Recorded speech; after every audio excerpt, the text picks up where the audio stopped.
In this story, an ambitious and brave knight is destined to die on the battlefield. He used to believe that someone like him, whose talent awakened, flourished, and took root on the battlefield, he could start a new life. In that new life, he imagined he could finally create a family, something he desperately longed for. But unfortunately for him, it all turned out to be a chimera. The knight kneeling before us is none other than the famous Argrig of the Drenic Empire, the protagonist of our story. His final opponent is also a great knight who answers to the name of Duke Termian, one of the 6 hexaclass knights of the Altian Empire.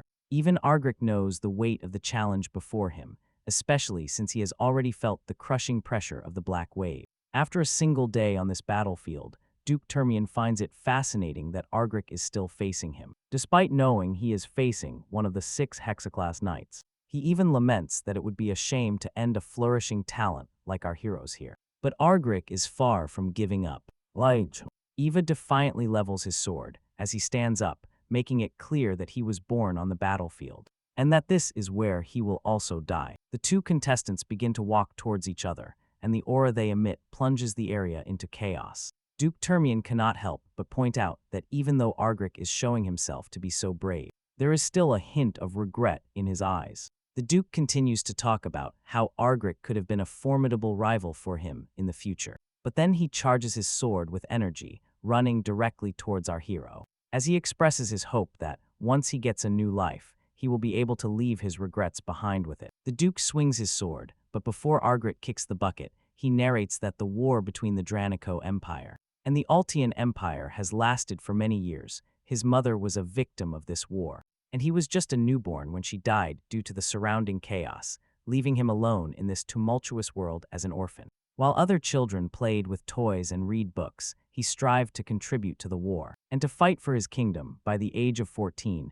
he had to take up the sword himself and was sent to his first battlefield. He fought bravely, and it was at that moment that his talent awakened. The mana core in his heart amplified his movements and senses to a level he would never have imagined before. He began to rise among the knights and surprised everyone by utilizing 3 mana cores and becoming a 4-core with 4 cores. His dream of joining the Empire's 5 hexaclass knights was within reach. He finally had the opportunity he had been desperately wanting. He believed this final war could finally bring him peace from his weary life, so he fought his last battle bravely, knowing he was about to achieve everything he had ever dreamed of. That was until Duke Termian arrived on the scene, and his mere presence made everyone scatter. Back in the present, that first blow from the Duke shatters Argrig's sword to pieces, and his dream instantly shattered before his eyes, and the Duke's next blow pierced his heart. And it reflects how everything he wanted to create a family, but lost. The stab throws him flying across the battlefield. Crashing hard onto the ground, the impact shatters the earth beneath him as he slides, leaving him bloody and battered. As he begins to lose consciousness, everything fades into the deepest darkness. But the veil of darkness lifts as soon as he opens his eyes. The first thing he sees is the husband and wife trying to play with him, or rather, they are trying to play with their son. Argrig quickly starts losing it as he hears them call him their son. His father quickly lifts him up, and with a big smile on his face, addresses him as Dane. He tells him he must become a fantastic spearman and follow in his father's footsteps. His mother, who answers to the name of Dane Sogres, they don't hesitate to snatch him from her husband's arms, insisting he will become a fantastic assassin. The husband, Arquis Agris, and his wife argue about what career their son should pursue, while Argrig feels shy and confused by the arguments. Apparently, they are traveling in the carriage towards their home, and they argue about the same thing throughout their journey. Lily believes sneaking through the darkness to assassinate targets and slipping away unscathed is a much cooler path, while the father insists that the spear is the most beautiful and complete martial art. Well, that's how it goes for our hero. Just when he thought he was finished on that battlefield, he miraculously ends up reincarnated. The twist in his story is that he finds himself in the Altian Empire, the enemy, as the youngest son of a certain count. Once the carriage finally breaks upon entering the mansion grounds, his parents reach a compromise and decide they will teach him both skills. But Lily hasn't given up yet, and annoyed, states that her son will become an assassin, while Arkin just laughs it off, insisting that Danes will become a spearman. The coachman shakes his head, indicating their arrival, and both parents are a little confused that they are already there. I suppose they lost track of time while arguing amongst themselves. The husband quickly gets out of the carriage and decides to help his wife down as well. She feels a little embarrassed and asks, what if the castle members see them? He laughs and replies that he is just trying to take his wife's hand. And what does that matter? With that, he escorts his beautiful wife out of the carriage, while Argrid cannot help but feel awkward watching his father act like a simp.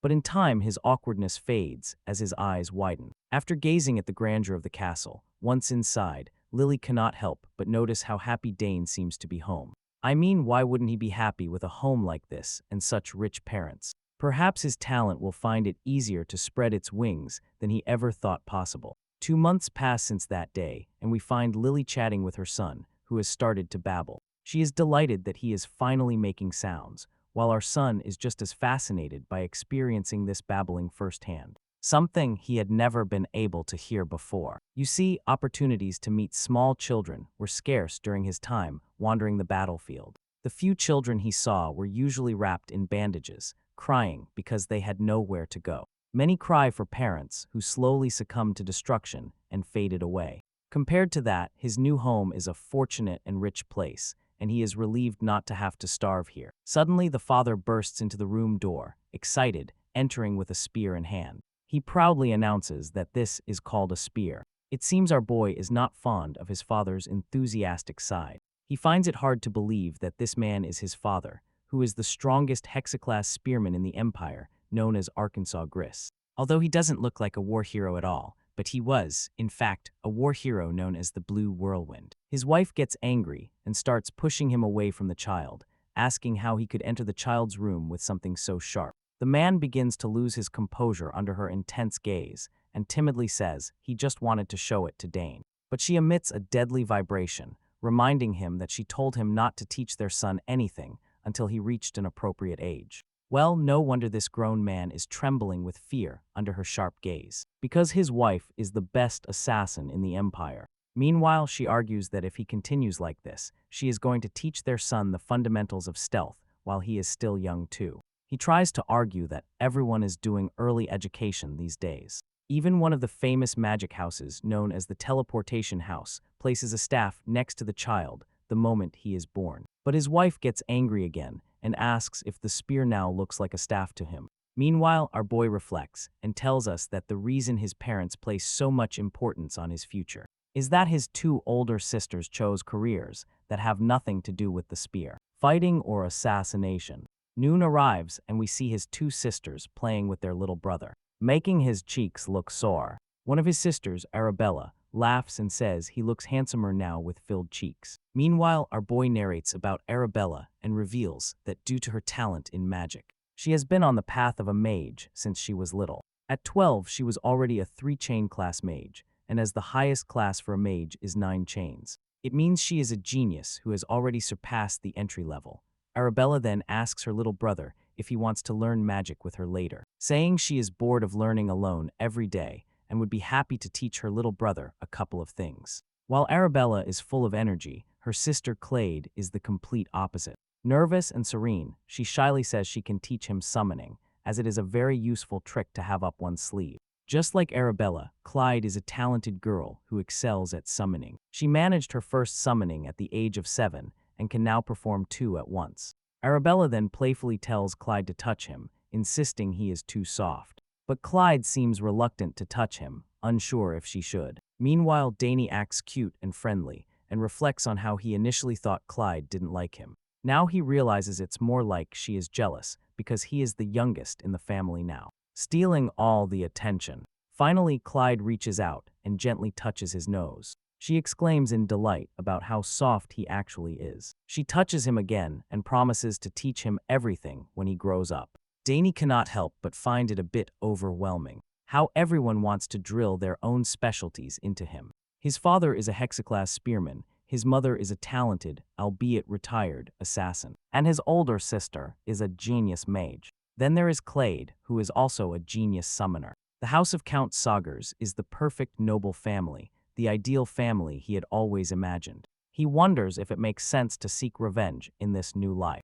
Sure, his death was lamentable, but that place was a battlefield. It's almost funny to think about taking revenge on someone who beat him fairly. The whole family gathers in the hall arguing amongst themselves and trying to convince each other that their specialties would suit Dane better. Dane smiles seeing his family chatting so cordially because it is the type of family he always wanted, and he is glad to have been born here. But when things start to escalate and everyone starts getting angry with each other, he starts to doubt whether this is truly a harmonious family. Next, we learn about the special ceremony that exists in the Okay's house, which is known as the choice ceremony. It is seen when a child is born into the family and turns 1 year old. Various objects are placed on a table in front of them, and people try to predict the child's future based on the object they pick up. Since a year has already passed, today is young Master Dane's turn, who has already turned 1, and he will choose his class. The gathered guests chat amongst themselves, watching how the young ladies became a mage and summoner, and they wonder what young Master Dane will choose. They decide to head to the ceremony hall to find out what Dane will choose. Once the guests gather in the grand hall, we see that Dane is seated near 4 different objects, each belonging to a different class. As the crowd gathers around the table where Dane is sitting, his mother tells him he just has to choose the one he likes the most. However, Dane doesn't seem very sure about what to choose. He looks at his father, who eagerly awaits Dane to choose the spear. His father smiles while thinking that little Dane will probably be drawn to the dragon tail spear. Apparently, this spearhead is made of rare duckrin, and when imbued with mana, it becomes as sharp and heavy as the mana the user puts into it. On the other hand, his mother feels happy and proud while thinking that Dane is too handsome to become an assassin. Still, she is sure he will end up choosing the dagger. This dagger is not a simple knife. It is called Nictin and is made of ethyl mineral, which can contain all elements of the world and store multiple different poisons. Just like his parents, Dane's sister is confident he will become a great mage, and that he will choose the pouch to keep the legacy of mages alive. This pouch is also a special subspace pouch, an item only mages can use, or those with magical talent. On the other hand, Clade, with her usual timid expression,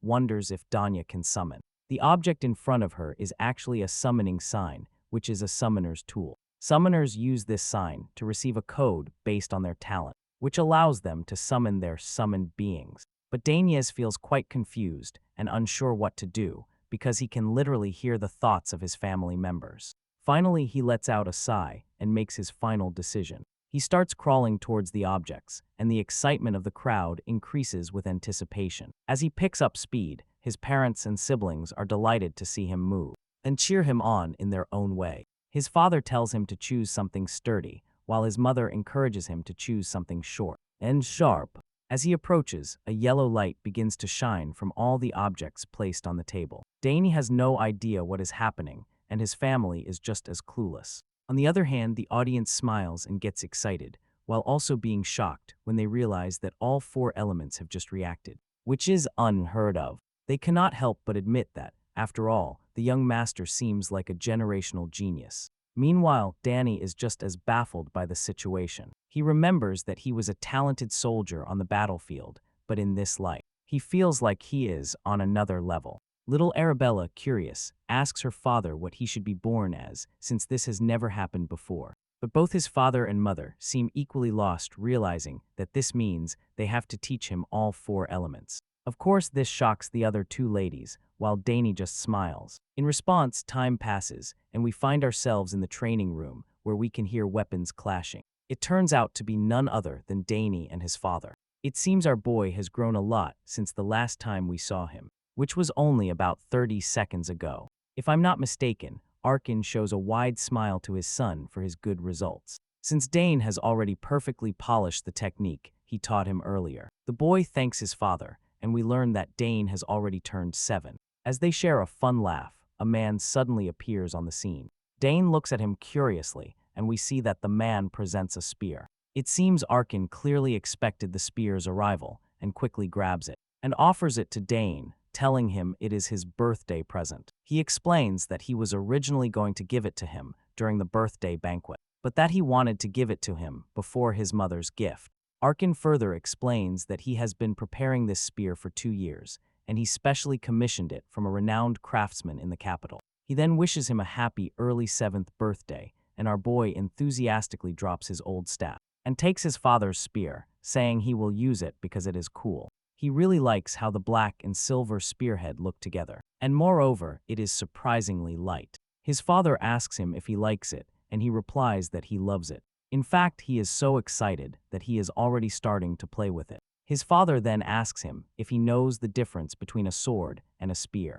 Danny explains that the length of the spear allows keeping adversaries at a distance, and due to its small point of contact, it has high attack effectiveness. His father agrees, saying it's true, but warns him that as he gets stronger, it will be more difficult to use than a sword. He points out the fundamental issue with spears for attacking. A minimum distance is required between you and your opponent, but he tells him not to worry too much, since every weapon has its pros and cons. He explains that even swords, which are often called the perfect weapon, can be weak in certain situations. The son is pleased and says he will keep it in mind. The father then starts spinning the spear in his hand and invites his son to a sparring session to teach him something. Dane is stunned to see the power radiating from his father. It is the first time he has witnessed the power flow of a hexaclass spearman, and the magical energy emanating from his father is overwhelming. After charging, the father quickly thrusts the spear forward, and the space around the tip begins to distort. He explains that the reason for the distortion is that he released his magical power upon thrusting the spear. This technique uses the core trait of concentrating magical power in one place. The son mentions that he heard about this from his sister and explains that humans can surpass their physical capabilities as the number of cores increases, which means their limits can be exceeded. He reflects on how in his past life he had a quadruple core, and all this knowledge he has now is from his previous life. Meanwhile, his father starts smiling widely, thinking about how well his son has been studying, and reminds him that he now has 6 mana cores. Of course, our boy pretends to be shocked, but inwardly thinks that if he hadn't died, he could have also achieved 6 cores. Then his father encourages him to try out his new spear. Dane seems a little hesitant, but his father tells him to relax his mind, forget his worries, and push the spear. The son agrees, and while holding the spear, reflects on how in his past life he wasn't interested in spears. After realizing his talent for swordsmanship, he had only used spears as a secondary option. But now the time has finally come for him to try it out.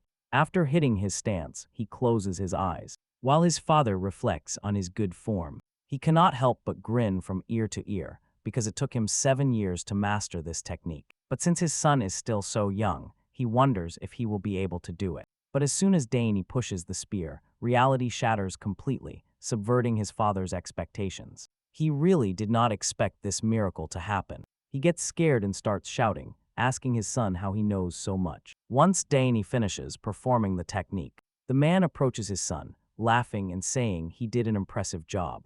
Danya explains that the moment he thrust the spear, he gathered magical power in one spot and imbued it into the spearhead. When the magical power reached the spear tip, he cut off its flow. The father goes crazy hearing this and asks if he has formed a mana core. Danya answers yes, revealing that while reading a book about mana core creation, he decided to try it, and fortunately, he succeeded. But of course, he is lying, because the truth is he formed it while practicing mana breathing. The father kneels down to his son's level, unable to stop feeling proud. He is certain that one day his son will become an extraordinary warrior. Danny just flashes a smile while thinking about all the surprises he has in store for the future, and that will surely leave his father speechless. Meanwhile, the father wonders if his son will really become a mage, spearman, assassin, and summoner, all at once. As night falls, Danny's 7th birthday finally begins. The guests gather at the castle, and the hall fills with music and the clamor of laughter.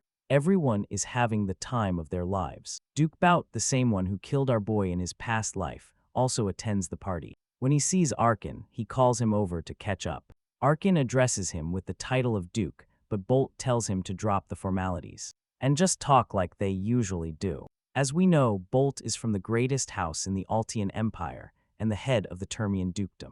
Arkin quickly runs to his friend and whispers that many people are watching them, so he must maintain formality. The Duke tells him to do as he pleases and asks where his son is. It is then that Arkin calls Dane over and tells him to greet Duke Tommen. As soon as he hears the mention of Duke Tommen, Dane's mind goes back to the past, where he had the last encounter with this man. Once our boy finally appears before the Duke, he introduces himself as Dane Sogres and bows his head, saying it is an honor to meet him. The Duke laughs, impressed by the boy's manners, and asks his father if Dane is also learning to use the spear. To which Arkin replies yes. At that moment, a young lady approaches Duke's boot from behind, and when Danya's eyes fall upon her, he is startled for a moment. The girl punctually greets Count Sogres, bowing her head to show her good manners. She introduces herself as Lelith the Man, the youngest daughter of the Termian dukedom. After this encounter, the celebration continued. The guests enjoyed the music and the beautiful night, but this could not be said for Arkansas Gris and Boat Termian, all because the Baroness Termian was still sick, and despite Boat's efforts to find a cure or a method to heal her, nothing worked. Arkin hoped that all of this was just a passing ordeal and that his friend's wife would get better soon. But still, Boat warned him that if he disappeared suddenly, it would mean his wife was feeling worse. And he used a teleportation scroll to return to the capital. Anyway, today is a party for Danny, who just disappeared somewhere. Bolt found him a very ingenious child and wanted to talk to him a little more. Arkin also didn't know where his son was and noticed that Miss Layla had disappeared with him. Finding them turned out to be quite easy. The two went out for a walk together. They probably didn't like this boring party like dozens of others, but what the two were talking about was a mystery to their parents. In private, Layla was very talkative, and to be honest, she didn't like following her father to all those noble parties. But this time, she was glad she came. Layla had heard a lot about how handsome Danny was, but now he looked even better in the moonlight. And she liked this place. Danny was happy to hear that she liked the place, unlike the capital. The Sog family's territory was a nice and quiet place. That's why Layla envied him at home. Something is always happening. Nobles come every day with business and offers to her father. Sometimes even the imperial family shows up. And the most annoying thing is that every time someone comes, she has to dress up and go out to receive him. That is exactly what she hates. Instead of all that, she would like to wear something practical and simple and practice with her sword all day. Dane was surprised that such a small and seemingly harmless girl was practicing with a sword and not magic. He himself loved his quiet territory. It wasn't as lively as the capital, and it leaves him plenty of free time to practice with his spear, which he loves. Layla was surprised at first that he used a spear, but then she remembered her father's nickname and everything clicked. Her father had told her many times how incredible the blue whirlwind was. And since Dane is practicing so much with the spear, it means he also wants to enter the academy. However, it wasn't why Dane was practicing with the spear. Layla was surprised by this answer. For her, practicing hard to enter the academy was an obvious choice. She had heard that getting in was incredibly difficult. Well, in reality, Dane had no doubt he would get in. And he only practiced because he wanted to be even better after entering the academy. Layla couldn't believe his confidence, so she asked him what he would do if he didn't get in. Well, even in that case, our hero wasn't going to get angry and give up. Instead, he would try again, and if even the second attempt didn't work, he would take it as an answer that this is not his path. Layla couldn't believe such a carefree attitude towards the future, so she asked him if he was afraid of disappointing his family and his home. And, of course, our hero wasn't worried compared to the trials of his past life. It was nothing. Layla, on the other hand, had nothing but envy for him. In her house, failure is considered unacceptable. Even though Dane had lived surrounded by nobles for 7 years, he was still surprised by how petty nobles were for worrying about such things. Since for Layla, there was no doubt that he would succeed. Hearing the encouraging words, she brightened up and happily offered for Dane to observe her swordsmanship skills. Our hero was a little surprised by such enthusiasm, but it was impossible to stop her. When the opportunity to practice with a sword appeared on the horizon, Layla immediately asked where the training ground was, and Dane had to accompany her, hoping nothing would happen there. In the training ground, Layla held nothing back and performed move after move like an experienced swordsman. In a beginner's eyes, her movements might have looked perfect, but our hero was far from a beginner. Observing her movements, he had to admit that her transition from attack to defense and vice versa flowed very smoothly, and the timing of her attacks was excellent. But there was a moment when her movements stopped keeping pace and lost fluidity. Out of breath after the exercise, a satisfied Layla asked him what he thought of her moves. At first, Dane was not very sincere and said she acted fantastically and he enjoyed watching her. Layla felt quite satisfied with this compliment, but Dane decided to be honest with her. He realized that she still had room for improvement. For example, after the third form, Layla took an extra half step more than necessary. And then it happened again with later forms. These repeated extra half steps caused the later sword forms to feel slightly misaligned. Such criticism left Layla speechless. She looked like she was about to cry. And Dane was starting to think that criticism was too blunt for her. He even started apologizing for upsetting her, and even said that maybe he was mistaken because he had seen the swordsman brandishing the sword a long time ago. But he worried in vain. Layla quickly controlled herself and gripped the sword tighter. She now realized her mistake. She started repeating the training movements again, and this time they were perfect. Danny's advice was exactly the missing puzzle piece for her to achieve perfection. Her joy and gratitude knew no bounds. She even hugged Danny. Our hero tried to resist, but it didn't work very well. Layla was simply fascinated by how much he knew about swordsmanship. In an instant, she realized what she had been doing wrong all this time, and what her teachers hadn't told her. She promised him she would remember his help. In the end, she let go of Dane, almost suffocating him in her arms, but then almost cut him with her sword. That young lady really needs a lesson in neatness. Dane was caught off guard by such a sudden hug, but it couldn't be said that he didn't like it. Of course, their moment of intimacy was soon interrupted by the shouts of servants who were looking for them everywhere. They had already rested enough from the banquet and weren't going to hide, so they hurried back, so that they wouldn't be found in the training ground. When they returned, Danya was the center of attention as his parents officially congratulated him on his birthday and the discovery of his first mana core. And of course, they gave him a gift. It was a brooch with the family crest, similar to those his older sisters had. His mother advised him to cherish the gift, as this brooch would now serve as proof of his status and honors. After his parents, all the guests joined in the congratulations. Dane had now officially and truly earned the Sogres name, and none of those present doubted that he would grow up to be a fine man like his father. Dane's parents were very happy, and so was little Dane himself, since it was the first time in his 2 lives that he had received such a warm congratulation from so many people. Suddenly, the entire room trembled. The guests started screaming and getting scared, thinking it was an earthquake or an enemy invasion. Dane also started to worry, but his father quickly assured him there was nothing to fear. Arkansas Gris knew very well what was happening, although he hoped today would be a quiet day. Apparently, his daughter did not listen to him. Dane really did not know. Lightning appeared near the same roof of the hall, and in a second a portal appeared above the frightened guests. The guests' bewilderment had no end when a small figure flew out of that portal that apparently laughed at the laws of physics and landed on the ground without any problem. It was Arabella, Dane's older sister, and in her opinion, she wasn't late at all. The guests still couldn't lift their jaws off the ground, surprised that such a young lady could already use teleportation magic.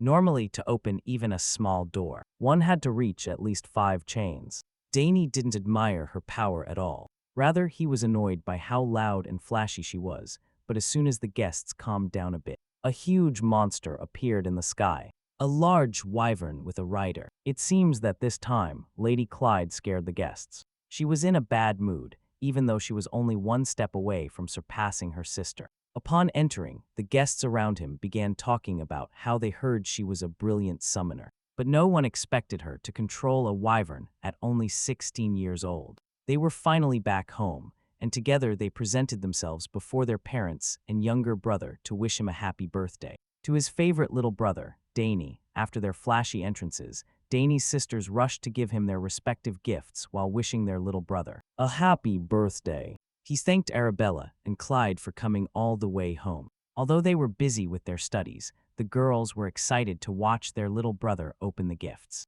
Duke Orkin almost shed a tear at the preferential treatment his son was receiving. His daughters only received a letter for his birthday. Dane finally opened the box Arabella handed him, and inside was a ring transformed into a comfortable dimensional pouch. She designed the artifact herself. The subspace magic used in its creation belonged to the highest chain. Arabella's esteemed professor applied it to the ring. It is well known how difficult it is to imbue subspace magic into any object. Arabella took the ring and lovingly took her brother's hand to put it on him. She must have spent a long time designing an artifact capable of holding an entire subspace. She also applied Danya's genetic code to the ring so that no one else could use it, except for his little brother. It is a unique item. Mom Lily examined the ring and saw a small mana wave running through the artifact, which meant it was made with magical stones of the highest grade. Arabella explained that all Danya had to do was imbue a little mana into the ring, and the subspace would establish itself. It is much more convenient than normal dimensional bags. That alone made this an invaluable artifact. As far as Dane remembered, these types of tools were only used by the wealthy on the battlefield. Only noble commanders and high-ranking mages had such convenient power. The ring would also grow as he got older. Adapting to his body, Dane tried to imbue his mana into the artifact, and a green portal opened in front of everyone. Duke Arkin was stunned to see his son do it effortlessly. Clyde, Duke Bowder, and Layla were left speechless. Before the radiant display of magic, Dane managed to open a subspace faster than Arabella years ago. He was a genius. There is no doubt about it. It would be a groundbreaking feat if he managed to cultivate a mana core and a mage circle at the same time. Following the magic display, Clyde approached her little brother and handed him her gift. Dane slowly opened the gift while sincerely thanking his older sister. Inside the wooden box was a peculiar-looking egg placed on a soft cloth. Confused, he picked up the egg and asked what it was. Clyde was startled and warned him to be careful with it, as it was not an ordinary egg. All family members were also curious to know what this strange gift was, but Clyde only revealed what it was to Dane. She whispered to him that it was a familiar. She got it by accident while trying to summon Dekaran. Clyde doesn't know what will hatch from it, but everyone knows how valuable a familiar can be. Dane tried to imagine what he would give this strange egg. He had already heard about familiars. Unlike summons, they are a completely different entity. A familiar once summoned can remain permanently in the real world. Clyde stated that Dane must keep this egg a secret until it hatches in the future. He promised he would. All the whispering between the two irritated Arabella, who felt excluded. As for Clyde's instructions, Danny must make sure to pour his mana into the egg once in the morning, and once at night so that it recognizes him as its master. Lily was happy that her son received such incredible gifts. It showed how much her children loved each other.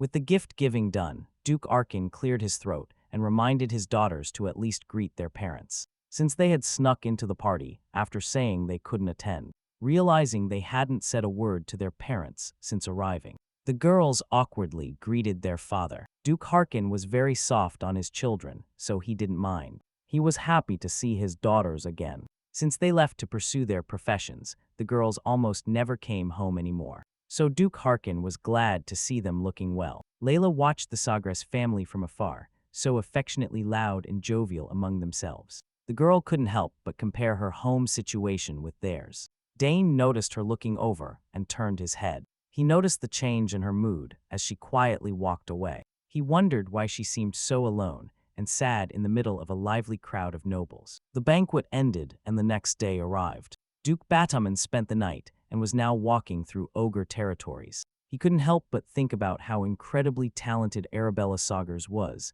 as expected of the Academy's top mage. Her talent in the magical arts was unparalleled. The pair could be the perfect match for the son of Duke Termians, the Academy's best swordsman. If the Sogres and Termian houses could combine through a marriage between the two, it would give rise to a faction that could rival even the imperial family. If that happened, no one would dare mess with both houses and their children. So Duke Termian decided to bring up the topic of the engagement between the eldest children in today's conversation with Arkin. On his way to meet the other Duke, Termian caught the sound of steel nearby. It came from the training ground, so someone must be polishing their technique inside incredibly early in the morning. Of course, it was Dane polishing his spear skills with maximum concentration. He had become quite lethal with the weapon, with years of training with his father, and his insane work ethic. He had long been combat-ready. Dane's concentration was unparalleled. He moved with the fluidity and sharpness of a seasoned warrior, darting all over the training ground while delivering multiple killing blows. He increased the speed and intensity even further. Finally, his arms blurred as he delivered countless spear thrusts in a short amount of time. Curiosity got the better of Duke Deman, who ended up spying on the boys training from afar. He was pleasantly surprised by the youngest son of the Segresco house, so comfortable in training. With his experienced eyes, he could discern how incredibly polished Dane's technique was. His movements and concentration did not look like those of a 7-year-old at all. Even his simple thrusts were refined to a terrifying degree. Everything was executed at such a high degree that spearmen who have been on the battlefield for years could still learn from him. When Dane finally finished his last sequence, he was gasping for air. Duke Termian was impressed from start to finish. What he had just witnessed seemed impossible to him. He had heard rumors about the incredible talent of young Sogres, even when he was just a baby, but he always thought they were exaggerated gossip.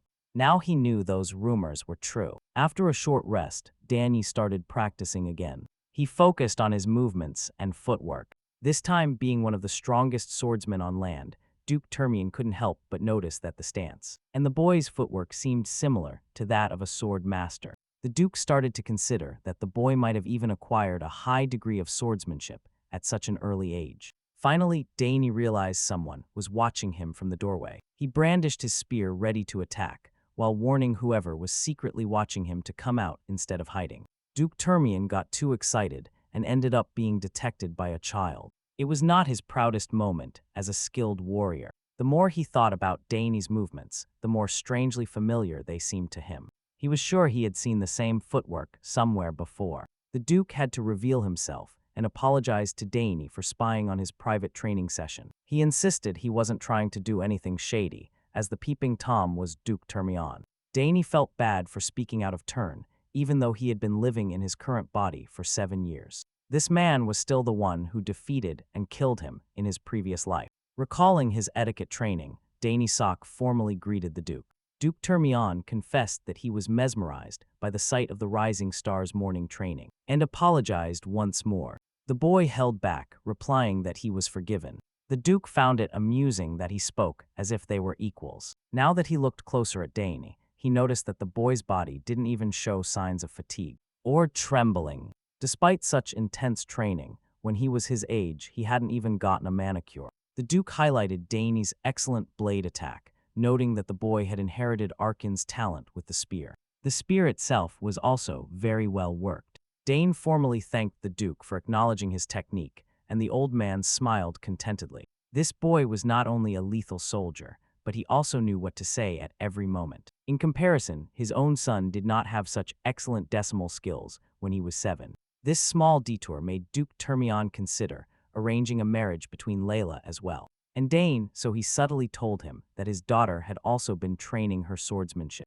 He suggested that since they were of similar ages, they should look out for each other once they entered the academy in the future. Dane continued to reply kindly. The Duke liked the young man's frankness. Finally, Duke Termian excused himself so as not to disturb Dane's training any further. But before leaving the training room, he still had one curious question he wanted answered. He wanted to know if the boy had ever trained as a swordsman too. Dane made a mistake in front of the Duke. His old habits must have surfaced without him realizing it, given the keen eyes of Duke Termian's. It's no wonder he recognized the minuscule habits at a glance. Dane replied that he had only read some textbooks on basic swordsmanship, but that he had never formally trained in it. The Duke still found it strange that he perceived something akin to battle sense in the boy. But common sense dictates that an inexperienced child couldn't have such a killing instinct.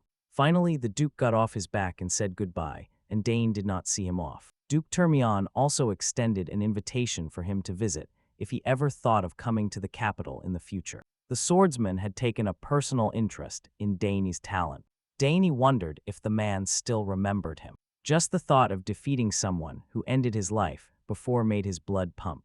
If he laid a solid foundation and prepared step by step, he was sure he could surpass the Duke. One of his goals is to defeat the powerful Baptaman in this life. Continuing with his training, Dane lost track of time and Hernan, the caretaker, had to go look for him. He was always watching the boy from the shadows, always ready to attend to his needs. With Hernan's faint presence, Dane calculated that this guy might have enough talent to learn assassination skills and stealth. Today, everyone had been very busy preparing for the second banquet.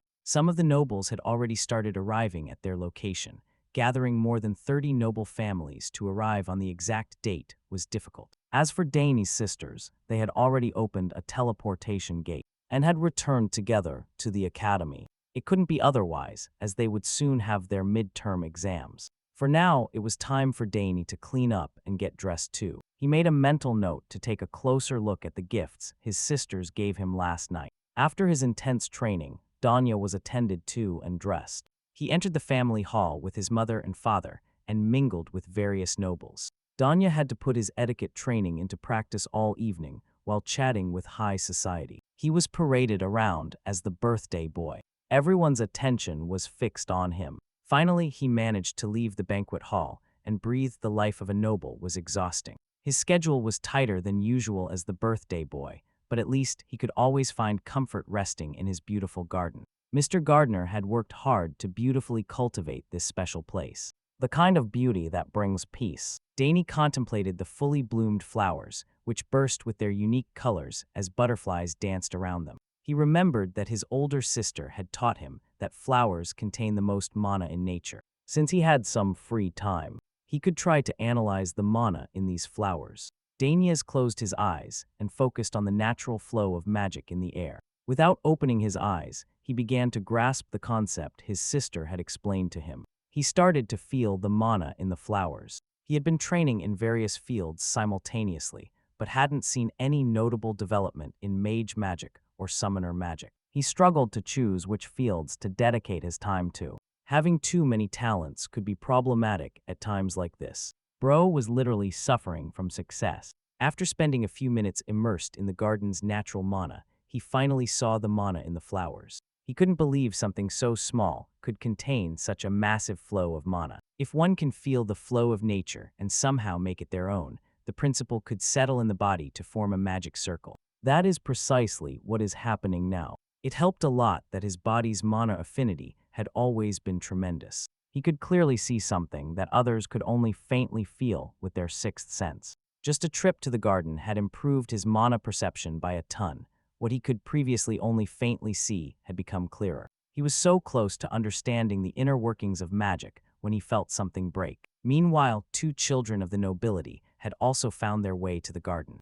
Bored by the older folks' chatter in the banquet hall, they were siblings. The older red-haired one was bitter because no one paid attention to him, as everyone was talking about the genius boy Sogres. He walked aggressively over the flower bed, destroying them in the process. The red-haired siblings got lost in the enormous garden and coincidentally saw Dane standing. Stunned, they looked at his clothes and mistakenly assessed that Dane must be a servant, and shouted at him. He didn't take kindly to this rude and disrespectful brat. The bastard dared to order him to take him and his brother to the exit. Dane saw what they were doing to the flowers and shouted at them to stop trampling the plants. The red bastard had the audacity to be offended at being shouted at. Dane asked why they were ruining the flower bed instead of using the garden paths. The red bastard saw that he was small and continued to act detestably. Then came the bragging about his surname, as all noble brats do. Although Dane didn't care, to him they just looked like a couple of brutes ruining his garden flower bed. The red bastard didn't like being called a brute, but he acted like one and grabbed Dane by the neck. He and his brother were the sons of Count Tyran, a guest of the castle. Hearing the name Count Tyran did not remind Dane of a memory from his previous life. That guy was the noble who captured him after a shameful defeat on the battlefield. He remembered the tyrant count as an irritating noble, one of those horrible bastards. Based on the behavior of the brute in front of him right now, the saying like father like son seemed perfect. Such a chip off the old block seemed perfect. The red bastard continued to boast about his surname, boasting that they were famous in the capital. He even boasted that his house could make Dane disappear without a trace. So he had better be careful what he said. Dane knew many idiots like this kid from before. He knew that words wouldn't penetrate the red bastard's thick, air-filled skull. The boy raised his fist, hitting Dane, while still thinking he was just mistreating a mere servant. However, Dane was not going to allow it. He responded by slamming his head against the red bastard's nose as hard as he could. It was a critical hit that almost crushed the red bastard's snout. The younger brother called out worriedly to his older brother. He checked on the red bastard, who collapsed on the ground after taking a heavy blow. Wiping his nose, it bled, and he started to panic as if he had never bled before. When he saw the red on his hand, the red bastard's blood boiled and he threatened to kill Dane. Finding the threat amusing, our boy stood firm and dared the brat to go ahead. And try it, red bastard wanted to pay blood with blood. His younger brother had some common sense and wanted to stop his older brother. But red bastard was too arrogant to be stopped. The brute threw a punch forward. Bill and Dane nonchalantly dodged it by jumping backward. It was a mismatch from start to finish. Dane was too elusive for an amateur, while letting the red bastard tire himself out. He observed that the brat's footwork was too careless, as if he had never wielded a weapon in his life. Danny considered that the bastard might be a mage or a summoner. The barrage of punches continued. None of them even came close to hitting a single strand of Danny's hair. The red bastard's nose kept bleeding while his patience ran out. Danny kept playing with his enemy, using his superior footwork. And an idea came to his mind. Maybe he could harness the flow of magic he saw earlier in the flower and incorporate his will into it. If he succeeded, he should be able to compress that force into a physical form. He could also take this opportunity to test it in combat. The red bastard's little brother watched from the sidelines with his mouth agape. Dane planted his feet on the ground and began to accumulate mana in his hands. He visualized a ball of raw mana and sent it at full speed toward the brat's stomach. The force was powerful enough to send the red bastard crashing painfully onto the grass. Soiling the concrete along the way, he screamed in agony, his body and ego bruised. Book checked that his loser, older brother lay on the flower bed. Dane was more concerned about the flower bed he had just spoiled than the bastard's well-being. But the red bastard was tenacious. He still had enough gas in the tank to get to his feet. Seeing that Danny could use magic, the red bastard demanded to know who Danny was. Low Pro continued trying to discourage his older brother in vain. His pride was too wounded for him to care about the consequences or the trouble. The red bastard beckoned the mana inside his body and started opening a kind of insidious portal. Danny was surprised to see something so familiar. This type of magic belonged to summoners. The mana swirled and merged until a translucent wolf started descending to the ground. The wolf looked bloodthirsty and predatory with its growls and sharp fangs. The red bastard laughed maniacally while calling his summon named Genpo. He finally introduced himself as Digron Tyron, ready to teach Danya the consequences of messing with someone his size. Dano heard the brat ordering the wolf to tear Danya's throat out and end his life, but he wasn't impressed by the mere wolf summon. It certainly seemed meager to him, as he had gotten used to seeing his sister, Clyde, summon fearsome beasts like her wyvern. Digren stood back while Genpulu lunged at the motionless Danese. He just looked into the wolf's eyes and didn't move. Genpulu must have sensed that it would suffer a horrible fate if it dared to carry out the attack. Then the wolf turned its tail and did a 180-degree turn. Its aura visibly changed, as if the aggressiveness towards Danny had completely dissipated. The Tyron brothers were dumbfounded. Digren Spreed, his summon, had turned against him. Right now, the big puppy behaved as if it were subordinate to Danny. Digren screamed at his summon to tear Danny's throat out and end his life. But the orders fell on deaf ears. In response, the puppy started wagging its tail happily towards Danny, perceiving no ill will from the summoned beast. Daniel gave the good boy some gentle pats. Even he had no idea how these events came to be. Now that he thought about it, even Clyde's summons had always been friendly towards him. Even the wyvern would sometimes play with him. At that time, he simply thought it was due to the blood ties connecting him to his sister. But in a situation like this, where there was no family relationship, the summoned beast still behaved in a friendly manner. This could mean that he had an abnormally high favorability towards all kinds of summoned beasts, or Genpo's favorability towards his bastard. Summoner had hit rock bottom. Digron didn't understand what was happening. He had never heard of a summon betraying its master. Dane was winning on all fronts, and he continued to provoke Digron to come closer to him. Book practically begged his older brother to stop embarrassing himself and take the L in vain. Digran's pathetic ass still wanted to fight, but Lopro really needed this fight to end. The poor boy caught in his brother's foolishness had wet his pants from fear. Book cried and Digran cursed for being a disgrace. Dine added salt to the wound in his pride by pointing out the bathhouse in the basement of the main castle. Digran used his little brother's accident as an excuse to get away, as if he hadn't already made enough of a fool of himself. He ordered Dane to stay in the garden. Dane just stared disgustedly at the pathetic loser. Digran didn't even take his summon with him. Our boy continued hanging out in the garden, experimenting with his new understanding of mana. He tried practicing a trick Clyde taught him before identifying what was left of the weak bond between that bastard. Degran and Genpo, he cut that thing off and carefully overwrote the link with his own magic. In doing so, the wolf and he became officially bonded. A boy who hadn't done anything resembling an actual summon managed the intricate trick by just taking advantage of his high favorability with summoned beasts. He had now officially triumphed as a summoner. As he reveled in the glory of his success, Dino heard a familiar, annoying voice. That seemed to be looking for him. DeGrant Aaron, the spoiled bastard, did indeed call his father and tattled that he had been bullied by a boy in the garden, and pointed at Dane. The coward plugged his nose holes to stop the bleeding, while complaining to his father about being hit by Dane, and canceling the bond with his summon. Big boy Magar Tyron stepped forward and introduced himself as the head of the Tyrant Count family, one of the great nobles of the capital. He gladly asked if Dane really spoiled his son's face and forcibly stole his summon. Arba was not one to back down in front of a pig, so he stood firm in his business and owned what he did. He noticed that the Tyrant Magar looked much fatter now than when he captured the pig as a prisoner. Vistance must be treating him very well. Despite being a disgrace on the battlefield, Mogart continued posturing while claiming that he could not let this matter go by.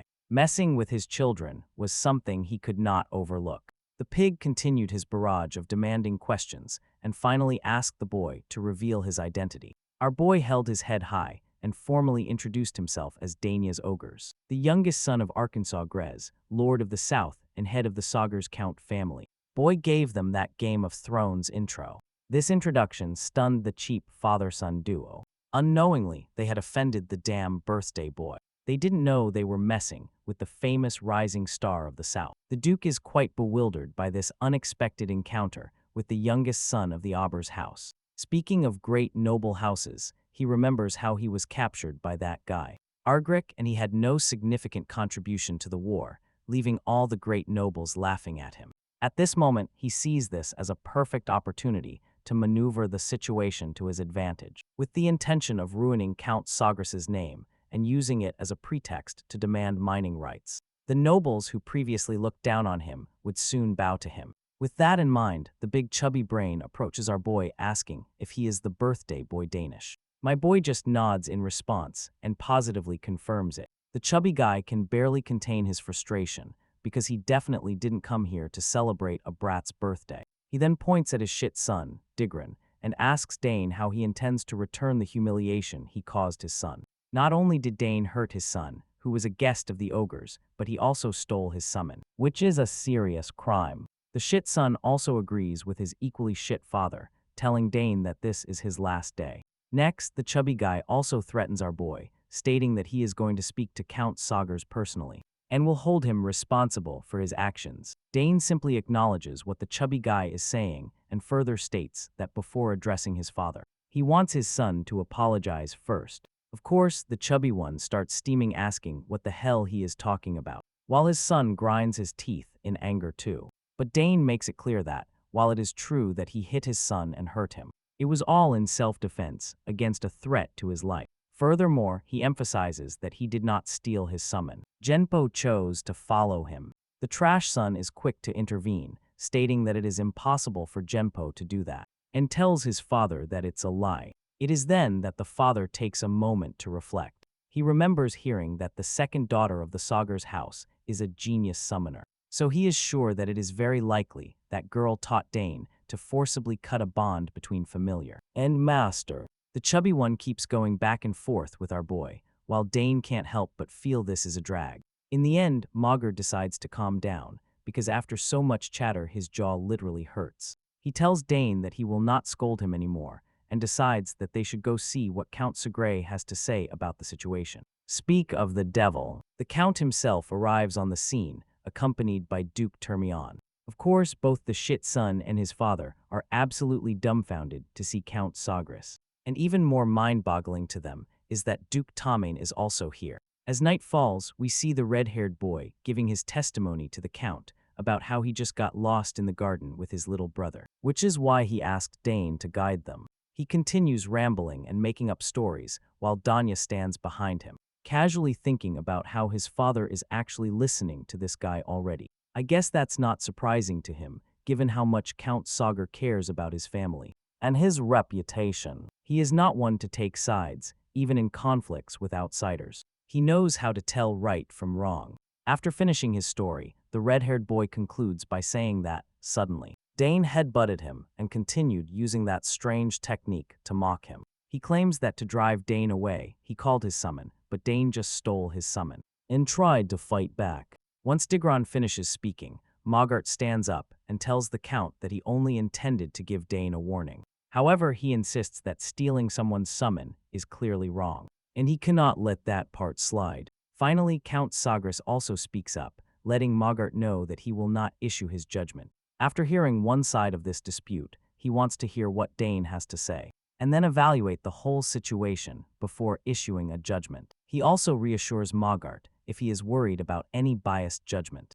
Duke Termion will also give his opinion on the matter. The Duke quickly smiles and states that if this is so important, he can handle it. Mogart gets frustrated as his face sweats profusely. He knows he is about to be screwed. Involving Termion will only complicate things further, and he doesn't feel good about it. Count Sogres gives his son the green light to explain himself, and Dane gets ready, claiming that what Mogart's son said was not entirely accurate. But part of it is true. He then explains that the flowers they so painstakingly cultivated in their garden were being trampled at his whim. So he just told Mogart's son to get out of there, which made Mogart's son angry, and started the fight. Of course, both Fatty and his son are absolutely hostile after hearing these brutal truths drop like bombs on the son, even trying to deny it by calling Dane a liar. But the Count tells Dane to continue. So our boy further explains that when Mogard's son summoned Genpo, his order was to kill him. He also clarifies that he did not steal his summon, but rather Genpo came to the first one and gave his goodwill. The Duke is completely perplexed, seeing the fluency with which this 7-year-old speaks, with such grace and correct choice of words. Dane, for his part, confirms once again that he never stole anyone's summon. Mogar loses his temper, stomps his foot on the ground, and says it's nonsense. He claims it's impossible for a summon to submit to someone who isn't even a summoner, and insists that Dane must have used some shady technique to achieve it. But it is not surprising that Dane informs Mogart that he possesses an innate affinity for summons, and a summon that is not close enough to its master could also submit to someone like him. Mogart refuses to believe it, while our boy simply states that it is true.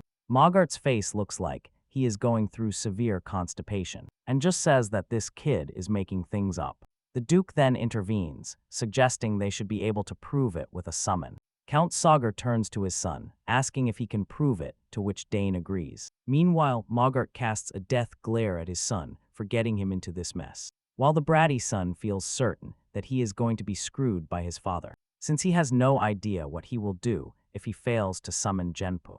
Once the spoiled child attempts to summon Jinkaka, he fails miserably, causing his father to yell at him. As expected. On the other hand, Dane just smiles, thinking that he has already cut the connection. So of course, there is no way the kid can summon Genpo again. Dane then decides to prove his worth by summoning Genpo, but adds that for this, he needs a token that Mogar's son possesses. The bratty son gets angry, questioning Dane's audacity to demand his token. He yells a lot of nonsense, but Count Sogres interrupts him, reminding him that, according to his own words, even if Dane uses the token, he should not be able to summon Genpo. So there is no harm in trying.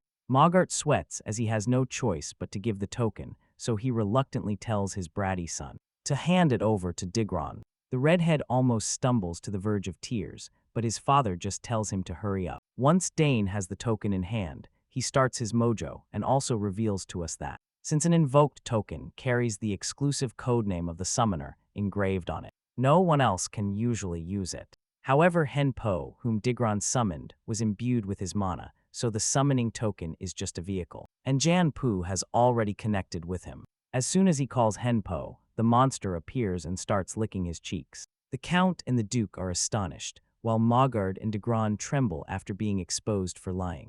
The Duke finds it amazing and wonders if Dane was not learning to handle the spear so well. His father confirms it, but admits that he is also not entirely sure about his son's abilities. The chubby one. For his part, he realizes that he is screwed, as his whole plan has backfired. The Count then addresses him, asking if he recognizes that Dane is telling the truth. Quickly, the chubby one tries to play dumb, laughing, although he admits that maybe they confused Dane with stealing his summon.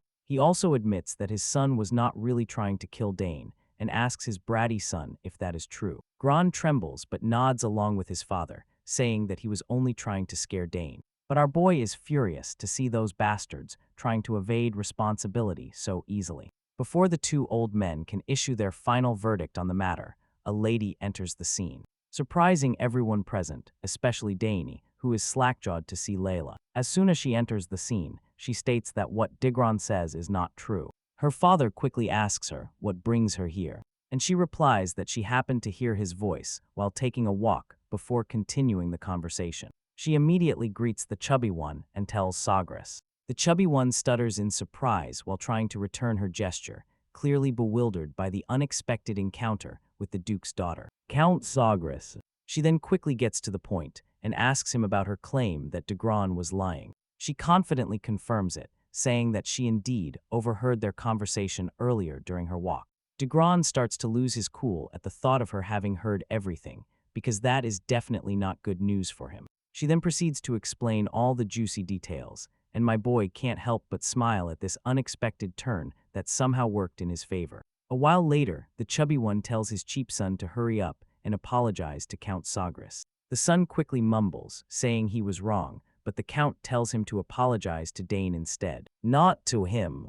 The chubby one quickly shoves his son towards Dane, telling him to apologize quickly. The bratty son looks uncomfortable and hesitates before stuttering a weak, half-hearted sorry. Dane, however, is far from satisfied. He realizes that the apology is not sincere, just a forced gesture, because his lie was exposed after a third witness intervened. Dane does not want to accept this apology, but remembering his past experiences, he decides to be the better person. Instead of being stubborn, he decides to show some generosity. With that in mind, Dane accepts the spoiled child's apologies, and the boy lights up with joy, eagerly thanking our boy for letting him off the hook. Meanwhile, the chubby father also lets out a sigh of relief, realizing how close he was to losing everything. On the other hand, the Duke, who might be Dane's future father-in-law, can't help but think that he already knew Dane was a special kid. After all, it would have cost him nothing to dig in his heels on the whole matter, considering the opposing side was clearly in the wrong from the start.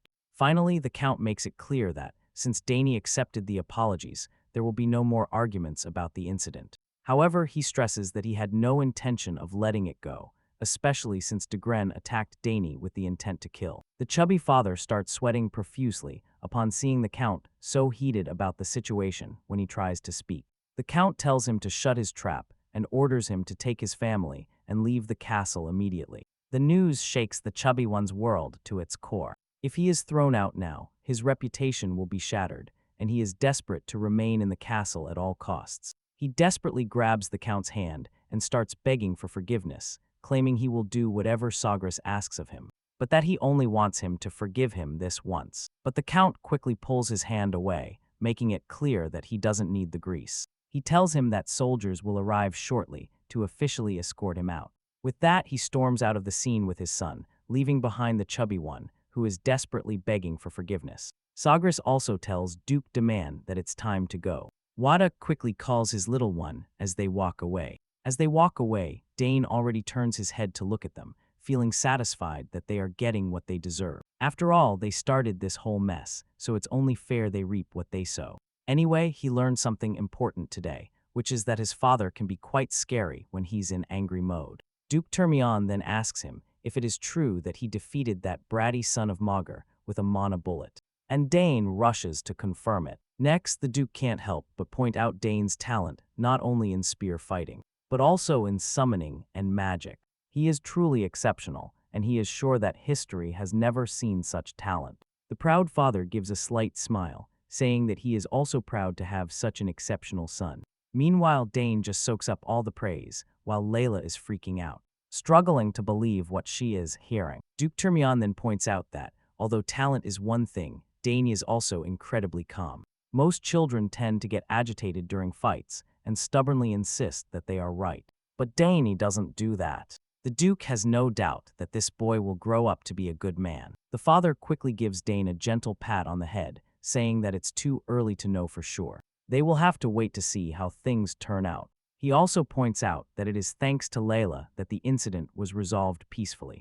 Without her testimony, things could have gotten very ugly. When Duke Termion hears this, he is quite surprised that the ogres have such a positive opinion of Layla. He doesn't miss the opportunity and tries to downplay her role in the incident, suggesting that if the Count respects her so much, maybe they should start talking about her marriage. Of course, Sagar is startled upon hearing this, and he can see how eager the Duke is to marry off his daughter. To dodge the bullet, he quickly changes the subject, pointing out that the sun is already setting, and that it is almost time for the banquet. With that, he rushes out of the scene, telling them he will meet them in the hall. Termion then also tells his daughter to take her time getting back with Dane. She quickly starts running after the Count, mentioning that she wants to have a little chat with him, leaving the two children behind. As they walk, Layla turns to our boy and asks him why the summoned ignored its summoner and obeyed him instead. She claims to have seen famous summoners duel many times in the capital, but to have never witnessed anything like this.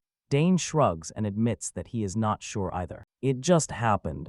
Of course, Layla makes a face, seeing that Dane is intentionally hiding the truth, even though she was the one who helped him out of that mess. But my boy remains indifferent and reminds her that he helped her too, bringing up the time he helped her with her swordsmanship. Layla remembers that moment and reluctantly admits that he is right. Finally, Dane decides that, since they helped each other once, they can do it again. He tells her she is free to ask him whatever she wants. The girl gets excited and exclaims that she wants to learn it right now. Dane is surprised by her impatience and wonders what can be so urgent to learn. He asks her what she wants to learn, and she quickly tells him to teach her how to use a mana bullet. Dane asks her why she is so eager to learn the mana bullet, and Layla quickly replies that she wants to become stronger and faster. She hopes to form at least 2 mana cores before entering the academy. Dane wonders why she is in such a hurry, as she is still so young, and gets the answer to his confusion as soon as she reveals that she wants to grow up fast to make her mother happy. Her mother loves her very much, and Layla is sure that becoming stronger will make her feel proud. Hearing her mention her mother, Dane remembers hearing the adults talk about Countess Termion being bedridden. With that in mind, I guess he has no choice but to help her. Layla bursts into a happy little dance and declares that she is ready to start training tomorrow, although she wouldn't mind starting training tonight too, especially since she's not sure how long she's going to stay here at the mansion. Dane shakes his head and tells her she can start whenever she wants. He assures her that once you understand the flow of magic, learning the mana bullet won't be too difficult. Layla then impatiently asks him what he will want in return for teaching her. Dane remains silent, which makes it pretty clear that the request he has in mind won't be as easy as teaching someone how to use the magic bullet. It's the scene. Then transitions back to the banquet hall, where guests are whispering and murmuring among themselves about that fat father Tyron. They have learned that Count Tyron has been kicked out of the castle, and everyone is wondering what he did to deserve that. Some guests mention that Tyron's eldest son caused some kind of incident by picking a fight with young Master Dane, and ended up getting a lesson. They laugh among themselves, amused by the idea that the fat cat came here only to be humiliated.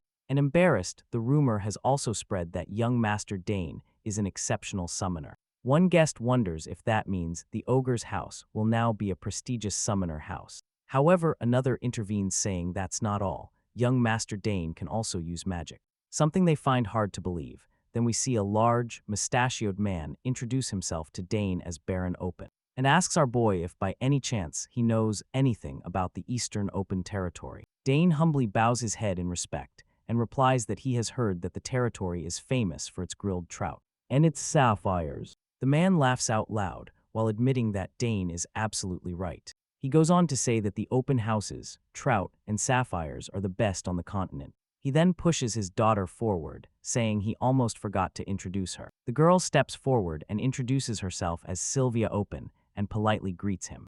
Dane is startled upon seeing her and nervously returns her gestures, saying his own name. I have no idea why he is so nervous around her, but it seems we will find out soon. She lunges towards him, a mischievous look on her face, and whispers that she heard he is the one inheriting the house so Gray is in the future. Danya stutters an unsure response, and Silva enthusiastically tells him to stop feigning ignorance. She claims to have heard that he has talent in many aspects, and tells him bluntly that he will be under her care from now on, especially since there is a possibility they will become family in the future. And there it is. Danya's nervousness around her now makes perfect sense. This girl is too direct, and she didn't even hesitate for a second. Just at that moment, Layla joins the scene, while Sylvia is still in the middle of shaking hands with Dane. As expected, Silva is startled to see a potential rival, while Lala is practically throwing daggers at our boy with her sharp eyes, and demanding to know who this lady is. Sylvia immediately recognizes Layla and greets her cordially, introducing herself as the eldest daughter of Baron Opena. Layla tries to return the gesture, but the anger on her face makes it clear that she is not happy at all. Even though she says it's a pleasure to meet Sylvia, the two ladies exchange smiles that practically drip with killing intent. Seeing them, Den recalls a memory and realizes that the two girls are absolutely ready to throw themselves on the ground. Finally, Layla grabs him by the hand and tells him she is borrowing him for now, since they had a date. She throws him a death glare while asking if he remembers their plans. Of course, poor Dane has no idea what she is talking about, but he agrees anyway, apologizing to Sylvia and promising they will talk again later. Sylvia gives a smile and tells him they will talk later, as Layla drags Dane away. Sylvia can't help but feel annoyed by the fact that this girl took him away from her. Layla, for her part, hasn't calmed down either. She is absolutely furious at the audacity of that girl trying to snatch Dane from her. Dane finds himself startled under Layla's penetrating gaze. He can't help but regret that the Duke's beloved daughter, who holds the second highest power in the capital after the Emperor, is no match for the young lady from the Eastern Baron. So it's no wonder Sylvia gave up like that. Once Dane and Layla are outside, she starts interrogating him about his relationship with Sylvia. She wonders if there is a possibility of him being engaged to her, but my boy quickly dismisses such a relationship. Insisting that they were just greeting each other, Layla lights up at the thought, and even Dane can see her mood instantly change. After walking for a while, they finally reach the secret spot that only Dane knows. He is confident that no one will bother them here. As soon as they enter this hidden place, Layla lights up and starts dancing happily. Delighted to see such a beautiful place, she is also relieved that no one will know if they do something here. Dane agrees and says she is absolutely right. This is a great place to train. But before starting practice, he wonders if she has ever sensed mana. Layla admits that a little, though not enough to form a mana core. She mentions that she has tried to ingest mana by breathing it in. Her explanation reminds Dane that she is not at the emission stage yet, though. He learned to sense mana naturally on the battlefield, so he is surprised that a ducal house teaches her this. He decides to start with something simpler and tells her that the first step is to feel the mana she is ingesting. Layla seems a little confused by this, so Dane explains that if she wants to expel mana from her body, she needs to learn to control the mana inside her. First, the most important part is imagination. He orders her to close her eyes and imagine the mana swirling inside her. However, after a few moments, she tries, but literally nothing happens. From her expression, Dane realizes that she misunderstood the instructions. Layla tries again, but once more, nothing happens. Frustrated, she complains to Dane about why it's not working. Dane assures her that it's normal for a first attempt and tells her to concentrate again. Meanwhile, Count Sogres peeks at the two children. He can't help but feel proud that his son is already teaching someone despite being so young. It really makes him believe that Dane has grown up. Just then, Duke Termion stealthily approaches Sogres and asks him, "What the hell are you doing here?" Sogres' heart almost skips a beat at the sudden question, but the Duke quickly tells him there's no need to be startled, and asks him if he is watching two lovebirds enjoying some time alone. Count Sogres raises an eyebrow and asks what he means by lovebirds, and also, how did he get here? The Duke laughs at the thought that the Count was trying to hide here. He then reminds the Sogres that he did a pretty sloppy job hiding, especially since his wife is the legendary assassin of the Empire. Poor Sogres has no idea what to say after being caught red-handed hiding, while the Duke playfully scolds him, reminding him that if the owner of the castle goes around eavesdropping on others' affairs, people will talk badly about him. Naturally, the affectionate father gets angry and defensively says he was only following his son. The Duke laughs at this and can't help but point out that he was following his daughter too. It turns out both fathers are hopeless. They are there, side by side, acting like a pair of teenagers trying to peek at their children's interactions, as if they were spying on some schoolgirls at the school gate. Meanwhile, back with the children, Danny opens his dimensional bag, and the girl is quite fascinated to see that he already owns something like that. When Danny mentions that his older sister made it and gifted it to him recently, Layla starts to get jealous. Unlike him, her older siblings stopped paying attention to her as soon as they entered the academy. Next, he takes out a mirror from the dimensional bag, and the girl casually asks him what they are going to do with it. He explains that he brought it in case it could help her. It's easier to imagine something in your mind while looking in the mirror. Instead of just relying on imagination, he tells the curious girl to stand in front of the mirror so she can see herself properly. The girl quickly positions herself in front of the mirror and starts doing the magic limbo again. This time, Danny realizes that she is very serious about it. She takes a deep breath as the two fathers quietly squat on the ground, as if they were relieving themselves in Indian style. The Duke can't help but point out that Lelia seems to be taking a liking to Danny. Sogres asks if that is really the case, and the Duke explains that yes, because Lelia doesn't usually get along so well with anyone. Sogres asks if that is really the case, as she seems like a bright girl. Duke Termion is silent for a moment before speaking, saying that she is only bright on the outside, and that he cannot say the same for what is inside. He explains that after her brothers left for the academy, her mother became bedridden, so they haven't been able to be together as they used to be. This situation has made it difficult for her to open up to others. And that is what has been happening. The Count points out that if he already knows everything, then why does he always act so coldly towards his daughter? Termion is truly touched that the Count has realized something like that, and admits that he does it on purpose. He explains that when he raised his children, he showered them with attention, and they grew up very pampered. But Sogres reminds him that he shouldn't assume Leia will be the same. They will listen to her if she finds out. And now it makes sense why she asks Dane for help instead of her father. Termion then points his finger at his friend, teasing him for still nagging like in the old days, but the Count is quick to ask him when he did that. Especially since what he said is the truth, the Duke changes the subject and asks him when he plans to send his son to the capital. He suggests that, if he is going to send him, the ducal house will wholeheartedly open its doors to him and allow him to stay in the ducal castle. Sogre falls silent and looks at his son again, and after seeing him happy, he just says that he will do whatever Dane wishes. He is free to choose his path, just like his older sisters. We also notice that Miss Sogre is watching both affectionate parents, clearly embarrassed by how blatantly they are spying, but in the end she just smiles, realizing that the love they feel for their children exerts a strange power over them. She decides not to spoil the mood and pretends not to have seen anything. Back with the children, Lely thanks Dane for his help and calls him a genius. She admits that while everyone around her calls her a genius, she feels like weak sauce compared to him. While Dane casually looks around to see if both parents have quietly left, he assures her that this is only the beginning and that she will undoubtedly become stronger too. She then asks him if he is going to the academy, since it is the only place where all the geniuses of the Empire gather. To that, he says he is still not sure and is not convinced that he needs to go there, since he can become quite strong training alone.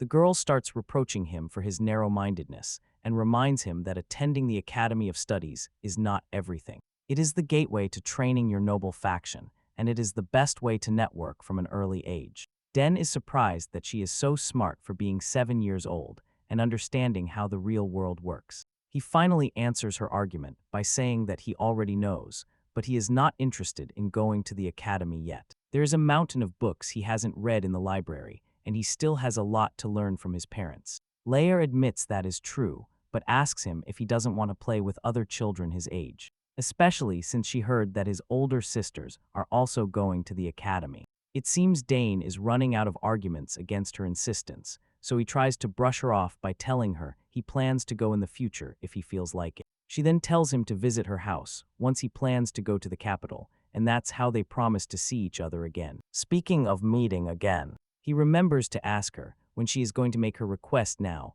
that he has taught her how to use mana bullets. He just shakes his head and states that he will tell her when he goes to the capital. This surprises her, and she lets out a roar of disbelief. She is probably surprised that he is going to the capital after all. Finally, the day of their departure arrives, as Lelia's carriage starts rolling down the road. Dane looks at a stone-like object he holds in his hand that his future father-in-law gave him. The scene flashes back to the moment the Duke handed him that mysterious object. When Dane asks what it is, the father-in-law replies that it is his birthday present, and he hopes he likes it. He further reveals that the symbols of his Termian house are revenge, the sword, and the blacksmith. And the history of the house began with their progenitor, who was a blacksmith. Thanks to him, their house has the best forge in the empire, in fact, the best forge on the entire continent. All Termian-made weapons that protect the empire were forged in that forge. Of course, our boy already knows all this, because, according to his prior knowledge, all the ores in the world can be found in that forge, and all kinds of weapons are created, and mystical artifacts in the largest forge on the continent. The father-in-law then reveals that if Dane presents the insignia at the smithy, they will create a weapon of his choice for him. It is then that we finally learn that this rock, as an object, is essentially an insignia, a certified check that proves the honor and abilities of the one who possesses it. Count Sogres is absolutely perplexed when he sees the Duke giving away such a treasured insignia, something even the imperial family desires. The Duke just pats his son-in-law on the head and tells him to grow up well and help his father. His potential wife gives him one last farewell, and that's how they part. In the present moment, his mother squats beside him and, after seeing his dejected face, asks him if he is angry because they left. He admits that he is, saying that she was practically his first friend. His mother assures him that once he goes to the capital, he will be able to meet her again, and he will even become more handsome, which will surely impress her. Well, I guess his mother is right, since he can't stay here forever, and he will have plenty of opportunities to see her again in the future, so he wishes her the best until they meet again. Meanwhile, as the Duke travels in his carriage, his mind remains occupied with thoughts of Dane. He finds it strange that every time he looks at him, he is reminded of that warrior, Argerak, who showed the ability of a triple-class warrior at an early age. He is sure that if Argerak were still alive, he could have become one of the hexaclass knights of the Dranic Empire. That's why he hopes to see him again when he has become stronger. A few days later, we see our boy sitting alone in front of the egg. He has been feeding it mana every morning and every afternoon, and now he wonders if it is too soon for it to hatch. This egg contains a mysterious familiar, and even if someone is not a summoner, he can infuse his mana into the egg and imprint himself as the master before it hatches, which allows him to control a summon that normally only remains temporary. He knows that the quality of his mana has to match that of his familiar, and there are probably many difficult conditions that have not yet been met. He has heard that some eggs never hatch because their conditions are never met. So he hopes this is not the case here. Even though he changes the flow and strength of his mana, there is still no reaction. After making a great effort, once again, he puts the egg back in place, thinking that he is just being greedy by expecting to achieve it in one go. Suddenly, the butler comes to the door, asking Dane if he is ready. At that very moment, the egg begins to react and starts making noises. Dane quickly runs towards the egg, sure that he heard something. The butler also bursts into the room, asking about the noise. Dane tells him to wait a moment while he checks the egg first. However, once again, he is disappointed to realize that he got excited over nothing, because he cannot feel anything different. The butler asks him if the egg has reacted, to which Dane replies no, and that he probably imagined it. Once he finally enters the training room, he first practices his sword skill. After noticing his perfect movements, the butler is very happy and excited. He applauds while asking sense when he learned swordsmanship. The butler heaps praise on him and calls him a genius who even has talent with the sword. While looking at the sword, Danya reflects on how fun it was to learn how to use a new weapon. Like the spear, but he also wanted to draw a sword. Unfortunately, he hadn't been able to wield a sword all that time, as his father was always watching him very closely. Fortunately, he is glad he hasn't lost touch with it. The butler rushes to get something to snack on and returns with a tray full of delicacies, telling Dane to eat something before returning to his training. Meanwhile, we approach Count Sogres, who is looking out the window. Lost in thought, he feels a bit exhausted from organizing this banquet every year. But at least he has learned through this banquet that many nobles are paying attention to the south. Most of them are eager to forge a good relationship with him, which is a welcome change. Since the war ended, the South has been doing very well, with its good weather and all the luxury that nobles can't resist. So perhaps their interest should have been obvious from the start. Still, even with all this interest, it pales in comparison to the attention Dane is receiving. You see, the conflicts with the tyrant count's eldest son exceeded the expectations of the nobles. Pharaoh Den handled the situation with maturity. He calmly and logically exposed everything in front of the adults, which was super impressive. And he even confidently demonstrated his talent. He can't help but think that his son is too mature for his age. Sometimes he wishes Dane would behave a little more like other children and loosen up a bit. As the clock nears training time, he knows it's time to head to the training room. He takes out the legendary dragon tail spear and decides that Dane will swing it a bit today. But as soon as he steps onto the ground with the spear in hand, he freezes when he sees Dane. Wielding his sword instead, he is now curious to know why the sword. His mind flashes back to the past, and he is convinced that the damned Duke must have told him something. Otherwise, there would be no way Dane would wield a sword after all that spear training. He watches as his son performs all those sword acrobatics. Seriously, it looks like Dane knows what he's doing. The strength he is showing is something that even experienced sword fighters would struggle to match. It makes his father wonder, when did he learn all this? But one thing is for sure, Dane also has talent with the sword. Finally, he calls his son over and asks him, when did you learn all those impressive moves? Well, it seems Dane's secret is out, so he decides it's best to tell his father the truth. He admits that he didn't actually learn any of that. Upon hearing this, his father is even more perplexed and wonders if it isn't another of his hidden talents. He starts thinking out loud that Dane already knows how to handle the spear, do magic, assassinate, summon, and now also wield the sword. He adds that if it were anyone else, they wouldn't believe a child could show talent in all these fields. He then asks Dane if he is curious about the world beyond their walls. Dane seems a little confused. He doesn't quite know what his father means. The father then tells him that if he wants to explore what's out there, he should go for it. He sincerely believes that this country might be too small for his son's enormous talent, and that if he stays locked up here, he will be the one missing out. Dane feels a wave of sadness wash over him as he realizes that his father has accepted the fact that he cannot hold on forever. So he finally tells him that he would love to see the outside world. His father smiles at this and quickly gets to the point, telling him that it is finally time to prepare his son to go out into the real world.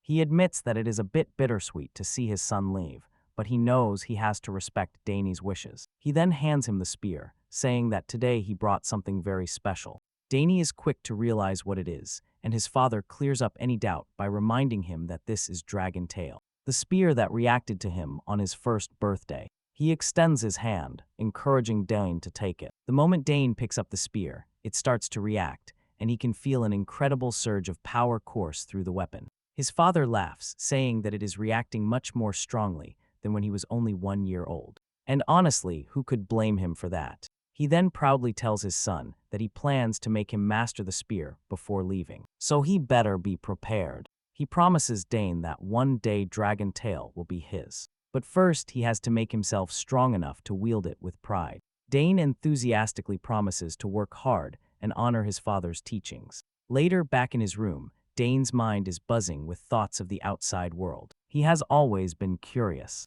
even during those long days on the battlefield. As a soldier, all he knew was war, setting up camps, cleaning his weapons, and eating bland food and preparing for the next battle. The only way out was for the war to end, or for him to die in combat, and honestly, he felt those were his only options. But now, with the chance to live a normal life ahead of him, he can barely imagine what life outside the battlefield might be like.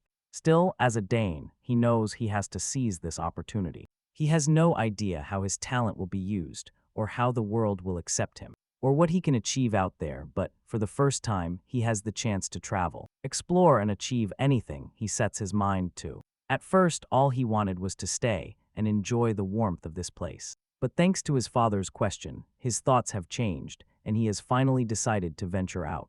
And he feels quite excited about it. Just as he is thinking this, his mother enters his room, which startles him for a moment. She asks him when he entered the room, and this crazy assassin reminds him that he was so lost in thought that he didn't even hear her knock on the door. I realize she is blatantly lying, as she is an assassin and slipped into his room without a sound. She then asks him if he is really curious about the world outside the country. He affirms this, saying his father mentioned it would be a waste of his talent to stay here.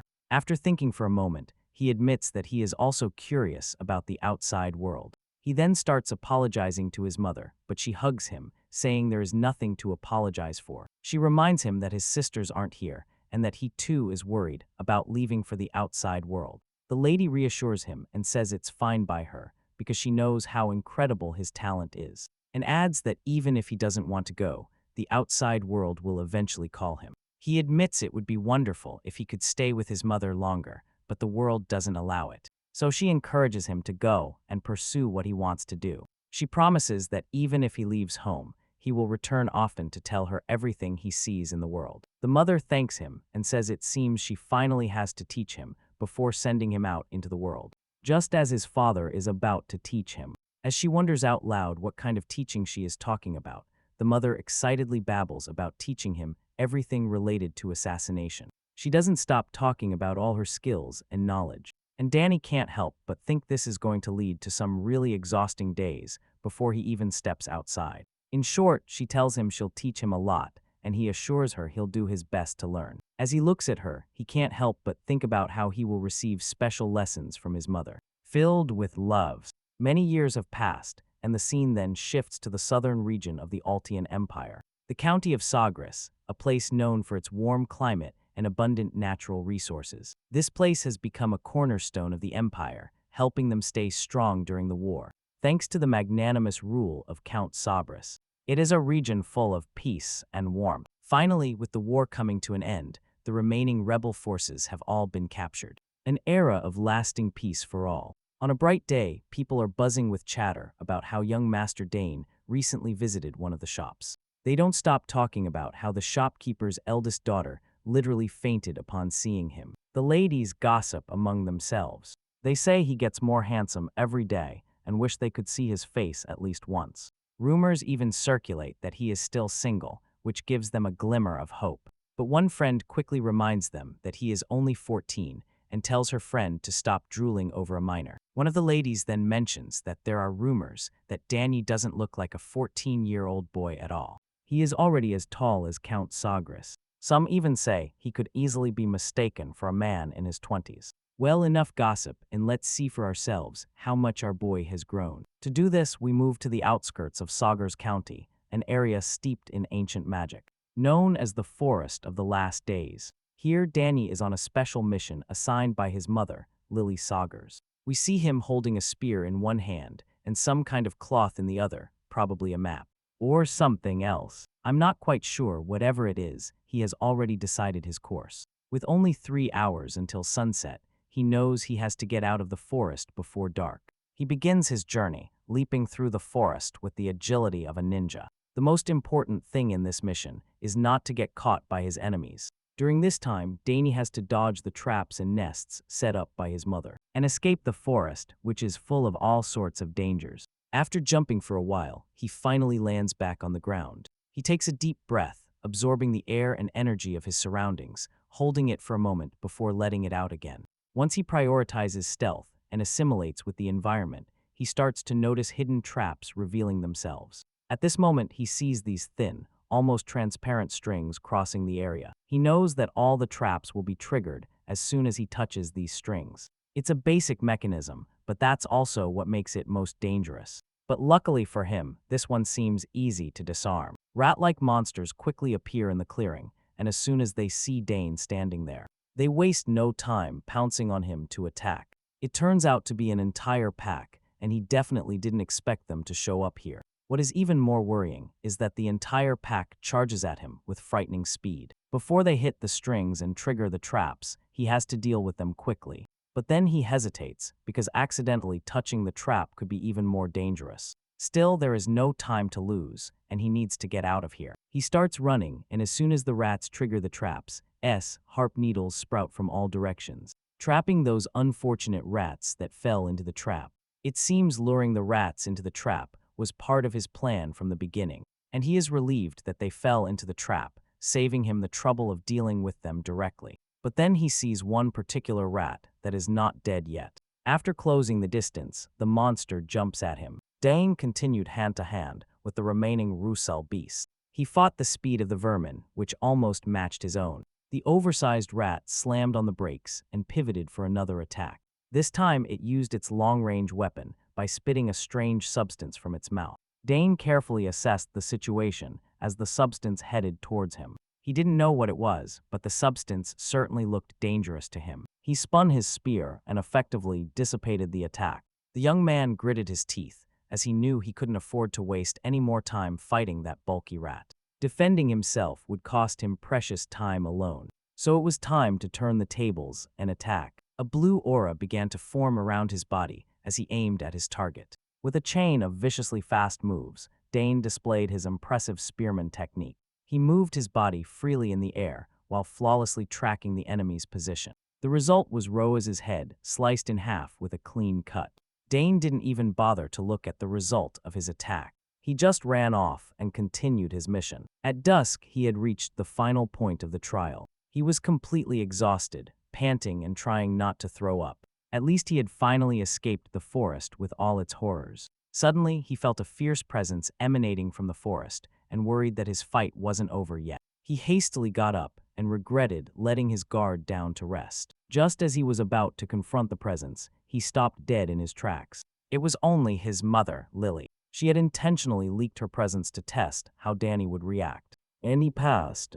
Moreover, his total time running through the forest was 3 hours and 30 minutes, even faster than Lily's record. She had been watching him the whole time. A mother cannot leave her son alone in such a dangerous place. After all, Lily knew better than anyone how talented her son was, but as a mother, it's a bit different, and through this test that Danny practically asked for, Lily couldn't find a single flaw in his survival skills and adaptabilities. She affectionately grabbed Danny's cheeks and stated that at the rate he was improving, they could look for him as an assassin.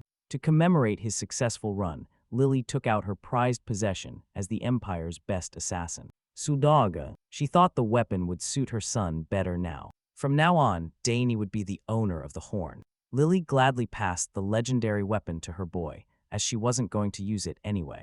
Nicton was created from the mysterious and ethereal ore, an ore that could take the elements of any object. If she wished, she could use it to store all the poisons in the world. By doing so, she could mix and absorb poison for her own use.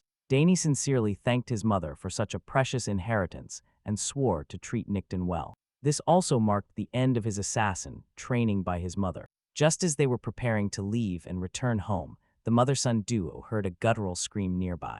It seemed to come from deep within the forest, so they decided to check it out. We skip a few days later. Inside the walls of the annex tower to Sogres County, in one of the guest rooms, a man woke up coughing and screaming in horror. He had long white hair and a beard and seemed totally confused. The mysterious man struggled to catch his breath. After waking up from his sleep, he finally looked around the luxurious room and wondered where he was. The last thing he remembered was eating a mushroom in that damned forest. The door creaked open and Danny came out, carrying some water. He warned him not to move too much, as he was still in the detoxification process. Danny explained that the old man must have accidentally eaten a poisonous red-nosed mushroom. Fortunately, Danny and Lily had found and saved him in time. The old man remembered seeing those red-nosed mushrooms. He didn't think they were that deadly. If Danny and Lily had arrived a little later, the old man would already be a rotting corpse.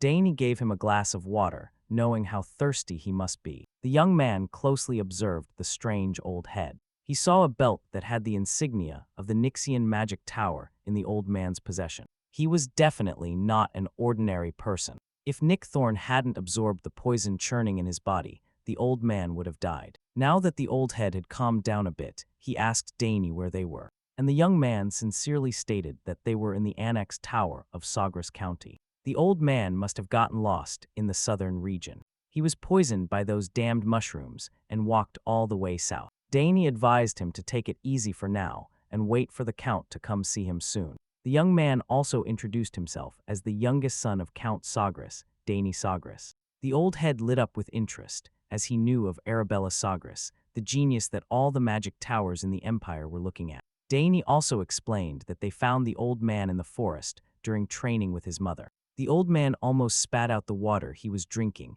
after hearing that that madman in the forest had put him through hell. Even being an 8-chain mage, he lost his way, and the flow of his mana reversed while casting a spell, shattering his entire body. The entire forest contained ancient mana everywhere, and then there were those undetectable traps scattered throughout the area. The forest belonged to the Ogre's house. Naturally, it would be a dangerous place for anyone who was not a family member. Furthermore, due to the presence of ancient mana, the flow of mana was different from that of modern mages. It was truly the worst place for a modern mage. The old man finally realized that he would really have died if it weren't for Dane. He also realized that the boy in front of him could be a generational talent, if he was already strong enough to train freely in that hellish place. Dane even manufactured the antidote he urgently needed to escape death. By his appearance, this young man seemed to be around adolescence. Despite his young age, he was capable of formulating an antidote that required extensive knowledge and precise production skills.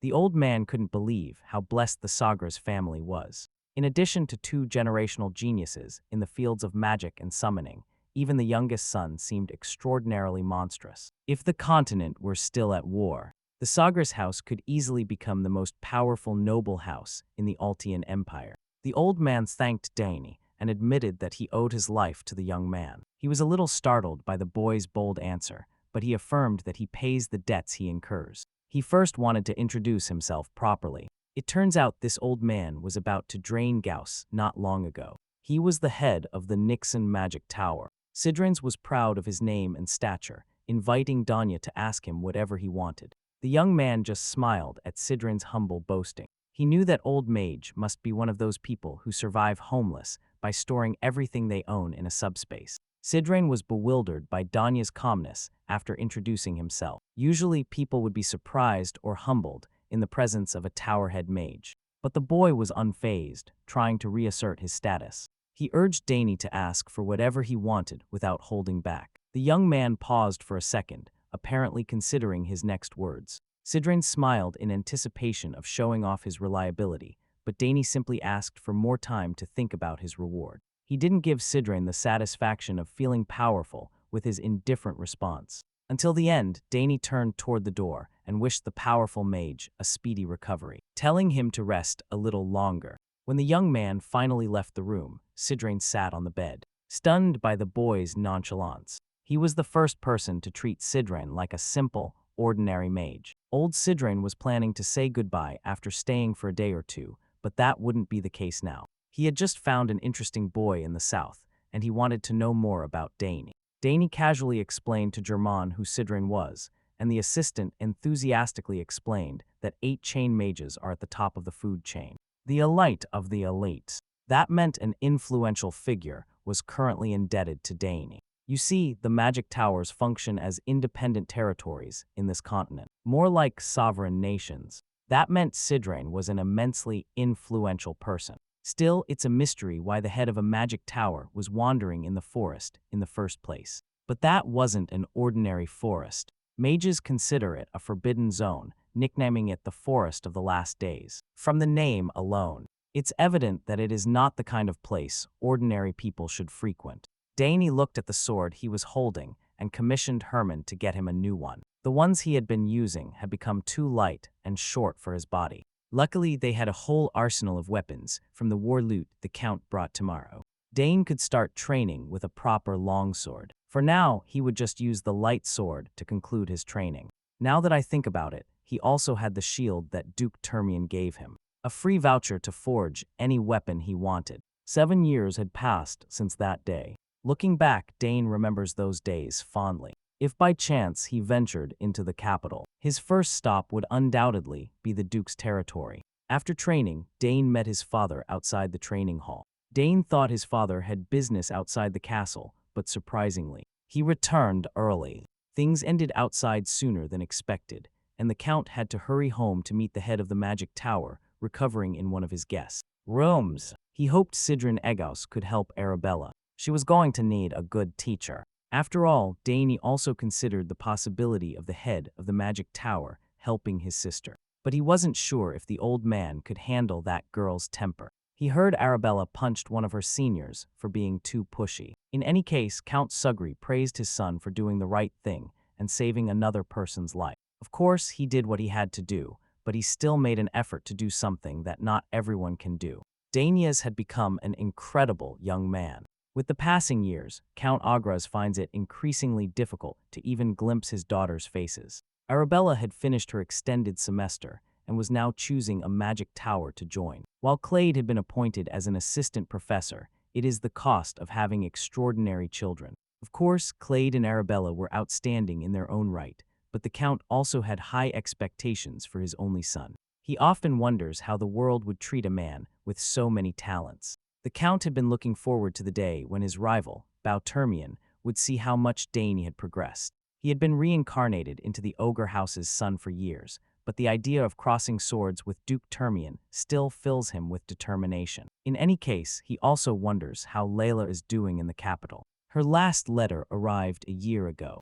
Dane is looking forward to seeing what she is up to when he passes by the capital. A few days later, Sidrine complained that he had gone crazy from being confined to the guest room. He still hadn't fully recovered. The doctor advised him not to venture too far and forbade him from using magic. His magical reflux had not yet been purified, and the poison seeping into his body had not yet been completely nullified. He would have to rest and recover a little more. Sidrine didn't have many options. He hadn't been able to use magic for a long time, so this situation would be a change of pace. But he couldn't stand being locked in the room all day. So he left it, although he didn't know his way around the annex. The doctor worries that the old man might cause trouble and that he himself might suffer the consequences. In the few days Sidrine had stayed in the guest room, the housekeepers started spreading rumors about the old bat. They say mages are either geniuses or insane. Some of the maids had seen Sidrine pacing up and down dozens of times on all floors of the annex.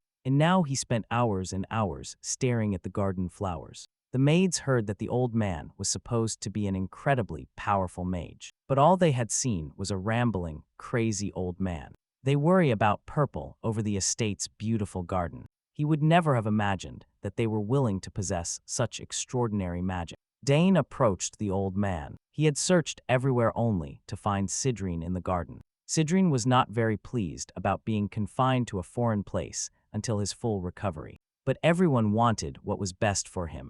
In any case, the area was undoubtedly a good place to rest and recover. He could see why so many nobles come south once the holiday season begins. Dane loved the south, so it's a shame he had to leave soon. Curious, Sidrine asked the young man where he was going. Dane indifferently replied that he would be heading to the capital soon. Sidrine assumed the boy must be going to the academy. His two sisters were prominent figures in that prestigious place. After all, the daughters of the Sogres house were famous for having sublime levels of talent.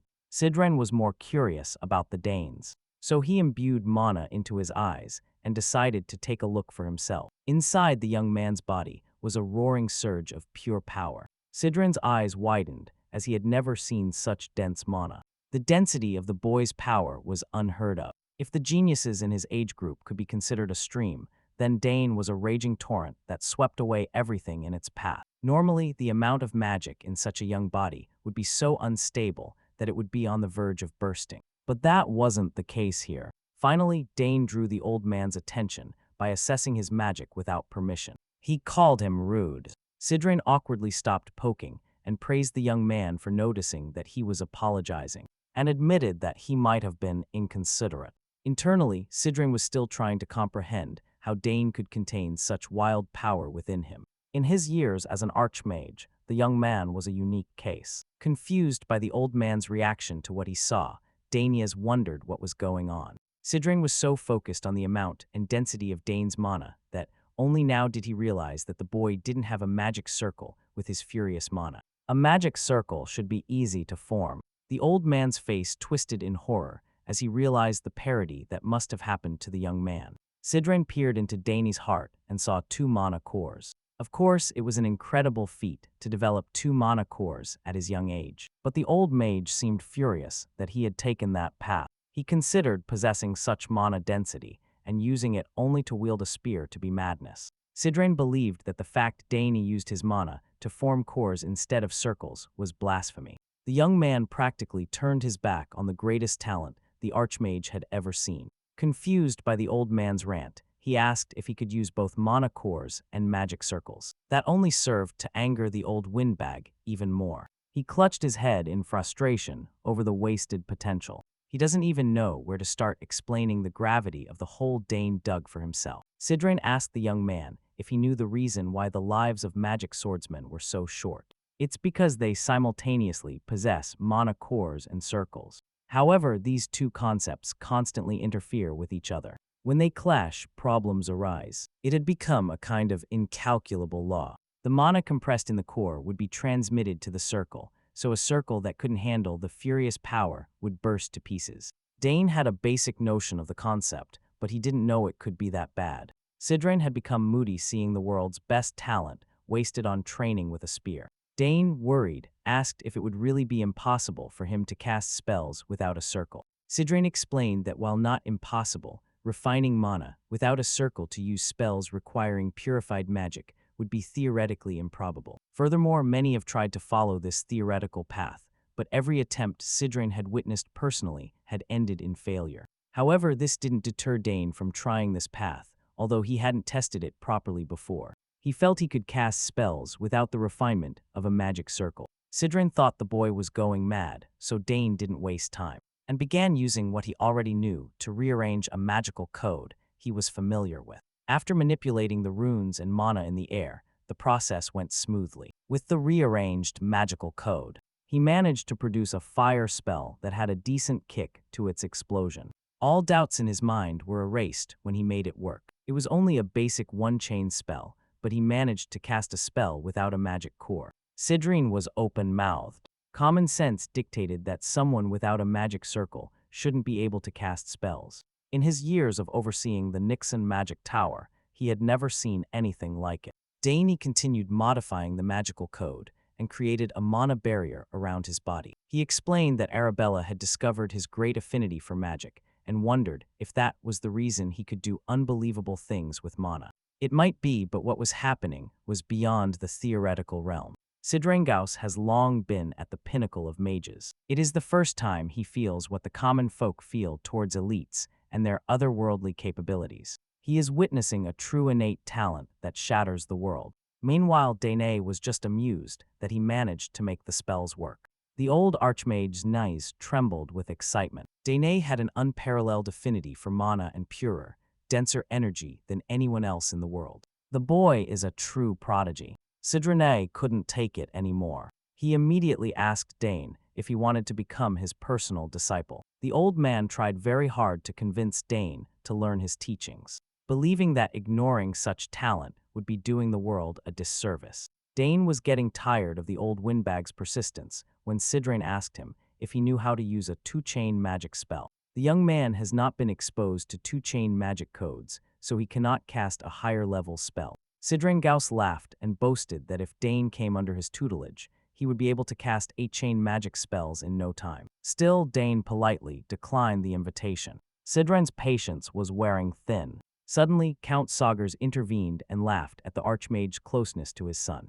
When asked what they were talking about, Dane sincerely replied that the old man kept trying to accept him as a disciple, even after being refused several times. At least Hydrons knew how to behave properly in front of the man of the house. While praising Dane for his potential to become a great mage in the future, he emphasized that Dane has a brighter future than anyone could imagine, since he could already use chain-level magic without a circle as a warrior.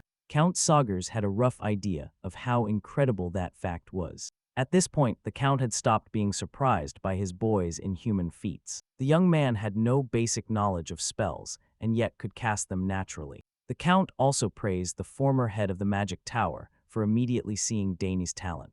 But even if the word talent wasn't enough, Dane is a genius who could become an unparalleled magic swordsman. Upon hearing that phrase, Count Arkin imagined his son giving up the spear and taking up the sword. His jovial mood changed, and anger could be felt in the air. The title of magic swordsman does not sit well with Arkin. Dane flinched at the fact that Sidrain brought up a word that should never be uttered in front of his father. Not knowing how to read the room, Sidrain continued to insist on the possibility of Dane becoming a magic swordsman. He even promised to take full responsibility and make the young man the most powerful fighter in the Empire. By the time he realized the Count's mood change, it was already too late. Count Arkin shouted at the top of his lungs that his son could not become a magic swordsman. Sidrain argued that the sword and magic would be the perfect combination for a genius fit for both. Arkin kept ranting that his son would not become a magic swordsman. If anything, he would become a magic spearman instead. Sidrain finally understood what the problem was. Dane tried to remain as quiet as possible while his father calmed down. Poor Sidrain had never met such an abnormal family as the ogres. You see, for a mage, becoming a disciple holds great significance. Mages, especially powerful ones, often raise their successors through something called inheritance. It is a tradition that has been maintained from ancient times to modern times, even when universal magic education had long been established. What Sardringaus was seeking was not just a disciple, but a successor to his life's work, and those who preceded him. Considering that an 8-chain archmage was still desperately trying to get him to accept the invitation, Dane had gained a lot of confidence in his talent and potential. He could feel an unfamiliar sensation swirling in his body. Now that he was familiar with the fundamentals of magic, he remembered a gift Arabella left him a few years ago. It was a crystal ball he could use if he wanted to see his sister. Right now, asking Arabella for her opinion on the matter might be beneficial. Dane dug out the crystal ball and imbued his mana into it. He telepathically called out to Arabella, who was studying in the academy library at the time. When she finally recognized his voice, she was surprised. Arabella immediately stopped what she was doing and smiled with joy upon hearing from her little brother. As expected, even Arabella was surprised to hear that Dane managed to use a 1-chain spell without a magic circle. She knew his mana affinity was abnormally high, but she never expected it to be this high. The circle only serves to purify and circulate energy, so perhaps Dane's mana was already pure enough to be used raw. To test it, Arabia wanted to send a mana stone to the transmission machine in Dane's room to inspect his mana purity. Good thing she has Arabia now to help him with things like this. She is already an established 6-chain mage, and her help has been incredibly reassuring. Arabia calculated that since Dane could already use chain-level magic, drawing a lot of attention at the academy would be inevitable. But that is the last thing he wants. It can't be helped. Although talent always draws the attention of the masses, but Arabella assured her little brother that she would completely destroy anyone who dared to bully Dane. Speaking of bullies, Dane asked his sister about the news that she broke a senior's nose. The second son of the dual duchy. Just the thought of that slimy bastard makes Arabella furious. Realizing he was taking the call in a public space, he tried to compose himself. Anyway, with enough time, she theorized that the purity of Dane's mana would continue to increase. It's one of the possibilities they could investigate. Unfortunately, the conversation had to be cut short because one of the professors needed Arabella. They said their goodbyes, and she promised to send the mentioned mana stone. The fact that Dane could be forging a path that never existed before finally sunk in for him with the extraordinary purity of his mana. He jokingly wondered if he had a dragon's heart beating in his chest, or something like that. Meanwhile, Sidrain was still stuck in the annex for his recovery. He used a bit of mana to inspect Dane, and that worsened his magical reflux. He might have to stay longer. If the boy accepted his offer, he could have the most illustrious legacy among mages. He wondered what he could do to lure the young man to his side. Sidrain wasn't even interested in learning 8-chain magic. Perhaps he should offer some grand, priceless artifact or pass down a refined inheritance through multiple generations. But if he offered his treasures up front, Sidrain could be scammed and left with nothing. As he racked his brain for ideas, Dane knocked on the door. Sidrain wondered if the boy had come to apologize, or perhaps he had changed his mind regarding the offer. Dane came to look for the old bat because he had something he wanted to tell him. Sidrain immediately assumed the young man had finally reconsidered becoming a disciple. But Dane hurried to put an end to that nonsense. It's not that he had no interest in magic. Sidrain asked him if he already had a master or something, which is why he kept refusing. But that wasn't the case either. Thinking they were messing with him, Sidrain asked the young man what he wanted to talk about. It's quite simple. Dane actually didn't know the 2-chain magic reordering code yet. Learning from his sister would be difficult, as she is far away. In the end, the best method would be to learn under Sidrain, a literal archmage. The old bat still owes him for the rescue, so refusing his request outright won't be possible. Dane confessed to the old man that he doesn't only want to follow the path of a mage, nor will he only become a magic spearman. He wants to become a magic spearman, assassin summoner. For Sidrain's knowledge, something as crazy as that doesn't even exist. Heck, Danya would even add swordsman to that title. Also, the absurdity of the young man's aspirations completely frustrated Sidrain. To achieve such a mouthy title, Danya had to draw the line and refuse to become the disciple of the old magic tower head. Based on the young man's determination, Sidrain could see that Dane was already set on his path. Then an idea struck him. The old mage stood up and asked if Dane would be interested in a letter of recommendation, since he aspired to enter the academy. Getting a letter of recommendation from the former head of the Nixian Magic Tower would be a huge boost to his reputation. Dane thought about it briefly and considered it not a bad offer at all. So he accepted the letter of recommendation, and while they were at it, he wanted to make another request. Sidrain chuckled to himself, thinking the young man had finally come to his senses. He can finally start cementing his dominance over an unparalleled genius. Seeing that the old man was feeling generous, Dane asked if he could learn the two-chain magic reordering code. That won't be a big problem for someone like Sidrain. He knew the existing two-chain magic reordering code. After all, Dane is still young, giving him a letter of recommendation to the academy. And some two-chain magic codes were no big deal, even if he wasn't at his best right now. Sidrain could start his lessons immediately. Dane grinned slyly to himself. Since he had just caught a huge fish, he extended his hand and declared that with everything on the table, they could consider Sidrain's debt for saving him paid in full. The old bat said it himself. Since he owed Dane a lot of gratitude, he could ask for whatever he wanted, so here he is asking for what he wants. Sidrain didn't like being played like this. He really thought he was finally going to have a disciple. Dane's answer to his invitation remains the same. It's a hard no.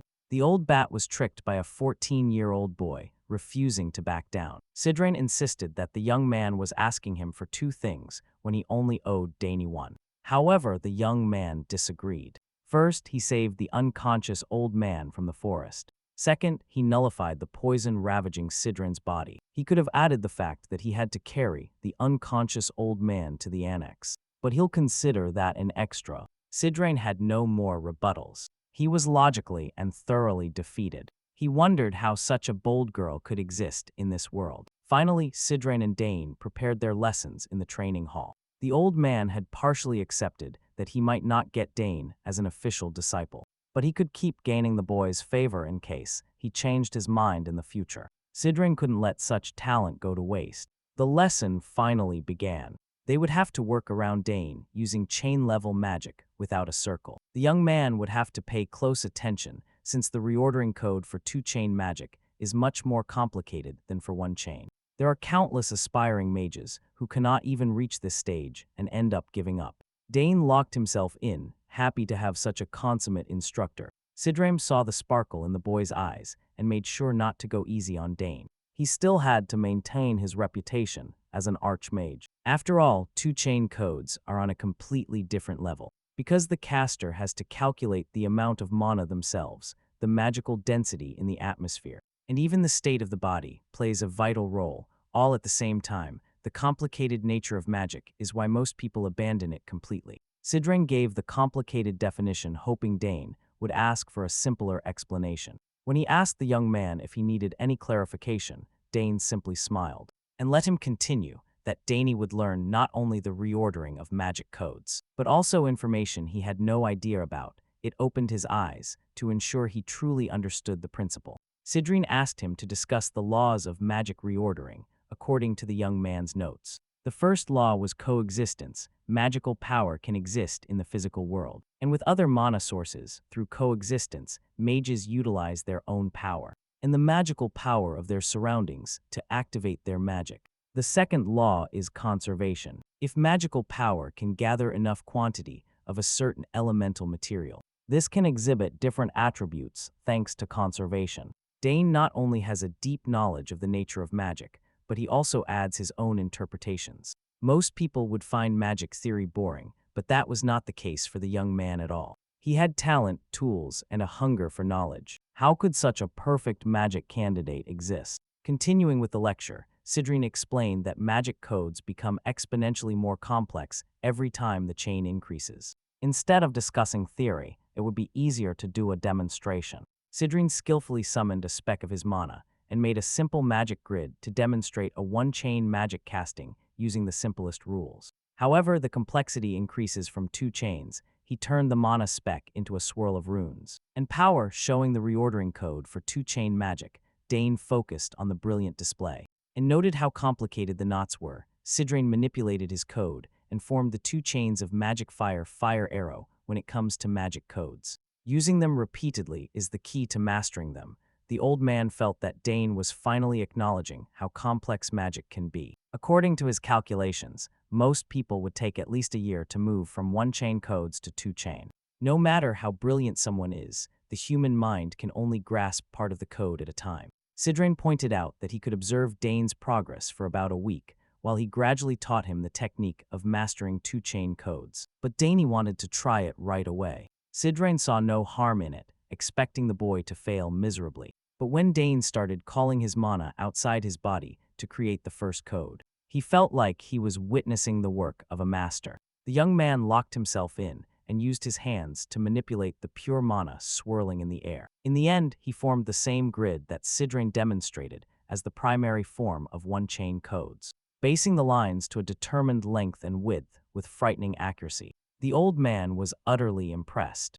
Dane could have stopped there, and he would be considered an undisputed genius. But where is the fun in that? He went further and deconstructed the mana grid to slowly form a mana swirl in the air. Sidrine was stunned to see a perfect replica of the 2-chain magic reordering code he had just demonstrated once. When asked how he managed to do it so fast, he simply replied that he copied through observation and memorization of rules and patterns. He visualized every factor in his mind while forming the magic code, and he found it surprisingly easy. Sidrine kept being amazed over and over again, even though, as a magic genius, it took him a while to reach 2 chains. A boy without a magic circle easily did it in just a few minutes, as if trying to give the old man a heart attack. Dane declared that he would try to use the fire arrow spell too. He made the mana and the rune move through his body at impeccable speeds. Finally, he managed to reorder the code in perfect order to manifest multiple fire arrows. Sidrine looked at the perfectly crafted fire arrows, refusing to believe what he was seeing. Seeing what this boy was capable of was plunging the old man into an existential crisis. If he had Danya's talent growing up, he would have long reached his dream of 9 chains. Danya freely controlled the fire arrows, making them fly all over the training hall, while the old archmage tried to compose himself. Even Danya was surprised that everything came naturally to him in one go.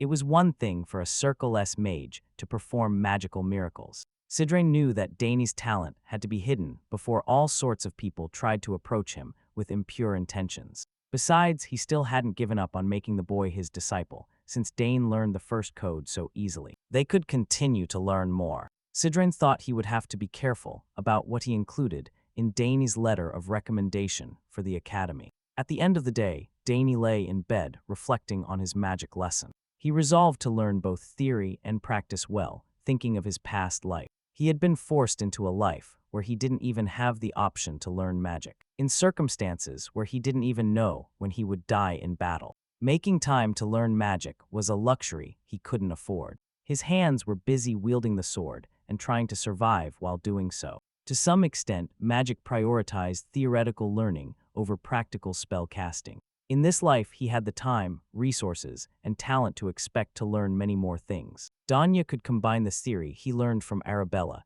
and the talent he was born with. And now he could even show explosive growth if given simple guidance. Being taught by a former tower master, he was looking forward to seeing what kind of magic he would learn in the coming days.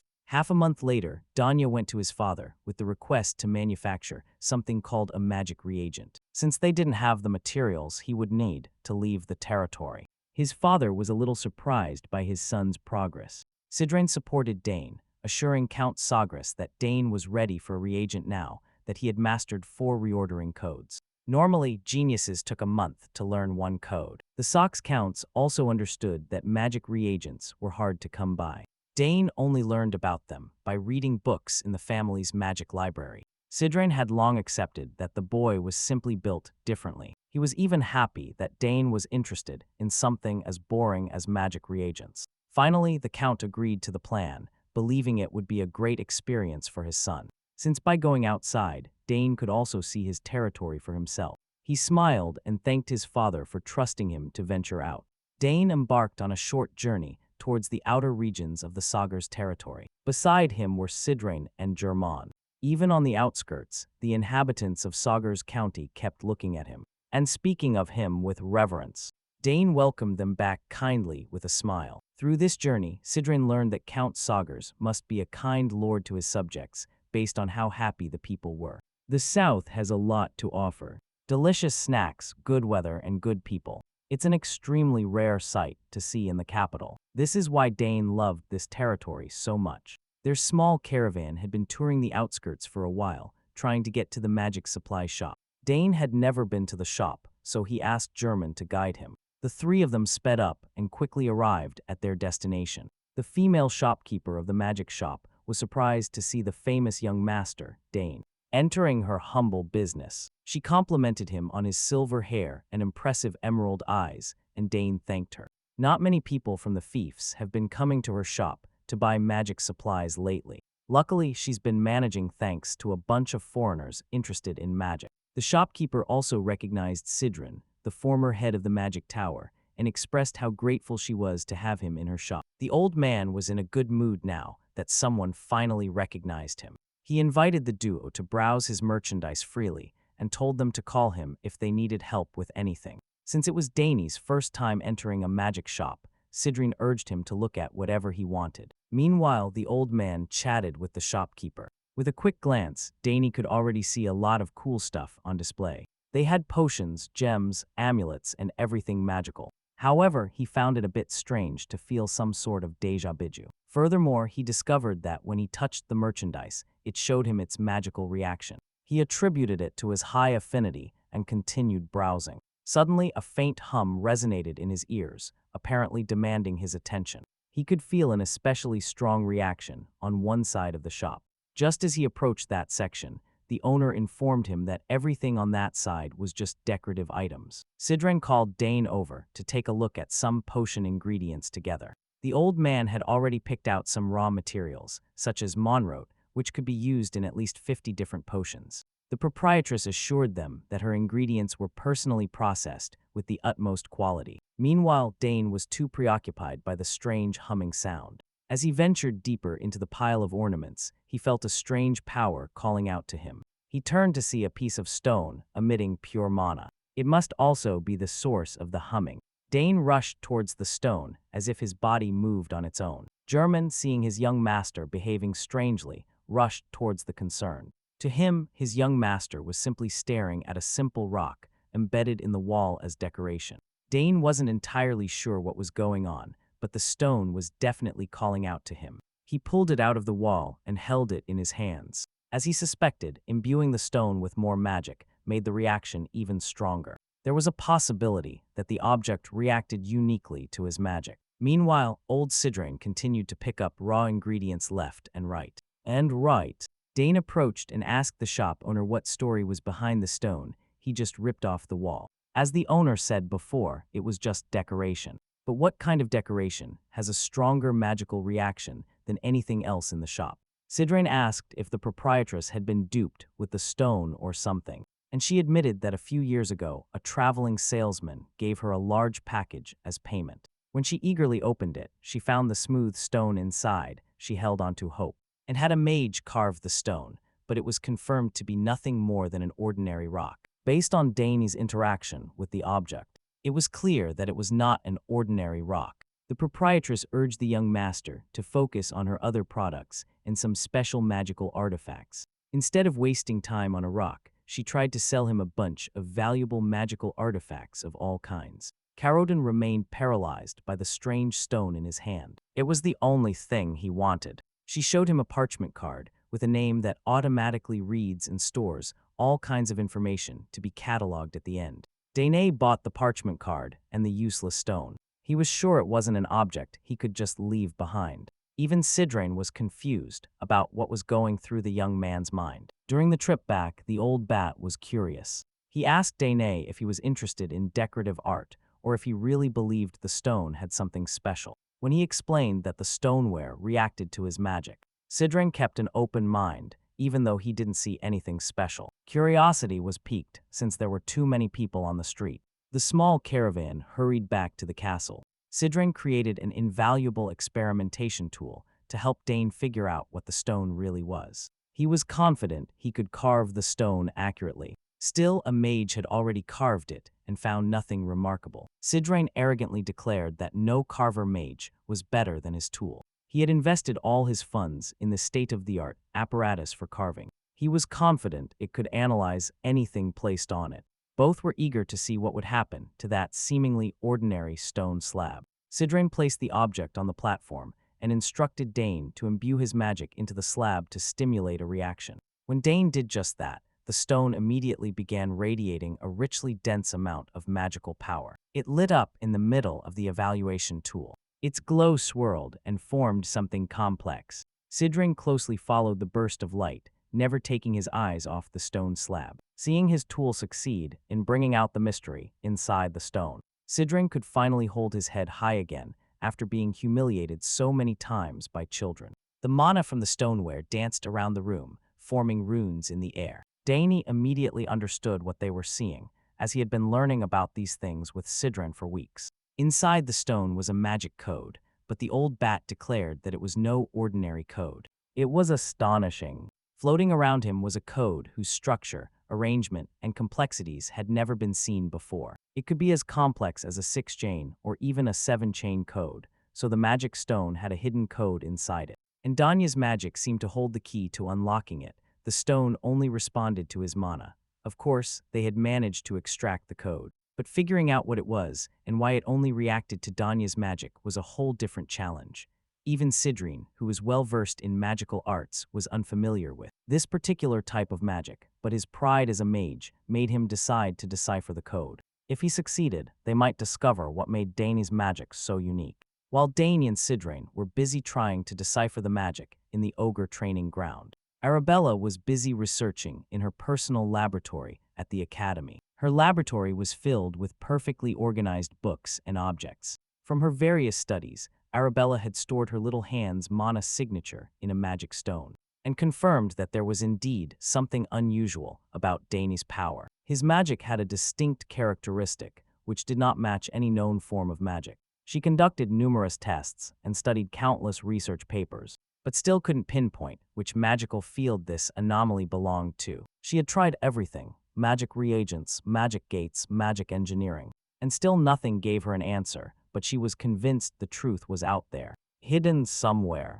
Then suddenly, she remembered hearing about a long-lost magical field, one that had vanished from the magical world. Perhaps Danny's magic was related to this forgotten field. Arabella began rummaging through her mountains of books and literature, trying to remember where she had stored that old tome. It was a book discussing alchemy, divination, spiritism, necromancy, and a primitive form of magic code. As she searched excitedly, another dusty tome fell from the shelves. She picked it up and realized it was an ancient book of magic. Now that she thought about it, she once studied the vanished magical kingdom of Arcana, a civilization said to have existed over 2,000 years ago, which inherited the ancient magic from an earlier age. It is said to have practiced forms of magic that no longer exist. Arabella chuckled to herself, shaking off the idea that ancient magic had long disappeared. There was no way Danya's magic could be connected to such a relic of the past. But at this moment, she had nothing to lose. So she decided to try something unconventional.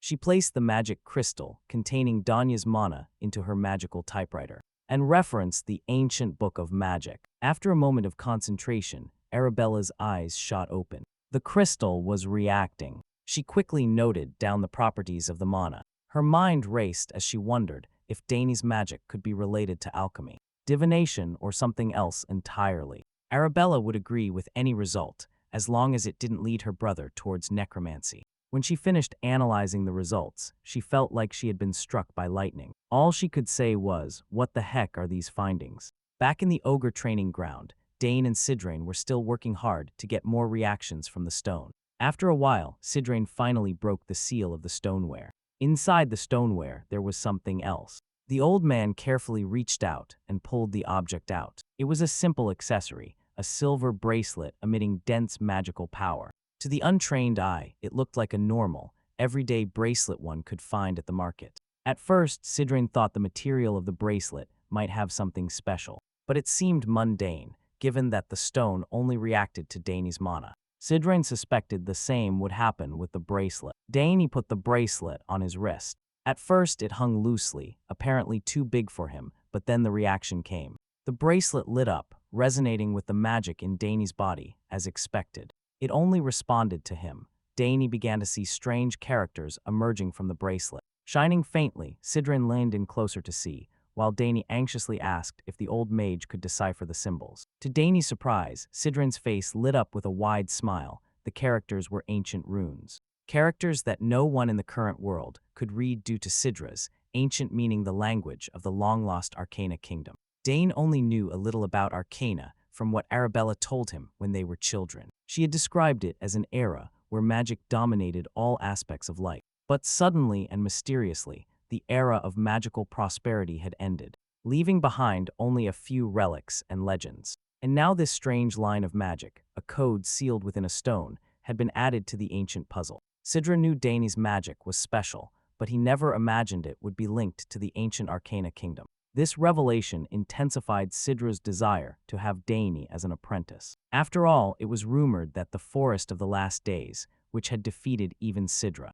was imbued with remnants of the disruptive magic of the Arcanans. Dane's connection to this ancient power now made sense. Unfortunately, all they had for now were those few lines of indecipherable runes. Sidrain urged Danya to take his time and delve into this mystery, but warned him to keep it secret for now. Suddenly, their moment of quiet study was shattered. A terrifying sound echoed throughout the Sogres territory, causing both their eyes to open in distress. Something horrible was approaching. The familiar sound of the alarm caught them off guard, and the old man quickly realizes that it must be the monster attack alarm. Well, that's enough to get him going, because now that his body is almost completely healed, he's looking forward to flexing his old muscles and getting the blood pumping, plus it's a great opportunity to return the ogre's hospitality. The excited old man tells Dane not to just stand there and to grab a spear or something, but Dane stands there with barely an expression. Silently, he reaches into his coat and pulls out a pendant.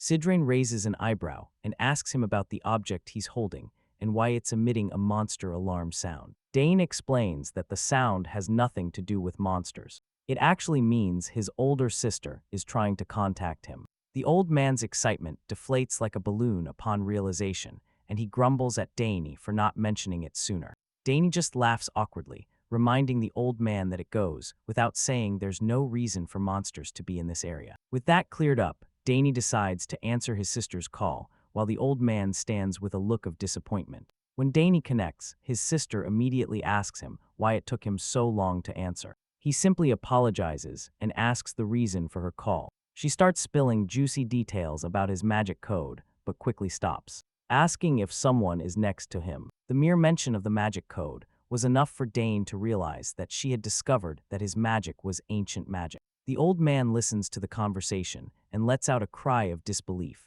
demanding to know how on earth she figured it out.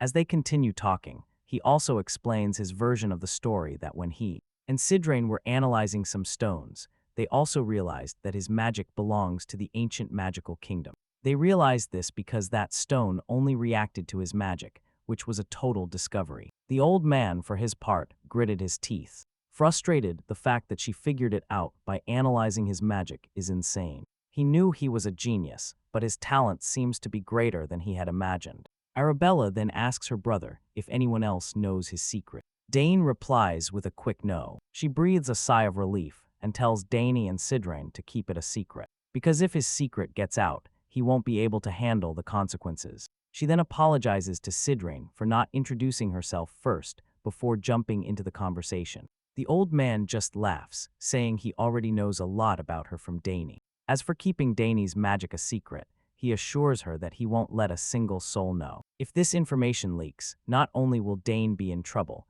but the entire Grease house will be involved in the massive consequences. Arabella congratulates the old man for grasping the essence of the situation immediately. which of course is expected of a sea sage. The old man then asks if this exchange is being recorded, to which she replies no, saying that the moment the conversation ends, it will be immediately erased. Well, that's good news. At least they don't have to worry about anything leaking. The old man then reveals that he also plans to return to the magic tower to investigate this matter. Arabella thanks him for the gesture, while he tries to play it down, insisting that, as a mage, he is only doing it out of a sense of duty, so there is no need for her to feel indebted. Speaking of the magic tower, the old man reveals that he heard she was looking for a tower to join, and asks if she has already decided which one she wants to go with. Arabella quickly realizes that he is hinting for her to join his tower, so she tries to dodge the question, saying she is not considering the Nixon Magic Tower because it is not specialized in the field she is interested in. Of course, this leaves the old man annoyed. Once again, he was wondering where Danny's cunning came from, and it seems he inherited it from his sister. But he doesn't express his frustration. Instead, he laughs, saying that she doesn't have to join his magic tower. Meanwhile, Danny feels a bit worried seeing this old man, especially since his sister was so direct with her words. Anyway, he decides to cut the conversation short by telling her they can discuss the details. Later, after exchanging greetings, she cuts the connection. Sidran comments that his sister has become an impressive person, to which Dana feels, mentioning that the artifact in front of them was also made by her. She adds that this compact crystal ball is trendy among young mages. The old man smiles and admits it's quite impressive, but we can also see the frustration on his face when he says he doesn't need such an item. He explains that when you reach the 8th chain, wasting time talking to people is not something mages do. Danya intuits why the old man is saying that. The fact that this old fogey doesn't want a trendy item like that just indicates he has no friends. Later, Danya tells his parents everything about ancient magic, and his mother seems quite worried upon hearing it. But his father assures them that if anyone targets Danya, they will pay for it. His mother agrees, stating that she won't stop when it comes to her son's safety. Once again, Danny feels a bit uncomfortable with their intense protective instincts, but he has to admit that there's nothing safer than being cared for by the two of them. Sogres then states that, if what Danny said is true, does that mean their lineage harbors latent ancient magic? His wife acknowledges this and also wants to know if any of their ancestors had it. She decides to check her side of the family first. The matter is quite intriguing, and Dane can't help but wonder what might be uncovered if both sides of the family dig into this, even if it's not really important to him. It keeps piquing his curiosity. Anyway, his mother reminds him that he has already surpassed his limits in many aspects. If he stays here, he might hinder his growth, so he should consider gradually heading towards the capital. The mention of the capital startles him, and his parents further remind him that he must be at least 14 years old to enter the academy. Now that he is that age, he must not waste any more time. Sogres makes it clear that he wanted to keep Dane for 1 or 2 more years before sending him, but it seems there is nothing left for him to learn here. His mother places her hand on his and tells him he can leave whenever he wants, emphasizing that the decision is entirely his. Dane is surprised by this, because he didn't expect them to have already reached an agreement on the fact that he has to leave this place. His father is confident that his son will make him proud and encourages him to dedicate himself to his talents to his heart's content. Dane smiles at this, saying he understands what both of them are saying and promises to prepare to enter the academy. The family of 3 smiles as the decision is made, and by this point, Dane is also excited to finally move to the next level of his life. Later, Dane informs Sidran of his decision to leave the mansion. The old man asks him if he has really decided to leave, and Dane confirms it, although he admits it is a bit sooner than he initially planned. Next, the old man also expresses his support for Dane's decision, saying that having his talent restricted here would be a waste of potential. He also gives Dane some advice, not to reveal too much about his talent all at once to other people. While the academy welcomes talent, not everyone thinks that way, and there are people who might get jealous. However, Danny already knows this, because Arabella had warned him about it and mentions some scandalous situations she herself had experienced. The old man further states that it is difficult for mediocre people to thrive in the academy, given the atmosphere, but he assures Dane that the house's Thermion is not one of them. Speaking of domestic Termion, Dane quickly remembers Layla and the promise he made to visit her once he reached the capital. He knows if he doesn't visit her, she will be very disappointed in him. He also remembers the crest Duke Termian gave him, so he thinks about what kind of weapon he wants before heading there. The old man then reminds him that there are 3 months until he enrolls in the academy, so he must plan his departure from here for 2 months from now. Dane acknowledges this and returns the question to the old man about his own plans. Sidrain replies that he is going back to the magic tower because he has something to take care of. He expresses his gratitude to Dane for helping alleviate his boredom, and, as a gesture of goodwill, he wants to return the favor by letting Dane know any lights on this ancient magic. Dane is very grateful to hear this. The old man points out that now that Dane has little time left here, lessons should be his biggest concern. Sidrain wants to speed up the process to finish the lessons ahead of schedule, but he warns Dane that the third chain is considerably more difficult than the second. Dane promises to study hard to reach that level.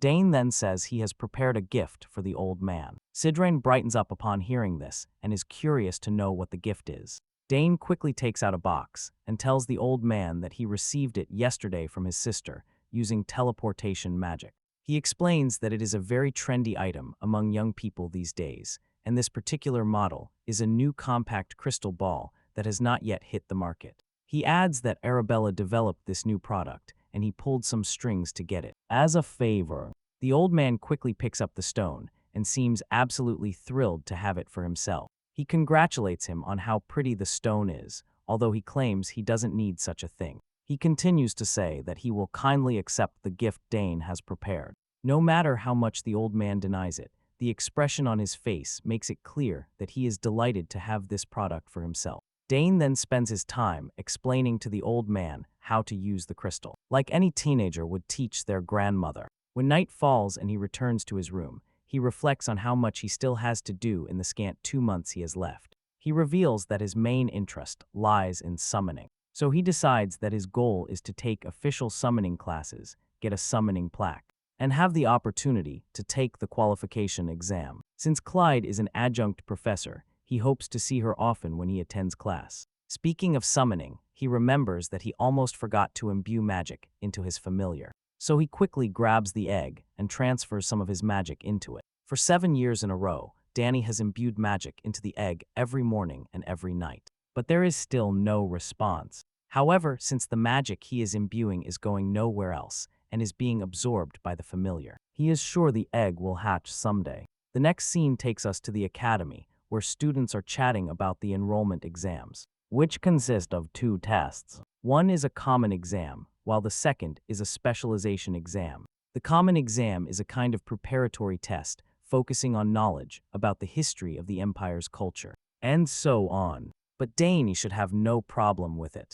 Arabella informs her brother of the details through the crystal, and assures him that doing well on this exam is important, as it will be reflected in his admission score. Then there is the specialization exam. As the name suggests, you have to choose a specialization and take an exam, and the content depends on the professor. But Arabella is confident that this part will also be a piece of cake for him. Dane recalls that Arabella passed that exam quite easily, and she smiles, saying, "Yes, it was a piece of cake for me." She then reveals to him that once he chooses a specialization, he cannot change it, so he has to choose carefully from the start. She mentions that she would be very grateful if he chose magic, while Dane wields his sword on the training ground. He can't help but flash an awkward smile, seeing how she still hasn't given up on trying to convince him to join the magic program. To get her off his back, he tells her he will think about it, then asks if there is really no other way to change specialization after enrolling. As she mentioned, Arabella explains that this is how it usually works. The only real option is to graduate and then come back, although he can still take classes from other majors, but once he's in his 3rd year. They generally don't allow non-majors to take higher-level classes for a different specialization. In other words, he only has one chance to choose a specialization. She also explains that, for someone as talented as him, there is a self-specialization system.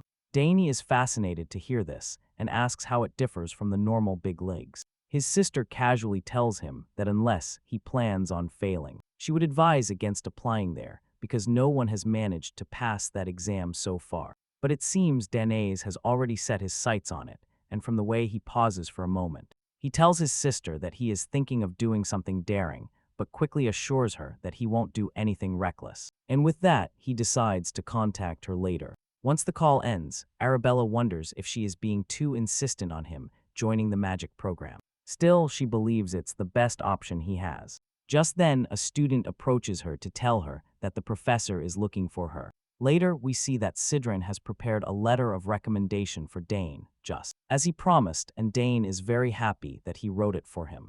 The old man feels proud as he tells Dane that he took great care and attention in drafting the letter of recommendation. He didn't just write the typical generic lines. Instead, he made sure it looked impressive and that the words truly reflected Dane's strengths and potential. To Sidran, it was a sincere effort to support Dane, something he doesn't always do to that extent. So he advises Dane to feel somewhat honored. Dane quickly smiles and promises Dren that he will live up to his expectations. But the old man grumbles, a bit annoyed, that it would have been much better if Danny had agreed to become his disciple. He says their current relationship is technically that of a disciple and a master, but he's not sure if Danny will ever recognize him as a true master. Well, it seems the old man might be right, because the awkward smile Danny gives him shows that he really doesn't want to think of him that way. Anyway, the old man asks if Danny has finished his preparations, to which Danny confirms there isn't much he needs to take with him.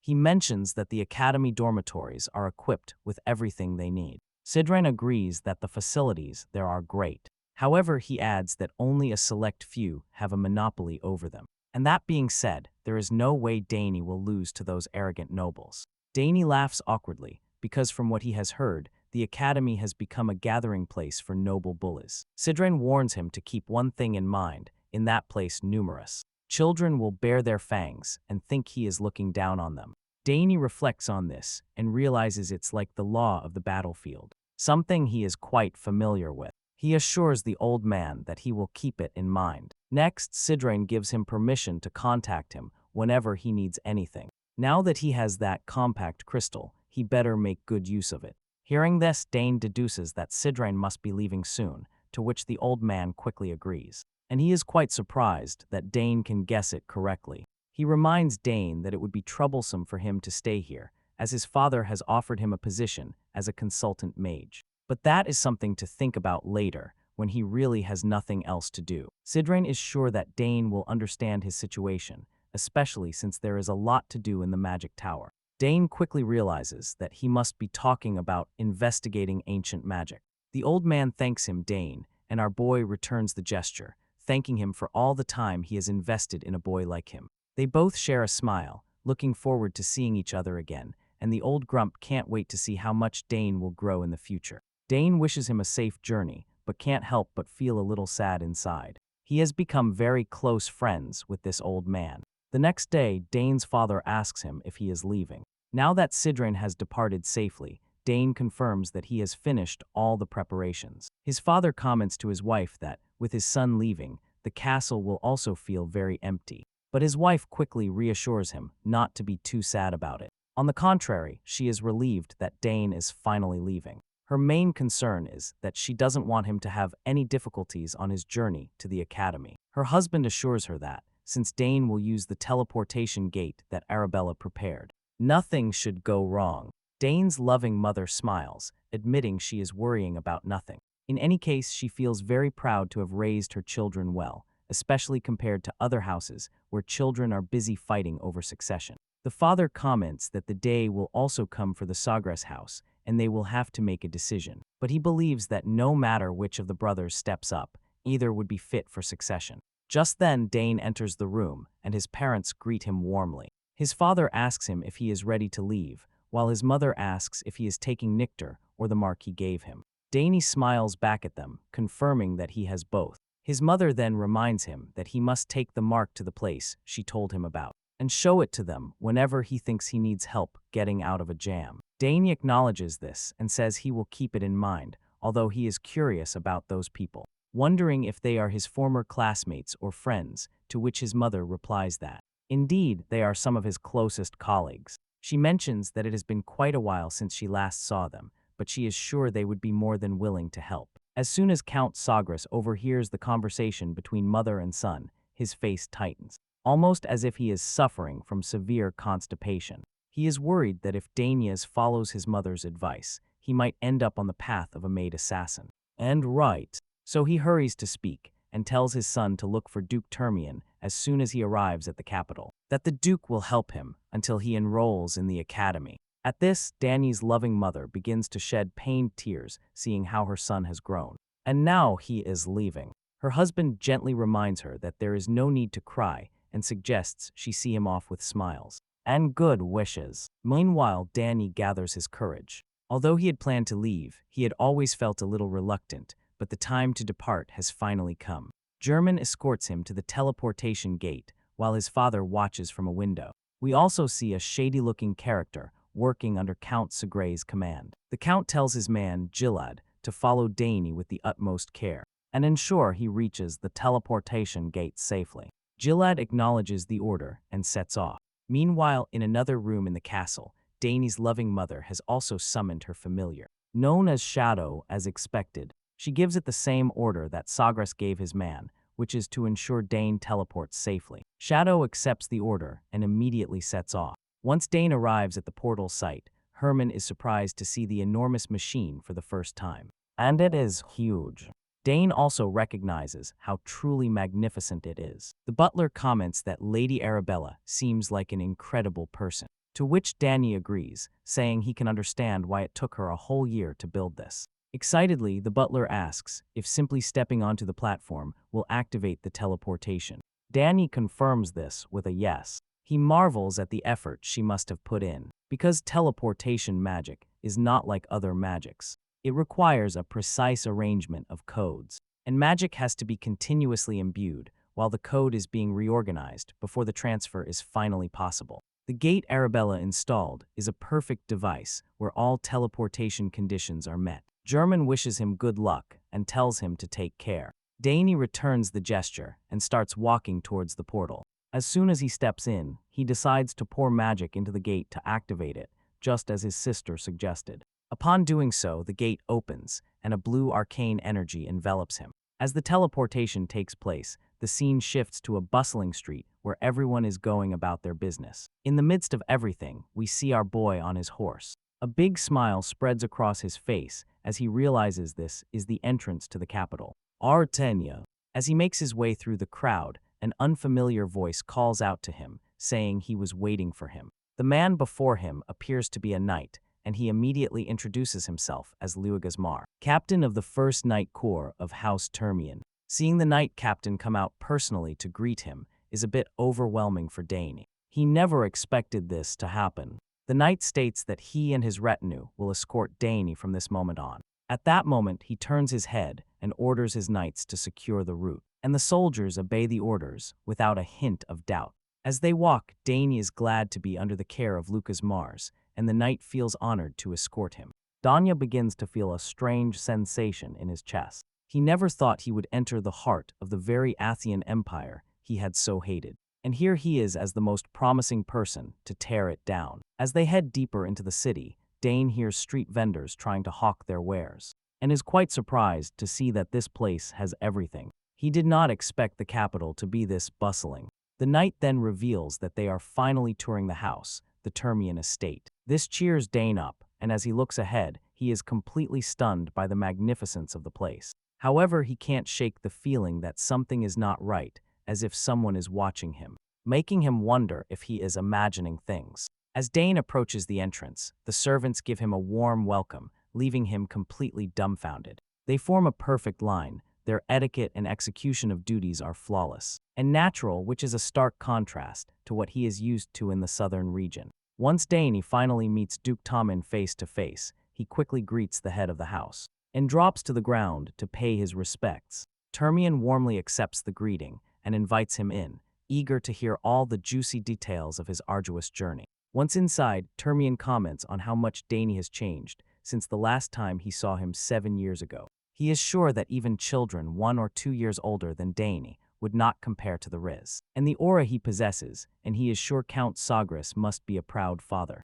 He further states that although this place does not measure up to Count Sogres' castles, he tells Dane to enjoy his stay until the academy entrance exam. He also promises to assign a servant to Dane who will fulfill any wish he desires. Dane thanks him and immediately asks about Layla, wondering what she has been up to and how she is doing. Termian says she is mostly fine, but asks if Danya has had any disagreements with her recently. Danya asks him what he means by that, and Termian explains that lately, whenever Danya's name comes up, Layla seems a bit unpleasant. Danya quickly states that he doesn't remember having any falling out with Layla. Termian takes this into account and supposes it might be due to the pressure she is feeling for the entrance exam. But he is confident that someone like Layla will easily get over it. Meanwhile, Dane wonders what could have led her to act so strangely, and thinks maybe it's just a phase related to puberty. Termian then decides to give Dane some time to rest, suggesting they can catch up later. But he hints that Dane needs to be nice. Dane, of course, does not understand what that is supposed to mean, but Termian cues, and assures him he will find out very soon.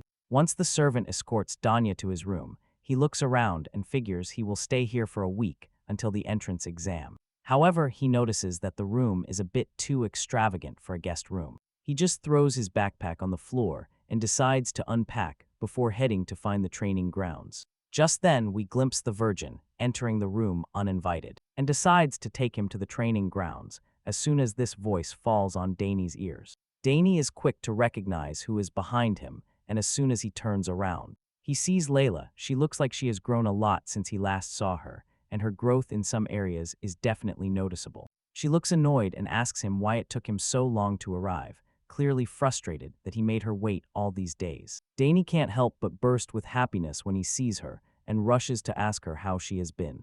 Layla replies that she has been doing very well, but before they can catch up, she has to deal with her rage. She is absolutely livid because he didn't write her a single letter for a long time, despite promising he would. She asks him why he didn't even bother writing her a letter in the last few years, or at least notify her of his arrival. Dane, with a clueless look, admits that he completely forgot to update her, and apologizes for it. Layla is, of course, not satisfied with his half-hearted apologies. He tries to remind her that at least he showed up as promised, explaining that he was too busy preparing to come to the capital, and forgot everything else. He begs her to let him off the hook this time, as expected. She pouts like a stubborn wife. Wadden can clearly see the anger etched on her face. He asks her if there is anything he can do to make it up to her. He apologizes again and promises to do whatever she asks. Layla raises an eyebrow, asking if he means it. Dane just gives her an awkward smile and decides to agree to whatever she says to divert some of her anger. Finally, he asks her what he could do to make it up to her. She thinks about it for a moment and suggests they have a sparring match. Dane is startled by the unexpected request, something he didn't anticipate, but he goes ahead anyway. Meanwhile, Layla smiles, clearly feeling proud of herself. She asks him if he is sure he won't regret it, because she is much stronger now, and she is not that crying child who used to learn mana release from him. Dane is surprised by her newfound confidence. It really makes him think that she must have grown a lot in the last 7 years to feel so sure of herself. Speaking of improvements, he remembers she mentioned winning a contest in one of her letters. Layla is surprised he remembers, and he explains that she won the previous cup organized by the royal family. As far as he remembers, it was a tournament for those under 15, she confirms it, saying the competition was fierce, and if he had participated, she is sure they would have made it to the finals together. He assures her they can make up for it now, then she asks him if he is sure he wants to train. Since the entrance exam is close, and if he gets hurt, it could be problematic for him. Dane shrugs, saying she doesn't have to worry about that. But still, in his mind, he wonders why they would get hurt in the first place. With that decided, he decides to have the match tomorrow, as it's too late today. When the next day comes, we find them outside ready for the spar. He asks her if she has a weapon for practice, because he definitely doesn't want to hear that she is still using a blunted weapon. He reminds her that they are only having a light spar, so it's only natural to use practice weapons. After all, no matter how much she is trained as a warrior, she cannot face every situation. He asks her what she would do if she were injured during the match. She confidently tells him not to worry, because they have the best healer in the Empire right here, at the residence. But Dane raises a valid point and asks, what if something serious happens before the healer can do anything? Layla stutters for a moment, trying to find an answer. He tells her that if she wants to use a sharp weapon, she must be mentally prepared for it. She wonders why he is making such a big deal out of it when she is only going to have a little spark. Finally, she relents and agrees to use practice weapons. She orders one of the servants to bring practice weapons. While the servant goes to fetch them, Dane looks at her and is happy to see how confident she is. Just as the rumors suggest, she will soon reach the status of her two older brothers. Both active knights, there is even a good chance that House Termian will soon see its first female head. Dane wonders if teaching her mana release was a big turning point in her growth. It seems to be true. As we peek into Layla's thoughts, we find that she feels grateful to him, since thanks to his guidance, she learned the fundamentals of magic handling much faster than other people her age. And she has even formed 2 mono courses now. She has waited for this day for so long, and if she won, she wonders if Dane would feel bad about it. Finally, the servant brings the requested equipment. Once Dane is equipped with a toy spear, he swings it for a moment to get the blood pumping through his muscles. Then he takes his stance and asks her if she is ready. Layla confirms that she is, and takes her stance with a mock sword in hand. She reflects on how she fought a spearman in the Dante Cup, and it wasn't that hard to face him, given that the spear is a long-range weapon. Its effectiveness rapidly diminishes as the distance closes. Keeping that in mind, she recklessly charges towards Dane to strike him. But before Layla can even touch him with her sword, Dane disappears, leaving her bewildered. Before she can figure out where he went, she realizes that Dane has already marked her with his spear, ending the match before it even began. She quickly turns around and asks him, since when has he been there? Dane reminds her that she should consider herself lucky. They were using practice weapons. If they had been real weapons, she could have gotten into some real trouble. Layla refuses to believe she lost, because she is sure her sword had already reached him. Dane offers her another chance, but warns her that the same trick won't work a second time. So she better move carefully. Layla steels herself, inwardly admitting that the fact she just missed must only be because she was nervous since she hadn't seen him in a long time. This time, she swears she won't make it easy for him. It is then that Layla spots her father on the balcony, watching everything unfold. Dane also notices the Duke, and is surprised to see that he came just to observe his girl's potential. Firsthand, he can quite understand the intentions of this loving father. After she won the Danter Cup, he must be worried about his daughter, who has been working so hard, but Dane is confident this match will ease the Duke's worries. Witnessing his true potential, Layla feels even more fired up by her father's presence, and is eager to prove her worth by giving it her all. In this final bout, Dane nods his head and tells her to show him everything she has. As the battle begins, the exchange of blows between the two reaches a frenetic speed. This time, Layla is giving it her all, but despite all her efforts, Dane points out that she is still lacking a bit, encouraging her to try harder. The Duke can't help but let out a chuckle, feeling proud of his daughter. He is pleased to see that in this match, they seem evenly matched so far, but he is curious to see how it will all end. But suddenly something changes. A strange and ominous feeling creeps into the air, and he realizes that the confident smile Dane had moments ago has vanished, replaced by a serious expression that makes him look like a warrior ready for battle. Well, it seems Duke is suffering from PTSD, because our entire boy looks strangely familiar to him. As their duel continues, Layla gives her all to dominate Dane, but it's clear she's no match for him. Her clumsy next move leaves her exposed, and Dane quickly makes his move, ensuring the fall won't be too hard. Duke Termian doesn't seem thrilled to see his daughter on a losing streak. He asks his knight Asmar if he thinks Layla's arrogance will subside after this. But Asmar believes Termian already knows what's happening, so he doesn't feel his input is necessary. Termian agrees, saying he knows better than anyone, as he saw the signs before the Danter Cup. But after her victory, she completely changed. Meanwhile, the fight continues, and the Duke points out that he had considered the possibility of having some stern words with her, but he thought it better that she figure it out for herself. Asmar agrees with this idea too. Termian questions his knight again, asking how many monocores Dane could possibly have inside him, considering Dane's talent. The knight guesses at least 3, but Termian immediately disagrees, thinking it's probably 2, with a very small chance of it being 3. Asmar asks for the reason behind the Duke's words. In response, Termian tells his knight to look closer. What is overwhelming Layla is not Dane's spear skill or his superior speed. It's his tactical movements, something Layla has never experienced before. We then zoom in on Layla, who who is completely bewildered as to how Dane counters every move she throws at him. To clarify, Dane points out that the slowness of her movements makes it easy for him to predict her actions. All her attacks are too predictable, giving him the upper hand. Meanwhile, Termian asks Asmar if he doesn't see in Dane the spirit of an experienced swordsman. The knight immediately agrees, but admits he is curious how it is possible that Dane, at his age, has so much experience. Termian confesses that he has no idea either. He then reflects on how Layla's biggest growth happened 7 years ago, after her return from the inspection tour of the South. Meeting Dane then had a profound impact on her, and he is sure this time will be no different.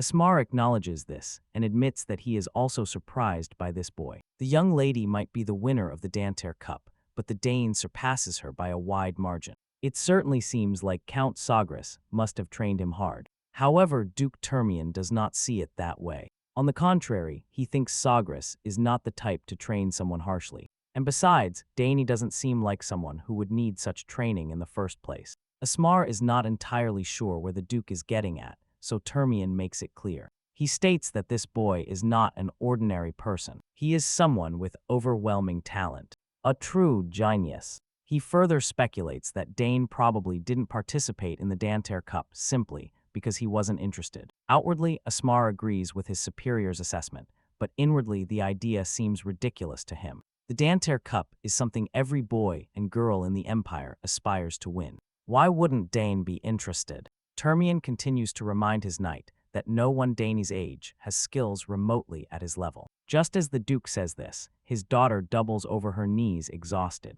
Watching her, Termian reflects that these battles might be exactly what she needs to humble her personality a bit. He hopes Layla will realize her flaws in this sparring session. If she can put aside her arrogance and focus on becoming more skilled with the sword, she will be able to completely surpass her brothers. Now let's switch to Layla's perspective, who is facing humiliating defeat after defeat. She is finally starting to realize that Dane is not just a tough opponent, but that he is on another level. She always knew their talents were different, but discovering the gap between them is so large leaves her speechless. Seeing that she is exhausted, Dane decides to call it a day. It seems Dane was simply doing what Duke Theon expected, playing along to remind Layla that she is not the best.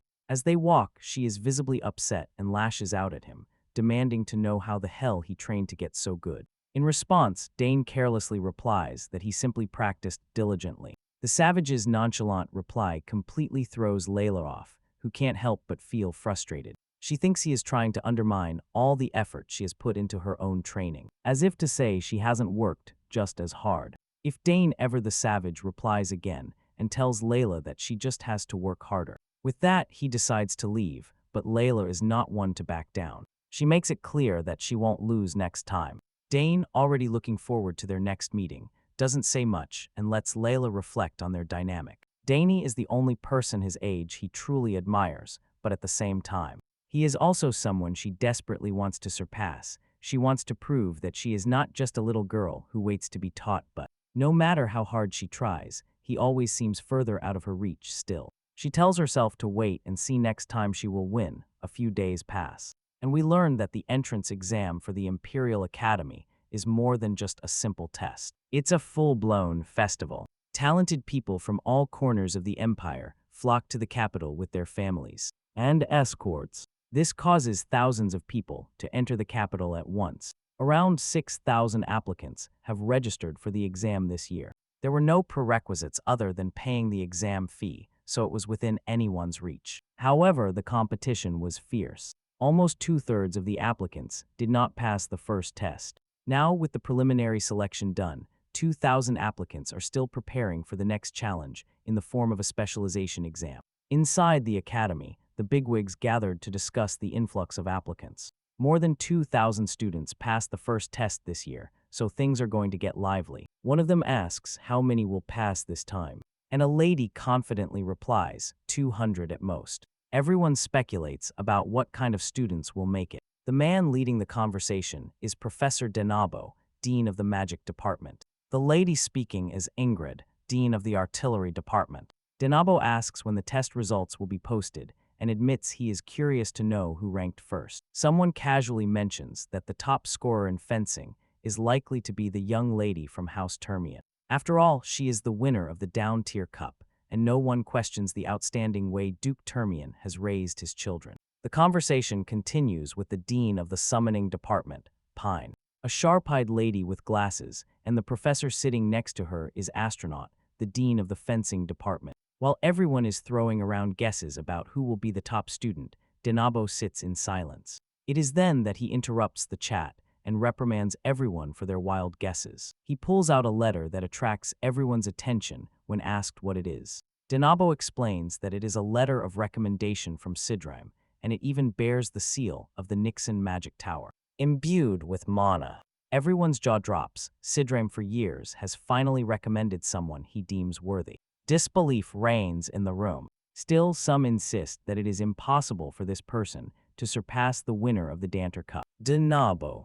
However, he is not done. He reminds everyone that Sid Ren, famous for never taking a disciple, has sent a letter of recommendation. Not only that, but the boy in question is only 14 years old and is already a 3-chain mage. At this point, everyone is dying to know who this prodigy from Nabo could be. He lets the suspense build before finally revealing the name Danius, or Grez from home. The room falls silent. What makes this revelation even more astonishing is the fact that there are already 2 geniuses from House Sogres enrolled in the academy. And now there will be a third. They are sure this will draw everyone's attention. Strayed recalls that House Sox is famous for its expertise in spear handling. But a letter of recommendation from a mage doesn't make much sense. It looks like Sogres is about to become famous for its magic. Lady Ingrid, on the other hand, shares the same thoughts she had assumed he would apply for spear handling. So this is a surprising turn. Denabo, for his part, is excited to see him join the magic department with his sister, Arabella. Once there, he will be a fantastic addition to make the department even better. After all, the Imperial Academy is better known for its magic. Suddenly, a lady rushes into the meeting to announce that the test results are in.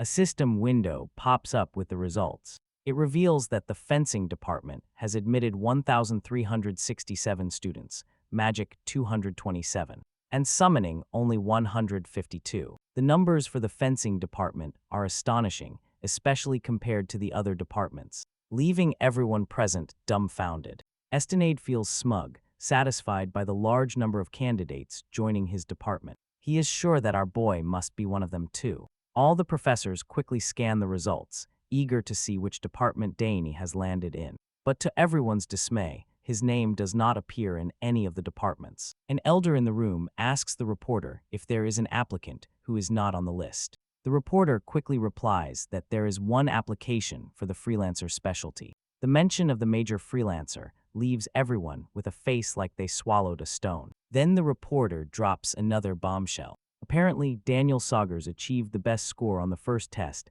out of 6,000 applicants. Once again, this news leaves everyone slack-jawed, and one of them shouts in disbelief at the top of his lungs. Later, we meet Dane. A month has already passed since he arrived at the academy. Time has flown by, and it feels like his sparring session with Layla was yesterday. But here they are, having already done the first test, and now waiting for the results. Fortunately, the test was not too difficult. It is then that Layla pounces on him, eager to share the result information on her mind. She can't wait to know how he ranked. Well, we already know he ranked first, which doesn't surprise us, but it's a big L for Layla.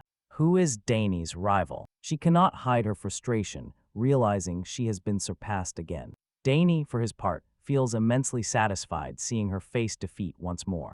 After all, he is determined to humiliate this fighting cat who thinks she has the right to be the top student. Layla, still furious, asks him how he managed to study so well. Danya replies that he focused on the previous exam, questions his sister had sent him. He adds that even with that, it was still a challenge, especially the military science section. Still, the Dane had the upper hand, especially since military science is something he has personally experienced on the battlefield in his previous life. Layla, however, cannot wrap her head around why 14-year-olds are tested on war strategy and military politics. Dane rubs salt in the wounds by stating that he finds it amusing. This bewilders Layla, who has an even more dramatic reaction. She glares at him and wonders if he hit his head or something, as far as she is concerned. Military, science, arts, music, and even the history of the Drenic Empire are things a 14-year-old girl should lack. But Dane, in his usual savage style, hits back, reminding her that it is his specialty. After all, he learned a lot living on the battlefield. Layla asks Dane what he chose for the second test, much to her surprise. He says he chose 3. The mention of the 3 catches her completely off guard, because apparently it means he applied for the freelance track. With every new revelation about Dane, her agitation increases. She demands to know what other talents he is hiding, besides spear skill and summoning magic. Dane just smiles and ignores her question, but promises to tell her very soon. Frustrated, she insists he tell her immediately, and asks him why the hell he chose the freelance track. No matter how she looks at it, she doesn't see the point in his decision. Dane calmly replies, saying it's because he wants to study them all. Layla immediately reminds him that the pass rate for the freelancer specialty is atrocious. Dane remains unfazed and reveals that he heard that students in the freelance track can take any classes they want until graduation. Furthermore, they don't have to declare a specific major and can even conduct research with professors from all departments. Layla narrows her eyes and asks him if he really believes people fail just because they don't know those advantages. She even speculates if he's doing it because he doesn't want to be in the same department as her.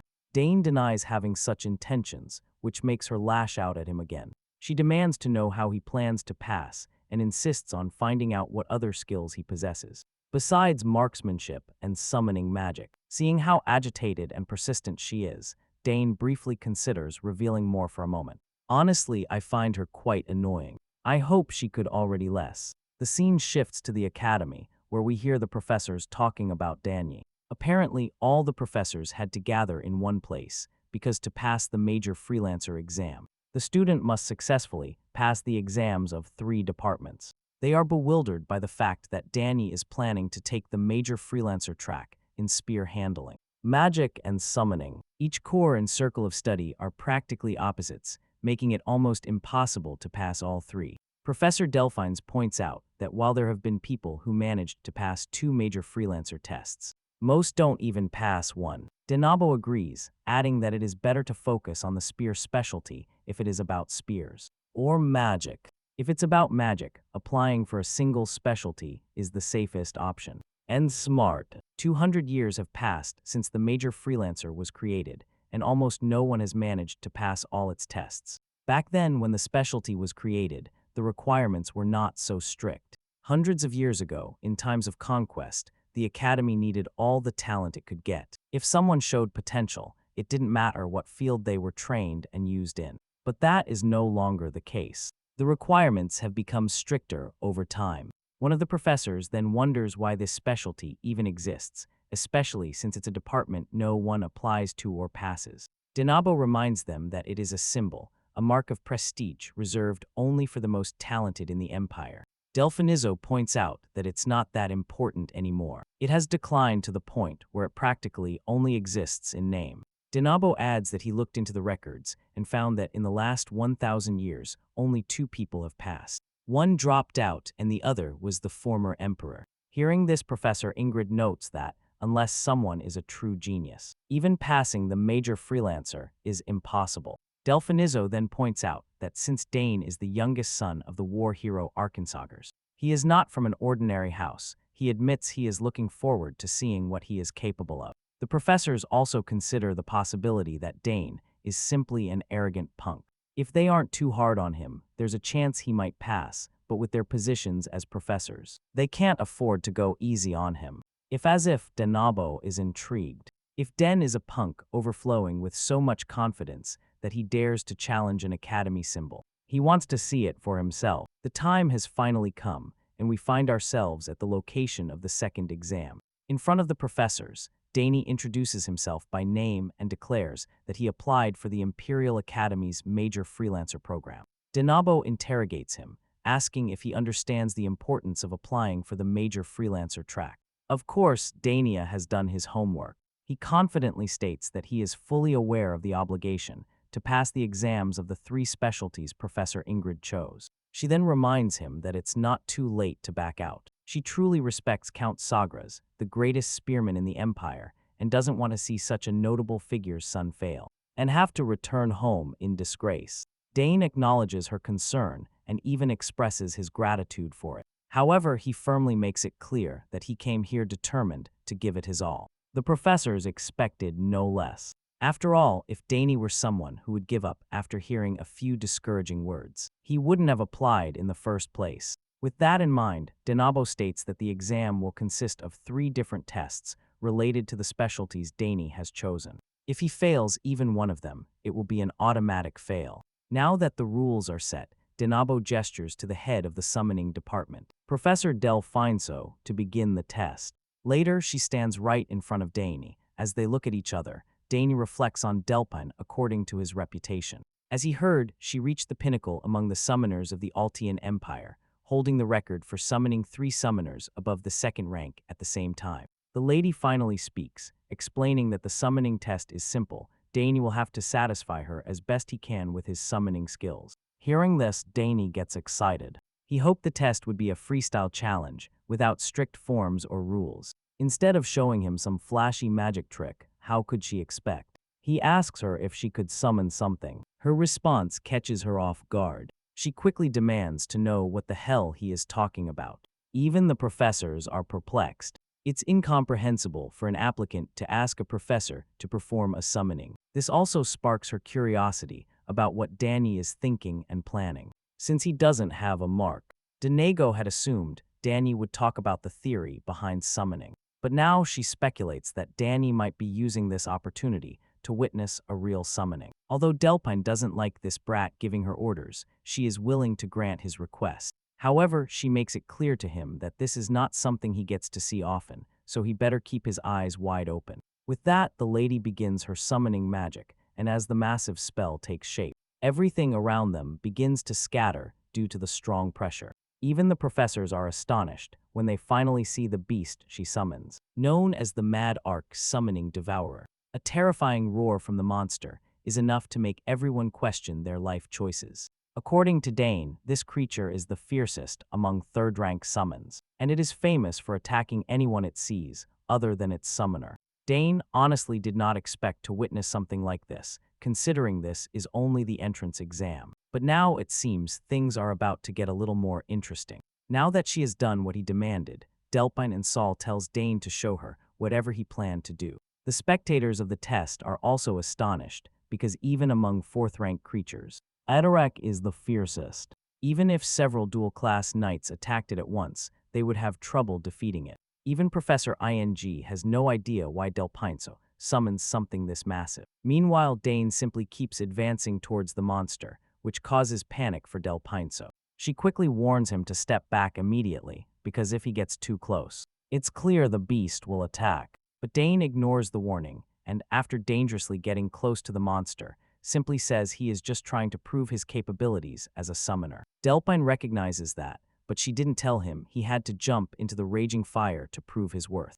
But Dane simply holds out his hand to her, assuring her that she doesn't have to worry about that. With a commanding gesture and a few words exchanged with the beast, this giant monster, which once looked so terrifying, suddenly bows. It behaves like a docile pet and submits to Dane's orders. It is a moment that leaves everyone dumbfounded, as Dane continues to pet the terrifying creature as if it were a stray cat.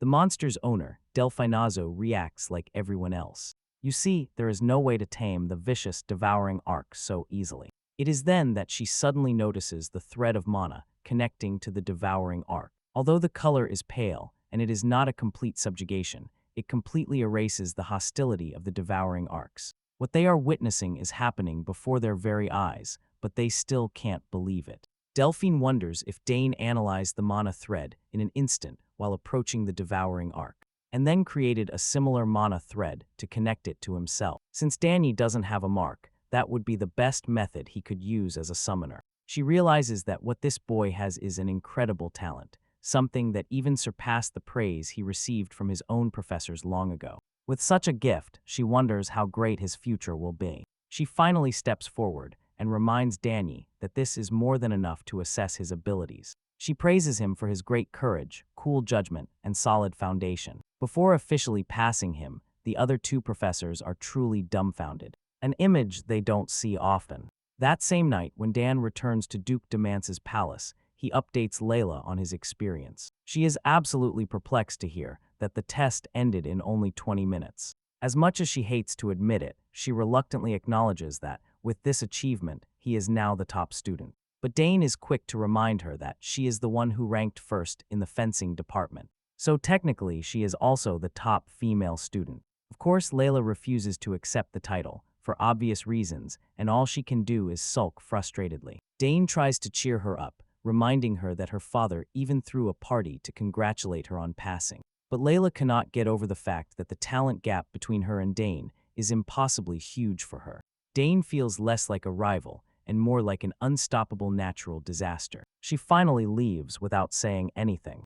Later, Dane comes face to face with Duke Termian, who advises him to leave her alone if he wants space. But Dane thinks leaving her sulking might not be the best for her. However, the Duke reassures him, stating there is no need to worry, as Layla will surpass him in time. The Duke then changes the subject and asks if Dane has informed his father of his success in the test. He is sure Count Sogres would be incredibly proud to hear the news. Our boy confirms, revealing that, indeed, everyone at home was very happy. The Duke smiles and reminds Dane that entering the freelancer department is no small feat.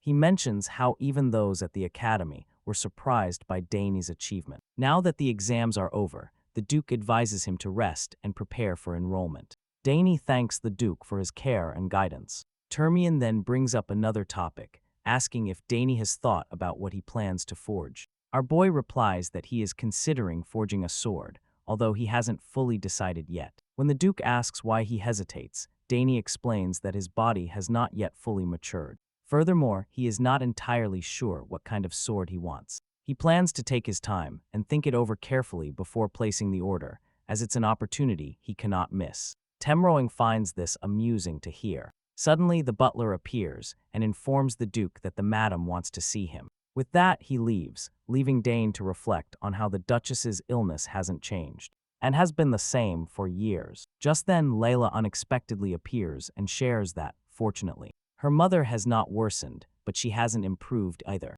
It has been this way for several years. Dane feels sorry for her, especially since he has never seen a family member so ill. He doesn't dare say he understands how Layla feels about it. 2 days later, we find ourselves back at the academy. The host greets all the first-year students of the Imperial Academy and introduces himself as the Academy Director. Ark Walhammet praises the new students who have reached this prestigious position after enduring fierce competition. He believes the future of the Empire is very promising and that everyone here is a talent of the Empire. Among this year's new students, there seem to be many especially outstanding ones. But there is also one extraordinary student among those standouts. Someone who passed the major freelancer specialization exam, including this newly graduated student. Only 2 people have passed it in the last 100 years. The student in question passed the major freelancer exam by receiving unanimous approval from the 3 deans of the spear, magic, and summoning departments. Everyone goes wild upon learning that someone has passed the major freelancer exam, something they could barely imagine. The director then asks the top student, Dane Sogres, to step forward. Dane walks onto the stage with all his spoils as the crowd goes wild, astonished that this young brat is the one who passed the major freelancer exam. Everyone in the crowd is talking about Dane and House Sogres, and among them is Count Sogres himself, accompanied by other family members. Duke Termian, who is nearby, is captivated and congratulates Sogres on raising such an extraordinary child. He feels disappointed in himself, thinking he has achieved absolutely nothing. After raising 2 children, his daughter enters the academy, but neither of his children bothers to show up. The eldest is on a mission, and the second one has run away. On the other hand, Sogres has had everything go right with his 2 daughters, and Termian cannot help but feel a little envious. As he looks at his daughter, he feels quite dejected and sorry.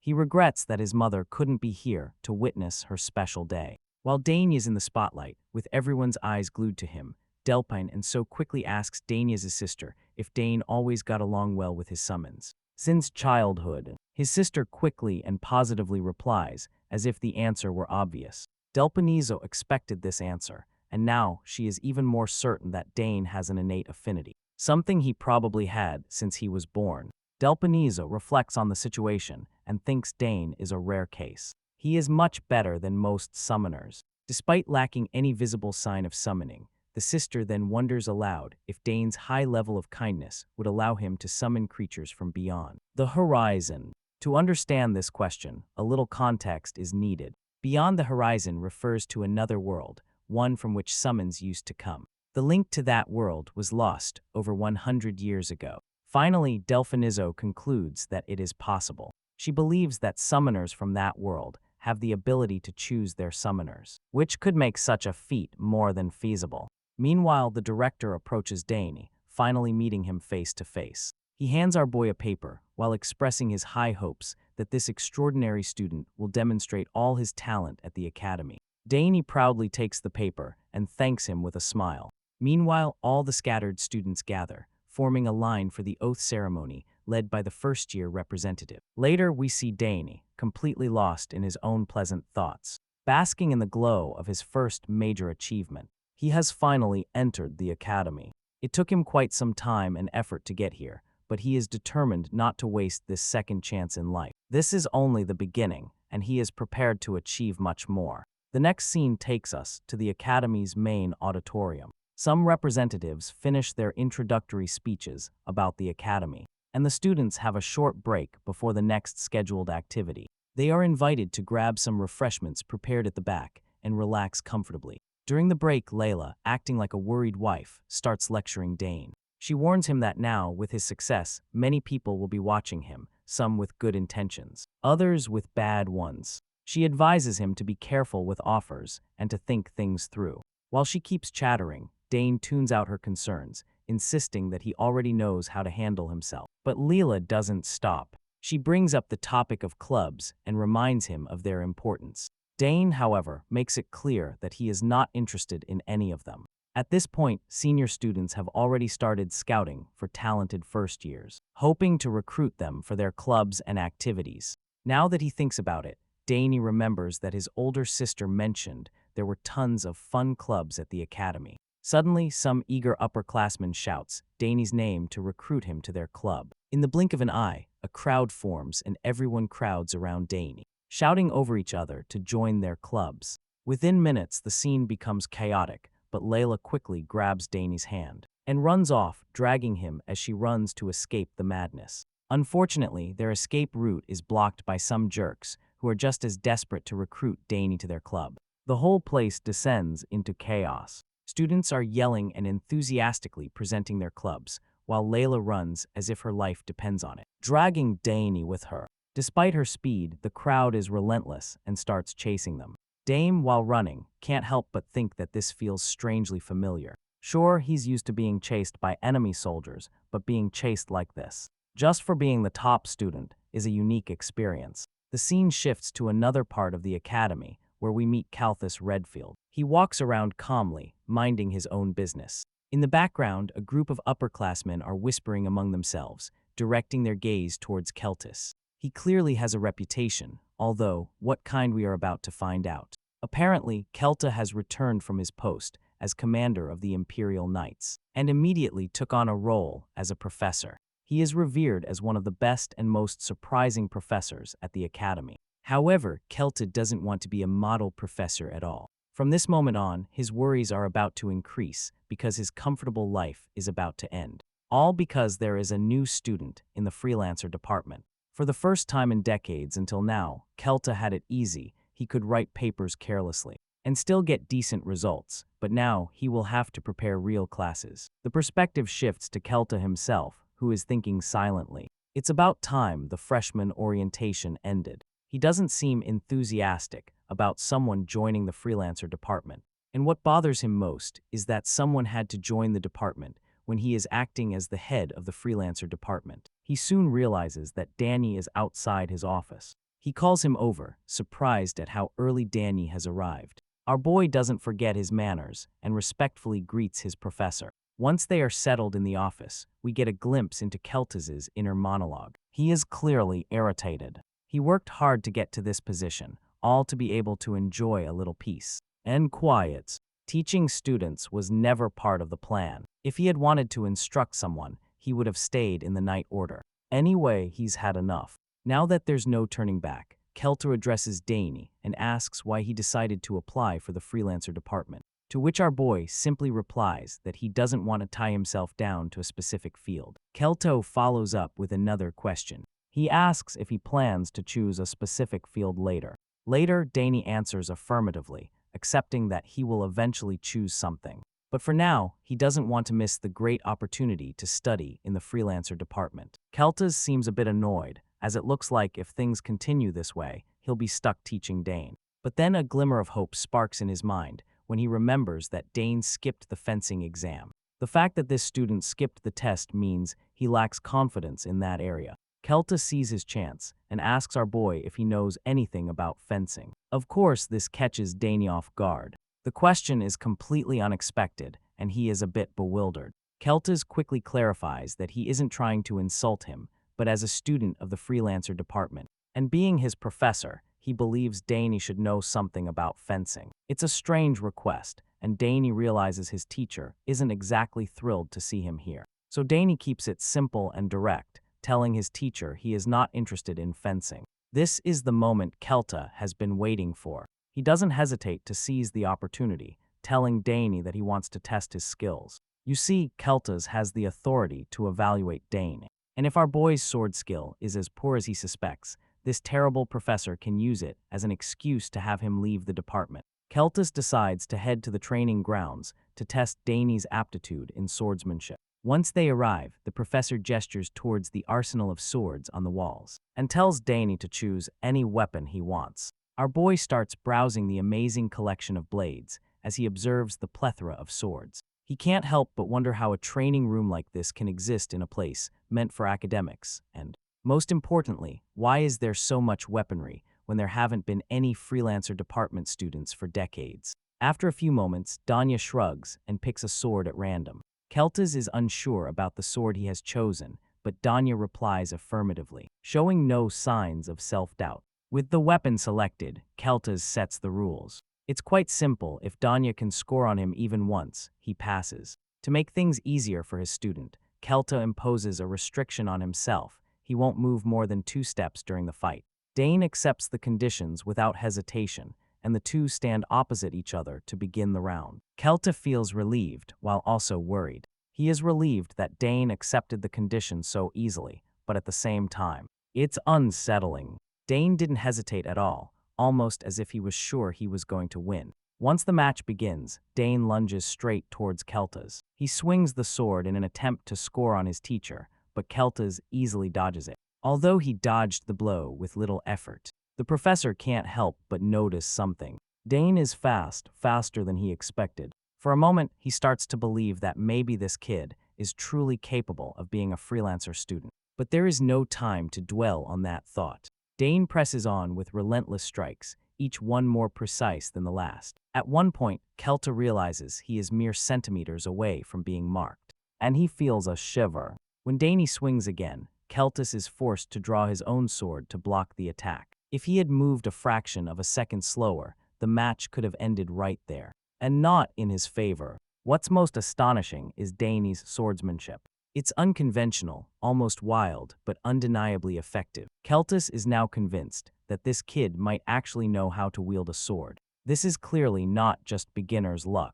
Dane is unpredictable, and that makes him dangerous. After this swift assault, Dane backs away, breathing heavily. Keltas observes him closely, and something about our boy's stance leaves him perplexed. It reminds him of a swordsman he once saw on the battlefield. What puzzles Keltas the most is that Dane's stance is not the polished, by-the-book perfect stance of a knight order soldier or a noble house's swordsman. It's rough, unconventional, something born of experience rather than formal training. But there is no time to dwell on it. Dane charges again, and their swords clash once more. The speed at which they exchange blows is astonishing.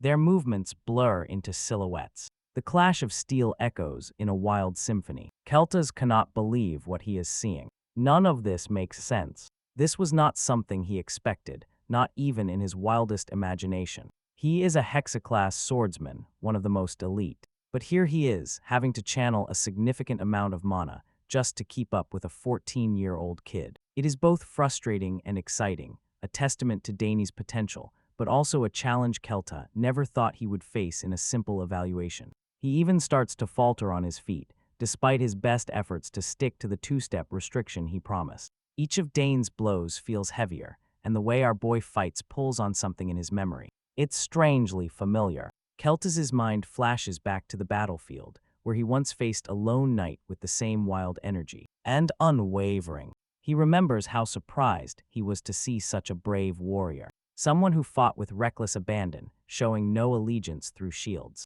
or banners. The madman ravaged the battlefield into a force of chaos that everyone struggled to manage. As the memory fades, Kelta snaps back to the present, just in time to feel the cold impact of Dane's sword against him. He has been marked. Dane flashes a small smile at the victory, but he doesn't laugh, mostly because it would be insulting his teacher. Instead, he innocently states, "I think my sword got you." As much as Kelta's hates to admit it, a promise is a promise. He grudgingly gives Dane a pass. Meanwhile, Dane is also finally relieved. It wasn't easy keeping up with Kelta's. Had it not been for the handicap the professor imposed on himself, Dane is sure he wouldn't have stood a chance. Meanwhile, Kelta is equally overwhelmed. He cannot deny the ridiculous talent this boy possesses, even with the handicap. Dane should never have been able to stand up to an exact-class professor like him. He now understands why Dane wasn't nervous about the fencing test. With this kind of talent, it's no wonder he addresses Dane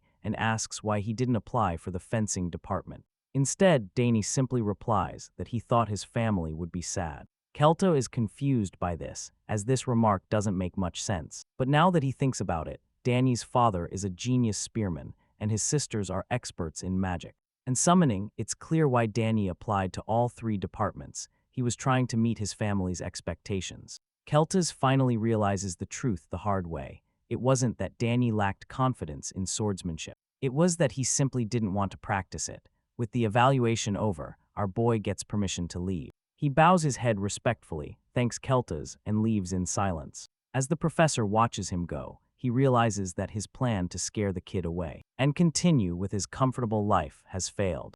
There is no easy way out anymore. As the door closes, Kelta's closes his eyes. His mind drifts back to the past, where he recalls a conversation he had with his colleague. He asked his colleague about the night ahead, and his colleague replied that it is Orgric. Later, Dane runs into his second sister, who is quite perplexed to learn he passed the test. As far as she knows, Professor Kelta is not the kind of person to let anyone pass that easily. You say. That professor only attended one faculty meeting, and even that was because the director personally called him. He hates being bothered, basically does whatever he wants, and that's exactly why she was so worried about her brother. She is relieved that nothing happened to him. Her comment gives Dane pause. Normally, his second sister would have celebrated his victory, but instead, she sounds relieved that he is safe. It's one of the reasons he likes her. She genuinely cares about his well-being. Finally, his eldest sister appears, running towards him, just as the sibling trio is catching up. Murmurs begin to spread among the students. Everyone is astounded to see all the children of House Sogres in one place. People always thought the house was impressive, with just Arabella and Clade. But now the youngest is proving to be as remarkable as his sisters. Later, we meet a senior student named Max Hauer, who introduces himself to Dane. He explains that he is in charge of all general dormitory operations. The dormitories are divided into 3 halls, with students assigned based on their grades. The best hall is the Danter Hall, named after the first emperor. Since Dane is the top student and passed the major freelancer specialization exam, Max reveals that he will be staying in Danter Hall. He goes on to describe the impressive facilities, restaurants, training rooms, libraries, lounges, and even magic projection rooms. And then he mentions the secret facilities. Dane has no idea what that is about, but he doesn't press and simply listens as Max continues to explain. The senior also explains that, although Dane won't have to worry about it, there are cases where students have to leave Danter Hall if their grades drop. He adds that Arabella and Clyde stayed in Danter Hall until they graduated. An achievement in itself, and one more reason. The name Sogres carries so much weight. With everything arranged, Max hands Dane the key to his apartment, mentioning there is a spare. If Dane ever loses it, he can come back and get a replacement. The senior also warns his junior about the strange students around here. They aren't mean, he says, but sometimes one wonders what's wrong with them. Max suggests he check out the details for himself and assures him that if he has any questions, he can contact him via the crystal ball. With that, Danny heads to his room. As he walks, he can't help but notice how luxurious the place is, but there is also something off. He senses not a single human presence. It's as if everyone has evaporated. In the air, unsettled, he decides to extend his senses. Almost immediately, he catches a faint smell of lubricating oil brushing his nose, and the barely audible squeak of gears turning. From this information, it's clear to him that this is a trap, and that he has already walked into it. He walked into it, but instead of panicking, my man simply smiles at the fact that he is being set up. The bullies who tried to do this are watching everything through this window. They have no idea why Danny has stopped moving, making them wonder if he has realized he fell into a trap. But the guy with glasses, Arnold, insists no way because, according to him, the Colorados have been hunters for hundreds of years, so they are very good at setting traps. He is actually the eldest son of the Colorado barony, Arnold, a third-year shooting student. One of the students fears this is a dangerous prank. Carol Arnold assures his timid friend that he has already eliminated all danger. This is the first time he's going to have such a hazing, so he is excited. But some of the boys aren't sure if messing with someone from House Sogres is a good idea. Arnold simply reminds them that they all went through tremendous hazing. He is sure that Dane is going to end up a mess. One of the female students, Priscilla Nariel, a fourth-year theology student from House Nariel, raises a concern. Since he is the top student and a freelancer, she worries this hazing won't be like the previous ones. Not to mention that his two sisters are geniuses, and if he is a freelancer student, he will be an even greater genius. Some even doubt whether the traps he set will work, but Arnold is sure that Danny couldn't have possibly sensed the traps. He made sure to paint the traps, hide them, and even lubricated them to prevent any mechanical sound. Finally, Danny begins to move forward, which fills these idiots with absolute joy. As my boy knows where every trap is laid, he intentionally triggers the first one. A water balloon descends, but Danny, who is already expecting this to fall, destroys it with a mana bullet. Then came the next trap, a foul-smelling one with a truly horrific odor. Arnold is losing his mind,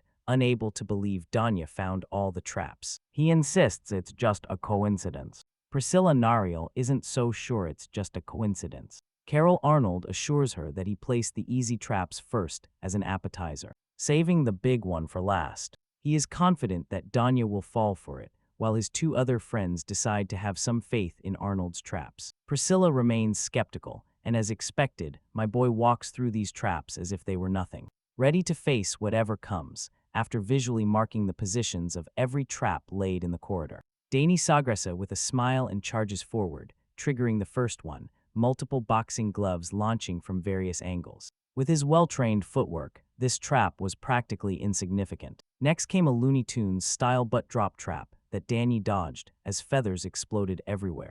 Right after dodging the drop, bronze stakes shot out from the floor, intending to impale him in an embarrassing situation, but they too proved useless. The seniors watching the failed outcome of their traps looked on in astonishment, as expected of the young master of Sogres of the house. A few years ago, Danny's older sisters fell for traps like these in their freshman initiation ceremony. Arnold Collar was about to crash. They put a lot of effort into setting and hiding these traps, but the young Sogres walks through them as if they were nothing. He seems to know where and when everything will spring. With the pride of a hunter, Arnold refuses to give up. He trusts that the last trap he set is waiting to ambush the newcomer. Curious, Priscilla asked what the last trap was. With a grin, Arnold refused to spoil the fun and urged everyone to keep their eyes on the screen for his final surprise. In the corridor, Danny stopped his agile movements as he was confronted by what appeared to be a powerful mythical beast, a sort of dragon.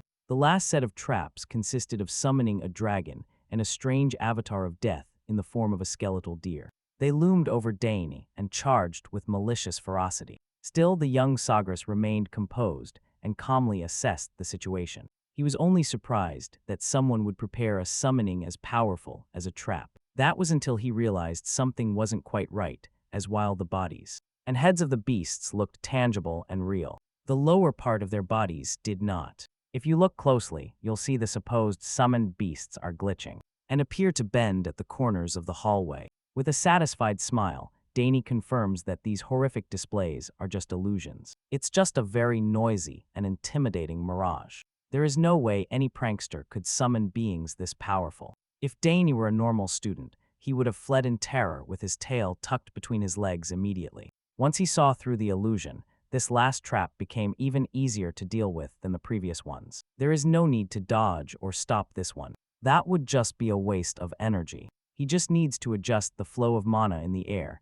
so that it cannot fulfill its purpose, effectively dispelling the mirage as the mana coalesced in his hands. The elders watching from the other room were confused. Instead of fleeing, Danny actually seemed unperturbed. Seeing this, Arnold got a bad feeling. He didn't expect a freshman to detect such a sophisticated illusion so quickly. It's ridiculous. Even upperclassmen would have a hard time doing that. Priscilla winced knowing all their plans had failed and that it was all over for their butts. After gathering enough mana, Danny sent a swirling wave of pure energy forward. It mercilessly and without hesitation tore through the dragon's image. After hitting the right points, the image started malfunctioning, causing smoke to fill the hallways. With his finely tuned control over magic, doing things like this is as easy as breathing for the young prodigy. In fact, this petty welcome felt a bit boring for his taste. After confirming everything is clear, it's time to find the creator. Upon locating the culprits in a nearby room, screams of fear echoed down the hallway as the seniors scrambled to save their lives while being chased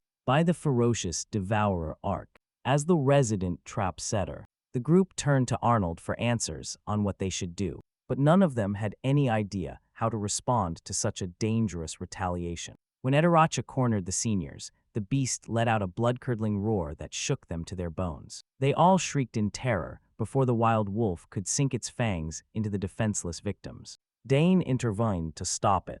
His method of smoking out the rats hiding in the other room was highly effective. Hearing his voice, the seniors turned to Dane in surprise. They begged him to do something, seeing as this was likely his doing. They all promised to apologize for their childish antics in exchange for keeping their lives, and to be kept away from the bloodthirsty, furry beast. Dane waved his hands as mysterious runes filled the air, and mana swirled at his command. A huge portal appeared behind Idarark, restricting its movements and slowly swallowing the monster. With another wave of his hand, Dane closed the portal, and the Idarark vanished as if it had never existed. Arnold and his gang were left slack-jawed. The proud heir of the Hunter clan wondered if that beast had been an illusion too. After a few seconds, the seniors got up from their shameful positions. One of them cleared his throat and admitted that the hazing ceremony had been a clear and absolute failure. The bespectacled student stepped up to Dane and introduced himself as Drog Dallinton,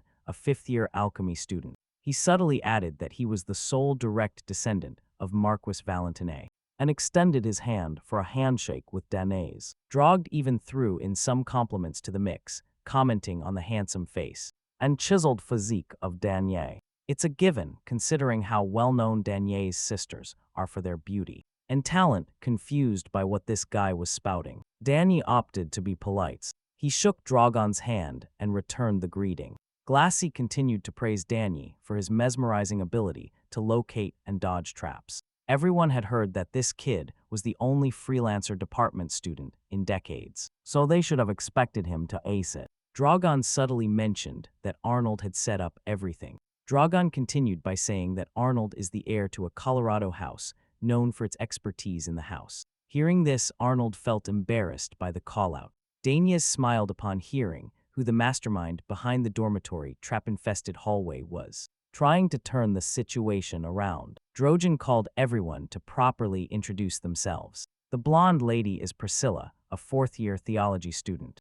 Drogon warns Dane not to bother the lady, as she dreams of becoming a cleric. Without letting the bookworm speak for herself, Priscilla stated that she is a kind and beautiful young lady and the abandoned daughter of House Nariel. She detailed that entering the theology department meant abandoning dreams of marriage, and all that entails. Denier awkwardly shot her a smile and stammered a polite reply. When their hands touched, Priscilla's eyes widened as if she had just seen a ghost. Just from the brief moment of skin-to-skin contact, she felt a mana density she had never encountered before. It felt like an amount of power someone Dane's age shouldn't possess. The amount was ridiculous. It was breaking poor Priscilla's mind defying everything she knew about magic. She looked at her hand in disbelief. Dane seemed to be expecting exactly that reaction, still feeling bitter about his ineffective traps. Arnold was annoyed. He refused to believe they were just exaggerating due to slightly above-average mana density. Meanwhile, the other seniors were in damage control mode. Saul stepped forward and introduced himself as a second-year martial arts student. He immediately clarified that he was different from those disgusting jocks from the physical beauty club. Danny remembered seeing those clothes-stuffed gym rats trying to recruit members for their club just like that. Shaw added that even though muscles are important, martial arts isn't just about growing those flashy biceps. He even invited Danya to learn more about his course if he was interested. The only one left who hadn't introduced himself was the trap setter. The other seniors urged Arnold to swallow his pride and just greet the freshman like a normal human. But the house's color air was still sulking like a childish brat. A moment later, he finally gave in and shook Dane's hand. Arnold Colorado and Dane Sogres locked eyes. It was evident the kid was angry, given that Dane easily destroyed those well-laid traps. He considered praising the guy a bit to get him to stop sulking. Dane stated that the traps were pretty good. He praised Arnold's considerable knowledge of trap mechanics and the placement of the detonators. However, to Danny's trained assassin's eyes, they stood out a bit. He pointed out that the issue was the paint. Arnold was surprised to hear such criticism of his craft. Danny added that next time, instead of F6 black, he should try mixing F3 silver and D6 black in a 4:6 ratio, given the level of the hallways. Luminosity. That combination should be less noticeable.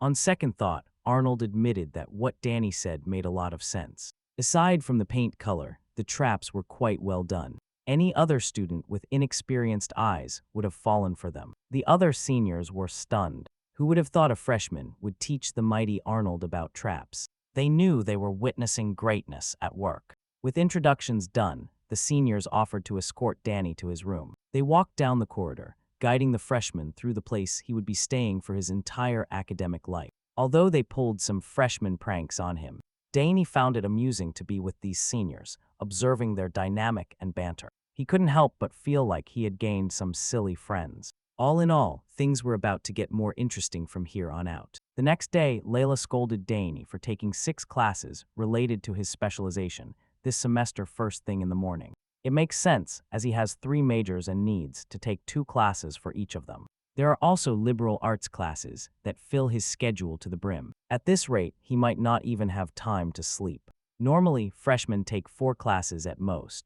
Layla urged Danya to think carefully and consider dropping some of the classes on his schedule. By the end of the day, Dane assured her that he would be fine. He even went all out and enrolled in 2 liberal classes and added military science to the mix. Bro is on hard mode. Layla couldn't understand it. Military science stuck with her from the first part of the entrance exam. She lost many points because of that annoying section, but as expected for the academy's top student. Dane, he liked military science. Finally, the duo said their goodbyes and agreed to meet at the fencing class. Later, for her first period, Layla heads to a liberal arts class. She took the course on understanding cosmetics and skin. Even though she is the fiercest swordswoman of her generation, Layla is still a young lady. Dane arrived for his first class, and his classmates were buzzing with curiosity about who the top student in their group was. Everyone was confused as to why he chose this subject as his liberal arts class. Most planned to approach him after class to talk, but they were afraid he would seem cold and distant. None of them even bothered to hide their whispers. The first class is an introduction to military science, so Danny had read up yesterday. There were some things he already knew, and some that clashed head-on with the reality of war. Theory and practice don't always align. After all, if they did, no country would ever lose a war. The mere fact that military science is still taught in a time of peace shows how important theory and fundamentals are. When the professor entered the lecture hall and approached the lectern, all the students stood up out of respect. The stout professor disliked it and urged everyone to sit down quickly. After glancing over the textbook, he gives his initial greeting. The professor is a middle-aged man with white hair and his eyes bore battle scars, a clear indication of his practical battlefield experience. His name is Francisco Gavias, and he is a military theory instructor. First and foremost, he took attendance before starting the class. From his seat, Danny silently assessed the old man. At a glance, he realizes this guy has spent quite some time on the front lines. For that alone, he was already excited about this introductory class. The first thing that came out of the professor's mouth was a critique of military theory. He stated that theory wouldn't work on the battlefield. Soldiers have free will, and commanders always have to balance their men's lives against victory. However, theory is still important. Only when you have a theory as a basis can you understand the field. This class will help everyone correct mistakes and see the true usefulness of military science on the battlefield. Scanning the lecture hall, Professor Gavious wondered how many of the students in this class would end up becoming elites in the future. He then posed a simple question. He asked the freshmen what they thought was the most important thing in war. Among the dozens of students, only one had the confidence to raise their hand. Professor Gavious gave him a look of approval. It was none other than our boy, Dane Sogres, of course. He confidently replied that the most important thing in war is the supply lines. The professor was pleasantly surprised by the excellent answer. He added that victory and a triumphant return are only possible if the supply lines are well secured. The old veteran found it interesting that the best answer came from the top student. To further test Dane, Davius asked the young man to list the 3 most important aspects related to supply lines. Without hesitation, Danya listed a comprehensive answer. The first is strict military management. A supply line from the capital to the front stretches over a vast distance, and the system involved is complex. If a single person in the process is not aligned with the cause, corruption can easily occur. Corruption leads to supply shortages. In his experience as a soldier, most supply issues arose because of greedy people in the middle. Packaged and delivered correctly, the supplies are pilfered and embezzled. Having approved his first answer, Professor Gavious asked Danny to continue. The second point on the list is the standardization of supplies. If the specifications of the supplies, such as quantity, weight, length, and width, are the same, mass production becomes easier. Standardization is a great help for rapid resupply. It also prevents confusion among frontline units, keeping combat effectiveness optimal. With Danny confidently spitting out complex answers that cannot be studied in their textbooks, his classmates started murmuring in confusion. Even Professor Gavious himself was surprised by such insightful answers. As for the last important aspect of supply lines, Danias replied that it is local provisioning. You see, the longer a war drags on, and the more the previous 2 things are neglected, the worse the quality of supplies will become. Local provisioning allows soldiers to achieve at least a minimum of self-sufficiency. They can grow their own crops or buy them from nearby areas. The quantity and quality might not be the best, but they would be more than enough. As emergency supplies, Danny replied based on things he had seen, sensed and experienced on the battlefield. It didn't come from books. After listening to his astute answers, the entire class was left dumbfounded. Professor Gavious became excited upon hearing the amazing summary of supply line principles, and asked Danny what year he was in. He couldn't fathom how a newly enrolled first-year student knew so much about the intricacies of war. Gavious reiterated Danny's answer to the rest of the class.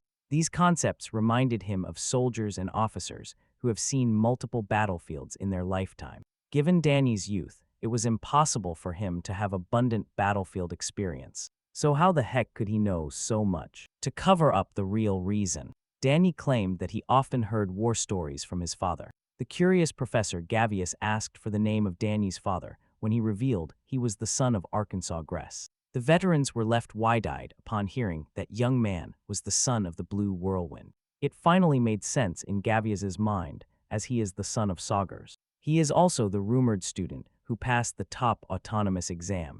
No wonder he is above the typical freshman. Taking over, Professor Gavious explained that the military science they will learn in this classroom will align with Danny's answers. It will be based on the textbook as an outline, but will focus on things applicable in real-life scenarios. This is the ultimate goal of military science. Professor Gavious was, in fact, very happy that a truly good prospect had enrolled this time. After the first period, students filed out of their classrooms and flooded the academy hallways. Danny can be seen fleeing the classroom, exasperated, as he was almost placed into graduate school on his very first day as a freshman. After class, the professor called him back to offer him a path to delve deeper into his study of military science. Recommending graduate school to a freshman is insane. Luckily, Dane's second sister had already given him advice regarding situations like this. Clyde stated that if anyone offered him a place in the Imperial Graduate School, he should simply run away and flee without doing anything else. It seems Professor Gavious is not one to give up easily. Putting that issue aside for the moment, Danny pulled out his map and charted the path to his next class. It's his first day, so he is not yet familiar with the terrain. It also doesn't help that the academy is excessively large. He arranged to meet Layla at the Central Fountain Plaza, which is quite far from where he is. After scanning the map, he finally found the location. It seems crossing the Misty Garden is the quickest way to reach his destination. After walking for a few minutes, Danny arrived at the so-called Misty Garden. They say that if the weather were slightly overcast, the garden would be engulfed by a thick layer of fog. This fog makes it very easy to lose one's sense of direction inside the garden. As a result, most students avoid the large garden if they can help it. Furthermore, the mystery of the Misty Garden has been linked to some scary ghost stories. Danny looked around and was pleasantly surprised that the area looked much nicer than his elder sister described. Since the weather was good, it wouldn't be hard for him to take the shortest path and reach the other side quickly. Just as he was cheerfully crossing the garden, Danny suddenly heard a heart-wrenching scream for help. Looking in the direction of the pleading voice, Danny deliberated what he should do. Locating the exact source of the voice crying for help, he determined it came from beyond the foliage. Danny set off. His mother always told him that if he found someone in need, he should help without hesitation. That said, this kid's mother is an assassin. Since there is still plenty of time until his next class, he should be able to fit in a rescue mission in between. With Danny's extraordinary speed and keen perception, he quickly found the lost student. It was a young man carrying a heavy backpack. He thanked Danny for answering his cries for help. He thought he would be stranded. Fortunately, he was not injured. He is just exhausted after walking in circles for a long time. The guy introduced himself as Stellan, a freshman in the exploration department. Dane found it quite ironic that an exploration student got lost inside the campus. Ernest admitted that perhaps he got too excited exploring the academy, enough to get lost and run out of energy. As far as he could recall, House Dillon is a noble house from the west, and their crest features a ship and a sailor. Ernest was impressed that Dane knew about his family. You see, they are a house famous for exploration. For generations, Ernest's ancestors have explored the vastness of the seas and made their way to uncharted lands. Looking at the young Dillon, he doesn't seem cut out for such grand adventures given how scrawny he is. The fact that Danya recognized his family made Ernest feel proud. He politely asked Danya his name, and the young genius gladly introduced himself upon learning he was the first student from the freelancer department in 50 years. Ernest almost fainted from the shock. His eyes lit up with interest as he praised his luck to meet such an extraordinary individual. Danya's awkward laughter stopped as he noticed something around Ernest's neck. The kid claimed he wasn't injured anywhere, but there were clear signs of injuries and bruises around his body. He had bruises and scratches around his neck and hands, so Danya's could deduce. They were quite different from the injuries one might sustain while exploring. He decided not to delve too deep into the topic, as it might be too personal. Dane steered the conversation back to exploration. Ernest enthusiastically explained that he is a true addict to exploring everything new he encounters. People, things, places, anything, by opening his gigantic backpack. Ernest cheerfully showed Dane all his exploration gear, crammed chaotically. For now, his goal is to explore and discover the entire academy. For the first day of classes, he headed towards the Misty Garden. Ernest is convinced that there is something hidden in this area. The stories about the fog coming out due to slightly cloudy weather simply don't make any logical sense. Danny admits the kid might be right and asks if he has found anything to demystify the fog. Unfortunately, Ernest doesn't have the slightest clue yet. All he has is a hunch that some force, which no one has yet discovered, is at play in this garden. He thinks perhaps no one bothered to look closer at the strange phenomena. Maybe some did try, but something prevented them from figuring it out. The reason is unknown at this time, but Ernest won't rest until he finds that unknown element. Perhaps it's related to a legacy from a lost ancient kingdom, or an invocation from beyond the horizon. The kid's contagious enthusiasm for discovering the unknown is starting to rub off on Dane. That's when he remembered he was supposed to meet Layla to go to class together. They had to leave as soon as possible. As Ernest was gathering his things, the clear blue sky slowly clouded over, and rain began to appear. Within seconds, the entire garden suffered a surprising downpour. This is bad. According to the stories, the place would be swallowed by fog much faster with the pouring rain, making it almost impossible to leave the garden. Just as they feared, the mysterious fog started rising from the area, seemingly originating from the ground itself. This fog has a property that deprives people of their sense of direction. Ernest hurriedly took out a compass, fearing the worst. Unfortunately, the mysterious force caused the compass to spin wildly, making it impossible to see which direction they should go. Ernest panics. Without the compass's aid, they couldn't move from their current spot without risking getting lost in the mess. Danny asks Ernest to use his exploration skills, but the kid is useless. If it were any other place, he could find a way out. But the Misty Garden is a completely different beast where unknown forces are at play. Finally, Danny realized he might be trapped in this place on his very first day of class. In addition to exhaustion, the rain and fog make Ernest feel heavy and sluggish. He apologized for being a burden to Dane and accidentally dragging him into this mess. Danny assured him that they would be fine. They just have to wait and see first before making a move. As the fog enveloped his body, Danny felt a familiar sensation. Instead of feeling weaker, Ernest started feeling more energized. For some reason, as Danny resonated with the fog, Ernest was crying buckets, feeling guilty for leaving a companion trapped. The kid stopped crying upon seeing a blinding light and furious energy emanating from the young ogre. Danny's mana surged and danced wildly visible to the naked eye as it pushed the fog away from their vicinity. His mana moved so wildly that it almost knocked Ernest off his rear, watching the fog disappear around Danny. Explorer Gen Ernest was mesmerized. What the heck is going on? With a determined look in his eyes, Danny assured his new companion that he now knew the way out, albeit beyond his expectations. Our boy might have stumbled upon a fortuitous encounter. There's a non-zero possibility that today he will uncover the secret of the Misty Garden. So the duo traversed the garden as if the fog didn't exist. With Danny at the helm, his mana continuously cleared the path as Ernest followed closely behind. Many mages tried to decipher the mystery of the fog and failed, yet Danny walks into it without any difficulty. Wherever he passes, the fog seems to yield. Ernest was sure he was facing a truly incomparable genius. After traversing the garden for a few more minutes, they reached their destination. Ernest thought they had exited, but they couldn't be further from the exit. Instead of finding a way back to the normal campus areas, they actually went deeper and arrived at the center of the Misty Garden. There was an ornate, intricately detailed, and lavishly designed structure. Resting over a pond, Ernst would never have thought he would encounter the magic fountain in the garden's center. Most students who venture into this place come for this spot. They gather to find it because of a legend that Danny had never heard of. Ernest explained what the legend was about. People say that if you reach the fountain before the fog dissipates, you will be united with the person you desire the most. It's just another typical romantic story, shrouded in a fantastical legend. But Danny could feel there was something unusual about the fountain. He wondered how the fountain's magic could remain active for so long if it's so hard to reach its location,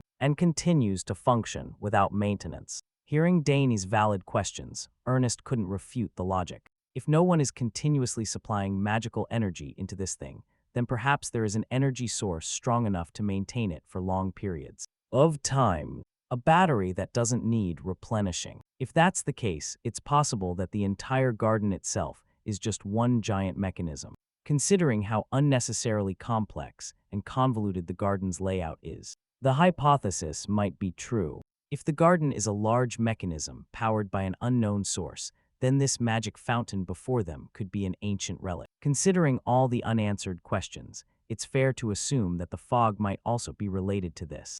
Danny approached the fountain and rested his hand on the structure, touching its surface, and feeling its sensation against his skin made him certain that something inside his body was reacting. It was as if his mana was meeting an old friend. No doubt this fountain exudes ancient magic, injecting his mana into the structure. Unknown symbols and runes emerged. Upon seeing the symbols, Ernest gasped in surprise. He recognized them as the ancient secret language. At first he wasn't sure, given how blurry it was, but now that Dane was touching it, the symbols became clearer. This is the language used in the lost ancient secret kingdom, given his background. Studying ancient languages like this is essential for explorers of House Dijon. After all, it would be frustrating to do everything to reach an ancient ruin only to be stunned blocked, because you can't read what's written on the ancient texts. Of course, Ernest still has to master every language that exists, but he vividly remembers learning the secret language with his father from a very early age. Taking out his notes and pen, Ernest got down to business trying to decipher the ancient symbols inscribed on the fountain structure. Danier gave way to him. It seems the kid's explorer instinct is taking over, so it's best to let him do his thing. The first character Ernest deciphered was the word rating. He kept looking back and forth between the symbols and his notes, making sure not to miss any detail. After some meticulous translation, he finally uncovered a considerable portion of the inscription. He combined the words he deciphered, and they formed a completely legible passage, and he finished decoding the sentiment. If he wasn't mistaken, the message stated that those who were qualified would prove their strength. The words qualification and test seemed to point to some kind of trial. If so, could this qualification test be related to ancient magic? Dane looked closer at the fountain. The closer he got to the center, the stronger the feeling of familiarity grew. Ernest scratched his head quite openly. If the mentioned rating refers to ancient power, there shouldn't be anyone who could meet the requirement in modern times. But Dane disagreed. Waving his hand once more, his pure mana gathered around his wrist, swirling into a dazzling glow. Confused, Ernest asked him what he was doing. Danny was concentrating on his precise mana control in the air, as far as he knows. Runes only hold power in their forms. If he uses the bracelet that he and old man Sidrain discovered, the ancient magic fountain might react. As expected, the runes on the bracelet resonated with the symbols inscribed on the structure. The strange symbols appearing on the bracelet's surface were indecipherable, but just seeing a reaction made Danny smile in anticipation, with blind confidence. He approached the fountain and reached out his hand to touch the secret symbols. To his surprise, the structure seemed to come alive. The secret runes and symbols danced as if they were illusory, moving with the ebb and flow of the water. Finally, the secret runes lit up along with Danny's bracelet. The unlikely duo stood by, anticipating what was to come. Ernest panicked as he felt the ground trembling with the fountain at its epicenter. The gem-like structure in the center was shaking. Panic. Ernest asked Danny what he had done to cause the entire fountain to sink into the ground. The young genius simply smiled. He took a gamble, and it paid off. He found the correct answer to the cryptic trial of the Misty Garden. Suddenly, mana converged on his position, almost blowing the scrawny, aspiring explorer into the air. From the fog to activating an ancient relic, he has been suffering mental shocks one after another. Who would have thought that the one who would qualify for the ancient trial would be Dane? As the water emptied from the fountain, something gleamed in the center of the structure. The sun broke through, clearing the dark clouds and revealing a polished, beautiful gem. Ernest calculated that thing must be the energy source powering the fountain. He suspects that it might be the cause of all the strange phenomena in the garden as a whole. Opportunities like these are rare, and Danny is willing to seize them, even if it means confronting an unknown. And ancient power. The mysterious ancient power emanating from the garden's centerpiece flowed towards Danny's feet, forming an intricate rune formation. He could feel traces of ancient magic, just like the mysterious magical power residing within his body. To his surprise, the indecipherable symbols surrounding the fountain slowly began to make sense in his mind. Arcana flourished before a calamity caused its destruction. This is the legacy of the Forgotten Empire. He was astonished. The unrecognizable scribbles revealed their true meaning to Danny's eyes. It was as if he was destined to understand the ancient language by absorbing the legacy of the ruined magical kingdom of Arcana. Then he felt a sharp pang of pain in his chest. He tensed up, and a wave of agony washed over his entire body. Danny gritted his teeth and focused his perception on his heart. He can't explain what it is, but something is happening in his heart. Tendrils of pure mana enveloped the organ, constricting it tightly and entering every small crevice. With one final push, The ancient mana fully entered his being with a dazzling glow. Once the pain started to subside, Dane realized he had just formed a magic circle. You see, a core and a circle can never coexist in harmony within any practitioner's body. Their functions are completely opposed, destined to be diametrically opposite to each other. It is highly unusual to see someone possessing both. The efficacy is poor, and it directly harms the user's body. This is why, even though magic swordsmen are formidable, they always suffer from heart problems, which limits their lifespan. Precisely because of that, Dane didn't want to form a usable circle just for magic. He had already established his cores, so even if he wanted to cultivate a magic circle, he didn't want to risk it.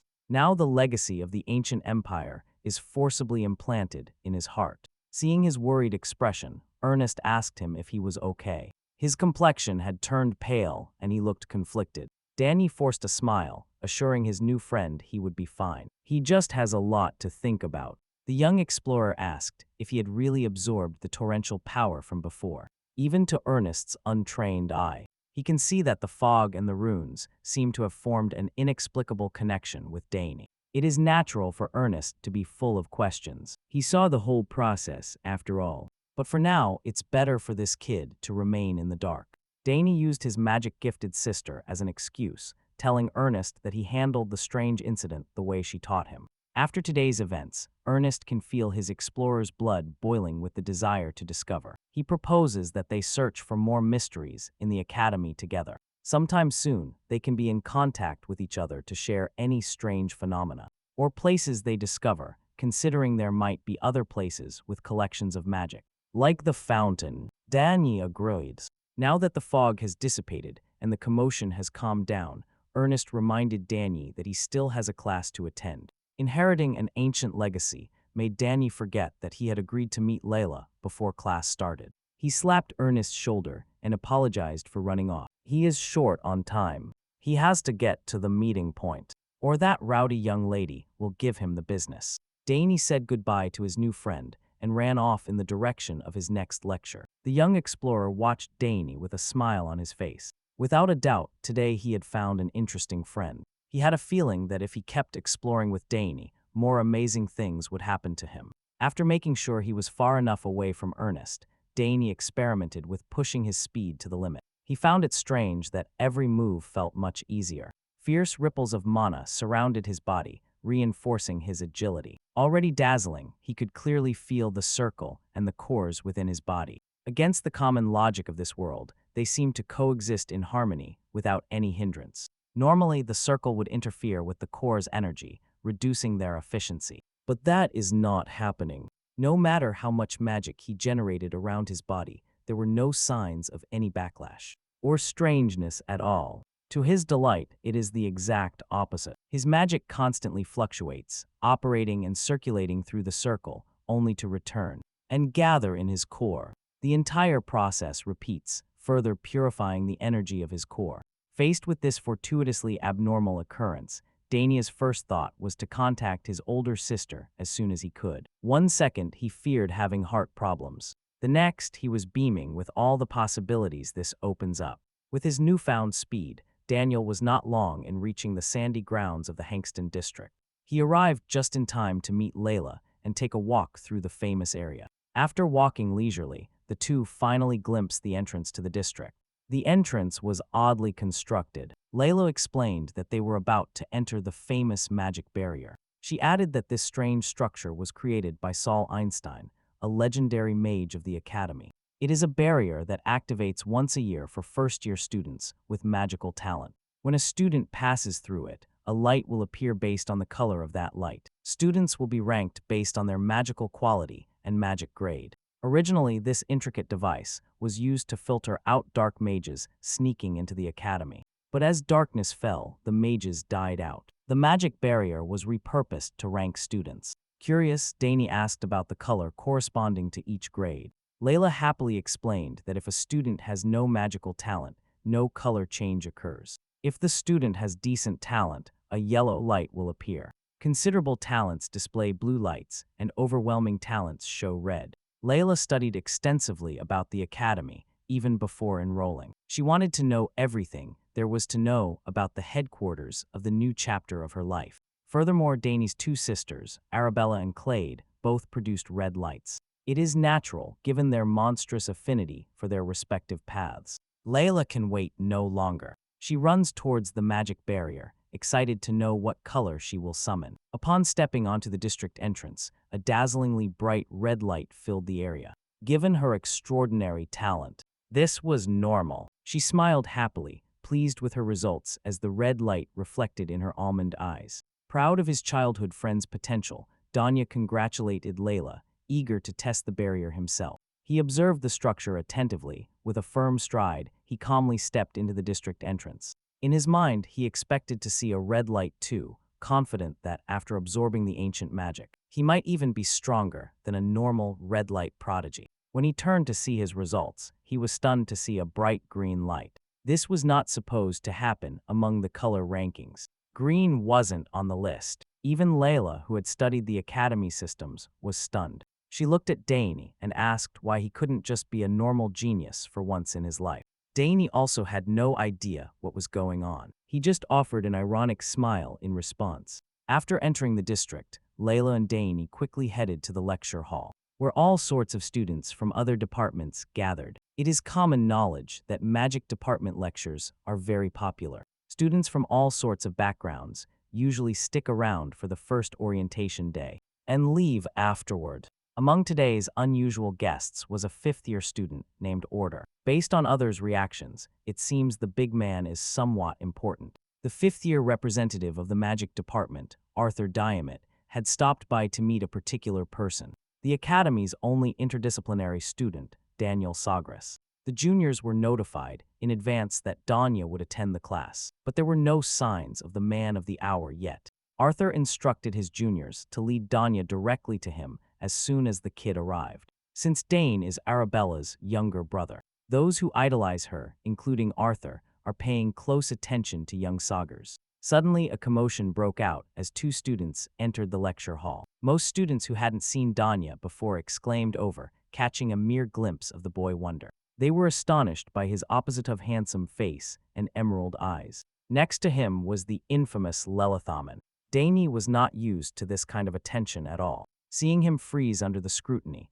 Layla added fuel to the fire by teasing him about his popularity. Arthur Diamond turned around and smiled upon seeing his older, little brother. He was the first to approach Dane and greet him. He praised Dane's imposing presence at the entrance ceremony. Confused, Dane wondered why a fifth-year senior was trying to act familiar with him. Suddenly, Dane hit the big man with the piercing question, "Who are you?" he asked. What was this guy doing in an introductory class for the magic department? Displeased by Arthur's look, Dane stood his ground and urged the big guy to introduce himself first. The easily irritable fifth-year representative did not like Dane's cutting retort. The first impression they had of each other was poorer than poor. The youngsters who knew who Arthur was held their breath. They knew messing with a fifth-year student was practically academic suicide. Arthur replied with a clap. He explained that he had come to see Arabella's younger brother out of respect, but that he was met with his arrogance right from the start. Arthur claimed Dane's attitude could harm the Sogres family's reputation. Dane refused to back down. From his point of view, the one being rude was that lout demanding respect while being unpleasant. Arthur gritted his teeth in frustration. This is not going as he wanted. If he lets this encounter slide, word will spread quickly and damage his reputation. Action! He is already devising a plan to deal with Dane without pushing the buttons of the fearsome Arabella. He is worrying about the wrong ogres. Without provoking, Arthur aggravated the situation by summoning mana into his hands. His intention is to impose discipline on a loudmouth like Junior. Dane noticed the mana coagulation in the elder's hand and prepared to respond. Before they could come to blows, a textbook crashed onto the podium, and a commanding voice asked if there was a problem. It was the professor. Seeing a faculty member meddling, Arthur excused himself. He only stopped to greet the first-year student, head of the magic department. Dinabo scolded Arthur to save his socializing time for after class. And stop interrupting. Arthur dismissively excused himself, appearing unfazed. After the unpleasant encounter, Layla warns Dane to be careful, as this Arthur guy seems to be up to no good. As he walked away, Arthur whispered to one of his lackeys to lead Danya to a specific location. As soon as they had the chance, his lackey hesitated. He is loyal to Arthur, but laying his hand on Arabella's younger brother could bring about a calamity. Arthur swore he would explain the situation to his revered father properly. He just wanted to teach little Sogres a lesson. Continuing with the class, Professor Nabo explained that this first day would be a simple orientation, and that everyone would be dismissed afterward, as this is a practical combat course. It is imperative that they measure everyone's mana first. He placed a mana measuring device on the table, and all the students' eyes focused on the adorned artifact.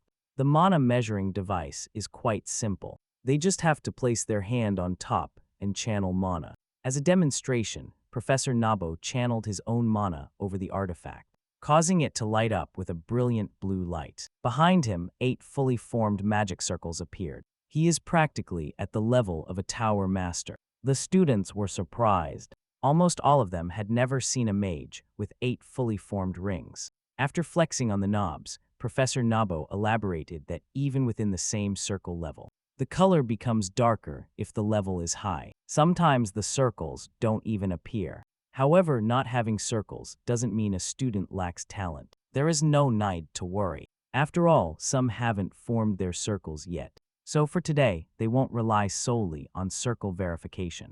Given the Academy's standards, those accepted into the magic department should at least know beginner-level magic.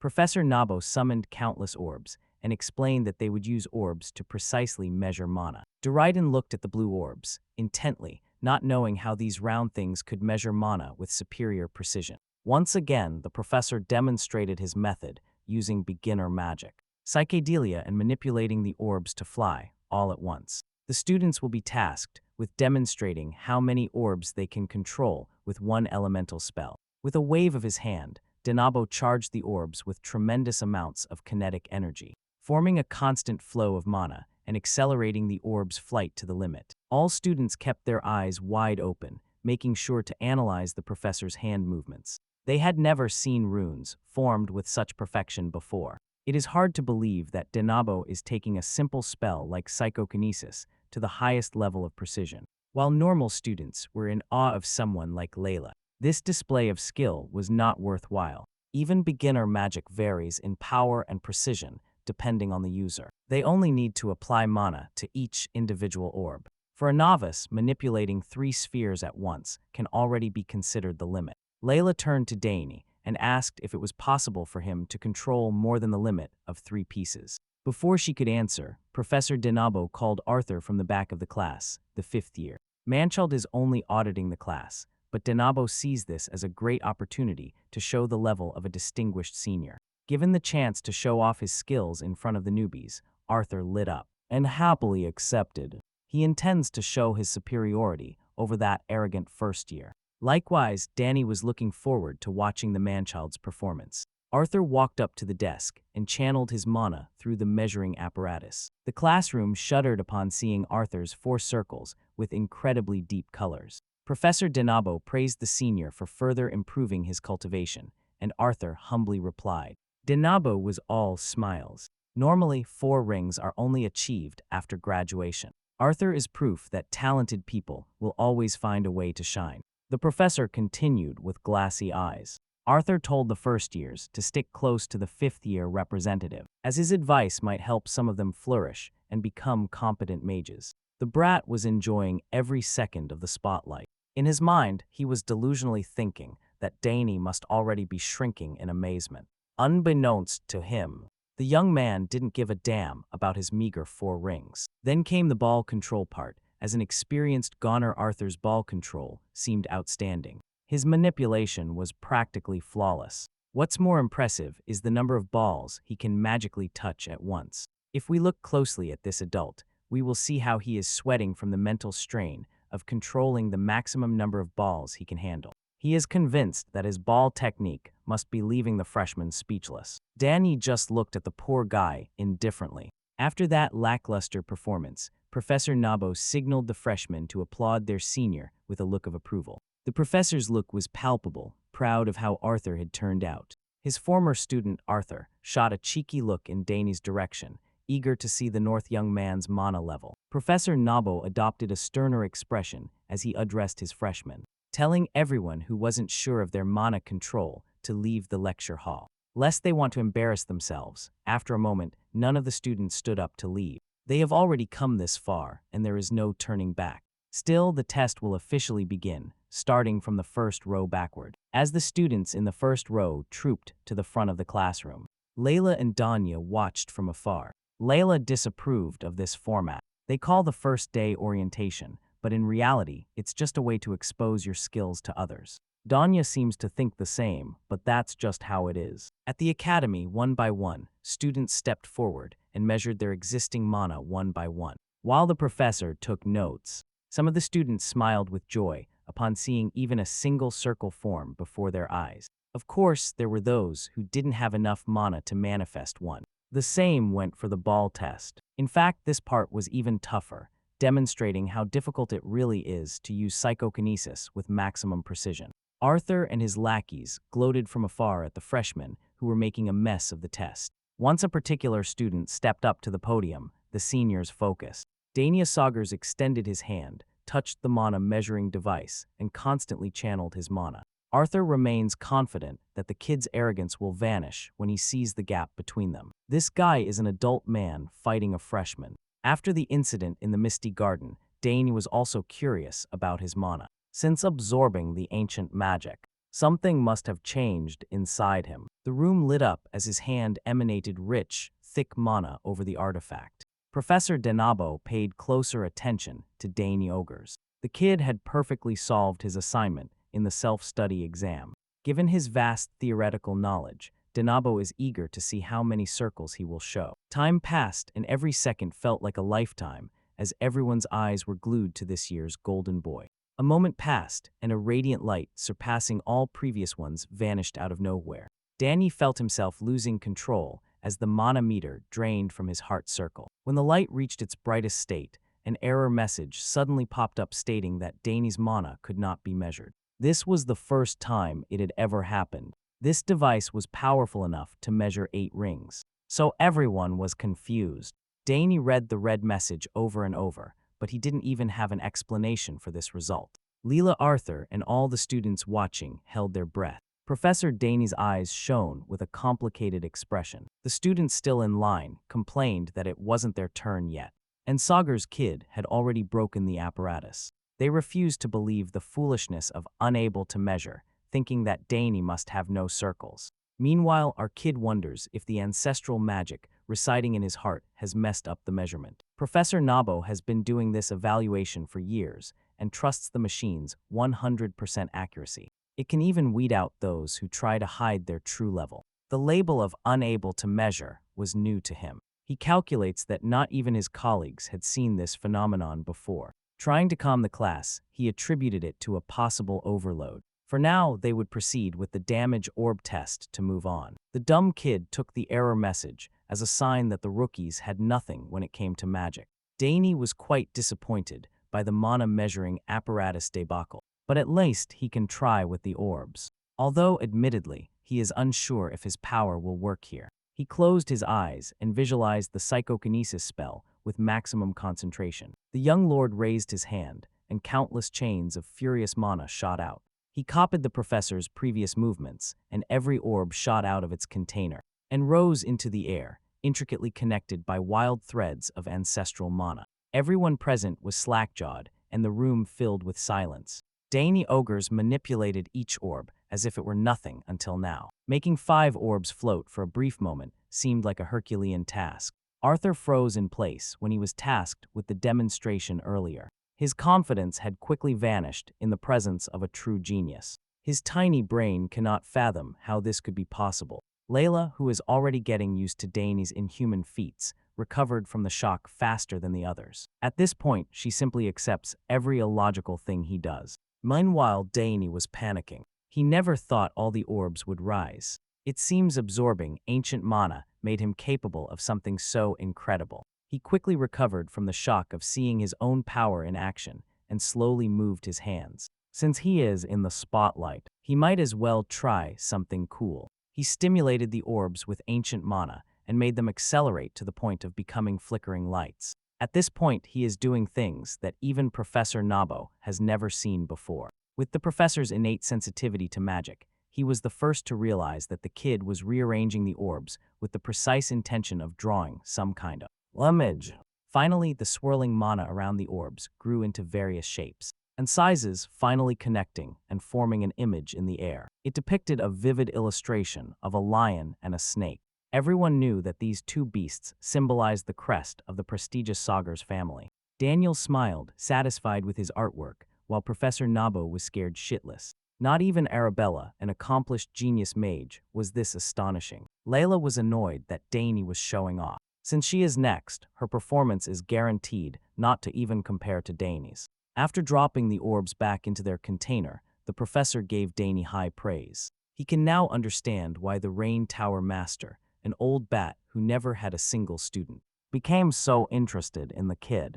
Danny bowed humbly and thanked the professor. Hearing their exchange, the freshman nearly fainted upon learning that Danny had been taught by a tower master.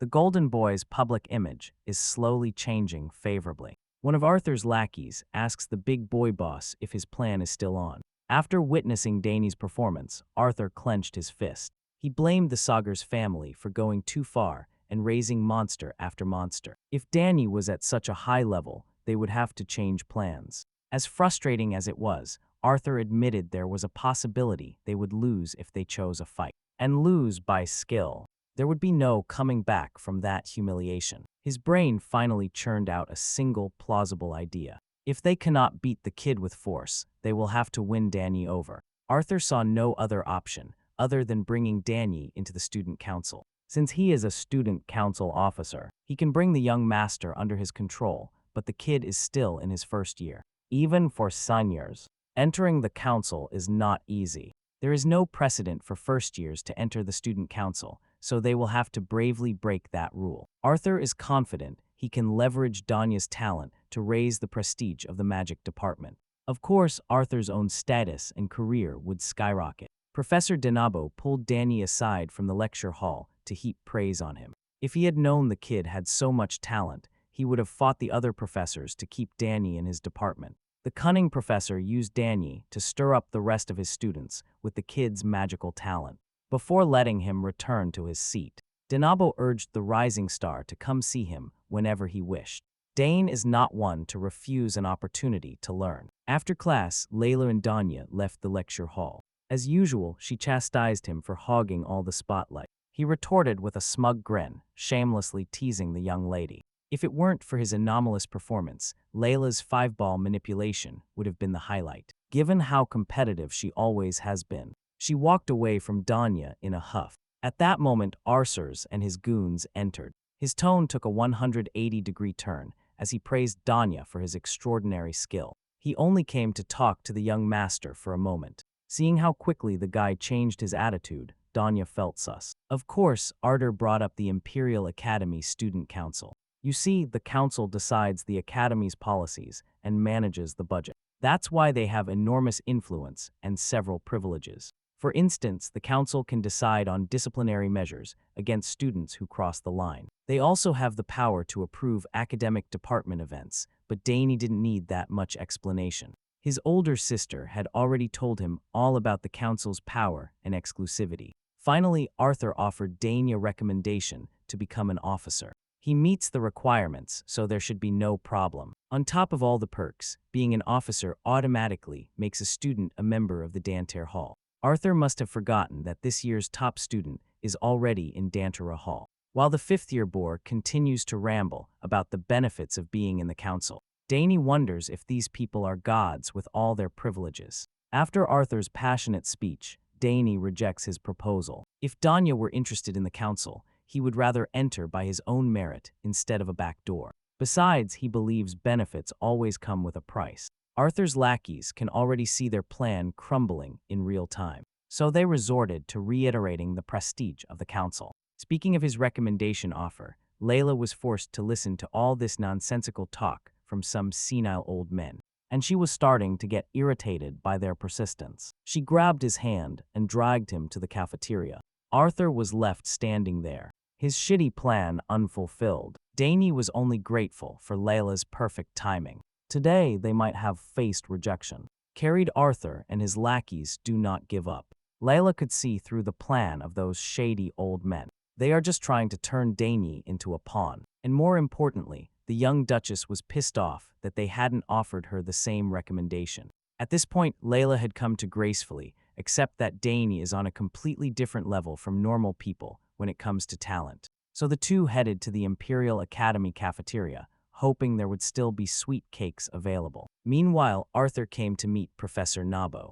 According to the professor's estimation, Dane might have even more talent than his older sister, Arabella. With how vast the field of magic is, it's hard to be certain, but in terms of potential, Dane is a monster. Hearing that the kid had more talent than an elder he revered made Arthur's head spin. The professor wants Arthur to subtly persuade young Sogres to become exclusively a magic department student. Since Dane arrived, everyone keeps seeing the same thing. Everyone is delighted with the undeniable talent of the young phenomenon. Arthur confessed that he had already tried to persuade Dane to join the student council, but he was rejected. Denabo cannot let it go. The kid's monstrous potential is too valuable to give away. He changes the subject. Arthur asked the professor about a letter of recommendation for himself. The professor dismissed the matter, saying he believed the magic towers would line up for Arthur by graduation in 2 years. But Arthur can see through the professor's intentions. If he secures an early placement in the magic tower, Denabo will lose his favorite student to send his errand boy. Arthur heard whispers that Denabo was the one who cut off 2 magic tower offers back in his 3rd year. Knowing his future was in the hands of this egocentric professor, Arthur continued to accept his orders. He has no choice. On the way to the cafeteria, Dane noticed how congested the area was due to club events. All the clubs were fighting not to be dissolved. The duo tried some of the stalls and won a bunch of prizes. It was quite a detour. In Dane's bag was a haul of 20 mana storage stones, 15 food vouchers, 5 general food tickets, 8 shop vouchers, and 1 treasure map. The old man running the stall said it was bought at a blind auction at the Arkandar auction house. Upon hearing the name Arkandar, Yuala's eyes lit up at the possibility of it being a real treasure. Dane's father once told him about the Arkandar auction house, the center for rare and beautiful goods from across the empire. The country's best appraisers scrutinize everything, guaranteeing the authenticity of everything sold. The treasure map seal is still intact, with no signs of tampering, considering how well-known stories of secret locations are in the academy. And mysteries. A treasure doesn't seem too incredible. Looking at the map, Dane thought of the person who would like this the most, that exploration nerd. Seriously. The story continues in the famous Dantara Hall, the place where most general education classes are held. Dane is very excited to see the place for the first time, and he is surprised that Imperial History class is taught here. Before coming here, the head butler tutored him, so he already knows most of the material, which makes this new chapter a reassuring one. His thoughts are suddenly interrupted. As Ernest approaches, the explorer greets him and starts walking towards him, which leaves our boy stunned, because he didn't know that the boy also takes this class. In response, the boy reveals to him that the class is mandatory for all freshmen. Since that's the case, he came knowing that Dane would probably be here. Ernest is happy that they ran into each other and is curious to know how the genius is doing. Hearing this, our boy states that nothing seems too different and promises to explain it later, since it's a bit complicated. Of course, Ernest has no problem with that, so he relaxes with all the questions. Just then, our boy remembers that there was something he wanted to tell him. Unfortunately, before Dane can get to it, they are both interrupted by another student who came to look for the explorer. The brown-haired student stops them, determined to confirm he is talking to Ernest. At the same time, the explorer seems familiar with him. Dane is a bit confused by this encounter, and then he notices that Ernest's size has just changed. The scrawny boy is trembling a lot, and it's clear he is terrified of this other student. The guy looks like a bully, no doubt, and judging by his tone, it's pretty obvious that he has been picking on Ernest for a while. Our boy watches the explorer closely and immediately starts seeing him as a traumatized soldier. Despite looking like he is about to shit his pants, Ernest greets the big guy named Braun, who calls him out for not saying anything earlier if he was also entering Dendara Hall. At this point, Dane is a bit confused, because it almost seems like they are friends, although it doesn't look like a normal relationship. Suddenly, Bron lectures Ernest like an older brother would, and the scrawny boy apologizes for not telling him sooner because he didn't know he was going to enroll. Bron seems surprised that Ernest managed to get in because he thought the boy wouldn't make it, since he was shaking like a leaf every time they talked about it. Looking at the two of them, our boy is dumbfounded because he no longer knows what to think. He's not sure if they are friends or if Bron is Ernest's worst nightmare. Luckily, things don't take too long to clear up because Bron suddenly tells the explorer to go buy him a sandwich from the shop. Just as Dane suspected, the redhead is a bully who wants to take advantage of the fragile-looking boy. Ernest is surprised that Bron sends him on such an errand at a time like this. Hearing his tone, the bully is offended, sensing he doesn't want to comply. So Ernest quickly explains that he can't go right now because he's with a friend. Bron seems very surprised when he hears that Ernest has a friend, so he tries to kick the boy. That's when he turns to look at the friend in question, Dane, and admits that the young man looks quite sturdy. At this point, our boy is really irritated by the bully, but he keeps calm, not wanting to cause a scene. Unfortunately, Bron really wants to cause trouble, so he starts by trying to intimidate our boy.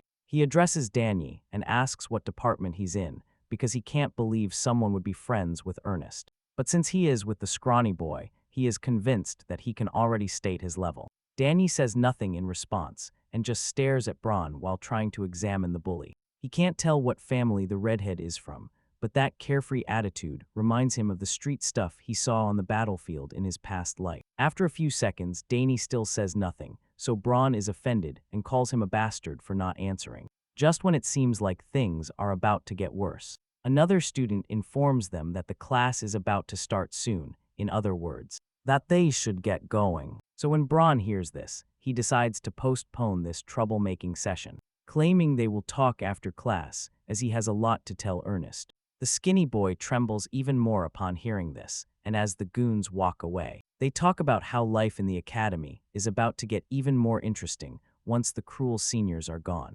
Danny takes another look at Ernest and notices that the boy is still shaking like a leaf. It's so much that he is forced to ask him if he is okay. Just then, the explorer collapses and starts apologizing to our boy. He blames himself for everything, but the hero makes him uncomfortable and asks him who those guys were, because he seemed to know them. In response, he finally reveals to him that those guys are from another family and that they used to bully him back home. Ernest knew they were also at the academy, but it's such a big school with so many departments that he never thought he would run into them. Unfortunately, that's what happened. So now he feels really bad for dragging Danny into his mess. Our boy can clearly see that the young explorer is very worried, so he comforts him a little more, assuring him that it's okay, before suggesting they go into his class. Hearing this, Ernest finally looks up at him, and that's when he sees how pale the boy is, which makes him wonder how much those guys must have tormented him. The boy even seems reluctant to go in, so Danny offers to go with him, but he's too scared to involve him.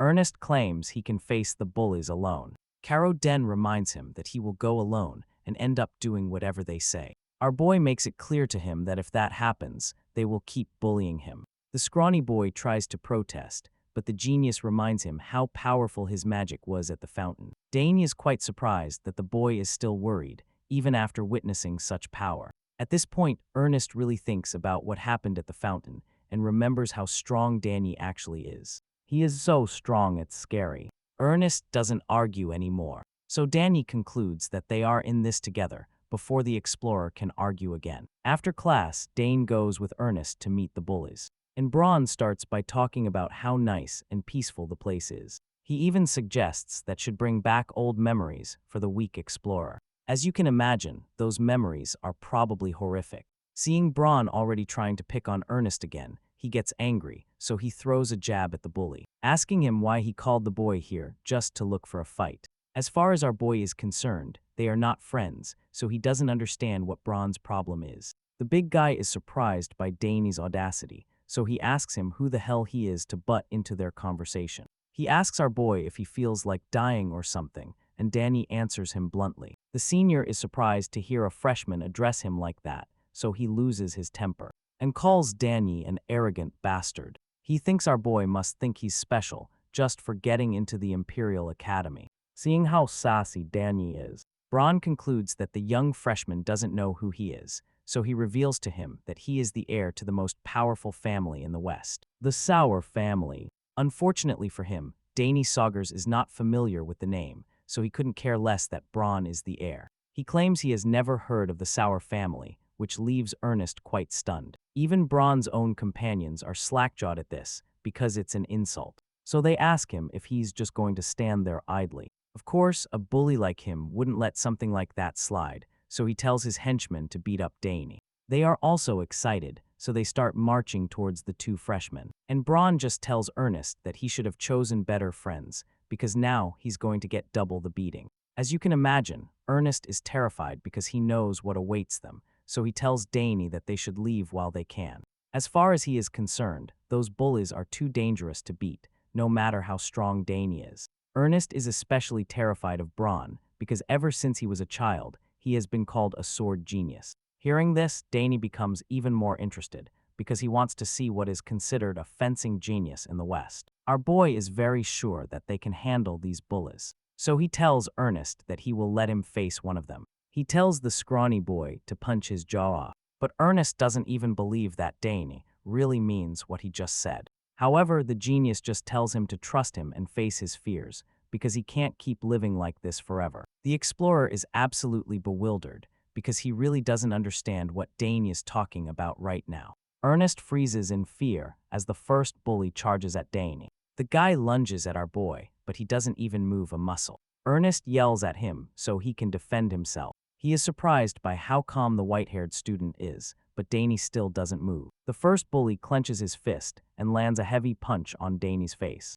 The punch seems very strong, but our boy doesn't even react. The seniors, too confident, start laughing at this moment, feeling like they are putting Dane in his place. He is motivated to strike again, but this time it doesn't go well for him, because our boy easily blocks his attempt, which leaves him in disbelief. Dane informs the bully that he clearly threw the first punch, and for that reason, everything else will have to be in self-defense. From now on, the foolish bully is very confused because he doesn't even know what Dane is talking about. Enraged by the freshman's guts, he tries to strike another punch, but our boy casually sweeps him off his feet with ease. The guy falls hard to the ground with the back of his head, making the first contact. The second bastard is surprised to see this, because he didn't think Dane was this good. He tries to take the freshman down, but our boy hits him with an uppercut under his jaw, which makes him fall backward at the same time. The third henchman charges at him, so he decides it's time to use his magic. The young prodigy conjures a small mana ball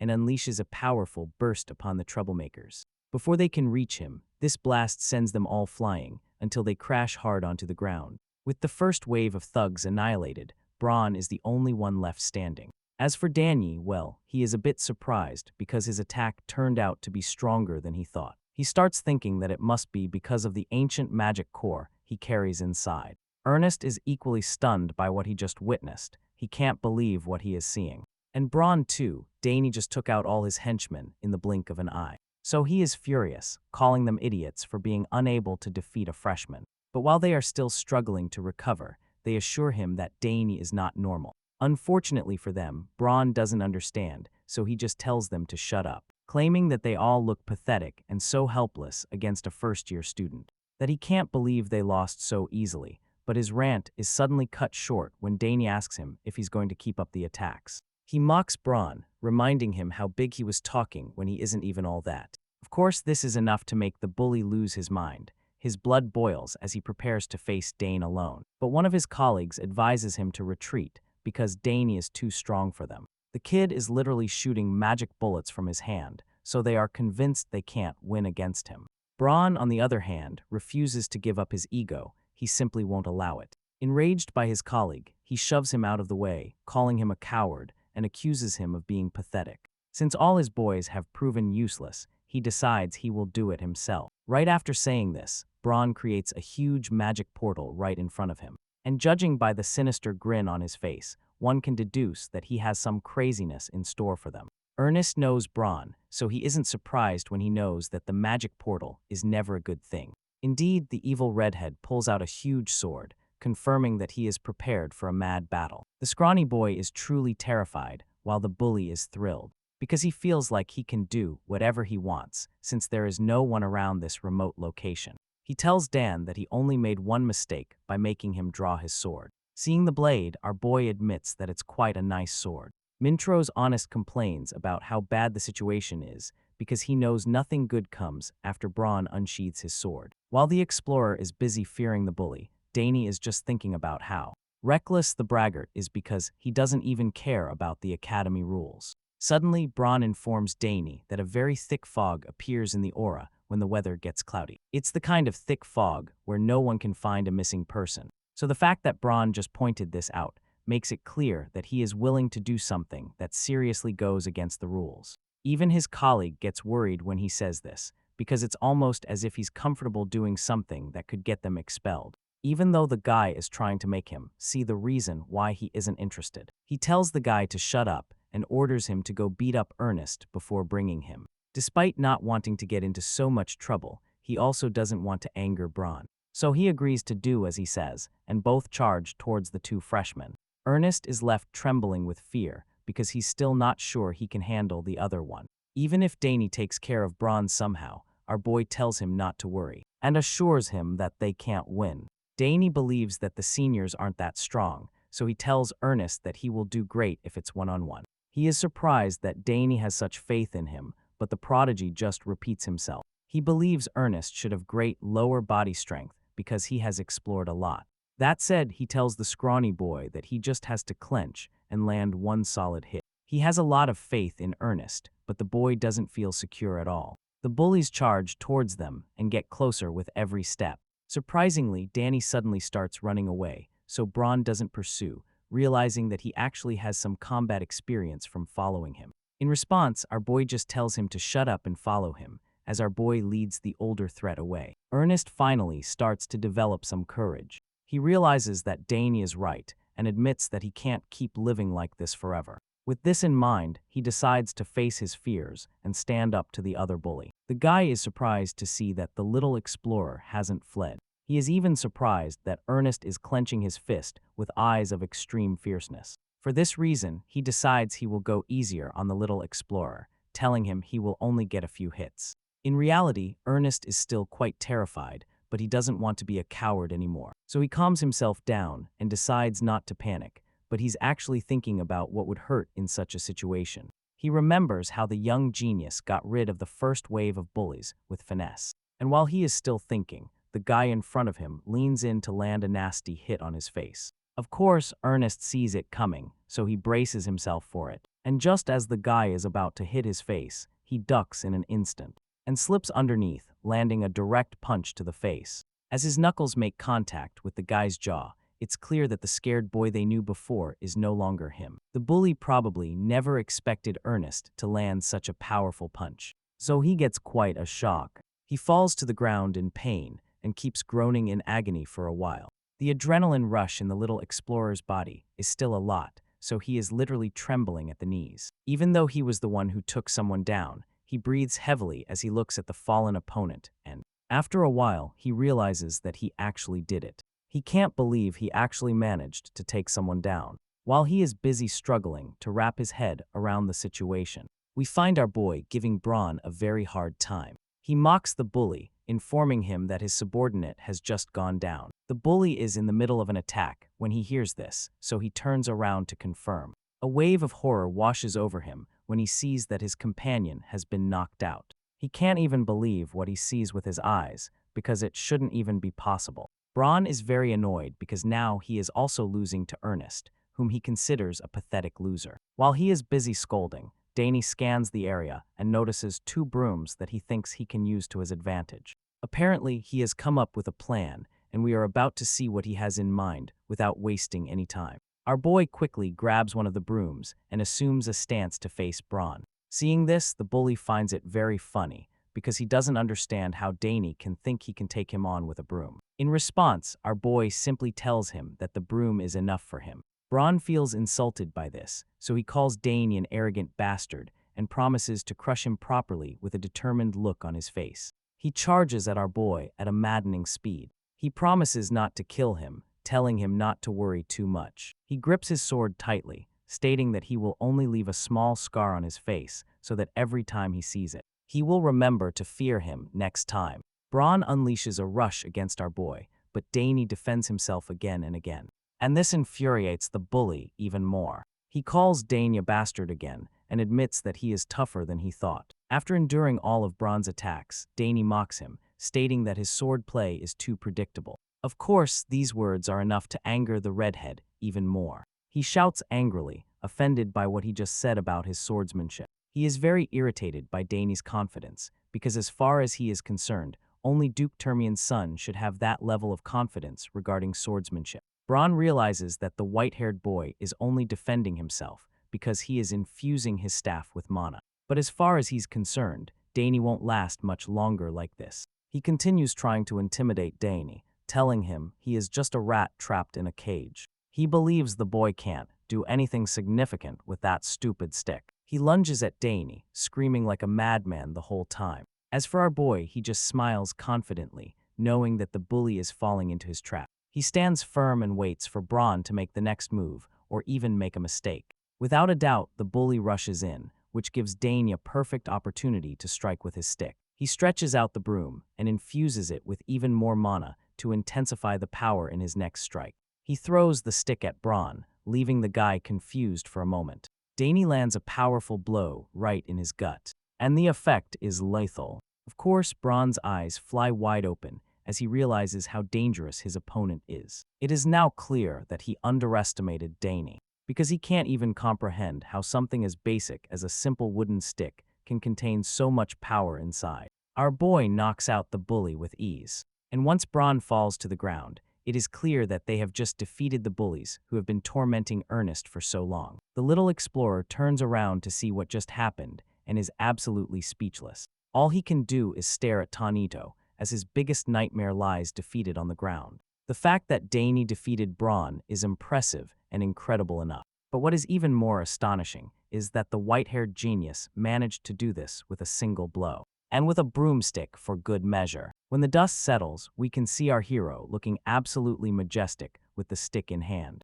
Ernest doesn't even know what to say, because it's a really crazy sight. He knew Dane was strong, but he didn't expect something like this. He is also a freshman, but he just managed to defeat the toughest bully. He hadn't done it in a long time, and he did it without even sweating. Ron remains on the ground groaning in pain, and that's when our boy appears standing next to him. Dane can clearly see that the bully can no longer fight, but he tells him to get up and draw his sword. He is not willing to give this guy a break, so he tells him he has to get up and see this fight to the end. At this point, Ron is probably wishing he had never picked a fight with the strange student, because it is turning out to be the worst mistake he has made since arriving at the academy. Not only did our boy humiliate him by beating him in one blow, but now he adds insult to injury by giving Braun a little lecture. Dania talks about how his father told him that drawing a weapon outside of a fair duel means you are willing to go all the way. Braun was the first to draw his sword, of course,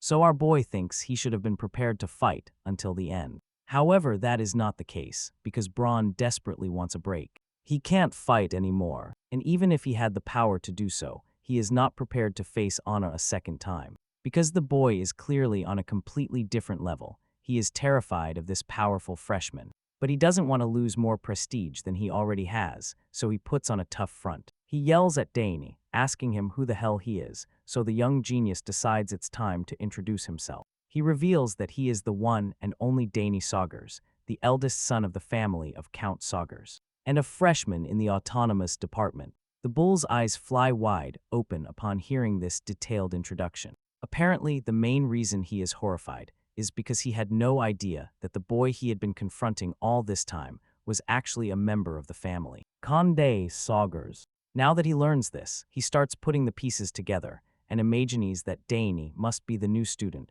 who recently entered the autonomous department after 50 years without anyone being able to enter. Braun can't believe he's been talking to the rumored genius, youngest son of the Saga's family, who managed to get into the academy. Seeing that Braun now has a good idea of who he is, our boy makes a slight joke, suggesting that maybe he introduced himself a little late. Braun just groans even more, feeling helpless and ashamed of himself. If he had known who Dane really was, he would never have challenged him, Now he is paying the price for underestimating him. And it starts to make a lot more sense why Dane was so confident from the beginning. As much as it hurts him, he is still very curious to know why someone as powerful as Dane would hang out with someone like Ernest, whom he considers an idiot. While he is busy trying to come to terms with it, Dane interrupts him, and he asks him what he should do now. He reminds Bronn that he was the one who drew his sword and ended up losing. So now, according to the law, Dane should probably take his own life since he lost. Of course, this is quite extreme,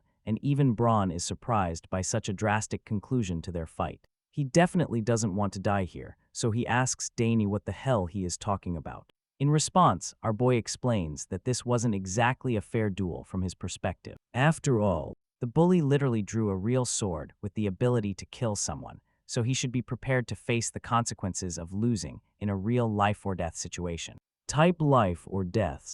Dane makes his point very clear, and Bronn starts trembling with fear because he can sense that the boy from Sagas seriously wants to kill him. Not wanting things to escalate any further, he immediately surrenders, gets down on his knees, and apologizes to our boy, swearing he never knew he was Dane Sogres. He swears never to do something so stupid again, hoping this will get the young master to spare his life. But Dane doesn't plan to let him off so easily, despite his sincere apology. Our boy just mocks him and suggests that Bronn doesn't even know what he got himself into. He tells the bully that he really gets it, and then informs him that he is apologizing to the wrong person. That said, he points to Ernest, who is standing not far away, and informs Bronn that it is the explorer he should apologize to. For a bully of this size and ego, one would think that Bronn would protest and refuse to beg Ernest for mercy. After all, he is a kid he has been stepping on for years. However, that is not the case, because Bronn cares too much about staying alive than his pride,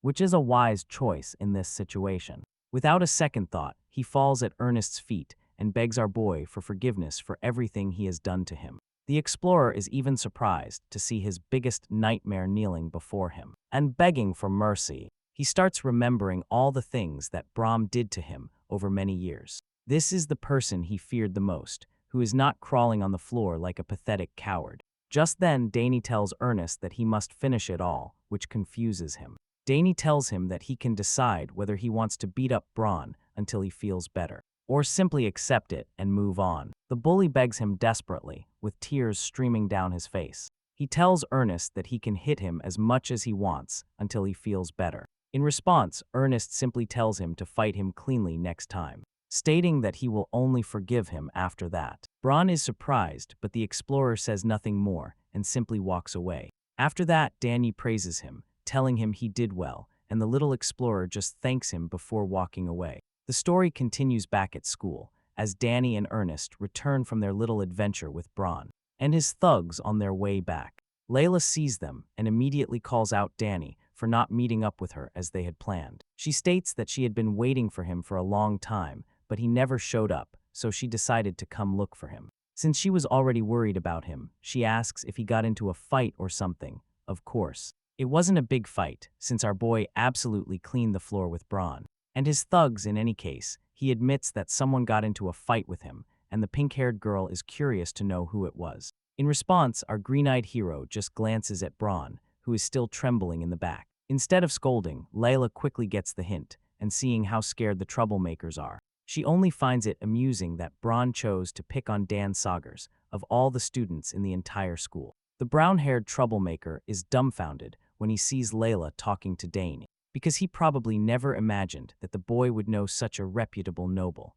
Bronn is slack-jawed when he sees Layla, because she is the daughter of the legendary Duke Termian. Our boy has already found out that Bronn is just as good a swordsman as Layla, so he asks the girl if she knows him, or if she has at least crossed paths with the punk. Before, in response, Layla reveals to him that she doesn't know Bronn and admits that she's not very interested in knowing him either. After all, the guy has already shown himself to be a jerk by picking a fight with her best friend, so she definitely wants nothing to do with him. Now, moving on from Bronn and his troubles, Layla suddenly notices that there is another unfamiliar face right in front of her. She definitely doesn't know the white-haired nerd that Dane has been hanging out with, so she asks him who he is. At this moment, our boy realizes that this is the perfect time to introduce Layla to Honest Ellen. He informs her that the boy is also a freshman who happens to be in the exploration department. The boy is extremely nervous, as you can imagine, but he manages to compose himself and greets the young lady.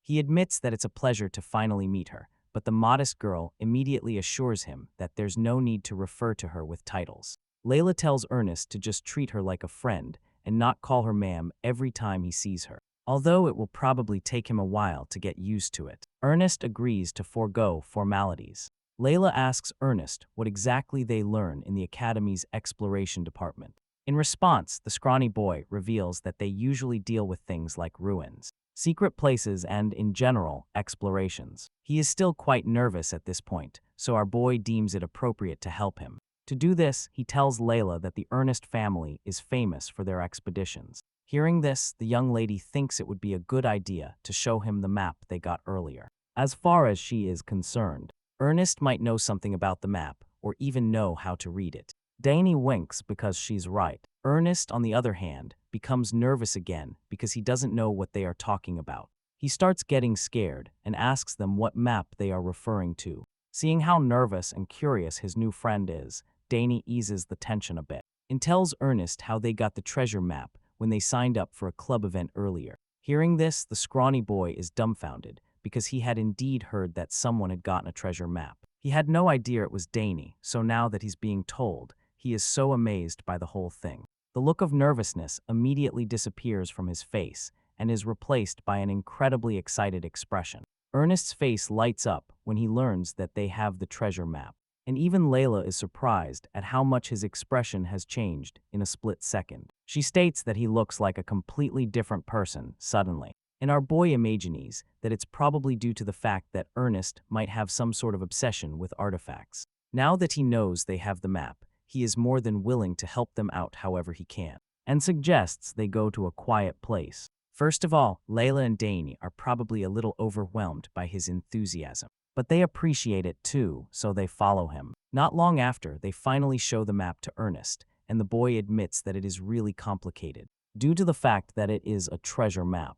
He admits that it's hard to understand at first glance, and that, instead of showing the entire academy, it seems to point to a specific location that they haven't been able to pinpoint. After looking at the map for a while, Ernest notices something that catches his eye. He observes that there are a lot of strange writings all over the map, even though he can read it. He admits that that doesn't mean he can relate them as such. He starts wondering if there is some kind of pattern. After a while, they still don't make any progress, and Layla starts wondering what they will do now. At this moment, hearing this, Ernest reveals that he already has a plan. The first step of this plan is to find out who made the map, because there is no standard format for this kind of thing, but by just knowing the creator. Then they will be able to have a rough idea of what to expect and what exactly to look for on the map. Hearing all this, Dane concludes that Ernest is trying to say that deciphering the map right away will be too difficult. In response, Ernest simply tells them that the only thing he knows for sure is that the map is inside the academy. He knows this because the architectural patterns on the map were only used when the academy was built. As soon as he says this, Dane and Layla have the same idea simultaneously, and then both suggest that the treasure is somewhere nearby. They are excited about this deduction because it is like the first good news they have received regarding the map. Unfortunately, Ernest is not as enthusiastic as they are because he knows there is still a major problem related to the whole thing. It turns out that this architectural style uses a secret magic that is you. Talks to Saul Hankston. This alone makes their treasure hunt a little more difficult because Saul Hankston was the founder of the academy and a legendary mage. Layla is blown away when she hears this, while Dane immediately understands where the problem lies. Our boy is aware that the magic Saul Hins Dan used can no longer be used in the current era, because the founder left no disciples upon hearing Dane's statement. Ernest is even more impressed with his new friend, because our boy seems to know a lot while Ernest is busy praising our Dane. The reality of the situation hits Layla, and it annoys her quite a bit. She was sure that the treasure hunt would be quite difficult, but not to this extent. For the moment, they are a bit stuck at this point, and although it is really annoying, Ernest reminds them that the key at the end of the day is to find out who made the map. If they manage that, then they will be able to find clues to decipher the code and finally interpret the map. This is really exciting for Danny, probably because of how challenging it is, and he can't wait to decipher the map so they can all go to the treasure house together. Hearing this, the scrawny boy immediately expresses his interest in joining. And Layla can already imagine how fun it's going to be. Before coming to the academy, she only did things with her family, so going to the treasure house with her new friends is definitely a first for her. Dane realizes that his two closest friends seem genuinely enthusiastic about the whole thing, and this makes him happy at the moment. Ernest is all in with them, so he is ready for whatever is necessary. He admits that it might take some time to decipher the map, and suggests they investigate slowly so as not to make too many mistakes. He also offers to investigate more in his free time, and then gives it back to them. He gives the map back to them. Of course, Dane is surprised when the boy hands him the map, so he doesn't take it. That is, Ernest is now part of the team, and is the exploration expert among them. So Dane thinks it would be better if he kept it, and had it with him while deciphering it. It's a great idea and all that, but Ernest assures them they have nothing to worry about, because he has already memorized the map. As you can imagine, Dane and Layla are stunned when he says this, because it is a very complicated map. They are amazed by him, and both wonder how good his memory must be to have been able to do that. In response, the scrawny boy reveals that he always remembers things like codes very well, and maps for some reason he hasn't figured out yet. Hearing this, Danya concludes that the boy has an incredible talent in certain areas. And Layla is already a little jealous, because she knows that must be very useful for exams. Seeing that the boy no longer needs the map, Dane finally agrees to take it out of his hands and keep it. He also tells Ernest to let him know if there is anything he can help him with. In response, the nerd explorer thanks Dane for everything. He admits that it is the first time he has looked for something with someone other than his father, and because of that, he is very happy. Layla is just as excited about doing something like this with her friends, so she suggests they go eat now so they can celebrate becoming a team. The boys smile when she says this, and both agree that it's a good idea. Thus, the duo becomes a trio, and everyone heads to the cafeteria to fill their stomachs. After all that brainstorming, later that night in the dormitory, our boy retreats to his room and remembers everything that happened before. Obviously, a lot happened today, but his room is still a mess, so he thinks he should take some time to organize his things. He starts with the books lying around and decides to keep the important things his family gave him in a visible place. To do this, he picks up the summoning egg given to him by his older sister. He holds the huge egg for a while, wondering where he should put it. He remembers being told that living things should not be placed in a subspace. And while he is still reflecting on this, the egg starts to vibrate violently, which startles him. The egg doesn't stop shaking, and Dane gets very worried because he has no idea why this is happening. Suddenly, something like this hadn't happened with the familiar egg since the first time about 7 years ago. So he is very confused. Dane wonders if it is happening again because he moved to the academy. But that doesn't seem likely, because although the academy is a mysterious place, the mana distribution here is no different from that in his room at home. Since that can't be the reason, Dane suddenly realizes that this might be happening due to the ancient mana he absorbed in the Misty Garden. This seems to be a more likely reason why the egg would be acting up around him, and he is truly astonished by the whole thing. Dane thinks it's incredible that he triggered the egg's reaction instantly, and now that he knows what is happening, he thinks it's time to put all his energy into what he has been trying to do for a long time. Dane channels all the mana he can into the familiar egg. Hoping that today is the day it finally hatches, he puts in so much mana that an incredibly bright light shoots out of his room and shines outside the dorms to the point that it can be seen from anywhere in the academy. The entire room fills with powerful waves of mana and magical energy. As Dane concentrates everything he has on hatching the egg at this moment, he can feel his mana draining ceaselessly. He has been pouring mana into this egg for 7 years, so he wonders how much more he will need to finally hatch the egg.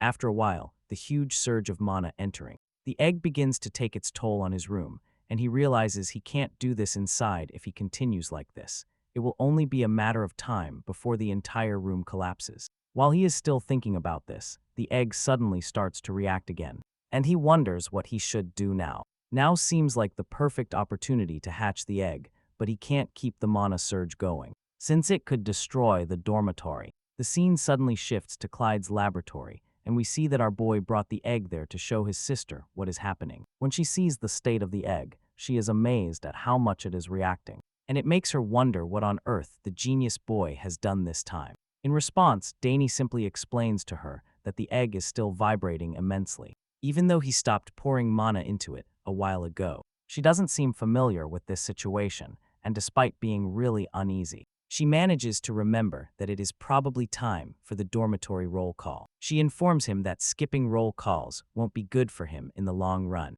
but he just smiles cheekily and assures her that he already has a way to handle that. Back in the dorms, we see a group of upperclassmen with angry faces walking down the hallway. The bespectacled boy is leading the way, and it's clear he's like the leader of something. He finally stops and calls all the first-year students to their rooms, introducing himself as Albert, the dormitory council president. That said, he informs them that he is about to start the roll call for Dandara Hall. The moment Albert announces it, all the residents of the dormitory come out of their rooms for roll call. So you might be wondering why this is so important at this school. Well, it turns out that the roll call is for all dormitories in the Imperial Academy, and it is carried out uniformly and regularly. As such, all students are expected to be available for roll call. This is why the other students get a little worried when they realize that Dane and Priscilla haven't come out for roll call. Arnold even wonders if they know how serious roll call is at the academy.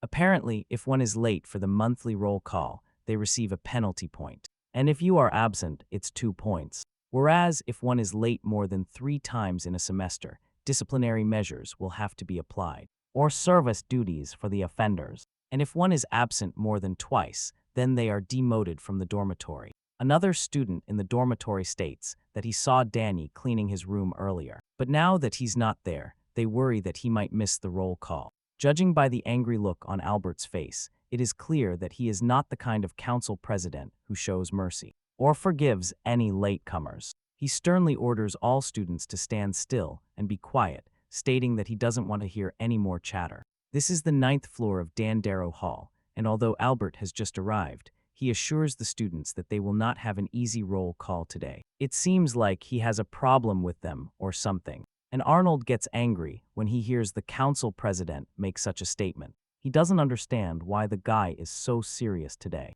and wonders what he means by them not having an easy time. Just then, he reveals that there is a newly installed mana surveillance system that picked up some interesting footage. At this point, you can see why he is so mad at the students on the 9th floor. In the surveillance footage, there are images of the dormitory resident Priscilla sneaking out, and they confirm that she completely left the dormitory premises after tracking her. President Albert confirms that all of that happened 5 minutes ago, but for some reason, the surveillance system shows that Priscilla is currently in her room, which doesn't add up at all. Therefore, Albert is convinced that there is foul play somewhere, so he is determined to investigate and get to the bottom of it. At this moment, the other students on the floor panic because they already know more or less what is going on. They feel like they are doomed now that Alvar has discovered the trick, but all they can do is hope that, by some miracle, Priscilla is actually in her room without wasting another second. President Alvar barges into Priscilla's room to confirm that she is not there. A wicked smile suddenly appears on his face, stating that they are going to change some rules. Normally, council members are not supposed to check if latecomers are in their rooms, but starting today, he thinks it's time for that to change. As soon as he says this, it's like a big blow to the residents of Dandara Hall, because they know this means a storm of penalty points is coming their way. Albert inspects Priscilla's room to confirm she is not there, and once sure of it, he goes back out into the hallway, admits that the rest of the factors, besides skipping roll call, are generally fine. For example, the cleanliness in their hallway is fine. Anyway, back to the night's business. President Auburn decides that Priscilla will receive 2 penalty points. As expected, for unjustified absence from the dorm, he tells the others to make sure to announce it and to inform her when she returns. They acknowledge the information, and immediately, Arnold rushes to Albert regarding Dane to excuse the white-haired boy. He informs the council president that Dane is a new student, but Albert doesn't seem to care about that. The only thing he cares about at this moment is what reason the boy has for not being visible. At this moment, Albert realizes that he hasn't actually seen Dane Sogres, so he starts imagining that the boy must have missed the first roll call of his life. The other students try to defend him, stating that it's impossible for Dane not to be in his room, although they are not sure about it. They tell Albert that he seemed very busy organizing things earlier. But of course, the council president prefers to confirm these statements himself. So he enters Dane's room. To his surprise, he sees the new student right there organizing some things, just as the other residents said he would be. At this moment, he calls out to Danny, surprised that he has been in his room this whole time, and asks him if he didn't know they were having roll call. Just then, our boy turns around, feigning ignorance, and then apologizes for not being out there. He reveals that he was too focused on unpacking and didn't realize what was happening. Surprisingly, Albert lets him off the hook. It turns out that the council president is not that ruthless. After all, he is just very strict, but he also understands that something like this can happen. Since it's Danny's first day at the academy, after roll call, we catch up with our boy, who is still in Clade's laboratory. He reveals to us how he was able to fool the council president using a tool called the illusion generator MK. Of course, Clade is familiar with the device because his sister was the one who gave it to Danny. She told Danny that most people wouldn't even realize it was just an illusion. But she is a little confused by his crazy plan. So he explains it to her. He reveals that his image is projected from the dock connected to the generator. But the yellow-haired woman just tells him that it's too difficult to use without getting caught. Since it is remotely controlled, the connection can become unstable, and even a slight disruption makes the illusion obvious. Hearing this, Danny tells her that he already expected something like this to happen, so he put contingencies in place for it. He assures her that he checked the connections several times, so he is now sure there won't be any problems, as long as the inspectors don't get too close to the projection. After revealing his daring plan to her, she is very surprised because she didn't know he had so much nerve. By the way, because her biggest concern right now is the familiar egg that hasn't hatched yet. She asks him how the egg is doing,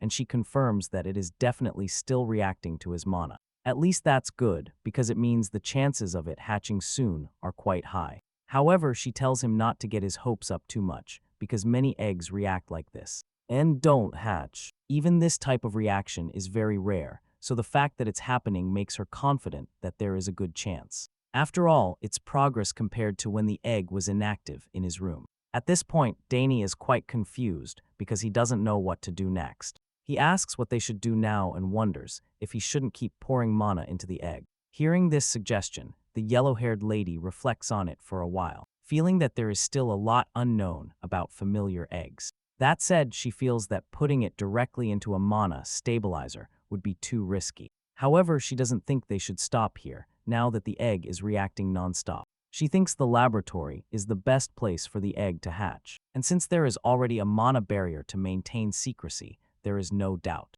Danny agrees with her, stating that the egg could hatch at any moment and anywhere. If they leave it alone, with all this in mind, his yellow-haired superior decides that they will place the egg in a mana barrier so they can monitor it. She states that his mana is pure, but still, she would like to install a human filter first. Just in case, after devising this plan, our boy proceeds to pump more medium into the egg. Even though it's starting to take its toll on him, he pours a lot of mana, but the egg keeps absorbing it all, which leaves him truly puzzled, because he doesn't understand how it still has so much hunger that it's absorbing so much. At this point, he is very curious to know what on earth is inside that egg, because he has never encountered something that absorbs so much mana. Now his yellow-haired lady is equally intrigued by this familiar egg. Normally, anyone can buy one if they have the money, but hatching the egg always turns out to be a different story. Not even the hatching conditions are known, and the only thing most summoners know is that the user's mana must match the mana frequency of the familiar inside the egg. Whatever is inside. That established, the truth of the matter is that you basically need a ton of luck if you want to hatch a familiar egg.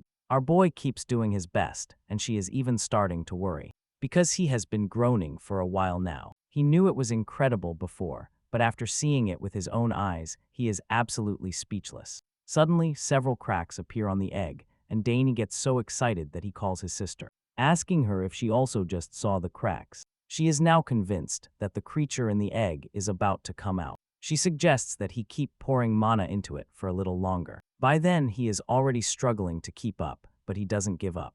Our boy keeps pumping everything he can, eager to see what kind of creature is in the egg. Suddenly, a huge blast of mana shakes the laboratory because Dane has finally reached the egg's limit. The egg finally breaks open with an explosion, and right after that, they finally get to see the familiar sitting in the broken shell. Covered in goo, the winged creature seems to still be asleep, and although they just made a big breakthrough, Clyde is more concerned about her brother, who was most affected by the explosion. She rushes to see if he is okay, because he is sitting on the floor as if he just passed out, or something like that. When she gets there, he assures her that he is fine, saying he is just a little dizzy. Since he is fine, he points out the most important thing to her at that moment, which is the familiar they have finally hatched. Dane points at the creature. Wackler turns to check for herself too. He shows her that something really came out of the egg. When the remaining smoke dissipates, they see the baby creature with wings and horns. It looks like some kind of baby wyvern. It doesn't look as weak as a newborn. However, because shortly after hatching, it starts flying all over the laboratory. The familiar flutters around, and then the Sogres siblings immediately realize that it must be a real wyvern. At first, they are not sure, but then the creature starts breathing fire, and it becomes a little more obvious. At first, Dane tries to observe the familiar from afar, but his sister urges him to go meet the creature. She gives him a push, telling him to go up to it, instead of standing there like he wasn't the one who pumped mana into it for the last 7 years. Clyde reveals that there have been cases where familiars recognize the first person they see as their master. That said, Dane has to quickly approach it so that it registers him as its owner. After all, it is as familiar as you can imagine. The young master is a little nervous about meeting the creature, as he has never had such close contact with a wyvern. Despite everything, he overcomes the fear and slowly walks towards it. As he closes the space between them, he begins to realize that the familiar is actually a little short up close.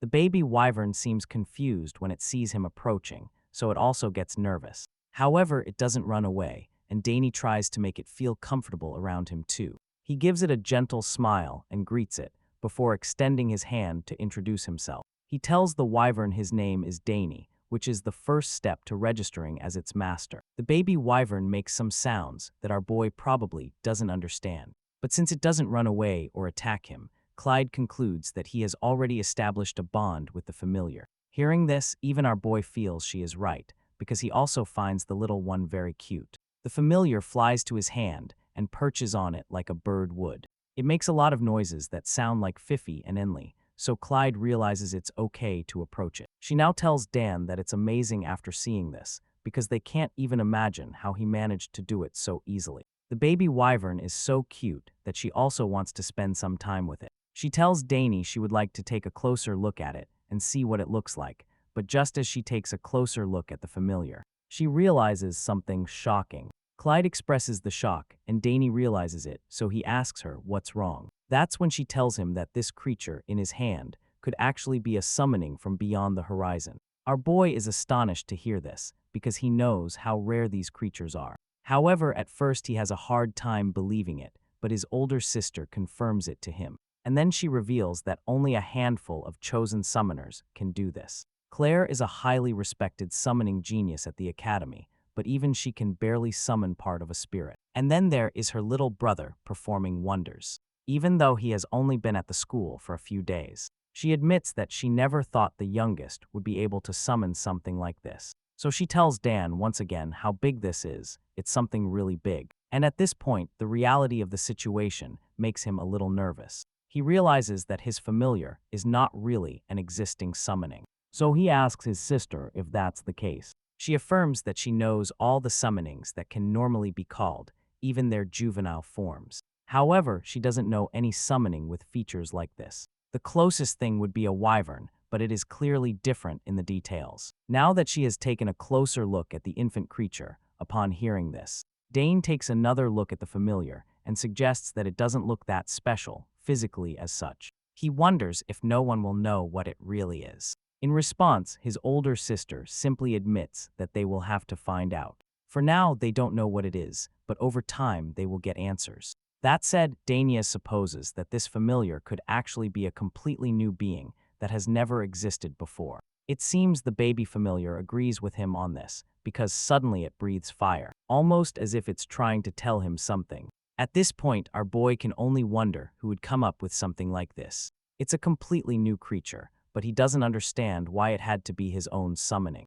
As he reflects on this, he can't help but recall the misty garden, where he absorbed the ancient magic. It's starting to seem like a lot of strange things have been happening since that incident. So he can't be completely sure that these new events aren't connected somehow. Claire snaps him out of his thoughts suddenly when she tells him to keep the broken pieces of the eggshell, since she claims that some species born from eggs eat the shell to gain nutrients. So he follows the advice. Now that it has finally hatched, our familiar boy isn't quite sure what the next step is. Should he show the creature to the world? Should he keep it hidden in his room forever? How is he going to take care of the creature if they don't know anything about it?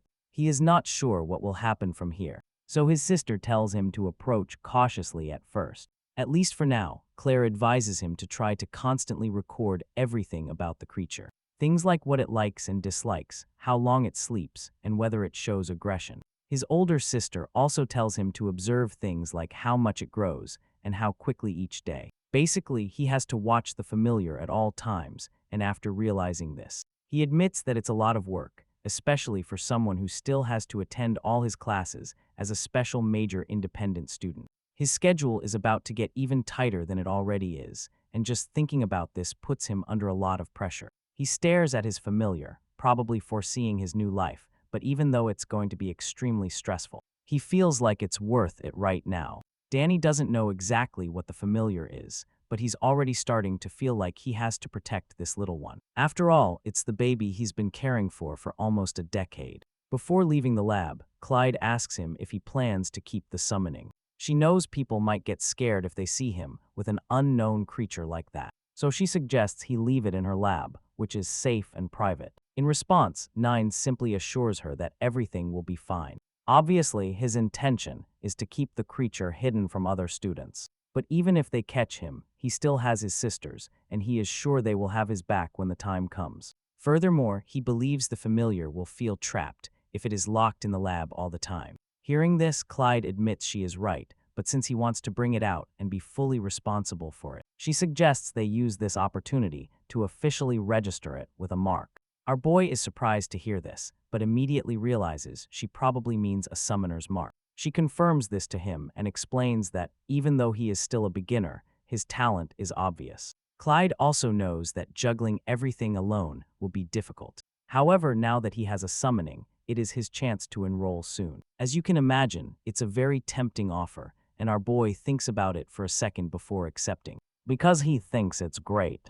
After learning that he agrees, his sister asks him to confirm if he has actually signed up for the summoning course. And since orientation is tomorrow, she has something in mind. She imagines that the professor in charge of that will be Turmeric Espiano, and she is familiar with the professor, so she thinks the conditions are perfect for her brother. Clyde explains that people will undoubtedly start talking about a special admission for him if he can demonstrate his talent in class. Dane tries to protest, but before he can utter a word, Clyde admits that she knows it won't be easy. Normally, it's hard to even meet the requirements, but she knows her brother is different. He is special, so she is confident that he will make it. Of course, the department will have to approve it, but she is sure he will meet the requirements and get in through special admissions. Although this talk about special admissions is probably sounding quite intriguing to our boy, and he is not completely against it, even the familiar on his shoulder seems interested in the subject, which Dane notices. He doesn't mind trying what Clyde just told him, but for now, he has to come up with a name for the little one that just hatched. Back in the dorm, the other residents of Dantara start asking him where he was. They realize he wasn't in his room after roll call, and since he doesn't want them to find out about his familiar yet, he tells them he had to take care of something very quickly afterward. The purple-haired one, in particular, is very curious to know how Dane managed to be there for roll call. He left and no one noticed in time, but Priscilla was caught right away, so it's really baffling. Our boy is already tired of so many questions, so he vaguely tells the nosy student that there is always a way, which is not too surprising, as everyone has learned that the Sogre family is full of surprises. This statement gets Dane's attention. He asks if his sisters were as unpredictable as him. In response, the purple-haired boy tells him that his sisters were like that too. They are literally legends of Dandaro Hall, and they have such a reputation that Dane will be told the same thing if he later asks any dormitory student about his older sisters. Hearing this, our boy doesn't even know if he should take this statement as a compliment or as an insult. Anyway, following the little interrogation, the boy reveals that he is the only one who knows that Dane left the dormitory, and he tells him he has nothing to worry about. Our boy just thanks him for his secrecy. And that's the end of the chat. It turns out the familiar was in Dane's body the whole time, but the other student didn't notice. It's not until the boy leaves that the creature peeks its head out of its hiding place. Once our boy is back in his room, he drops onto the bed. Glad that they got through that without getting caught. He wonders what Priscilla was thinking by sneaking out of the dorms like that when there are surveillance systems. Just then, the little one starts flying around the room, and our boy realizes that she must have been too excited. Well, she's not the only one, because his familiar is going crazy in his room, breathing fire and flapping its wings nonstop.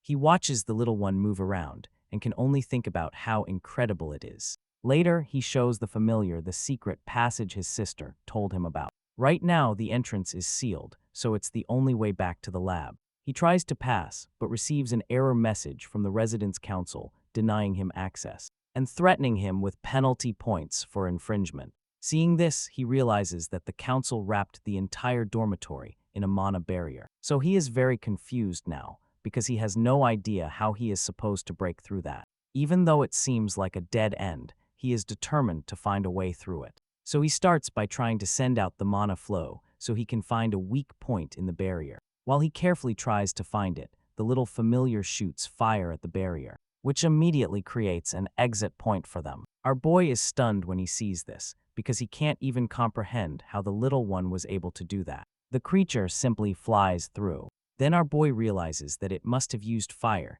that temporarily nullifies mana. He is astonished by this incredible ability and realizes that this is truly an extraordinary summoning he has acquired. The next day, Daniel tells Ernest about the familiar and how he named it Happy. Of all things, like most people would do, Ernest is disappointed because he doesn't even understand why he would name something that. In his defense, Dane states that he did it because he felt the creature was friendly and easy to call. Since Ernest doesn't like it, he tells the scrawny boy to come up with a name instead. Ernest is surprised by the task, but immediately starts thinking, sure, the creature is cute. Sure, Ernest feels the name should have a little more weight. Dane can probably see the gears turning in the explorer's head. Because he is thinking hard. He is surprised that Ernest is taking it so seriously, but suddenly, the explorer comes up with a name. Karnas. He asks Dane what he thinks of the name, and our boy just asks him what Karnas means. Then Ernest reveals to him that the name means mystery, and suggests it's a rather fitting name, since they know nothing about the familiar. Hearing this, our boy agrees that it is the perfect name, and as soon as he tells Karna his new name, the little one is just as excited. The story continues in the Bermuda Hall of the Imperial Academy. It turns out this place is named after the scholar Bermudes, and it is where the summoning department classes are held at the school. Here we see students pouring into the hall for their classes, and as soon as they enter, a red-haired student named Tigron is surprised to see Dane Sogres. He is so shocked to see our boy because he did not expect to see the white-haired prodigy. The reason Dan's presence upsets him so much is because they have a bit of history. It turns out that our boy was the one who snatched his summoning away many years ago when they were younger. And after suffering such a disgrace at the banquet, his family socially collapsed. As a result, they used to be big shots in the Empire before that incident with the Augustinesses. But afterward, they barely clung to their status as capital nobles. You can understand why this guy is so shocked to see Danya here. And of all places to run into him, he never imagined it would be at the Imperial Academy. Seeing Danya in the Bermuda Hall, this redhead wonders curiously if the prodigy is also here for a summoning class. That is the most logical explanation right now, and it only makes the guy even more frustrated. It was bad enough having to retake this course, but now that he will be forced to be in the same space as a person he clearly dislikes, it only makes everything harder for him. This guy wants nothing to do with Dane right now, so he concludes to do everything he can to avoid making contact with him. While thinking about this, he is suddenly startled by one of his classmates calling him. He asks Digran if this is his first time retaking a class, and the redhead is startled. He is surprised to see the upperclassman, as this big guy seems to be another person he would rather avoid until the course is over. Digran gets very nervous suddenly, and the upperclassman notices. He assures him that it's not a big deal, claiming that everyone retakes a course at least once. As far as he is concerned, failing classes is quite normal, because this is literally the second time he is retaking the summoning class. With this in mind, he tells Grant not to feel bad or scared, and encourages him to think of it as an easy one, because he gets to overshadow the rookies in the class. At this point, Grant is clearly uncomfortable and would rather be anywhere else, so he quickly starts thinking of a way to get away from this overly advantaged upperclassman. Luckily for him, the professor teaching the class enters the hall just then. The professor steps up to the podium to address the class, and once everyone is settled and paying attention, he informs them that the class will start with basic summoning theory. He explains that this is their first step as summoners, and adds that it is very important. This stern-looking professor is a lecturer in the summoning department. Temeric Espiano informs the students that this theory will be included in the summoner certification exam, and therefore he advises them to study it thoroughly. Hearing all this, the students in the room start to get scared, because they can already sense that this man is very strict. They are especially wary of him because they have already heard rumors about him. Furthermore, they have also heard that the official summoner exam is very difficult. As they get scared, the professor continues to address them. He tells them that those who meet the requirements will be able to go through the special admission, although it's not that easy and everyone knows it. Hearing all this, the students start getting even more scared. They are very confused and ask him what kind of grades are needed for this special admission he is talking about. Hearing all this, the professor is not too surprised because he imagined they would ask. So he decides to show them. Instead of telling them what he has been talking about, a huge screen appears in front of the hall for everyone to see. A timer also appears indicating that they must summon a grade 5 summoned creature, or higher with an unmarked seal. The second requirement is to maintain the summoning for more than 30 minutes. As you can imagine, the students are stunned when they hear him say this. They never imagined they would have to summon a grade 5, even with a mark. Summoning a basic grade 7 is already quite difficult, and maintaining it for 30 minutes is even more so. Unfortunately for them, the professor continues to explain the goals. He tells them the final requirement, which is that they have to show enough uniqueness to get the special admission. He explains that they will fail anyway, even if they meet the first 2 conditions, and do not meet the third, whatever it may be. He makes it clear to them that they have to impress him to get special calls. As soon as he says this, the students protest loudly, claiming that these conditions and rules are ridiculous. The first 2 are already difficult enough to meet, so the fact that there is also a subjective condition makes them live it absolutely. They are very angry about the requirements and start wondering if anyone has passed them before, because they seem unattainable. They have no idea that Dane has already met that condition and fulfilled those requirements. And since our boy prefers things to stay as they are, he stays quiet while the other students protest.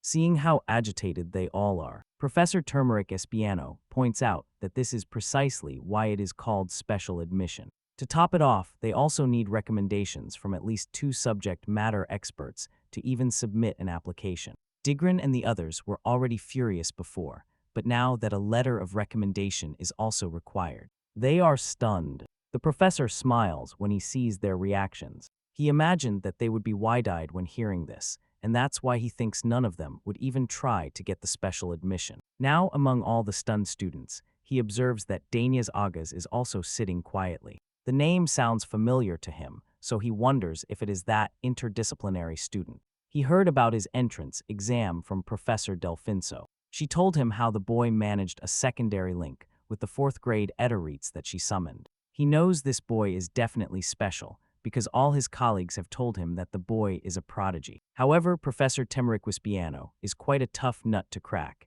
and he is the kind of person who won't believe something unless he sees it with his own eyes. Hearing about someone's feats is not enough for him. He needs to experience them himself. Furthermore, he believes that Dolfinso might have ties to the Sogres Count family, and that she just made up impressive stories to ensure the Count's only son passed the exam. With this doubt in mind, Professor Temeriquispiano is determined to verify the boy's true talents himself. After reflecting on all this, the man proceeds to address the students again. He reveals that their first goal is to pass the regular exam.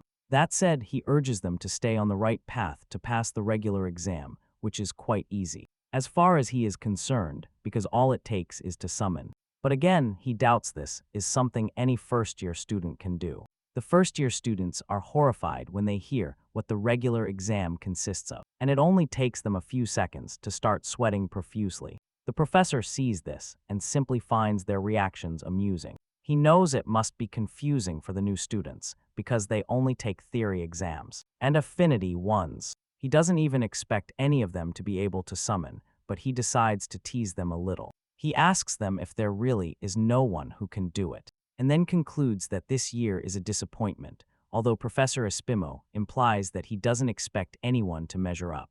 Dane can clearly see the man throwing furtive glances at him. The professor keeps looking at him, and he realizes it, so he deduces that the man probably wants to check his abilities himself. Seeing that this is the situation, our boy boldly stands up from his seat and announces loudly that he will do what the professor is asking of him. Of course, Piano is not surprised that Dane stepped forward, but he plays it cool so it doesn't look so orchestrated. He even asks Dane his name and which department he belongs to. In response, our boy introduces himself as a first-year student in interdisciplinary studies. The other students are stunned, as Dane volunteers to do what none of them imagined he could do. At that moment, Professor Espiano confesses that he has heard about Dane from the department head, and that they say he is incredible. Hearing this, our boy doesn't even feign modesty, and simply confirms that this is exactly how the department head evaluated him. Hearing this response, Professor Espiano is stunned. He finds Dane quite interesting,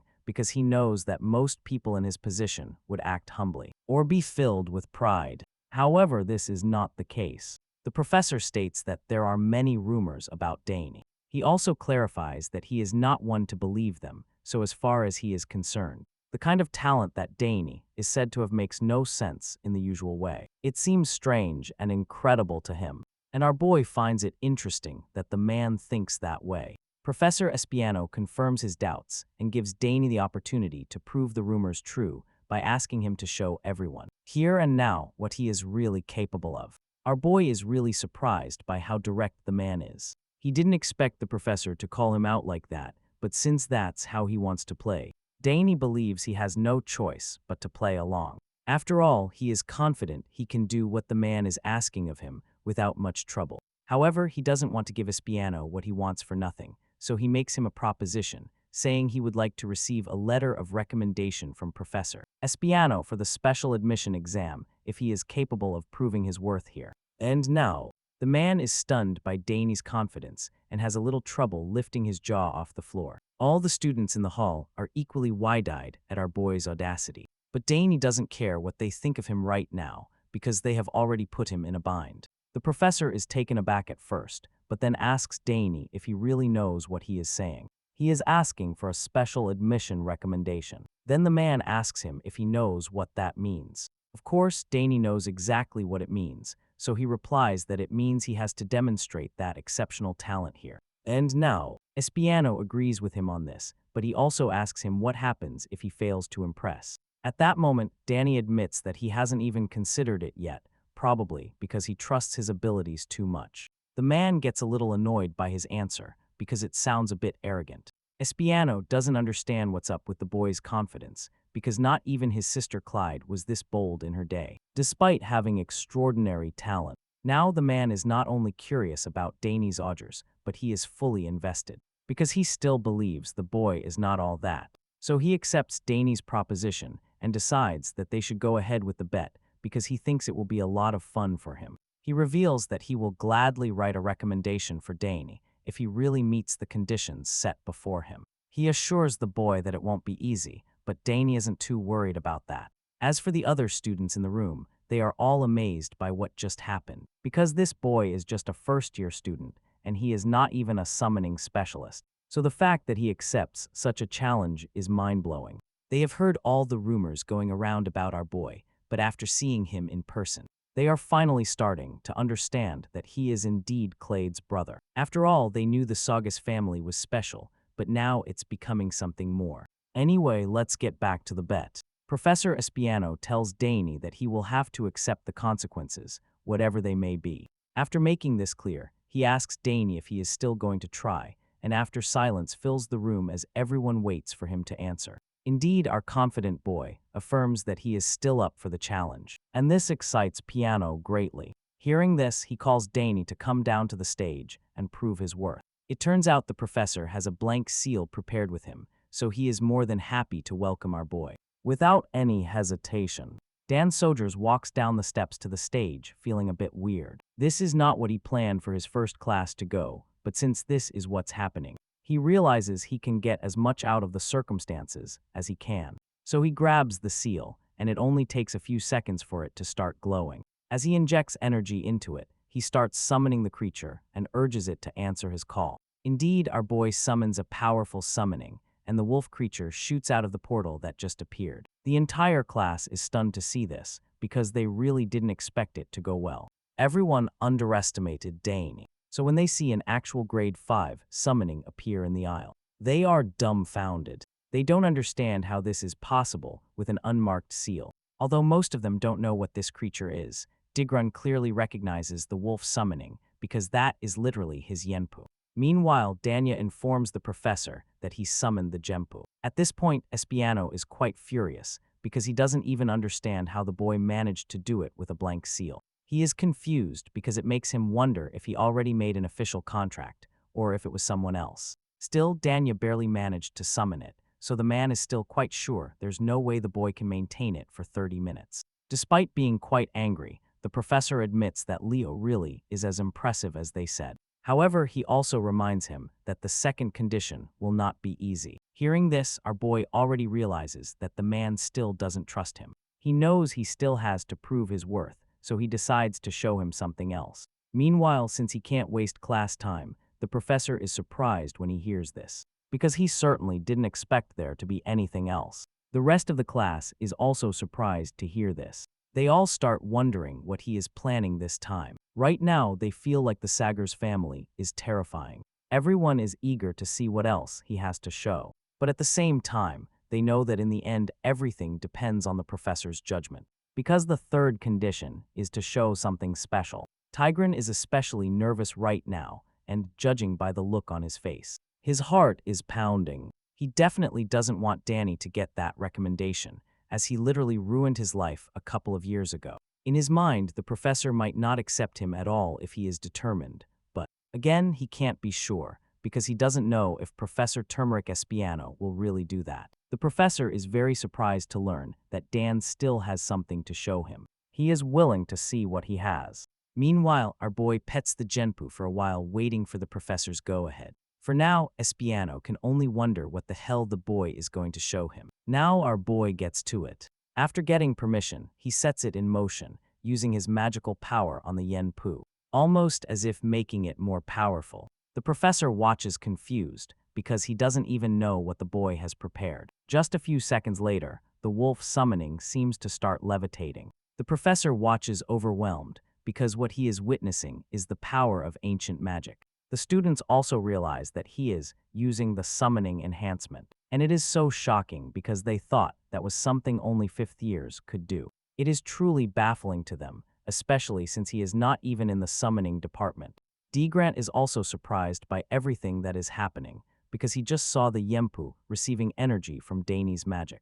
It turns out the extra presentation was to make the wolf summoning even more powerful. After doing so, he casually asks the man if this would be enough to prove his uniqueness. The Genpu is now almost twice as big as before, and much more threatening as it growls at the professor. The man is astonished, because he just saw the boy achieve the bond enhancement as well. At that moment, he finally realizes that maybe everything they said about him was true. After all, Espiano believes the young man has incredible talent, so he can hardly believe what he is seeing. Our boy notices the expression on the man's face, and realizes it's as if he is shocked by what he is seeing. He can't believe it. And our boy doesn't even blame him, because he is impressed too. At this point, the professor is forced to admit that what Danny has shown is definitely special for this reason. The man decides he will discuss a letter of recommendation later. Our boy is thrilled to hear this and acknowledges the man's decision, as do all the students in the room. Digrun is equally impressed. He feels that Danya has grown a lot since before and right now can only think about how scary he is. After the small commotion, the class resumes and Professor Espiano continues teaching. But the whole time, he can't help but throw furtive glances at the boy at the same time. Our boy can feel the man's eyes on him the whole time, but he doesn't bother reacting. He stares at Dane so much that he gets distracted and ends up mixing everything up. Our boy realizes it right away, but he can't blame the man for making mistakes in class. He has that nervous charm. Sometimes, as far as our boy is concerned, he has learned that the man was very strict. So seeing him so nervous, he is sure that his sister Clyde will love to hear it. Later, the class continues, and Professor Espiano starts wondering if he should ask Del Pinzo for the rest now that he has a diagram with this in mind. He concludes the class. After class, our boy heads for the exit, and on the way, none other than Digran approaches him. The red-haired boy calls him, and Dane recognizes him. The moment he sees him, he instantly recognizes him as Digran Tyrant, because he remembers that he is the original owner of the Genpo. Digran finds the encounter really awkward when he realizes that Dane still remembers him. Our boy admits how surprised he is to learn that Digran has also been at the academy this whole time. The red-haired boy admits it by revealing that he had to retake the course after failing the previous year. Dane is surprised to hear this because he thought the guy had come for revenge, or something like that, since he was the one who took his Genpu years ago. He finds it strange that the guy is being strangely gentle right now. Digran admits that he actually planned to simply ignore him and avoid him. It was a long time ago, but Digran admits that he still thinks he really did wrong by Dane back then. With that, he reveals that he came to apologize, and then proceeds to state how much he regrets what happened. After that, he asks Dane to forgive him. He does this in a rather dramatic way that makes him quite suspicious. Our boy simply tells him that it was years ago and not to worry. Digran is surprised to learn that Dane is already okay with him and gets excited because that means he will be able to continue attending the academy. The red-haired boy assures Dane that he will not cause any more trouble or stand in his way. But our boy seems not to understand what he means. He feels a bit bad for Digran because the boy thought he would report him and get him expelled. So he thinks it's time to reassure the boy, so he tells him there's nothing to worry about, reminding him that everything is fine now. Hearing this, Digran thanks Dane and even offers to help him with anything he needs from now on. Just then, something starts moving under our boy's clothes, and despite being surprised at first, he quickly realizes that Karnas has probably just woken up. The little one is already going crazy, so as soon as it starts moving all over his body, he starts thinking that the summoner might even be hungry. The conversation continues between the two youngsters. Anyway, Dane admits that it's very timely that Digran is in the summoning department with him. Our boy states that he needs to pick up some supplies from a store and asks Digran if he can show him the way. After all, he is in his final year of school, so he should know the place better than him. Surprisingly, the red-haired boy is very excited to help him, so he immediately agrees to show him the store. It is called Usain Baden, and after explaining it to him, Digran admits that he probably goes there often. He reveals that 2 alumni started it after graduating, and it has been over 30 years since then. Without further ado, the redhead starts charting the way as far as familiar food is concerned. Nowadays, the trend is something to talk about, but while Digran rambles about it, our boy realizes that the guy seems genuinely sorry for what happened between them years ago. With this in mind, he feels there is no need to be hostile, so he hopes Karna calms down for once. The red-haired boy is very eager to help Leo with all this, and while showing him the way, he just keeps asking what he can do to help. Deegan offers to help him find whatever he is looking for. With this in mind, the red-haired boy talks about how he can help with school. He asks Dane what summoning classes he is taking and offers to prepare everything for him immediately. In response, our boy tells him that the only thing he needs now is food for his summoning. Hearing this, Digran gets excited because he knows all about that. He reveals that he used to be in charge of affinity training, and for that reason, he is an expert in feeding summonings. Digran is more than happy to help him feed his summoning, but he also wants to know what kind of summoning it is exactly. In response, our boy nervously reveals that it is a wyvern. Well, that's the closest thing to his summoning. Since he doesn't know exactly what Karnas is, the little one looks like a wyvern, so he thinks its diet might be similar too. Digran is surprised to hear that Karnas is a wyvern. It is a grade 3 summoning, so the guy is puzzled that it has already grown so much. Degren expresses his confusion as this occurs to him, and he is quite nervous about it. Seeing this, our boy realizes that he might soon be quite overwhelmed. So he assures him that Karnas is still a baby. He also tells him to keep it a secret for now. So if this gets out, he will know exactly who spilled it. Grant knows that soft food would be best for a baby wyvern, even being babies. Wadrons have a big appetite, and in a week, they are even capable of eating meat. Hearing how Grant talks about summonings, our boy is quite impressed because it is clear that the redhead really knows what he is doing. He knows so much that it makes Dan wonder how he could have failed. A little while later, they arrive at a store and start browsing the shelves for food. After a while, Grant picks up 2 bags and informs Dan that this is food made with 17 concentrated ingredients. Then he shows him another one, a soft mix, ground feed mixed with milk. Then he shows him the 2 bags and tells him to feed the baby wyvern with them. Hearing this, Dane thanks Degren very much and is very grateful to have gotten everything without getting lost too. Hearing this, the red-haired boy gets curious, wondering if there is anything else Dane needs help with. But our boy assures him that he has already done more than enough for now. Besides, since they are already at the store, Degren thinks it wouldn't hurt to browse a little more. The truth is there are many useful things here, so Dane agrees with him and decides they should keep browsing the store. After a while, they come across a really attractive staff and are captivated by it. They show interest in it, but another student tells them that it is not something a novice can handle easily. The guy states that novices always mess up when summoning and go straight for weapons instead. So the guy tells them not to get crushed by mana and to step back. It turns out the guy is right about this, because there is literally a warning sign in the store telling novices to stay away from the staff. They are warned not to touch the Geas and Bowden staff,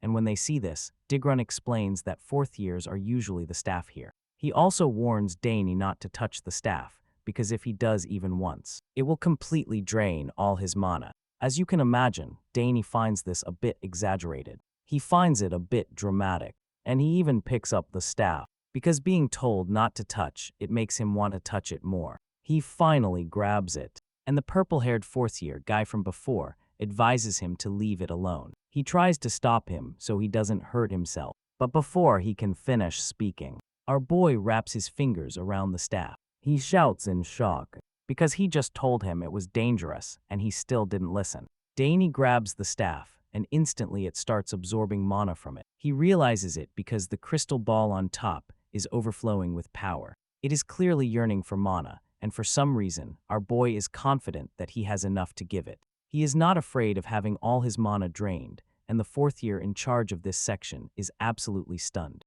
His eyes widen in disbelief, because he doesn't understand what the hell is going on. He has never seen the staff absorb enough mana to the point of stabilizing. Very few people have had enough mana to stabilize the staff, and even when there is enough mana, most people still cannot control it. While the guy tries to grasp all this, Dane feeds the staff Amma as if it were nothing. It's too easy for him, and he even states that it's not bad at all. At this point, Degren is even more surprised than before. He already knew that Dane was incredible, but after witnessing this, he concludes that the boy is truly amazing. Seeing everything he shows, the senior in charge is forced to ask Dane if he really is a 1st-year student at the academy. He has never heard of such a 1st-year student, let alone seen one with his own eyes. Degren starts to panic because he is just as shocked. So they finally reveal that the dominated novice is Dane Sogres, Clyde's little brother. Hearing the name sounds familiar to the senior, because he instantly realizes he is talking to the top scorer in the interdisciplinary department. It's truly mind-blowing to meet someone like that, because not even Clyde could wield a staff in her 1st year. Now that it's clear, he realizes that he completely misjudged the boy with the staff by claiming that he would have even recommended something to him if he had shown up earlier. Our boy just laughs hearing this, because the change and attitude of the boy are truly funny. Anyway, now that they are on a friendlier footing, the gentleman asks Dane if he is sure that he is really going to buy the staff. Surprisingly, he reveals that he is not going to buy it, which surprises everyone present. The store staff are very confused because they think Dane should buy it, since he is one of the few people who can actually use it. In response, our boy admits that he finds it a hassle. Besides, it didn't even seem like it could hold much mana, so as far as he is concerned. As you can imagine, this is something truly shocking for them to hear, because that same item can hold more than enough mana for most 5th-year students. and sixth-year students in the academy. So hearing a novice say it's not enough for him is something they never imagined. At the same time, our boy doesn't seem to understand the fuss because he just sued the same staff. And it felt like pouring a well into a tiny jar, despite his best efforts to convince him to buy the staff. He decides not to and assures them that he is fine. He came here to buy food for his summoning, and since he has it now, he is fine for the time being. It is a truly strange encounter for the people who met Dane for the first time today. So they can only wonder if all of Count Sogres' children are like this. Hearing this sparks our boy's curiosity, so he asks the seniors how his second sister, Clyde, fared during her time at the academy. At this point, the staff reveals that Clyde didn't even want to wield the staff. Most people get excited about wielding a staff in fourth year, but Clyde refused, claiming it wasn't cool. Hearing this, our boy is not too surprised, because it's just the kind of thing his second sister would say. Seeing that everyone is desperate to see someone wield the staff permanently, our boy assures them that he will come back for it if he needs it later. Still, since he came all this way, the fourth year tries to make him an offer. But before he can even say it, Dane cuts him off and tells Gran that it's time for them to go. The senior student is stunned as Danias hurries out of the store, and he just wonders why geniuses always behave like this. The scene changes, and we find our boy outside the store, where he is feeding his summoning. Apparently, Karnas likes the food and is very happy. He tells the little baby summoner to take his time and enjoy the food. While feeding the summoning, he suddenly remembers that the next class is general education, and he also recalls that Layla said the break ends in 5 minutes. With this in mind, he thinks he should hurry back to the dormitory. His thoughts are suddenly interrupted when he hears a suspicious sound coming from a nearby alley. Dane takes a closer look and tries to figure out what it is, because at first he doesn't see anything. Just then, the noise starts getting louder and he hears people shouting. From what he can hear, it sounds like some bullies are at work again. One of them talks about beating the victim to death in the alley, and the other suggests that the boy won't even be able to talk about it after a few hits. At that moment, our boy realizes that it's more guys trying to show off their strength for no reason. It seems they have already tried to beat up this same victim before, but they couldn't the day before because someone came to save him. Well, it doesn't really matter if the savior isn't around, because the called weakling makes it clear that he is no longer afraid of these bullies. After a few verbal exchanges, Danya realizes that he recognizes the voice of the person being bullied. Indeed, we see that it is actually serious, and once again, he has been cornered by Braun and his thugs.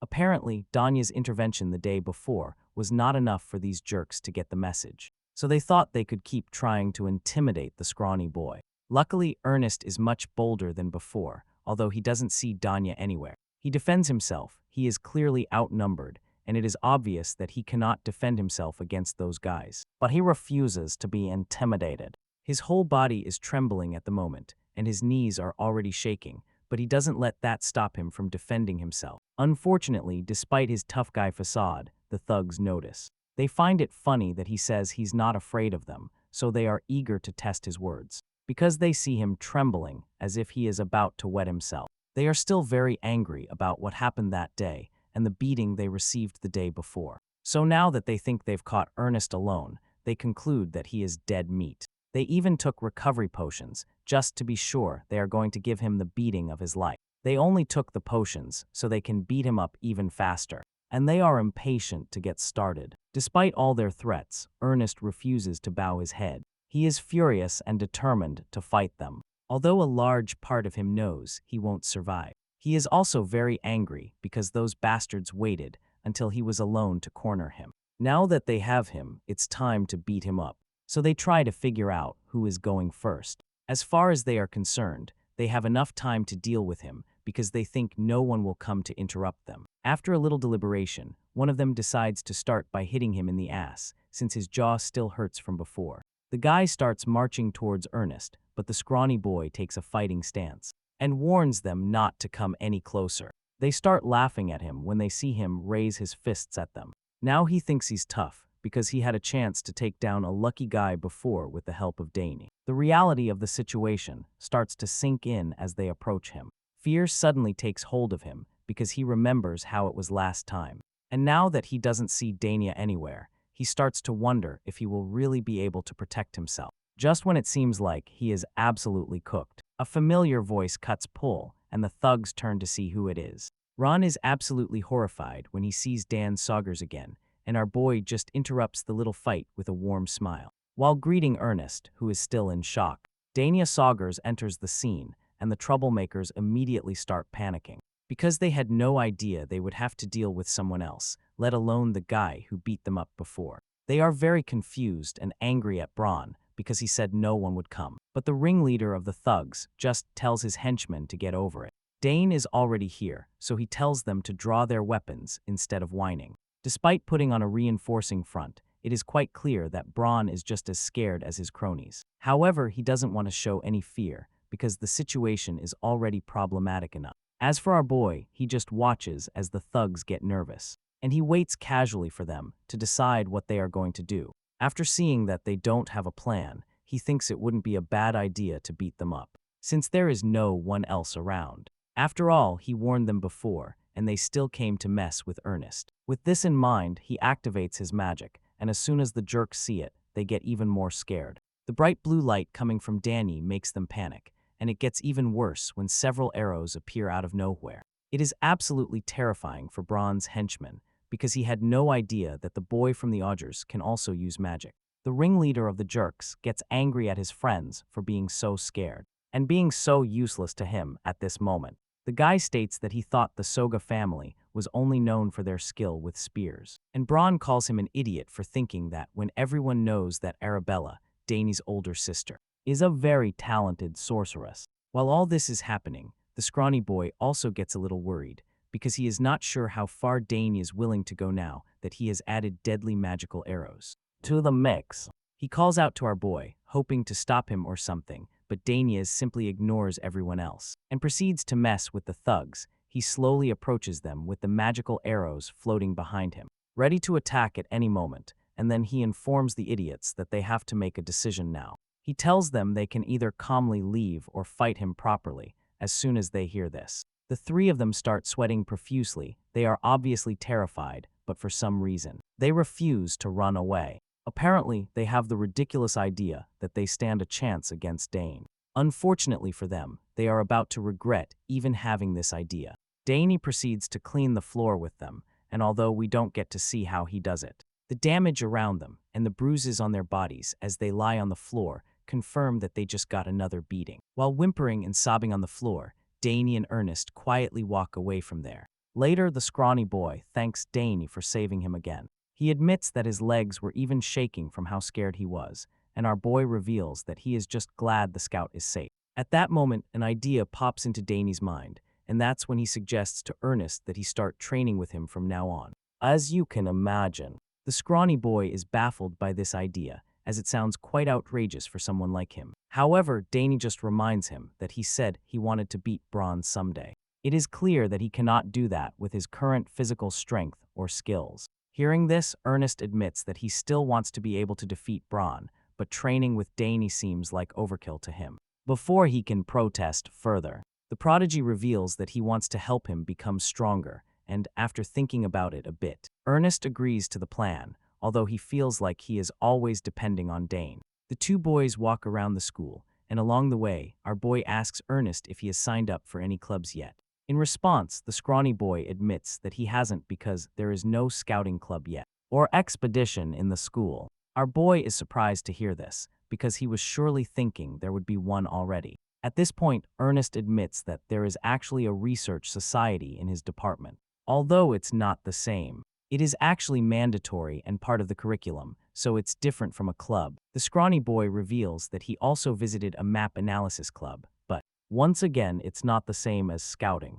There, they only use map analysis to loaf around, so it was quite disappointing for him. After hearing all this, Dane realizes that most people here take it easy. In response, Ernest simply asks Dane why he is talking about clubs. Suddenly wondering if the prodigy is suddenly interested, then our boy reveals that he asks because everyone is very eager to recruit first. Years, which made him wonder if it's that important. Apparently, it could be, because Ernest explains that students are advised to choose their clubs carefully. Once you join one, you cannot switch to another for 2 years. Hearing this, Dane admits that the rules here at the academy are stricter than he thought. Choosing the wrong club literally means you will have to waste 2 years there. It's quite harsh. And since there is no club they really like, Dane suddenly comes up with another idea. He suggests that Ernest and he start a new club of their own. Of course, the scrawny boy is surprised by this idea, but he is interested, wondering what kind of club Danny has in mind. So the prodigy informs him that they can create a club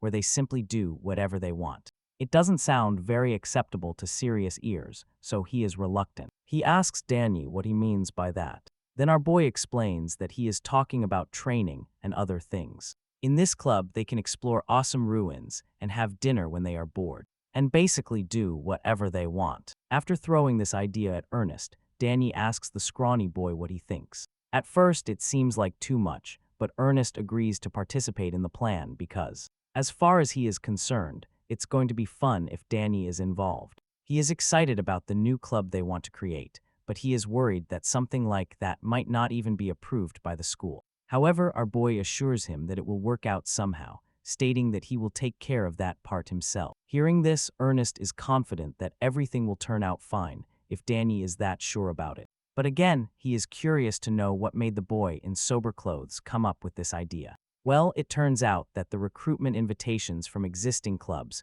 were becoming too bothersome for Danny. He feels bad having to reject each and every one of them. And since he knows they won't stop, and there is no club he really wants to join, he has thought of creating one. Hearing this, Ernest gets even more excited and asks if he can also learn to wield the spear or the sword if he joins this new club. Daniel assures him yes, of course, and tells the scrawny boy that he might even discover hidden talents in the process. Ernest thinks it's a great idea and is eager to start because he is sure they will learn a lot from each other. Although all this sounds very good, there is still one obstacle in their way. There are only 2 of them, and to form a club in the school you need a minimum of 3 people. Ernest thinks that getting a third member won't be easy, but Danny reminds him that they have Layla. Of course, he hasn't asked her yet, but he is pretty sure she will join their new club. Ernest feels very good about it too, so since they are talking about it, he imagines that they go and ask her immediately. The scene changes, and the story continues inside one of the buildings, where they run into Layla. Indeed, she agrees to join their club, and everyone starts thinking about how to make it a reality. Ernest states that it is literally done if they can submit a form, and Leela agrees. So she suggests they fill it out quickly, while the others are proactive about it. Daniel just takes a moment to admire the girl of Turnas. She gave up joining the dessert scouting club just to be with them, and he feels that it is so typical of her to do something like that. Apparently, she really liked the old club because the members regularly meet to review delicious desserts. It was literally perfect for her, but Danny and Ernest explained that they can do that in their new club too if they want. The scrawny one explained that they could do whatever they wanted, and he was quite eager for her to join. But Danny was indifferent about it, telling her that she could hang out with the seniors if she wanted. In the end, she gave in and joined them, so now they are processing all the paperwork for the new club. After filling out the form, it's time to go register their club, so they get on with it. But that's where they learn that the rules have changed. The student in charge of club registration informs them that there are already over 3,000 clubs at the academy at this time, many of them inactive, and it has become difficult to manage the large number. As a consequence, at the beginning of the year, it switched from a reporting system to an approval system. The 3 of them feel quite disappointed when they learn this. Anyway, now that they know it's an approval system, Danny asks what they would have to do to register their new club. Then the student informs them that they will need a recommendation from a full-time professor at the academy. Then she asks if she should hand over the recommendation form. Hearing this stresses Danny because things are already getting complicated from the start. However, he asks her to give him the recommendation form for now, hoping that they can still come to an agreement. After that disappointing meeting, the 3 of them go out again to rethink the strategy. Layla has no idea how they are supposed to get a recommendation from a full-time professor, being first-year students. Ernest thinks the same, especially since he hasn't seen any of the professors yet. Layla says they can't just ask any professor to sign for them. So the situation is quite grim at the moment. While the other 2 are getting frustrated, a mischievous smile appears on Danny's face. He suddenly reveals that he actually has someone in mind, which leaves the others very surprised. They have no idea who he might be thinking of, so they curiously ask him to tell them, as they are hopeful. but also worried that the professor will probably think badly of them since they are still first-year students.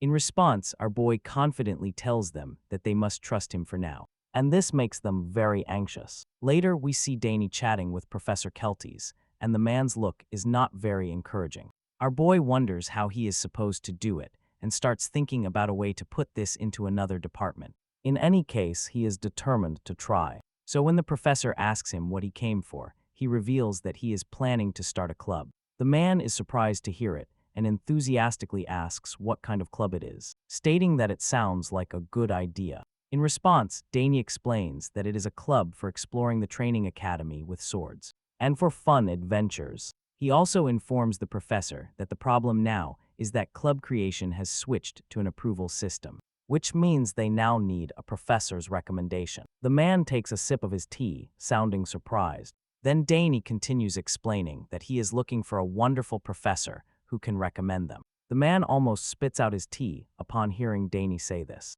He feels offended that the boy says he is looking for a wonderful professor when he is literally sitting right in front of him. He thinks Dane must be a brat to come all the way here to tell him that, because as far as he is concerned, there is no better professor in the academy than him. With this in mind, he quickly takes it up himself, telling Dane that there is no need to go far when he is right there. So he offers to recommend their club himself, but then Danny explains that he didn't mean to ask before, because the man is always so busy that he didn't want to be a burden. But the man states that he can at least do what he has to do no matter how busy he is. Hearing this, our boy quickly takes out the recommendation form and tells the professor where he has to sign. The man gladly signs the form, stating that he must certainly support the club his only student is founding. Daniels gets very excited hearing this and thanks the professor for the recommendation, because that went like silk. Afterwards, he goes out again to give the good news to his friends. Layla and Ernest get very excited when he tells them, and they almost can't believe he got the recommendation so quickly. So they ask him if he is close with the man or something, because neither of them can even talk to him. At that moment, Danny reveals to them that he pretended to ask about sword handling to get on the professor's good side. It turns out his little trick worked, and now they have gotten what they wanted. Ernest is especially happy that everything worked out, and Leela is very excited that they are actually forming their club. It seems so unreal now. Danya nods his head and assures her that all that's left is to submit the form. The skinny boy gets even more excited when Danya says these words, because he already knows his club is going to be a lot of fun. Leela feared that this initial period would be very hard on them, and she admits that Danya makes everything very easy. Anyway, now that everything is falling into place, our boy reminds them that they need a name for the club to register it, and he asks them for ideas, wondering what they should call it. Ernest agrees with Danny, stating that it's important to have a good name because it literally sets their image. Leela thinks the same, claiming that she doesn't want something too childish or nonsensical as a club name. The two start thinking about what to name their new club. Danny stares at the two of them for a while as the gears in his head turn. He is surprised that they are seriously thinking about the name, probably because he has already thought of a good one. His thoughts are suddenly interrupted when he feels something moving inside his blazer. He immediately realizes that Karnas must have woken up already, and he starts to panic. Because the little one is still a secret, now is really not a good time. And while he continues trying to keep the little creature under control, his friends ask him if he already has something in mind.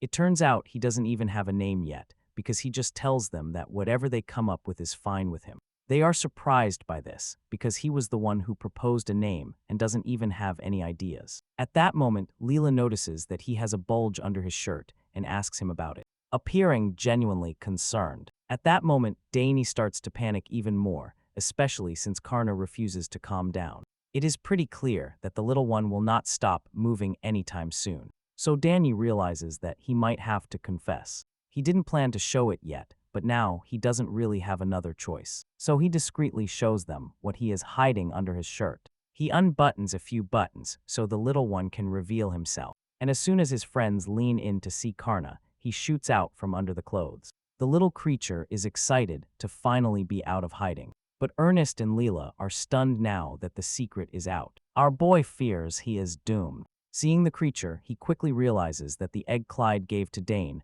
must have hatched to reveal the summoning. Our boy laughs nervously as he confesses. As the creature plays with him, he reveals that the egg hatched not long ago, and he informs them that the summoning's name is Karna's. As we already know, this is not the first time Ernest has encountered the baby summon, so he is excited to see Karna's again, especially since he didn't know Danny was hiding the little one under his clothes. Layla almost goes crazy when she realizes that Ernest knew about the baby summon. She probably feels betrayed, as neither of them told her. But before it can turn into a big problem, Danny reminds them that the most important thing right now is to find a name for their new club, since they haven't been able to come up with anything yet. He suggests they think about it while heading to the registration desk. Unfortunately, they don't come up with any witty names, despite their efforts. In the end, they settle for the magic, summoning, exploration, spear-wielding, and sword-wielding club, which leaves the person at the registration desk wide-mouthed.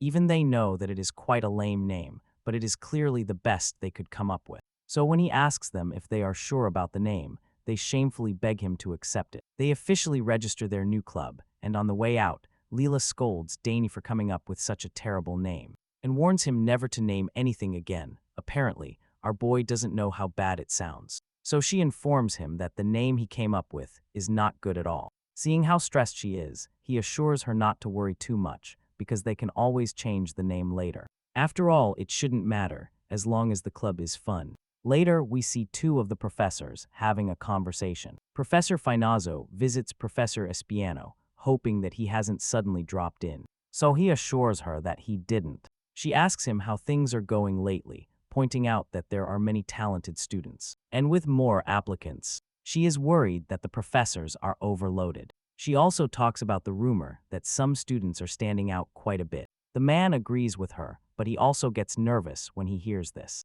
wondering if what happened in his class has already gotten out. Just then, Professor Delfinso reveals to him that she has heard that something interesting happened during his class. She states that she doesn't intend to interfere, admitting that she is just curious. He assures her that it is not a problem for her to ask, since it is natural for the department head to be concerned. Espiano then reveals that in his last class there was a fascinating student, even beyond Clyde. He admits that it was quite a shock for him to see, and Del Panizzo immediately knows that he is talking about Dane Sogres. Gwen reveals that she personally approved his admission, and then asks him if he really promised the boy a recommendation. Espiano confirms it to her, and that's when he reveals that he is thinking of writing the second letter, since 2 recommendations are needed for special admission. Hearing this, the man is surprised that the head of the department is willing to do it herself. In response, she explains to him that the boy clearly meets the requirements for it, so she feels like she cannot stand by and stall his progress.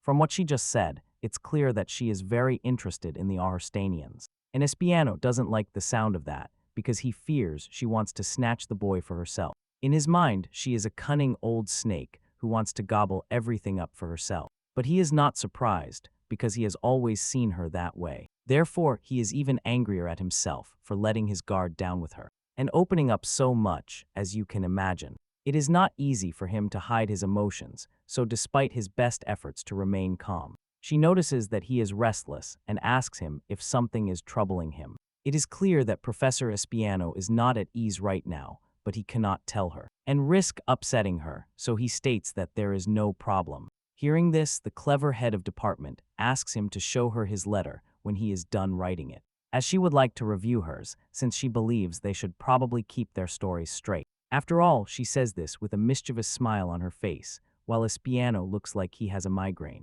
He is so stressed just thinking about the fact that she is about to take over everything. Unfortunately, he can't do much to stop her, so he just agrees to her plan. Once she has made her point, she decides to leave. Professor Delfinso gets up, and as she walks out the door, Espiano grinds his teeth in anger. He feels so powerless and frustrated by her. Right now, the head of department thinks she has everything under control, but this man is determined to thwart her plans. He refuses to sit idly by and let her snatch the prodigy from him. As far as Espiano is concerned, he is trying to lure Danya to his side, and although she thinks it will work, this man is determined to make sure it doesn't happen this time. He has set a new mission to conquer the genius before her, which means an intense contest between professors awaits us. The scene changes and the story continues. Later that same day, we find our boy heading to his last class of the day, which is history, specifically the history of the founding of the empire. He still has some time before class starts, so he thinks it wouldn't be a bad idea to go buy a cake or something from the place Digron told him about earlier. On the way there, a student approaches him who calls out to him, seeming surprised to see him. The genius prodigy turns to answer them and is equally surprised because he doesn't recognize her. The long-haired blonde's face is not familiar to Dane, so he asks her who she is. And that's when she introduces herself as a messenger from the academy. She reveals that Professor Finizzo, head of the summoning department, wants to see him, and our boy is surprised to hear it. Apparently, he was expecting an invitation from Professor Tamarik's piano. Clearly, it is a puzzling call, so he asks the messenger what the reason for the invitation is. Then the girl reveals to him that the department head only mentioned something about the letter of recommendation. She then informs Dane that it is something urgent, as the professor asked him to come immediately. Of course, our boy's interest peaks when he hears about the letter of recommendation. But at the same time, he can't help but feel that something isn't right,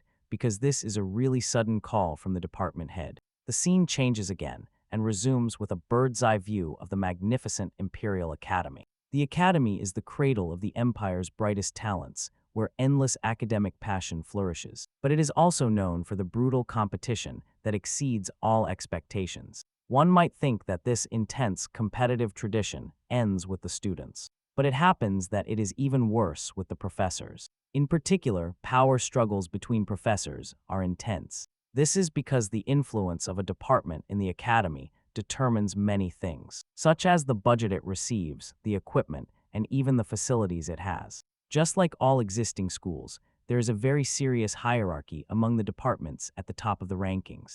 There is the fencing department, then there is the magic department right behind it, followed by the summoning department. These are the so-called Big Three of the soap in the Imperial Academy, and as a result, they receive the largest budgets. Naturally, a professor's prestige and evaluation change with the rankings, which also affects their main responsibilities. All this explains why everyone is desperate to have the new genius prodigy in their department, because everyone knows that having someone like Dane would do wonders for them. The story is set in the office of Professor Del Piniso in the summoning department. After sending her messenger to fetch Danya and the ambitious purple-haired lady, she deeply reflects on her position in the Imperial Academy. Tired of occupying third place in the rankings, she decides she cannot go on like this forever. Professor Del Pine. For her part, she feels she cannot keep losing to the others, so she has devised a plan involving our boy. She believes they could easily surpass the magic department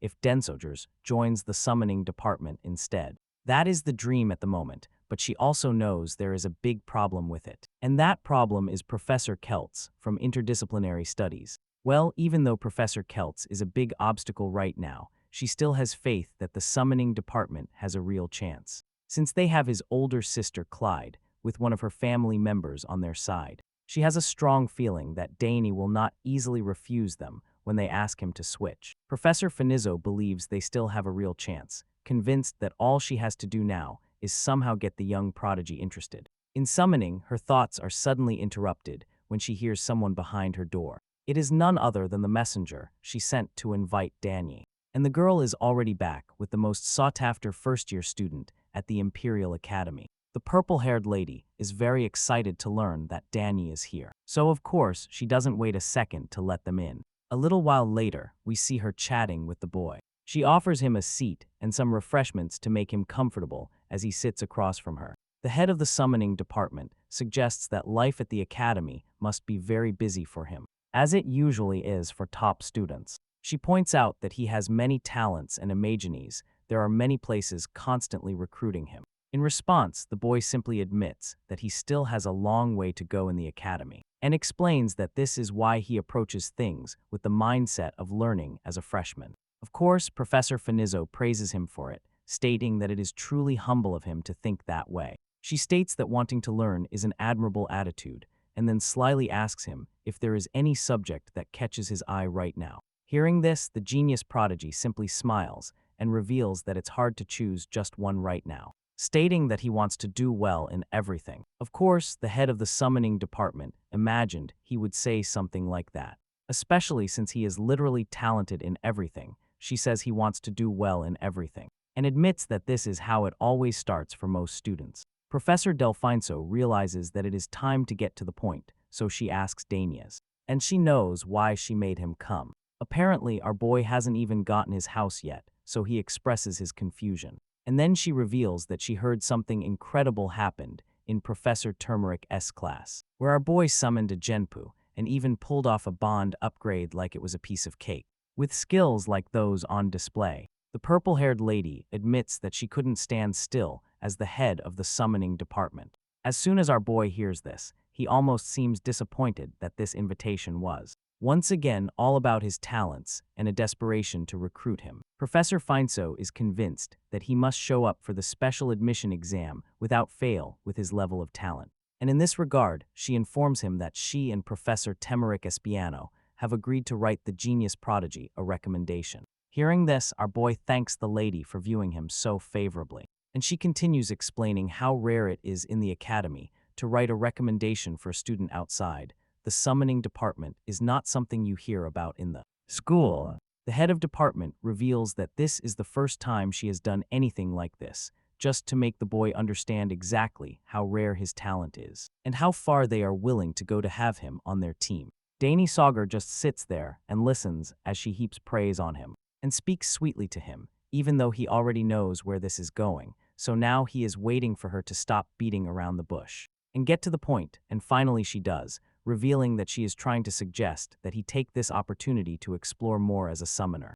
Then she explains that the department head admits that someone worthy of a special admission recommendation doesn't seem to need any more lessons. But apparently, this is why she is willing to personally teach him more things about summoning. Our boy is stunned to hear this, because even though he knew where it was going, he didn't imagine that was the trajectory of the conversation. Now that he has heard her out, he realizes something. If a whole department head is being direct with him, he imagines things must also be really urgent on her side. Danny sits there lost in thought after she says this, and when she sees that he says nothing, she tries another approach. She asks him if he has joined any clubs by chance, claiming they can find something for him within the summoning department if he is interested in it. Before he can finish, our boy reveals to her that he has already founded a new club with some of his friends. He apologizes, knowing she might be disappointed, but she is more surprised. The head of department is stunned because it was very sudden, and it's even more puzzling because she knows it shouldn't be that easy to form one now that the rules have changed.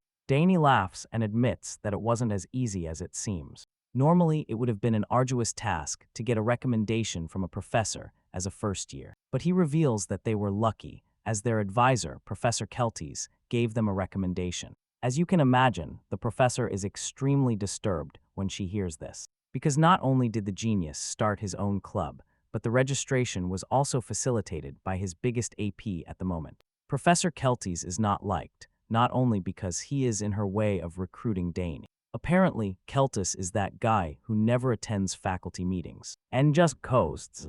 So the fact that he was willing to help Dane with a letter of recommendation makes her wonder what's up with him. Suddenly, she is really pissed off because he beat her to this, because she planned to naturally guide our boy to a summoning-affiliated club. Unfortunately, that is no longer an option, so she takes the L in this case. When Dane explains it to her, she admits it's hopeless and congratulates him on starting a new club. However, since she can't get him into a summoning-related club, she offers him an invitation to visit her lab sometime when he is free, claiming there are a lot of fun things there. The purple-haired lady knows she has to be very smart with her moves now that Keltis has ruined her plan. For now, she intends to throw some bait for Dane instead, so she tells him that she even has something rare in the lab, revealing that it is an unhatched familiar egg. Dania's eyes widen when he hears this, because he has some experience with that. However, he didn't think the professor had a familiar egg. He expresses his surprise, and Del Pinso understands that he is taking the bait, so she makes it sound even more tempting. The head of the summoning department reveals that even a single unhatched familiar egg is said to be worth a castle. That's how rare it is. So she encourages him to come see it sometime. Obviously, she has no idea that Dane literally had one of those for many years. And now he is even secretly raising one at the academy, but he can't tell her either. After explaining all this, the head of department assures him that he should not worry about the letter of recommendation, claiming that she and Professor Turmeric will officially issue it when they are done. Then she tells Dane not to hesitate to ask her about the exam process. If he has any questions, in response, he just thanks the professor for her consideration. At that moment, she decides they should talk over dessert, so she takes a bite of one of the snacks, stating that they all look delicious. As she chews on the snacks, Professor Del Fen Osso's mind wanders, thinking about how Professor Turmeric Espiano might try to get ahead of her in matters concerning the Danish Ockers. So she knows it would be better to hurry up with that letter of recommendation. She wonders how stunned the other professors will be when they see it, and she is confident that this will be her chance to finally bring the summoning department to the top of the rankings. The next day, our boy is visited by his older sister Clade, who reveals that Professor Finizzo contacted her. Danny is surprised to hear this, wondering why, and that's when Clyde reveals that the Summoners Association contacted her after she sent her letter of recommendation. Apparently, the association is sending examiners to the academy immediately. All thanks to Danny, and our boy is blown away by the news. It's incredibly fast, and he feels overwhelmed because they are openly trying to recruit him. While our boy tries to come to terms with the news, his sister asks him what he has done, claiming that Professor Finizzo seems very fond of him. That's not common because the purple-haired lady is notoriously hard to please. Of course, our boy hasn't done anything intentionally to please the head of department, so he suggests that this might all just be because he is the best student. Anyway, Clyde informs him that he might also take the exam very soon. In her time, they had to summon 3 familiars at once, maintain them, and then do a bond upgrade for the exam. That's a lot of work, and our boy fears it might be overkill even for him when he hears it. Perhaps separately it wouldn't be so hard, but summoning 3 familiars at the same time is a completely different ballgame. So he thinks it must have been very tough for Clyde back then. Clyde passed the special admission exam when she was 16, which means she was ready to do all that at that age. She admits it was tough in her time, but also explains that they can never really know what kind of exam it would be this time, especially since the association does not reveal it in advance. In any case, Clyde is very confident that everything will turn out fine, because getting the recommendation from Professor Delfinizos is more than enough to qualify. But on the other hand, she informs her little brother that there are also internal power struggles within the association. Dane recoils at this, sounding really confused, and after seeing the look on his face, Claire realizes that he probably doesn't know. After all, he is still a rookie, so she explains it to him, revealing that Professor Delpine has a history of rejecting the requests of the Summoning Association. And as a result, they are not very fond of the purple-haired head of department. And this means they won't let her gain any advantage this time. Hearing this, Danny starts to get an idea. With this in mind, he assumes that this test might even be more difficult than the one Clyde had to take back in the day. And his older sister admits that it is a possibility. Still, she is not too worried about him, because she knows how incredibly talented he is. In fact, she would feel bad if he got hurt because of adult squabbles. But she has a good feeling about it, and Danny assures her that he won't get hurt. After all, our boy has no intention of falling for the tricks of those in the association. 2 days later, the Summoning Association sends its representative, who turns out to be the president of the Imperial Academy. Professor Finizzo welcomes him to the academy, and after exchanging pleasantries, the grumpy old man gets straight to the point. He is the president of the Imperial Summoners Association, Al Gorpotten, and he doesn't look like the fun type. He asks just how impressive this student is that she made such an effort for. In response, the head of department states that the boy's talent was so exceptional that she couldn't help it. Hearing this, the president throws it in her face that she should have taken a seat when the association offered it, because, had she done so, she would have been able to handle the situation quickly and by herself before another department noticed the talent. In response, the head of department merely reminds him that her responsibilities at the academy matter greatly to her as well. If she were to take on a role in the association, she would no longer be able to focus on the academy. The purple-haired lady says this in a very polite tone, of course, as she does not want to upset the president. But deep down, she knows exactly what game he is playing. She knows he is trying to recruit her into his faction of influence. But she doesn't fully agree, because of the association's greed. She nearly died being pushed into reckless missions more than once, and she is unwilling to go through that again. Anyway, there is a more pressing matter at hand, so she asks the president to follow her. Hoping that they can talk on the way, the old man agrees. But he is not really a fan of Dane. Since the letter has already been sent, he just plays along, but he doesn't actually like the boy. Not one bit. On the way, Professor Del Panizzo reveals that Dane is actually Clyde Soga's younger brother. And the lady confirms that talent truly runs in the blood in that family. The president also learned that the boy summoned a grade 5 Genpu and even managed a bond upgrade. Moreover, he knows that Danier achieved multiple links with Del Panizzo Sayman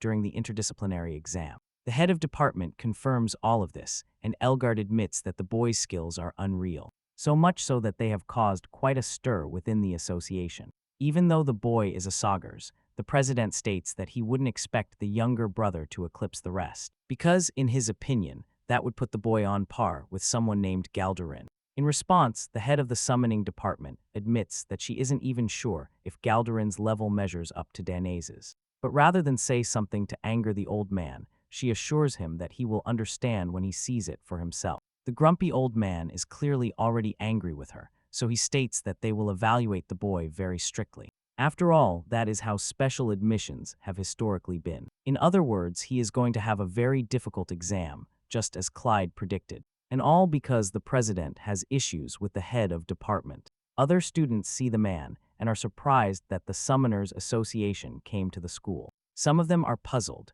while others reveal that what's being rumored around is that Danny got a special recommendation for the exam. It makes a lot of sense, as he is the same first-year student who surprised everyone in Professor Tamarak's class by getting a familiar upgrade. Finally, Professor Del Finso leads the president to the place where the special admission exam will be held. And as soon as the man sees the building, a smile forms on his face for the first time since he got here. The president knows the young genius everyone is talking about. Our boy introduces himself to the grumpy old man, revealing that he is the youngest son of Cohen, Arkansas Gurs, lord of the southern region and head of the Sogres family. Danias greets the old man, admitting it is an honor to meet him, and the president is quite surprised by the boy's character. The Grit Potent is truly impressed, so much so that he finds it hard to believe the boy is only 14 with that kind of spirit. He is starting to understand why the professors were in such a hurry to push through that recommendation. The president quickly composes himself and formally introduces himself to the young prodigy as well,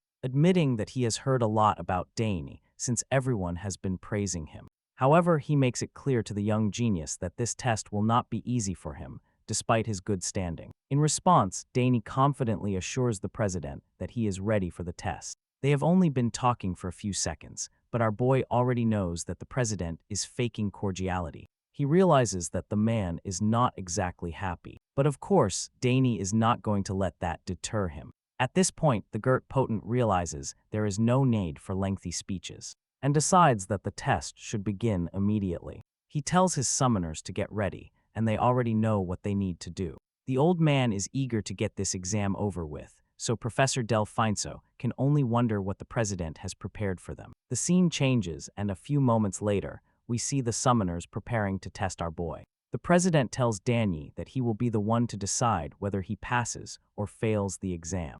That said, he gives the boy the chance to withdraw from the exam immediately if he is not comfortable with the conditions. Without hesitation, Danny assures the president that he agrees to the conditions. The Grit proceeds to lay out the remaining rules, informing our boy that no form of cheating will be tolerated during the exam, and that if the exam is deemed unfair, the results will be nullified and Danny's summoner qualifications could be revoked. The president clarifies all this to our boy and tells him to keep it in mind. Once again, Danny confirms that he understands and accepts the terms. Hearing this, the president simply states that he is looking forward to seeing that singularity everyone has been talking about, even though it is clear that he doesn't like our young genius. Anyway, he announces the start of the exam, and immediately, the summoners activate their magic spells. Each of them conjures glowing magical seals in front of them as they surround the young candidate. Our boy watches with curiosity and a blank expression as the magical energy field surrounds him like a dome. But suddenly, that look is replaced by surprise. He is not the only one suddenly surprised, because Professor Del Finso can also see that the summoners have just activated a magic circle to protect the room. The purple-haired head of department starts to get nervous at this point because she knows that is never a good sign. As soon as the dome covers the room, the president also conjures a magic seal and begins to summon. The seal continues to glow brightly until a blinding light fills the room. And that's when the huge summoning appears. The gigantic creature appears to be some kind of lion beast with bulging muscles and a terrifying aura. It is now clear that this exam is going to be quite difficult, but Dane is not surprised, because he expected the president's mana to be overwhelming. Our boy knew it was going to be tough, but he didn't think it would be on this scale. Sure, exams like this aren't meant to be a walk in the park, but after staring at the powerful red-eyed beast in front of him, Dane is a little stunned, because the familiar is much more menacing than he imagined. The lion familiar slowly gets up on its feet, and judging by the magical energy flowing throughout its body, you can tell its power isn't limited to its muscles or claws. Professor Delfinso is as overwhelmed as our boy, because the president has just summoned a grade 3 summoning. And it's not a normal grade 3 summoning, but the fierce familiar. Antares, the red-eyed hybrid lion beast, fully charges its power and immediately locks onto the Sogres boy. Antares roars at Dane as a massive wave of magical might flows through its body. The roar is so powerful that it almost makes Dane stagger back. After seeing how terrifying this familiar is, our boy finally understands why Clyde was so worried about him earlier. While he is still taking in the sight before him, the president mocks him, suggesting that a creature of this level should be up to his class, since everyone has been talking about how much of a genius he is on the bright side. Our boy is not limited to using his fists or anything like that. The old man informs him that he can use any weapon he is comfortable with, stating that his mission is to subdue Antares. By any means necessary, the president says this, as if our boy were facing off against a bully from a senior class, and not a bloodthirsty, gladiator-looking lion. Well, apparently no matter how hard it is for Dane right now, because this is the task for the special admission test that the president chose. Mintris Algrupadin says all this. Professor Delfinso just grits her teeth in frustration, because she is convinced the old man is hellbent on making her fail. To her, this exam is too difficult for a first-year student, even for special admissions. So she concludes that the head did it intentionally to humiliate her. While the head of department grumbles in her mind, the old man continues to mock the Sogre boy, suggesting that he has nothing to worry about, as he is gifted with amazing talent. That being said, he tells Dane that he still has the chance to back out now if he is too scared. If it wasn't obvious before, it's pretty clear now that Algrid Potton has no good intentions for our young genius. But Dane refuses to let this get to him, so he informs the cunning old man that he is going to take the exam as planned. He says this with a defiant look in his eyes, and the president is quite disappointed to hear it. He probably thought Dane would give up, but since that's not happening, he lets it go, and gives the boy some time to prepare. Hearing this, our boy quickly opens a portal to his storage to pull out a weapon with the type of opponent he is facing. He needs to be at his best. Luckily, he has the perfect weapon for a moment like this. It's the spear his father gifted him for his 7th birthday. He has never used it in a real fight. So he pulls it out, thinking it's a good debut for the spear. Dane takes a moment to examine Antares, and concludes that the big guy should have plenty of openings, so with this in mind, he figures the best way to fight the grade 3 summoning would be to strike quickly and move back. Meanwhile, the president is surprised when he sees the boy planning to use a spear. Well, it's not a big surprise to the old man, as it's what's expected from Count Sogre's lineage. The president's thoughts are suddenly interrupted when he senses the presence of another professor rushing onto the scene. It is none other than Professor Turmeric Espiano, who is absolutely horrified when he sees that Grit Potent is making a rookie fight a grade 3 summoning. The head of the summoning department informs the president that Professor Tamarick will probably object to this test. But the old man has no intention of changing anything. After all, he believes Dane is prepared to face Antares, so he begins the exam by ordering the huge lion summoning to take out our boy. Of course, this order instantly snaps the sleeping beast out of sleep mode and puts it into battle mode. The summoning's eyes glow even brighter with the killer red glint as it charges towards the freshman. Antares charges towards our boy without hesitation, and Dane prepares for the intense clash about to be unleashed.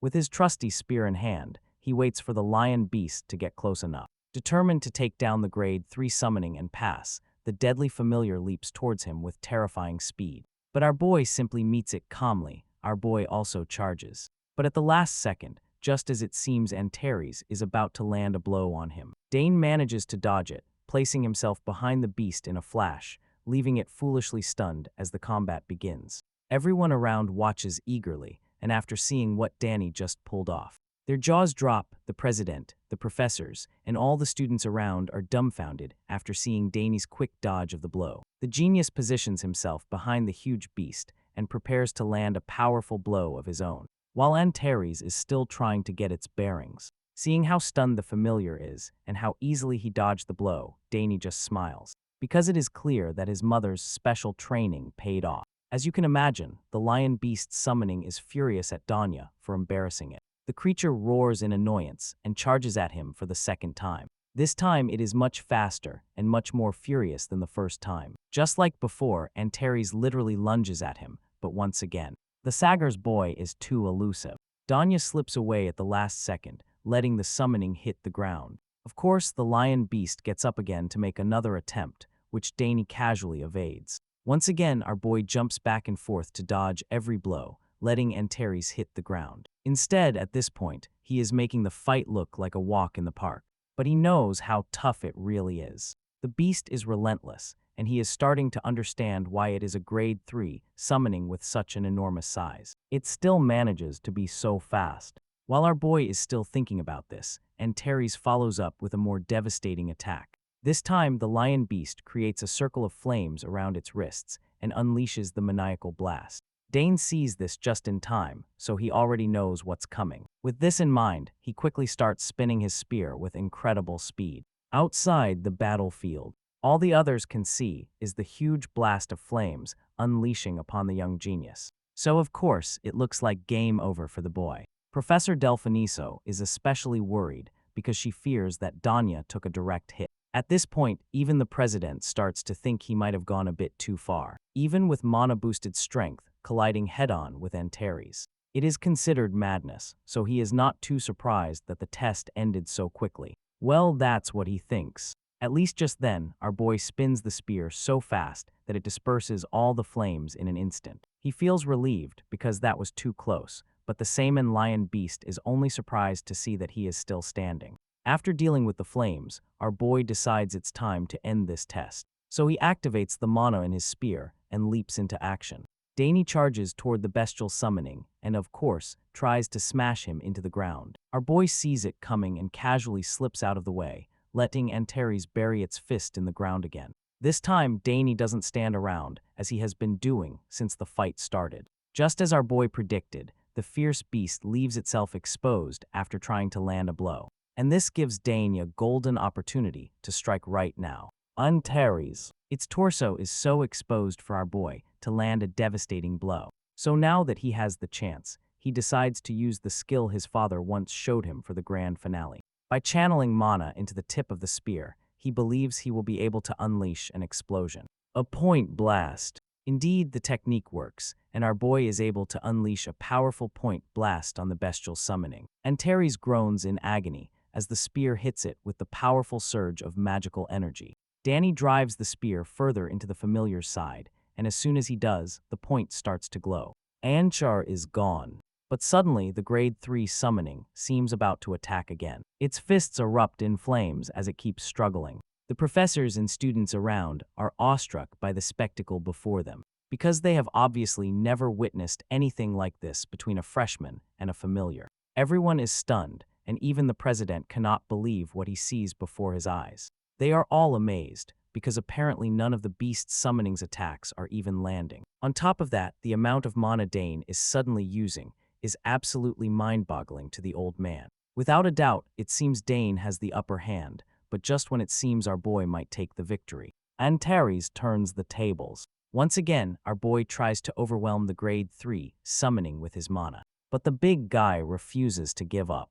Antares intensifies its magic in an instant, and suddenly, its entire body is engulfed in flames. The bestial summoning's body is now covered in fire, but he doesn't stop it. He pushes even harder until he is able to counter Dane's mana. Everything is in flames at this point, and Antares finally breaks free from the young prodigy. Once this happens, our boy can instantly realize that the big guy is genuinely angry. Now, Antares literally turns the ground into its own hell, and before Dane knows what's happening, the beast lunges in for another attack. Unfortunately, this time he doesn't see it coming soon enough, and to make matters worse, he is missing his spear. It's not looking good for the genius prodigy, but we'll get back to him in a second. Outside the room, Professor Kelties rushes towards the special admission exam location, and all he can think about the whole time is whether he is too late or not. He moves as fast as he can, and he is quite frustrated because he doesn't even understand why they chose to hold the exam in a location so far away from all the classrooms they have in the academy.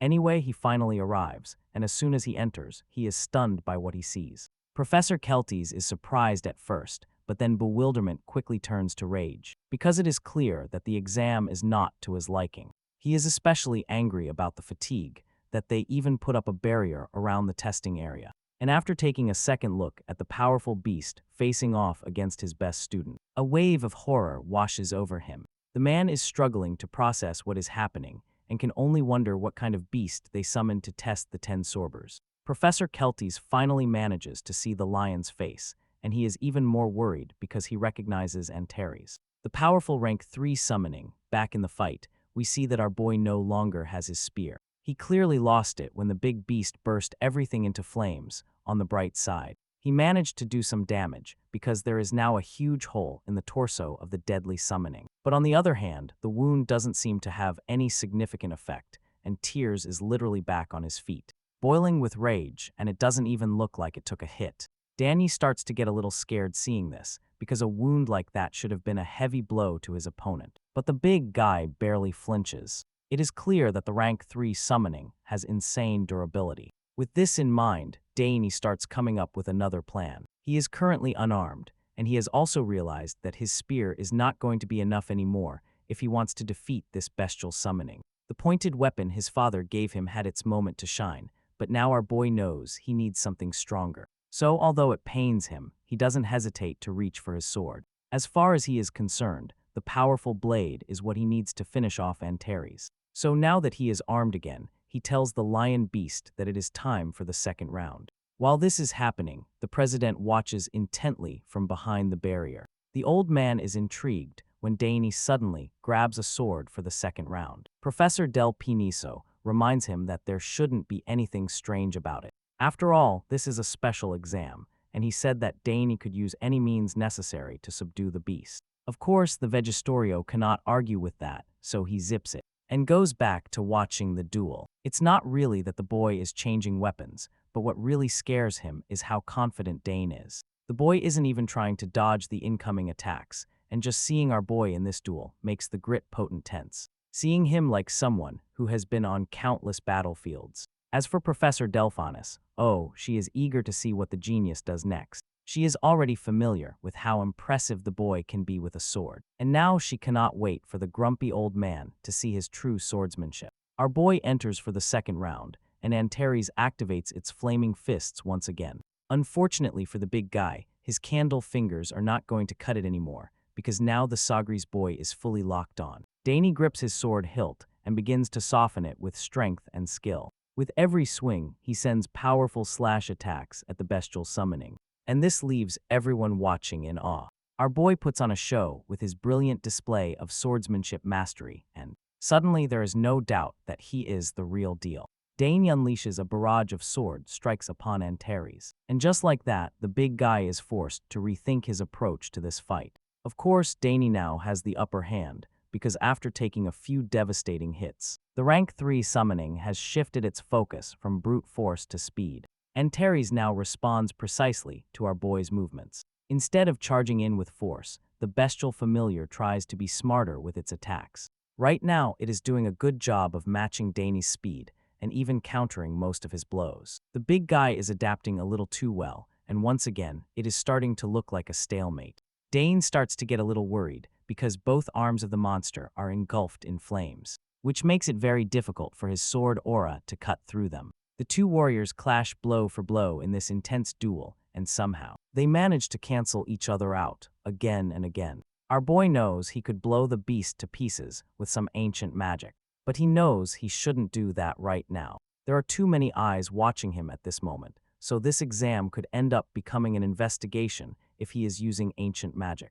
However, this only gives our boy an idea, and we are about to find out what it is. Meanwhile, the purple-haired head of department starts to get even more nervous, fearing that this exam is too dangerous for Dane. She is tired of acting calm, so she addresses the old man, reminding him that he will be responsible if the boy gets hurt. The president ignores her, so she starts casting a spell to initiate a forced reverse summoning. But then Professor Kelty suggests that they just observe for now. She is surprised to hear his voice, because she had no idea when he had arrived. The man assures her that he understands her concerns, but also suggests that Danny has already found a strategy. That being said, everyone turns to look at the prodigy genius, and indeed, our boy is locked in. The Soga's boy has devised a master plan to take down the rank 3 summoning, and he is already doing his best to execute it.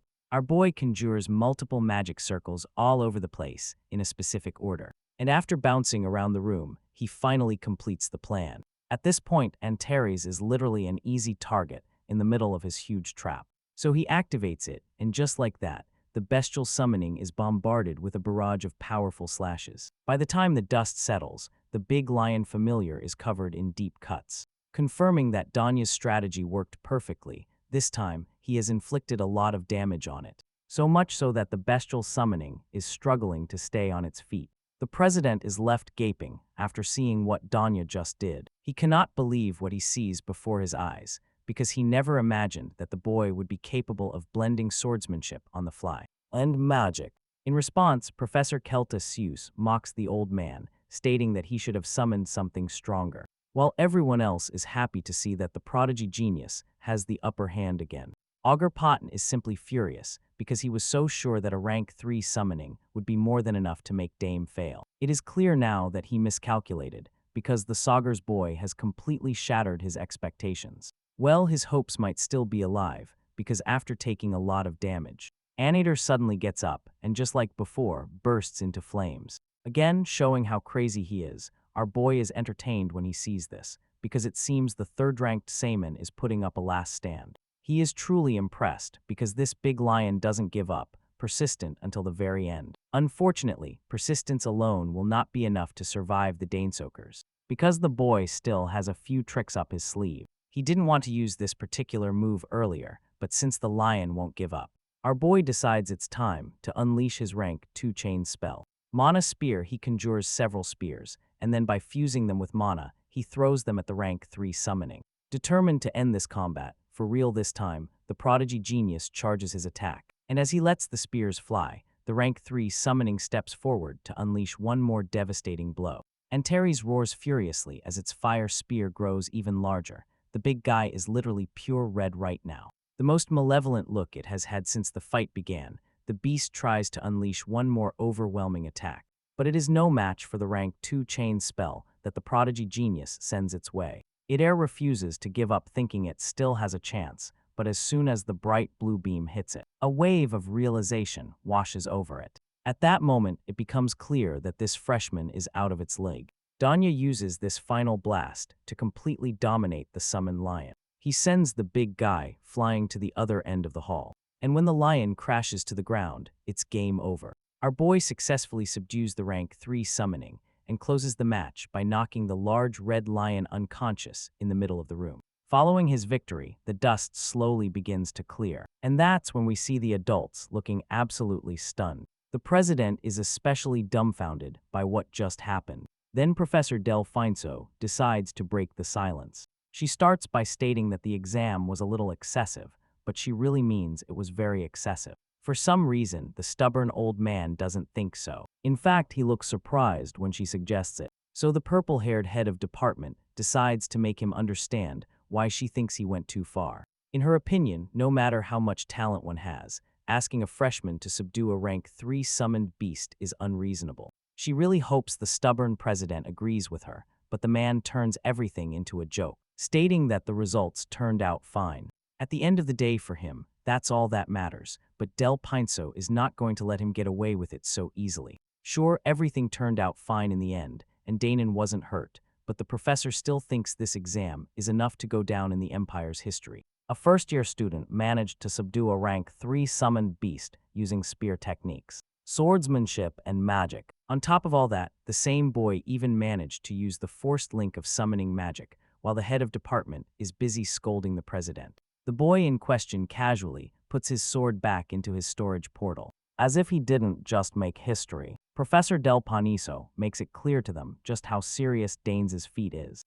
and they both admit that the last part of the fight was truly shocking. The freshman surprised everyone with his final trick, and they realized how important this exam was. While they try to process it, Danes walks over to the unconscious rank 3 summoning and orders it to power respond. He uses his mana to wake up the red-eyed lion beast, and as the drooling summoning rises, our boy thinks about how well the exam went. He creates a link to the fallen Antares, forming a forced link so it can no longer harbor any hostility. As far as our boy is concerned, this is a perfect ending, both methodically and performatively.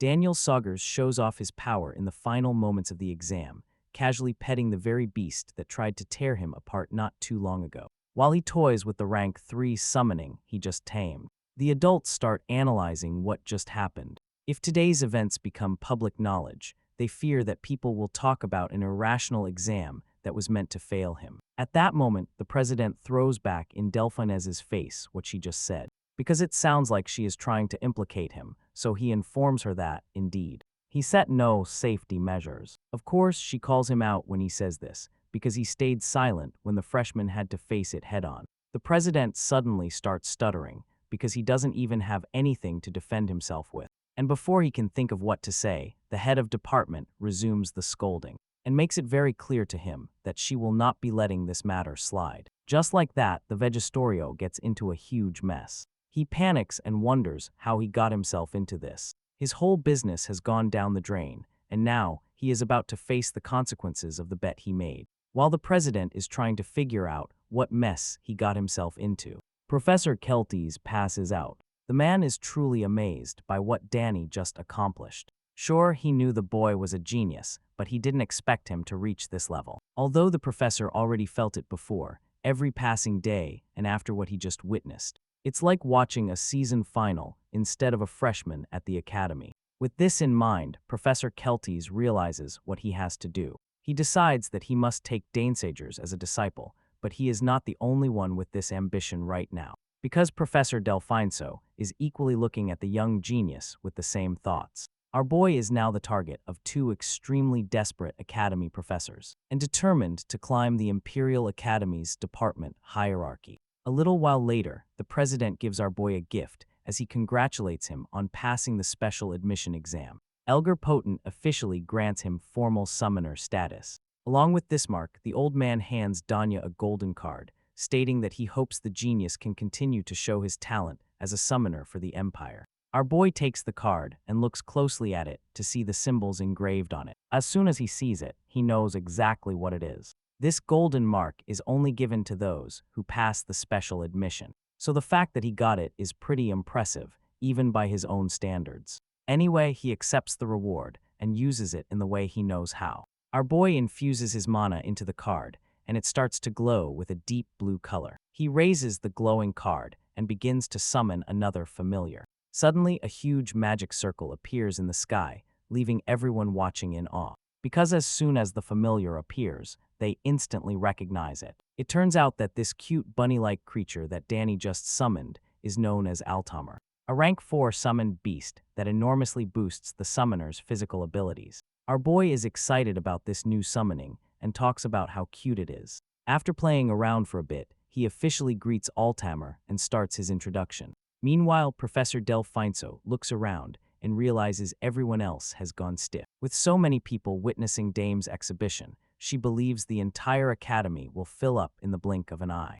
And closing of an eye. That same day, all the students at the academy hear about what happened, so they stay alert. Desperate to see for themselves the prodigy genius who passed the special admission exam. In fact, there is quite a buzz on campus, and everyone starts wondering what exactly the Sawyer family is up to. At this rate, they are sure that the youngest son might even surpass his sisters. Our boy is practically a celebrity now, because wherever he goes, people stare at him. Well, at least there are still a few people who don't act too strange around him. They are Lila and Ernest. Even though the squally boy doesn't want to join the long list of students now obsessed with Dane, he cannot help but admit that he doesn't even understand how it's possible. Hearing this, the Termian girl simply tells him to get used to Dane doing things like this instead of trying to understand it. As far as she is concerned, the Sogres boy is from another world, so there is no point in trying to make sense of anything he does. Ernest takes her advice and focuses on the map, hoping to decipher it very soon. Now that they have gotten that out of the way, Dane suggests they hold their first club meeting as soon as they decipher the map.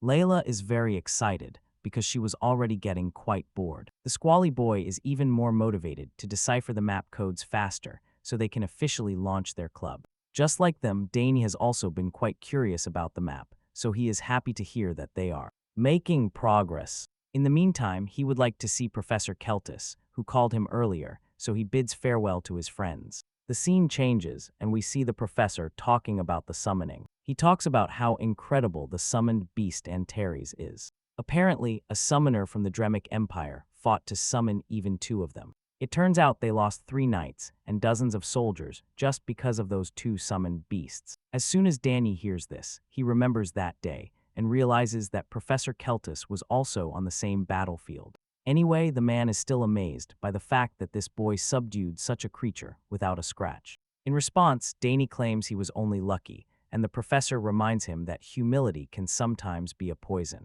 Like now, as far as the man saw. The sword strike was the finishing blow, so he asks him to confirm if that was the case. Hearing this, Danny can tell that the man is definitely not just some loafer. Before he can even reply, the professor starts talking about the impressive audacity and skill that Danny displayed in swordsmanship at only 14 years old. On this note, he asks our boy if he would like to formally learn swordsmanship from him. But Danny doesn't seem to have an answer. In this regard, he asks our boy if he would like to formally learn the art of swordsmanship from him. But Danny doesn't seem to have an answer. The story continues with our hero sending a letter to his family. He hopes they are well and has thought of contacting them now as the hot summer approaches. Of course, Daniel tells them how busy his youngest son is with his life at the academy, and that it has certainly been a fast-paced experience so far, with many different adventures, including Professor Keltis's swordsmanship class, which is finally over.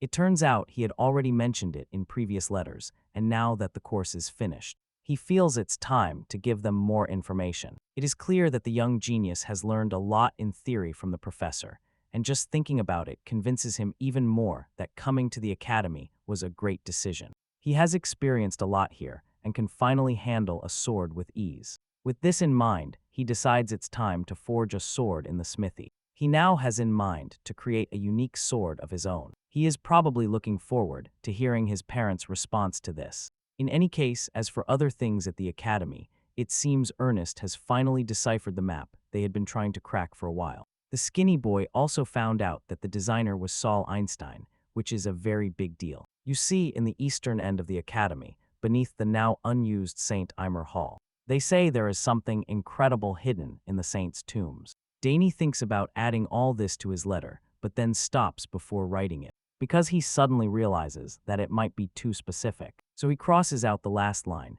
thinking he shouldn't give too many details about such a delicate matter as this. But on the other hand, that place under the school is a restricted area with a big red sign warning everyone who approaches that entry is prohibited. Above all, there was a big problem with the appearance of undead there, which is usually enough to scare anyone away from a place. As you can imagine, this is crazy, and when Danny tells his friends about it, that's exactly what they say. They were shocked to hear rumors that there were undead creatures in the academy. How outlandish it was. Anyway, Danny thought about dropping the whole mystery, but he was lucky enough to get some help. And this unexpected helper turned out to be none other than Priscilla, a student from the Department of Sacred Studies. As would happen to anyone, she was surprised when Danya came to her to talk about the undead monster situation. She wasn't exactly keen on accompanying him to a restricted area of the academy, and she started thinking that he had gone crazy. After a little insistence, the prodigy genius managed to convince her,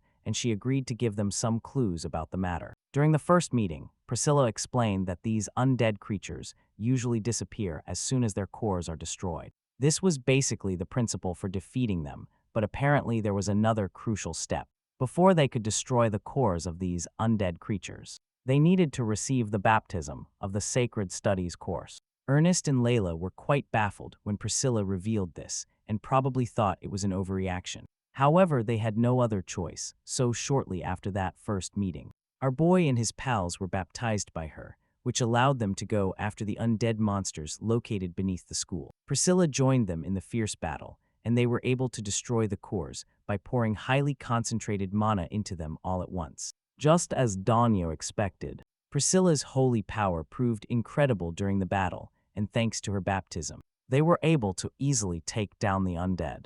Not to mention that Layla's swordsmanship improved greatly during the fight. The group of friends bravely fought against the undead monsters, showcasing all their skills in the process. As they tore through the skeletons, they defended themselves very well against the undead, and after cutting through the darkness, they were able to reach the underground tomes. And it was at that moment that they finally found the treasure that had been hidden there for centuries. As you can imagine, the students were impressed when they finally saw the lost treasure with their own eyes. It was truly a sight to behold, and Layla still struggled to process the fact that this treasure had been there for the last 300 years. Well, our boy confirmed it, explaining that this was the treasure the Emperor so desperately wanted. Unfortunately for him, he couldn't open it or keep it. That said, the four students couldn't help but get excited, because they had literally just obtained something that even the Emperor hadn't been able to get. They had a small celebration right there, enjoying their success while standing in front of the precious object.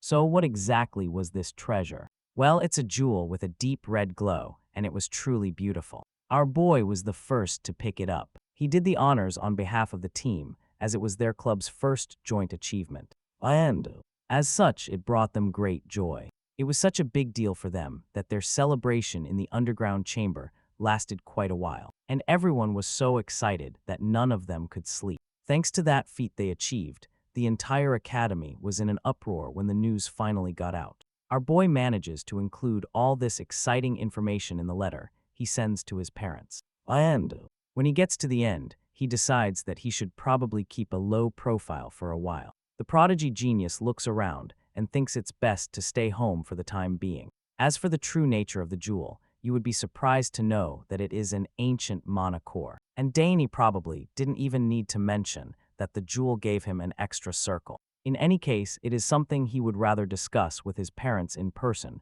when he gets the chance. For the time being, he decides to rely on his older sister. His thoughts are suddenly interrupted when someone approaches his door to ask what he is doing, claiming that they need to get going immediately. The person states that they don't have enough time to clean the club room. As soon as our boy hears this, he grabs his bag and jumps out of bed, ready to get going. You say. After that day, Priscilla also joined their club, so they are now 4 members. At this moment, the other 3 are waiting outside his door for him to come out so they can get going. Ernest definitely cannot wait any longer, and when the prodigy genius comes out, Priscilla playfully mocks him for making his superiors wait. After all, everyone is busy, so they expect him to be punctual for meetings too.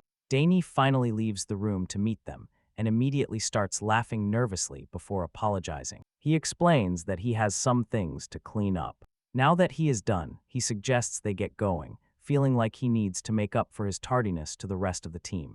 Dane offers to do all the heavy lifting for the day himself, but the others are surprised that this is what he has in mind. As far as they are concerned, no one else among them would be capable of doing the heavy lifting, so it wasn't even up for debate. As you know, Daniel and his friends came up with a name for their club, but since they kept saying it sounded cheesy, they decided to change it and just call themselves Namit. The scene changes, and the story continues somewhere else in the academy. In the magic department, there is an exam famous for its difficulty. For some reason, the creators of this exam decided that it would last 24 hours, and that during that time, the examinees must endure without eating or sleeping at all. As long as no other person is brought in, any kind of open book is allowed during this crazy exam. It is an exam famous for its brutal difficulty, but somehow, the school's prodigy genius was able to pass it with ease. Currently, Professor Drenabo is telling someone about it and revealing how the boy managed to make the exam madness seem like a walk in the park. Of course, the professor admits that the boy perfectly understood his intentions, and states that the hero is also good at solving problems. As far as this professor is concerned, Dane's ability to analyze the environment surrounding problems is extraordinary. The man states that he feels sorry for the other student and admits that this is the first time he has so badly wanted a student from another department. After explaining all this, he moves on to asking Arthur about the status of the task he had assigned him. At first, the big guy is dumbfounded because he doesn't even know how to tell the professor that he hasn't made any progress. He states that Daniels continues to reject the offer to join the student council. Arthur is also aware of the potential the prodigy holds and believes that if Daniels joined, he would not only get an officer position, but could even rise to a key position in making decisions about academic policies in the future. The professor takes in the rather unsatisfactory news and realizes that getting Dane to join his department will be much harder than he thought. He even sent a fifth-year student like this guy, and it still didn't work, which leaves him in awe of how unattainable the prodigy genius is. Dane seems to lack the vanity and arrogance typical of someone his age. And all the predictions this professor has made about him so far have been completely wrong. Even though the boy clearly doesn't want to play along, this man refuses to give up. He decides not to let Dane slip away and is willing to do whatever it takes to ensure that. The professor simply smiles at the thought as he continues to look out of his large windows. The confident smile on his face almost gives a sense of certainty, making one wonder what plans the man has. The scene changes once more, and this time, we are moved to Arabella's laboratory. Our boy has come to visit her and catch her up on what has been going on with him at the academy. After updating her on the latest developments, she seems quite intrigued. But what really catches her attention is the fact that Arthur, from the student council, is still harassing his little brother. Dane confirms that the fifth-year student still hasn't given up and admits that it is starting to get quite annoying for him. At this point, she already realizes that Professor Drenabo hasn't changed at all. She knows this very well because he was like this in his time too. Dane was not aware of this, so he is quite surprised to learn that the professor did the same thing to his older sister. Well, she confirms it and gives the boy some details.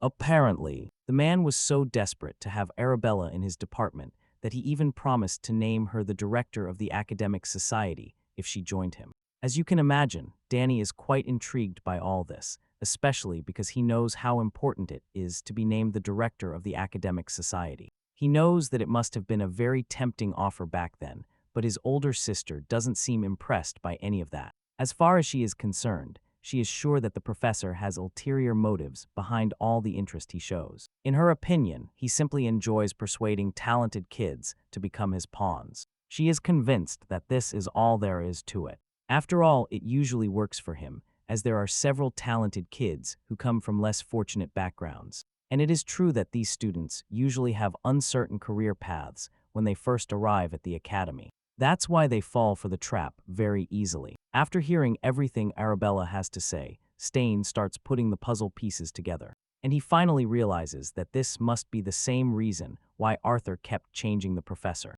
With this in mind, a smile of pride spreads across the genius's face, because he suddenly realizes that he did well to refuse the professor's offer. After all, he asks his sister if she made the right decision, and she assures him that she did, stating that the professor is very dangerous. It is clear that Arabella is not a fan of that guy, and blindly she also has her reasons. During her time at the academy, she has learned that Professor Drenabo is not only skilled, but also a master at luring people to his side. That's why, if things go wrong, she fears that her little brother will end up following him like a puppet. So she warns him to be careful. She makes it clear that he must refuse anything the professor offers him, whatever it may be. After hearing all this, our protagonist becomes much more aware of his situation and assures his older sister that he understands, promising her that he will be careful when dealing with Drenabo. Their talk is suddenly interrupted when some people burst into the laboratory. The ogre siblings turn surprised to see who it is and are shocked to see Lela, Ernest, and Priscilla standing there. Dania's friends are equally surprised to see him there, but now that they have found him, Layla quickly shows him something incredible they found. Apparently, Ernest brought something mysterious from that restricted area, and they want the ogre siblings to check it out. Arabella is horrified to hear them talk about a restricted area, so, with fear reflected on her face, she asks the group if they really went down to that place. Apparently, this important detail was not included in the report Dane came to give his sister. It is clear that he didn't want her to know, but now that Layla and the others have let the cat out of the bag, they are all practically caught. Bro covers his face in frustration, feeling a little let down by his team, because he specifically told them to keep quiet about the matter for a while. Well, it's too late to keep any more secrets, so the prodigy genius simply apologizes to his older sister, knowing that she already has a lot to tell him. Dane knows very well that he won't be able to escape the scolding Arabella is preparing for him. But that doesn't stop him from starting with Ernest. The skinny boy was the one who went back to the restricted area without him, so Dane asks him why he did something so dangerous. Going back there could have ended very badly for him, because the guards must have organized themselves since the visit to St. Tamard Hall. Dane tries to explain all this to him, but Ernest confidently tells him not to worry about that, reminding the hero that he is an explorer who must overcome trials like this no matter what. Hearing this, our boy agrees with him that exploring is his specialty, but he also lets him know that what he did was too dangerous. Still, Ernest doesn't seem bothered at all. He states that he understands Dane's concerns, but then explains that he couldn't stand still after that, because the explorer's blood running in his veins kept asking for more. The genius perfectly understands why the skinny boy acted that way since, after visiting St. Tamard Hall, Ernest also became much more proactive. Therefore, it makes sense that the boy went back. Besides the fact that curiosity was probably the biggest driving force, Dane also thinks it might have something to do with Saul Einstein. This man was the only one who, it was said, reached the Nine-Chain Realm after the Arcana Magic Kingdom Hall. And after being in a place designed by such a genius, any explorer would have shining eyes. While Danya is busy talking to Ernest, Layla and Priscilla take the mysterious object to Arabella, hoping that she can take a look at it for them. At this point, the blonde girl doesn't seem so angry anymore. She is simply amused by how much trouble these boys can cause. Danya looks at his ladies and then asks Ernest what Layla is holding in her hands, wondering if the skinny boy put something into the mana wave device to create it. At that moment, the explorer starts to get a little nervous, almost as if he is about to make a confession. Apparently, the night before, Ernest couldn't sleep, so he decided to take a walk in the restricted area. In that place where he shouldn't have been, he found his way to Saul Hangston's laboratory, and from inside the building, he kept hearing strange noises coming from within. It sounded like machines operating, or as if something was being manufactured in there. It was definitely creepy, giving him the chills. Ernest listened more closely and discovered that there were also human voices mixed in. This was enough to spark anyone's curiosity, but Dane still doesn't see it as an excuse. Besides, it's a restricted area, and there should be guards coming and going, so hearing people shouldn't be particularly strange. However, Ernest refuses to agree with him on this. The boy insists that what he heard wasn't just the voices of the guards, and he is sure there was something else. It definitely seems suspicious to him, and the most suspicious thing is that the mana wave device he left running just in case detected mana in the end. Dane is surprised to hear this and can't believe it. After Saul Hangston's breath, everything in his laboratory should have been moved to the memorial hall, so there shouldn't be anything in the laboratory that could emit mana waves. Ernest interjects at this moment, stating that this is exactly what he thought, and since they are both reasoning in the same direction, it can only mean one thing. The skinny boy insists that there is definitely something unknown inside Saul Einstein's laboratory. Their conversation is suddenly interrupted when Dane senses mana waves. Shortly after, Arabella confirms that Ernest's assumption was correct and states that there is indeed something inside the laboratory. The others are quite surprised to hear this, so the senior confirms it and tells them that it is not something normal either. She then pulls out a piece of paper and shows it to them, telling them to take a look at the data she has analyzed. Dane and the others read the papers and are impressed by what they discover. Apparently, the waves shown there are similar to what Ernest picked up, which further proves that he was right. Of course, not all waves match perfectly, so Dane suggests removing the ambiguous ones. With this in mind, Dane, the prodigy genius, asks his sister what she thinks the conclusion would be after doing that. In response, Arabella starts by smiling conspiratorially at him, before confirming that there is definitely something big inside the building. The expression on her face is one of certainty, meaning she is absolutely sure of it. As for Dane's friends, they are quite worried by this conclusion, because big usually means scary and dangerous. They express their surprise, hoping it's not true, but Arabella repeats it. In her opinion, these types of waves usually come from an object containing an immense amount of mana. Danya recalls that his older sister said she barely managed to pick up the waves. So he asks her if that was really the case. Well, the scientist admits she can't be sure, because there was something preventing the waves from leaking out of the building. Hearing this, Ernest becomes so terrified that he is speechless for a while.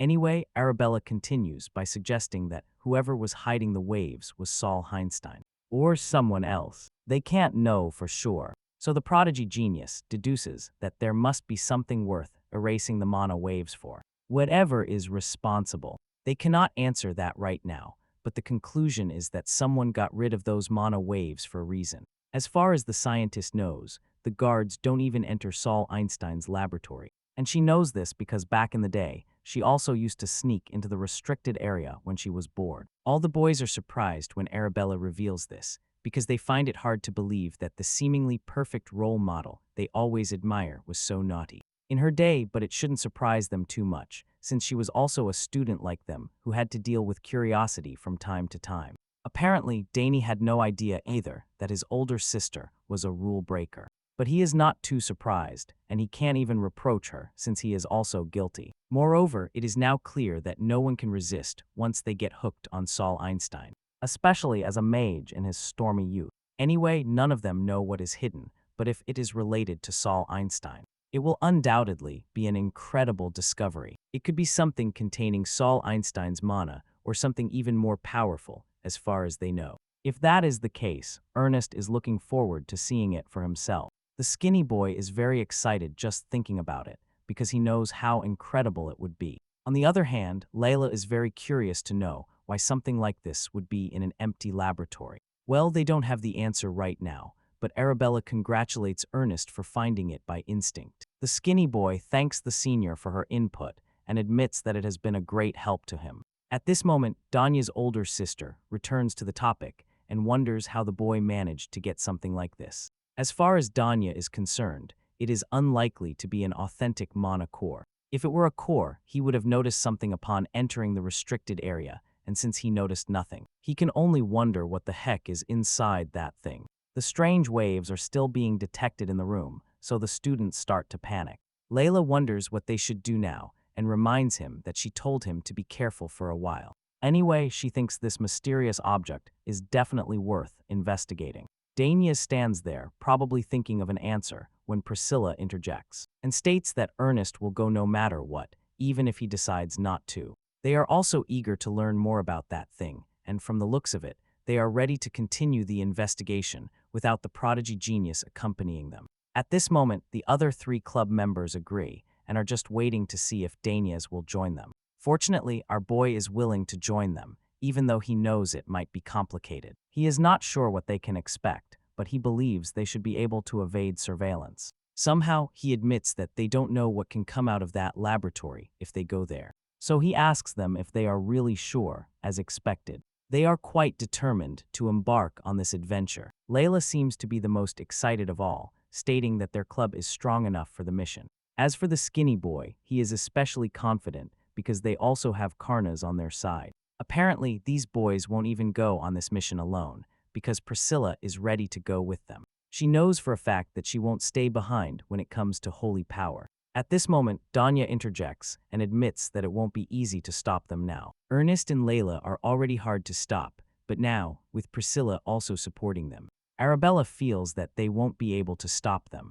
Danya's older sister realizes that it will be almost impossible to change their minds. So she decides to offer them help. She takes out a package and hands it to them, urging them to take it with them, at least since they won't listen. Of course, they don't know what's inside, so they get curious and ask the senior what's in there. In response, the blonde scientist simply smiles and then reveals that it is a scroll. She hopes they are familiar with it, hoping they know how to use it. Basically, this thing is supposed to be a kind of emergency escape tool for when things get out of hand. Arabella tells them to break the scroll if the situation becomes too dangerous, and she tells them to break it if the situation becomes too dangerous, claiming that it is set up to teleport them back to her laboratory. They do it immediately. However, there is a small drawback to this plan, and that is that forcing a teleport will cause a small shock to the body and to the mana. Well, after all, that is still better than dying. So it's a good bet. Anyway, the boys are very excited to know that the senior Arabella will give them 3 of these precious scrolls. So they thank the scientist deeply. Arabella realizes that they are very excited about the whole thing, so she gives them some advice before letting them go. She reminds them that sneaking into a restricted area warrants suspension at the academy. In this regard, she also explains that 2 suspensions definitely mean expulsion from school. Arabella wants to make sure that these boys understand the risks involved in their decision, and everyone seems to know what they are getting into. Ernest and Priscilla seem to have some doubts. Carol Dada is 100% sure that this is what she wants to do. She seems completely sure and ready to get going, even though Danny wasn't exactly in favor of this decision from the start. He trusts his team, so he can confidently tell his older sister that she doesn't have to worry. He is convinced that nothing will go wrong on this mission, but she tells him he had better not just be all talk. Despite everything, she is moved by their courage, and since she has already given them all the advice she could, she sees them off, urging them to return healthy and safe and to tell her what they have discovered. The 4 of them leave Arabella's laboratory to prepare for the mission ahead. Ernest shows them the map so they can study it and come up with a strategy, indicating their infiltration route. The skinny boy explains what their entry route will be and reveals that there is a small blind spot in the vision when accessing the building. Therefore, he decides that they will move during that interval to avoid being seen by the guards or by anyone else. Seeing the ingenious plan the explorer has devised, the other team members can't help but praise him. With the plan in place, Dane and his companions set the operation start date for 2 days later. They divide the exploration equipment according to the number of people and examine the infiltration route in detail during those 2 days. While studying the map a bit more, Ernest explains that they will have to move by spreading tracking dust after passing a specific point when they reach their destination. The meat's role will be important, as he will be the one to melt the thick mana barrier without leaving any traces. This plan seems very good to Danny, who is more than happy to start preparing the things they will need. Meanwhile, Priscilla suggests that they develop a plan B instead of just waiting to hear the scroll blindly in the face of danger, since she believes they must establish guidelines for action for every situation, and Layla agrees with her. Of course, the prodigy genius has no problem with this plan, so he lets the girls take care of that. But for the time being, he suggests that they all gather to establish the battle formation. Danny offers to take charge of mana detection at the front, while Layla and Ernest stay at the back to cover their backs. As for Priscilla, he suggests she stay in the middle, because he knows she is vulnerable to ambushes. The student of sacred studies agrees with this arrangement, so our boy moves on to the next part of the plan. He tells Ernest to grab the short bow instead of the staff. This time, the skinny boy has practiced a lot, so Danny wants him to shoot with the mindset of providing them with cover. Fortunately, this explorer is ready to take on the task, so Danny goes ahead to remind the entire group that their first priority is to remain undetected, since they don't know what kind of things are hidden there. Despite being quite scared, they are also very curious to find out what is down there. So one last time, Danny asks them if they are ready, and everyone affirms that they are. So without further ado, the newly baptized romance club sets off to cause trouble. The story continues with Danny and his gang finally embarking on the mission, the night they are due to act. They quietly head to the restricted area and take out their secret maps to study the location. It is no longer news that some people have sneaked into the restricted area, so the security has been greatly reinforced. Most of the guards on duty are still getting used to the new arrangement. Due to how stressful it has been lately, they have been forced to stay on duty longer each day. So they are a bit frustrated and are looking forward to those reckless kids being caught. As the guards desperately wait for those responsible to fall into their trap, we see the members of Danya's romance club hiding in the bushes, silently watching the shadows. Layla, who is very excited about the mission from the start, is horrified when she sees how strict the security is now. The Sword Princess can't believe what she sees with her eyes, and the only thing she wonders is why the heck they put so many guards on watch.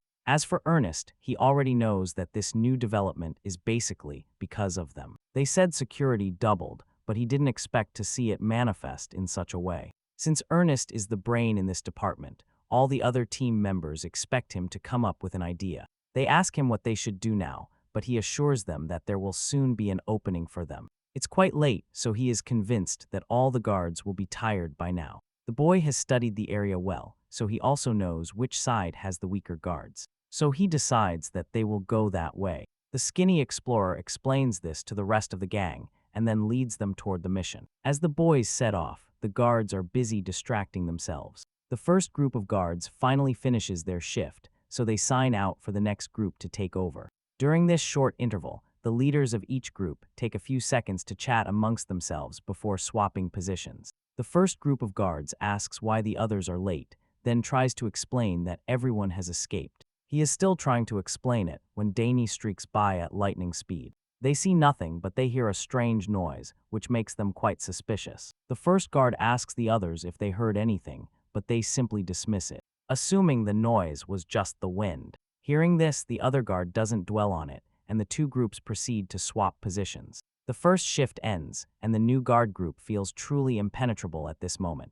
They are so confident in their surveillance skills that they believe not even a rat could get in or out of this restricted area. This is quite funny, as they have no idea yet that Dane and his friends have already snuck into the place, no matter how much they brag about their top-notch surveillance. Anyway, our boy and his team manage to get inside undetected. Once inside, he congratulates them on a job well done and confirms that the infiltration was a success. Now that they are done with that, it is time to enter Saul Einstein's hall.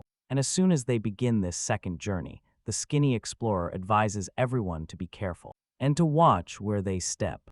Ernest assures the rest of the group that they will reach their destination soon, stating that they will be there when they see the door to the underground area. The boy lights a fire to help them see as they descend, and indeed, they don't take long to find the door he was talking about. Everyone stops to take a look when they see the huge door in front of them. And then Dane is the first to ask if this is the place Ernest was talking about. Well, the explorer doesn't even need to answer for them to confirm it. Priscilla already knows that this is the place. They finally reach the underground facilities, so she thanks Ernest for guiding them, because in her opinion, the journey was quick and easy, and letting him guide them, there was the best decision they could have made. At that moment, our boy notices something that catches his eye. He looks towards the door in surprise, as he realizes that there is actually a mana barrier up there. Well, he is actually completely right, because Ernest immediately confirms it, explaining that it gets stronger the closer you get to the center.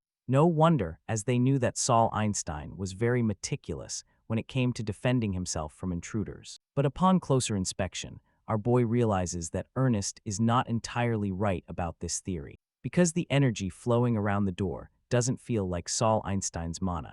Dane is truly puzzled by the feeling this magical energy gives him. But what he is quite sure of is that this mana is different from Saul Einstein's. Hearing this, the other students in the group are equally bewildered, especially Layla, who asks Dane how he can be so sure of that. So the prodigy genius explains his reasoning to them. They all know that Saul Einstein lived a long time ago. Pharaoh Den reminds him and then points out how recent this mana barrier seems. The energy really seems new, like something that wasn't created a long time ago. And after Dane explains this, the others begin to understand what he is talking about. Ernest starts thinking out loud and assumes that someone must have arrived there before them to artificially establish a new mana barrier on the door. He is not entirely sure about this theory, but it makes sense and leads him to conclude that whoever created the barrier did so to hide what is happening on the other side. Well, it's all speculation, but Dane is very sure they are right. So with this in mind, he concludes that whatever is hidden there must be very dangerous. The girls on the team are a bit overwhelmed by this new development, but they are just as eager as the boys to get to the bottom of it. Now that they have reached this theory, Priscilla asks the group what they think they should do, wondering if this barrier and the potential danger mean they have to turn back. As for Layla, she definitely doesn't like this idea. The Sword Princess is too excited about this adventure to turn back now over a simple mana shield. But on the other hand, they've come this far only to hit a dead end. She can't be sure who created the barrier, but she also thinks maybe an academy official came in and set up defenses. That's another theory, suggesting they should return now, but Daniel doesn't think that's the case. The prodigy genius is quite convinced that this mana shield is the work of an outside intruder, and not someone from the academy. In his opinion, if the Academy had found a new relic from Saul Hankston, there would be no reason for the army to hide it so secretly. That being said, Layla suddenly realizes that this only means there are other people also looking for the treasure.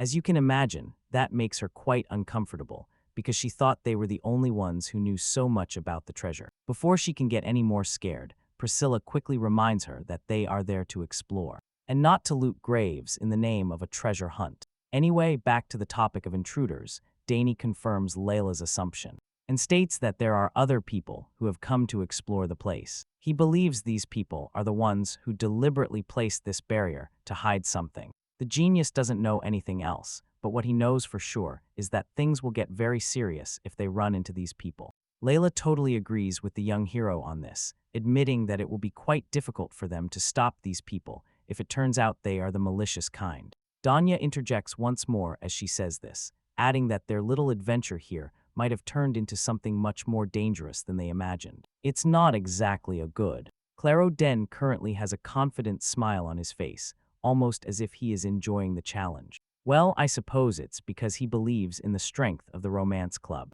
Well, the others are definitely not as relaxed as he seems to be right now, but he keeps encouraging them, assuring them that they are very powerful when they are together. Outwardly, our boy is giving quite a decent pep talk to cheer up his team, but deep down he is dying of curiosity because he has no idea what awaits them. At this moment, he just hopes his little pep talk is good enough to lift their spirits. Well, Layla has been quite confident from the start, although it borders on delusion. As for Ernest, he is already shaking like a leaf, but he tries to remain calm. The only reason he hasn't had a complete mental breakdown yet is because Danny is with them. Layla is also very excited to have the prodigy genius on the team, because she knows how rare it is to find someone who can beat Danny. At this moment, the pressure starts to build up, and even the hero starts getting a little nervous. He has faith in his team, but he also knows something will go wrong if he sends them alone. With this in mind, he decides to go with them so he can help with this dangerous mission. This wasn't his previous plan, as all he wanted was to help with the infiltration. But now he has no choice but to go all the way. Daniel makes the offer, and their faces immediately light up, as if they had just won the lottery. Or something like that. He makes sure no one on the team has any objection to him accompanying them, and once he confirms it, he decides it's time for them to carry out the mission to the end. Undoubtedly, there was some hesitation and fear, even with his inclusion in the mission. But the romance club remained positive and moved forward. Karnaz did his part very well by breaking the mana barrier with fire, although the barrier seemed almost impenetrable at first. It was definitely not strong enough to withstand Karna's flames. After breaking down the barrier, they opened the giant door and entered the place. But that's when they encountered a surprise, with a corridor full of traps stretching endlessly. As soon as they entered, traps rained down on them, and the skinny boy in the group was almost eliminated in an instant. Fortunately, our boy saw it coming, so he saved Ernest and guided the others, helping them get through despite the ground collapsing beneath them, following Dane. They managed to get out alive. After overcoming countless traps, they finally reached the next part of this underground area. It's a huge room, and the boys are impressed with the place. They are stunned because they didn't expect such a large room underground. So here in this large room, the boys finally take it all in and decide to take a look around. The skinny boy is the first to notice that there is a lot of food piled up in one corner of the huge room, which leads him to think that someone must have lived there. Seeing all this leaves Dane quite bewildered. He finds it strange that an underground place like this looks so inhabited, and this suggests that whoever came down here stayed for quite some time. It's quite scary to think that an intruder stayed down here for so long. So Layla wonders if maybe the Academy came here to investigate after all. But Priscilla still thinks it's unlikely that officials are responsible for this. While the others continue trying to come up with a theory, the senior suddenly notices something that catches her eye. She tells the others to look closely at the place so they can see it too. If it really were an Academy investigation, the Academy would have supplied the equipment. But there are no signs of an organized and uniform supply here. All these items seem to come from different places, and what's even more suspicious is that some of them also look illegal. On top of all that, this senior student knows the Academy well enough to know they wouldn't do something like this in secret, even if it wasn't announced at the assembly. A good percentage of Academy officials would be aware that something like this was happening. Priscilla explains all this to the rest of the gang, and Dane completely agrees with her. He is convinced she is right, because, in his opinion, the one responsible for all this is not from the Academy. And that seems clear as water to him, as you can imagine. All of this only makes Ernest even more nervous than he already was. The skinny boy had high hopes that this place was some kind of secret hideout for the working Academy officials. But after listening to Danny and Priscilla, he can't help but feel very scared again. Anyway, now that they have a clear idea of what is going on, Danny suggests they hurry up and look for more clues. It seems they are alone right now, so it's the best time to investigate, because they have no idea when the owner of this secret hideout will return. That being said, they split up and get to work looking for clues and hints in different parts of the huge room. Layla starts by checking the boxes and drawers piled up in one corner, while Priscilla decides to inspect the walls, probably looking for inscriptions or trapdoors. On the other hand, our boy Dane crouches down to check the floor of this huge room. It's true they are already underground, but that doesn't guarantee there's nothing hidden beneath them. However, as if knowing there would be something down there, he suddenly sends us something strange. Dane tracks the origin of this feeling and is immediately dumbfounded because he can suddenly feel a huge flow of mana beneath the room. He is still trying to figure it out when the others call him. Apparently, they have also found something, so he comes over to see what they are talking about. It turns out that during their investigation, they have found a set of stairs leading down behind one of the walls. The prodigy genius is surprised by this discovery, but he is also very excited, because now he knows there is a way to get beneath the room they are in. This means they can check the mana he just sensed from the floor by using the stairs to reach the lower level. Without much hesitation, this team of explorers finds the way to the stairs and immediately begins the descent. They go down the long flight of stairs and finally reach a deeper underground room.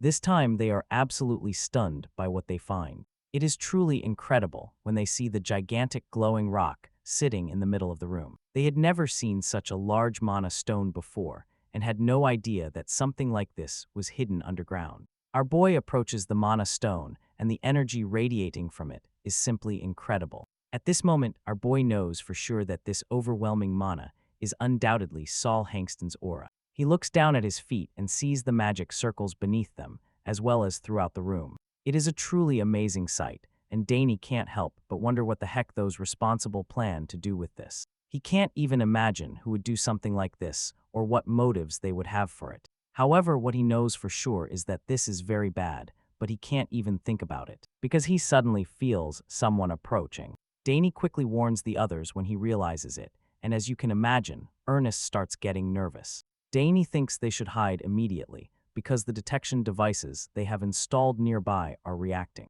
which means whoever is approaching is already very close, as our heroes try to hide. The scene shifts outside the building, where we see a couple of hooded figures lurking around the area. Apparently, these men also managed to slip past the guards who were supposed to protect the restricted area. And now they are heading to enter Saul Einstein's hall. The captain of this group orders everyone to be silent and then proceeds to explain the plan to them. He tells them that they should only collect the mana from Saul Einstein's essence inside, believing that this way the glory will be theirs. Of course, all his followers cheer in agreement. This band of hooded intruders enters the place undetected. Then the captain starts giving instructions. Once again, he orders the first one to quickly go up and survey the room, telling him to report immediately if he notices anything unusual. Hearing this, the boy gets to work, and once he is gone, the others sigh in relief, feeling like they can finally rest a bit after a stressful journey. One of them finds it quite strange that they have to stay in this place for the next 2 months,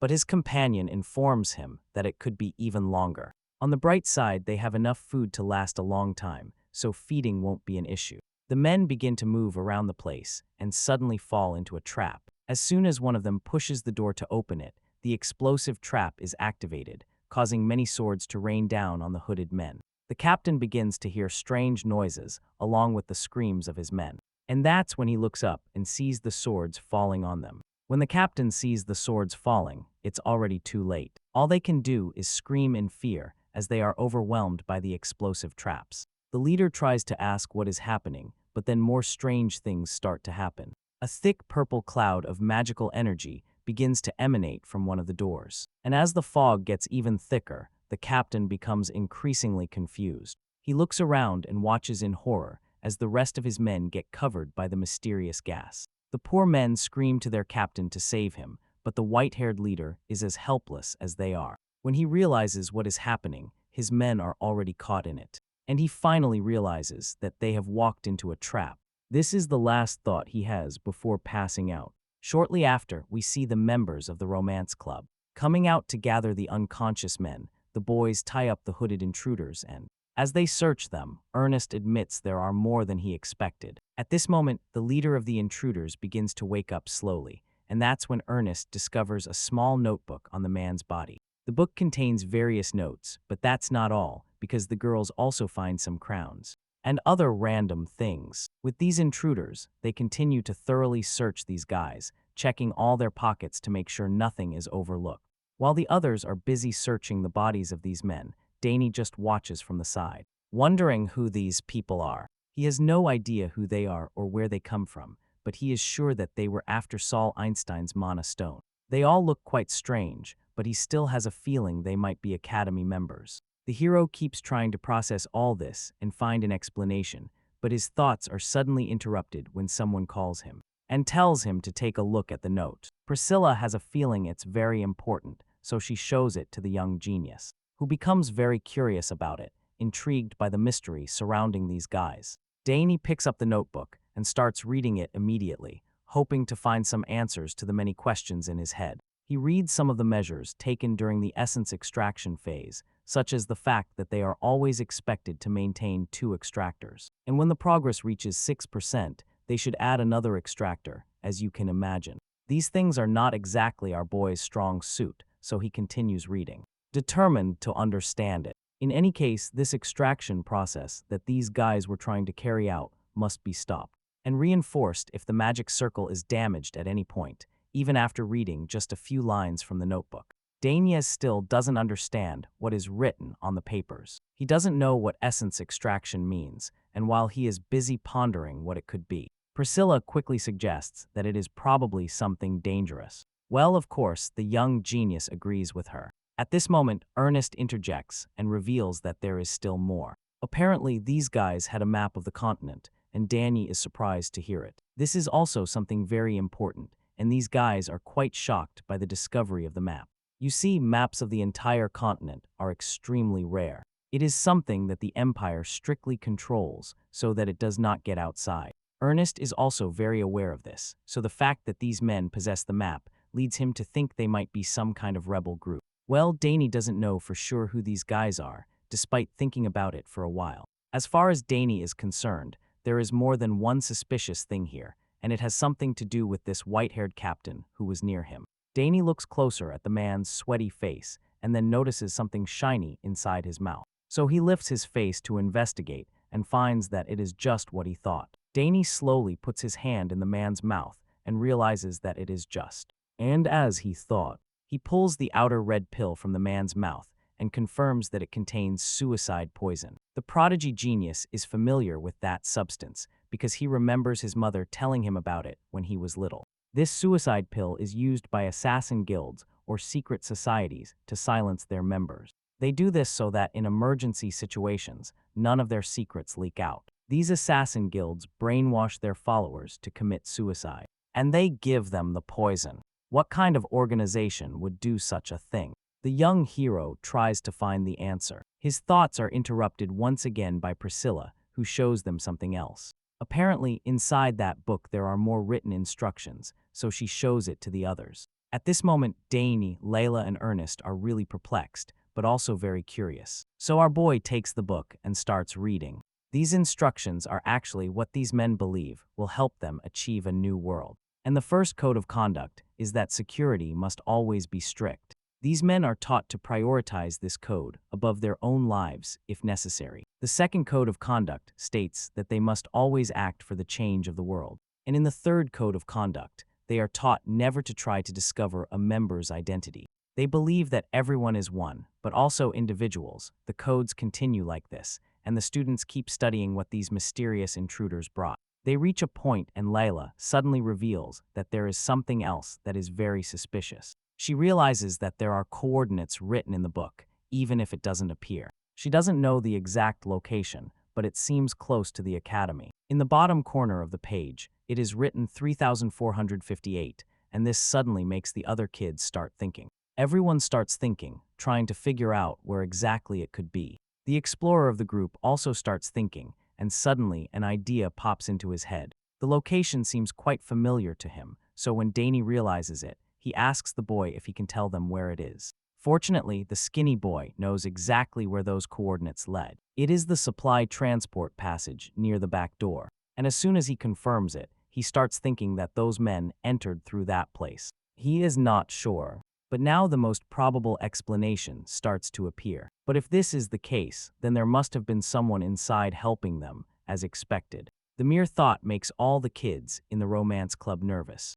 Everyone gets nervous when it becomes clear that there could be someone inside helping the intruders infiltrate the academy with everything that has happened in recent moments. It is now obvious that there is a secret group trying to extract Saul Einstein's essence. And this leaves the hero wondering what on earth they are going to do with all that essence. Anyway, after that encounter, Dane and his gang decide to get out of there. The romance club left the place, but not without first collecting all the belongings and taking them to an additional space to investigate them, and then they agreed to report it to the academy leaders and to the guards. Our boy and his friends thoroughly clean up the underground facilities after dealing with the hooded intruders. But then, when they are supposed to go back up, Dane starts having doubts. He stares at the gigantic glowing blue rock sitting in the middle of the hall, and he starts to feel that it's a shame to leave just like that. They came all this way to explore and found the kind of mystery they were looking for. But Dane doesn't think they should just leave like that.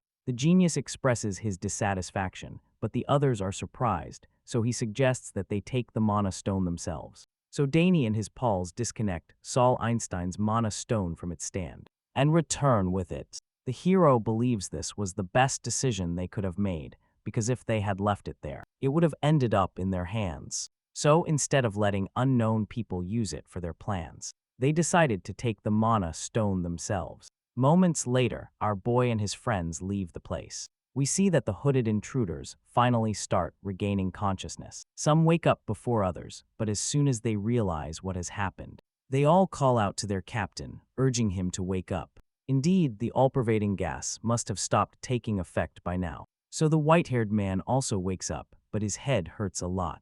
The noise wakes up another one of them, who is horrified to realize that the mana stone is empty. The man screams in surprise while alerting the others. Of course, the captain reacts upon hearing this, because that is literally the reason why they came here. He can't believe what he sees with his own eyes when he sees it for himself, but all he can do is growl and scream in frustration. The man concludes that this must be the work of those who trapped them with the all-pervading gas. He is still trying to process what the heck is going on when he looks ahead and sees the academy guards lined up in front of him. A wave of horror washes over him at this moment, because this is the worst thing that could be happening to him right now. To make matters worse, they are still chained to the pillars, and the guards seem very determined not to let them go. The captain of the intruders struggles to break free while trying to understand how the guards got in. Unfortunately for him, these guards are really angry, so they charge at the immobilized intruders. And the captain, terrified, realizes that their organization has probably abandoned them. The story continues with a scene outside the secret restricted area, where the leader of the guards is furious. It is clear that the situation with the intruders has him really upset, and he doesn't even try to hide that it's driving him crazy. The man doesn't understand why the restricted area is suddenly causing problems this year. After decades of peace, desperate to find out what is really causing all this, he calls the interrogator and asks him if the intruders have said anything since they were captured. Unfortunately, the bald man with scars on his face, who appears to be the interrogator, reveals that they haven't been able to get a single word out of the hooded invaders. The intruders are proving very difficult to break, so the man suggests that perhaps they will have to consider using harsher methods to make them talk. At this moment, we see that the infiltrators are trying hard to remain silent. They seem scared, but they are also determined not to reveal anything, which means the guards will have to be more brutal. With this in mind, the head of the guards orders his men to mistreat the captives. But first, he asks that they be transferred to the interrogation room once the initial investigation has been carried out. Of course, the head of interrogations understands this task and is more than willing to get started immediately. Even after giving the order, the head of the guards remains quite stressed by the whole situation. In his opinion, this incident is really serious. Despite having doubled security, 5 intruders managed to enter the restricted area, which certainly doesn't reflect well on the guards. The head of the guards is quite sure that he will get into trouble for allowing something like this to happen under his supervision. Basically, punishment is guaranteed, and he could even lose his post if things don't improve from now on. That's why he is so upset about the whole thing. The chief remains deep in thought for a while, until suddenly one of his men interrupts him by calling him. The man rushes to inform him that the investigation team from the magic department has arrived. And that's not exactly good news for him. The captain is surprised to learn that the guys from the magic department have arrived so soon, because he hasn't been able to control the situation. If those guys see things as they are, they will surely make him look incompetent. So the man starts to panic, because this is not how he imagined things were going to turn out. It hadn't even occurred to him that the lazy academy professor would get up from his chair and show up in person. Well, that's exactly what happened, because Professor Drenabo is very interested in the matter. The captain goes out to see the professor, wondering why he came in person. Anyway, the professor demands a report, so the captain explains to him that they heard a lot of noise in the building. And they went in, only to discover that the mana barrier was gone, along with the 5 intruders they captured. The professor takes a moment to process all this, but he still finds it very strange, because he knows for a fact that Saul Heinstein's mana barrier is not something that can be easily dissipated. Anyone capable of breaking such a barrier must be very powerful. Therefore, he doesn't understand why the intruders let themselves be captured so easily if they truly possess such power. At this point, the guard captain admits that he doesn't understand that part of the matter either. That has left him and his men really bewildered. Anyway, now that the professor is here, he informs him that they also found something among the intruders' belongings. It is a kind of small notebook, and since he doesn't know what it is, he hands it over to the professor, thinking that the man would like to take a look at it. Professor Drenabo looks quite intrigued when he sees the blue notebook, almost as if he recognized it. The man proceeds to flip through the pages, desperate to find something, and soon realizes that something is not right. Apparently, this book was sealed with magic, and only authorized people could open it. But from what he can see, it looks like someone forced it open. At this moment, the guard captain starts to feel lost, so he tries to understand what is going on. But Professor Drenabo seems to be in a hurry to leave. He puts the book in his coat and offers to investigate it further, because there might be other spells in it. Hearing this, the captain laughs nervously while agreeing with the professor. From what the guard was able to skim from the book, he deduces that these men are part of some kind of secret society. The captain reveals this to the professor, who immediately becomes curious again. Drenabo urges the captain to tell him more about what he knows about these men. So the man does just that, revealing that they also found a man's stone in the underground chamber. He tells Drenabo how big the man's stone was, and this only confuses the professor further. The man seems to have no idea that the mana stone was down there, since he thought the underground chamber should be empty. In response, the captain admits that he and his men were also baffled, because they didn't understand why such a large mana stone would be in the restricted area. After explaining all this, the professor, as expected, becomes very curious about the whole matter and, with a determined look on his face, he suddenly asks the captain to take him down there so he can see the mana stone for himself. At this moment, the scene changes, and we return to the academy, where many students are spreading rumors about what happened. They heard that there is trouble again in the restricted area, and that the guards are running around in the middle of the chaos. Those who hear this can't help but wonder why there have been so many incidents like this lately. They start to worry, because the situation at the academy is quite unsettling right now. As you can imagine, the members of the romance club are also aware of the situation in the school. Priscilla feels overwhelmed by the number of students talking about the rumors outside. The place has been restless since yesterday's fiasco, and this senior student doesn't seem comfortable with the commotion.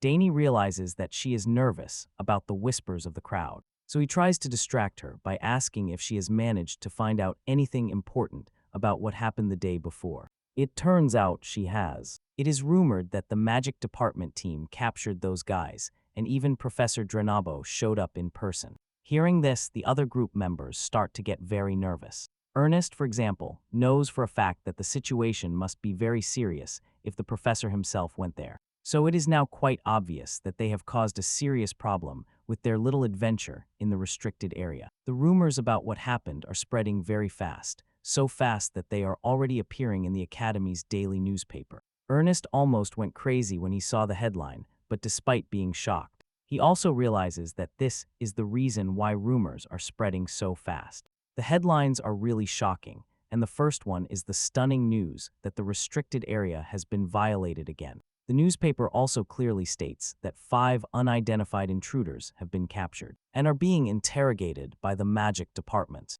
Remember the guard captain from before? Well, unfortunately, he had to give a statement, and now the whole school has reason to believe it's all his fault. While the others skim the newspaper, the genius lags behind, reflecting on the matter. The fact that the professor showed up in person simply means that the Academy must also realize the seriousness of the incident. Of course, they can't help but feel a bit uneasy, as they are practically involved. But again, our boy thinks everything will be fine, since the magic department is handling the matter. Priscilla interjects at this moment, agreeing with Dane since, in her opinion, the magic department is very brutal when it comes to things like this, so she is sure they will use every spell imaginable to interrogate the intruders. This should put them a little at ease, but Layla is not, because she fears that they will also discover their involvement when they investigate further. She fears that all this could lead to them and get them in trouble, but the skinny explorer of the group assures her that there is nothing to worry about. Ernest confidently tells her to relax, stating that they have erased every trace that could lead to them.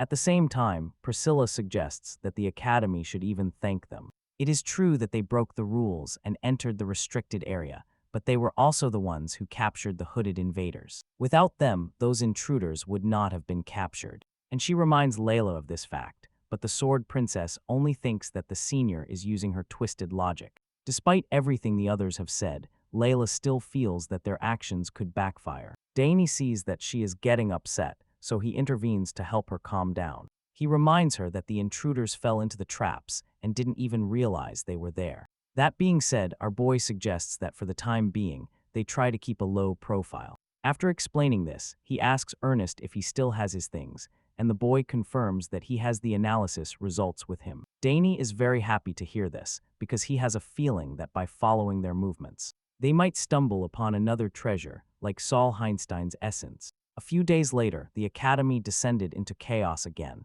this time due to the visit of the Imperial Investigation Corps. A large group of armed soldiers arrived at the Academy, and Greek, from the looks of it, they were very serious. This was quite unexpected, as the Imperial family rarely visits the Academy, and arriving with dozens of men carrying banners was something almost unheard of. Upon their arrival, the troops put on quite a show entering the Academy. All the students came out to watch this unusual spectacle, and after all the ceremonial acts, we can see the 4th Imperial Knight, the commander of the Paeon, leading these men. This big, brutish man finds the situation at the Academy quite absurd. He has discovered that St. Eimer's Hall has been raided, but he finds no evidence. Moreover, strange men were found hidden in Saul Einstein's laboratory. So you can imagine his anger. He expresses his displeasure to Professor Drenabo, who admits that the situation is indeed strange. The professor reveals that they have been following leads since the incident,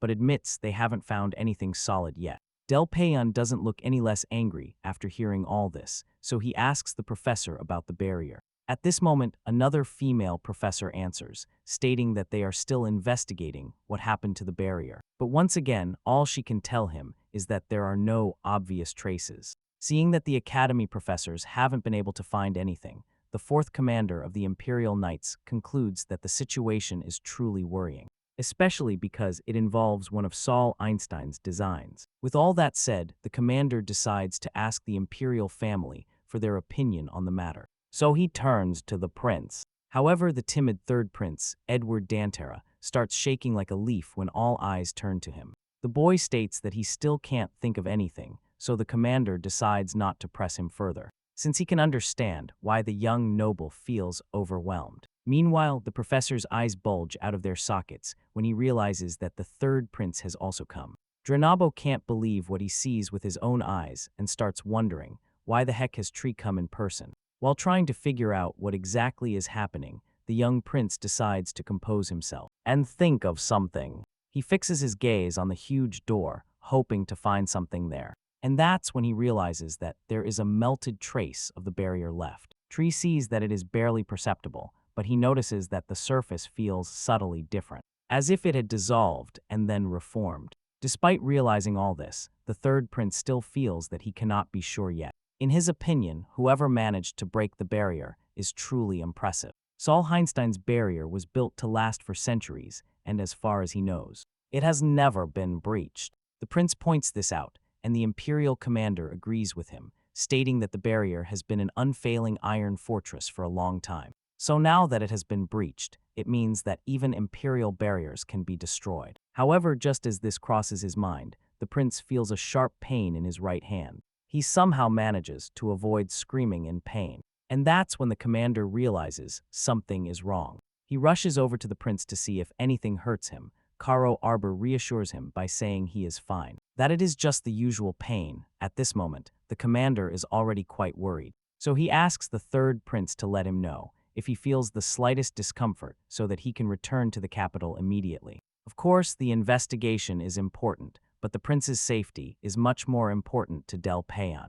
And he makes this known to the young man, however. Edward and Tira insists on staying, reminding the knight that he came here of his own free will, and promising him that he will not be a burden, worrying the man's. That said, he assures the commander of the knights that he shouldn't worry, insisting that his hand is fine. While this small exchange is taking place, the professor is still processing the fact that the prince and the commander of the knights have come together on this trip. That shows how important it is. And this means that those from the magic department will have to be very careful, since from now on all attention will be focused on them. Even though Prince Arward claims he is fine, the knight commander cannot help but feel concerned. So he suggests to the young man that he go out for a rest for a while. He tells the prince to wait there and urges him to let them know if his condition worsens even a little bit.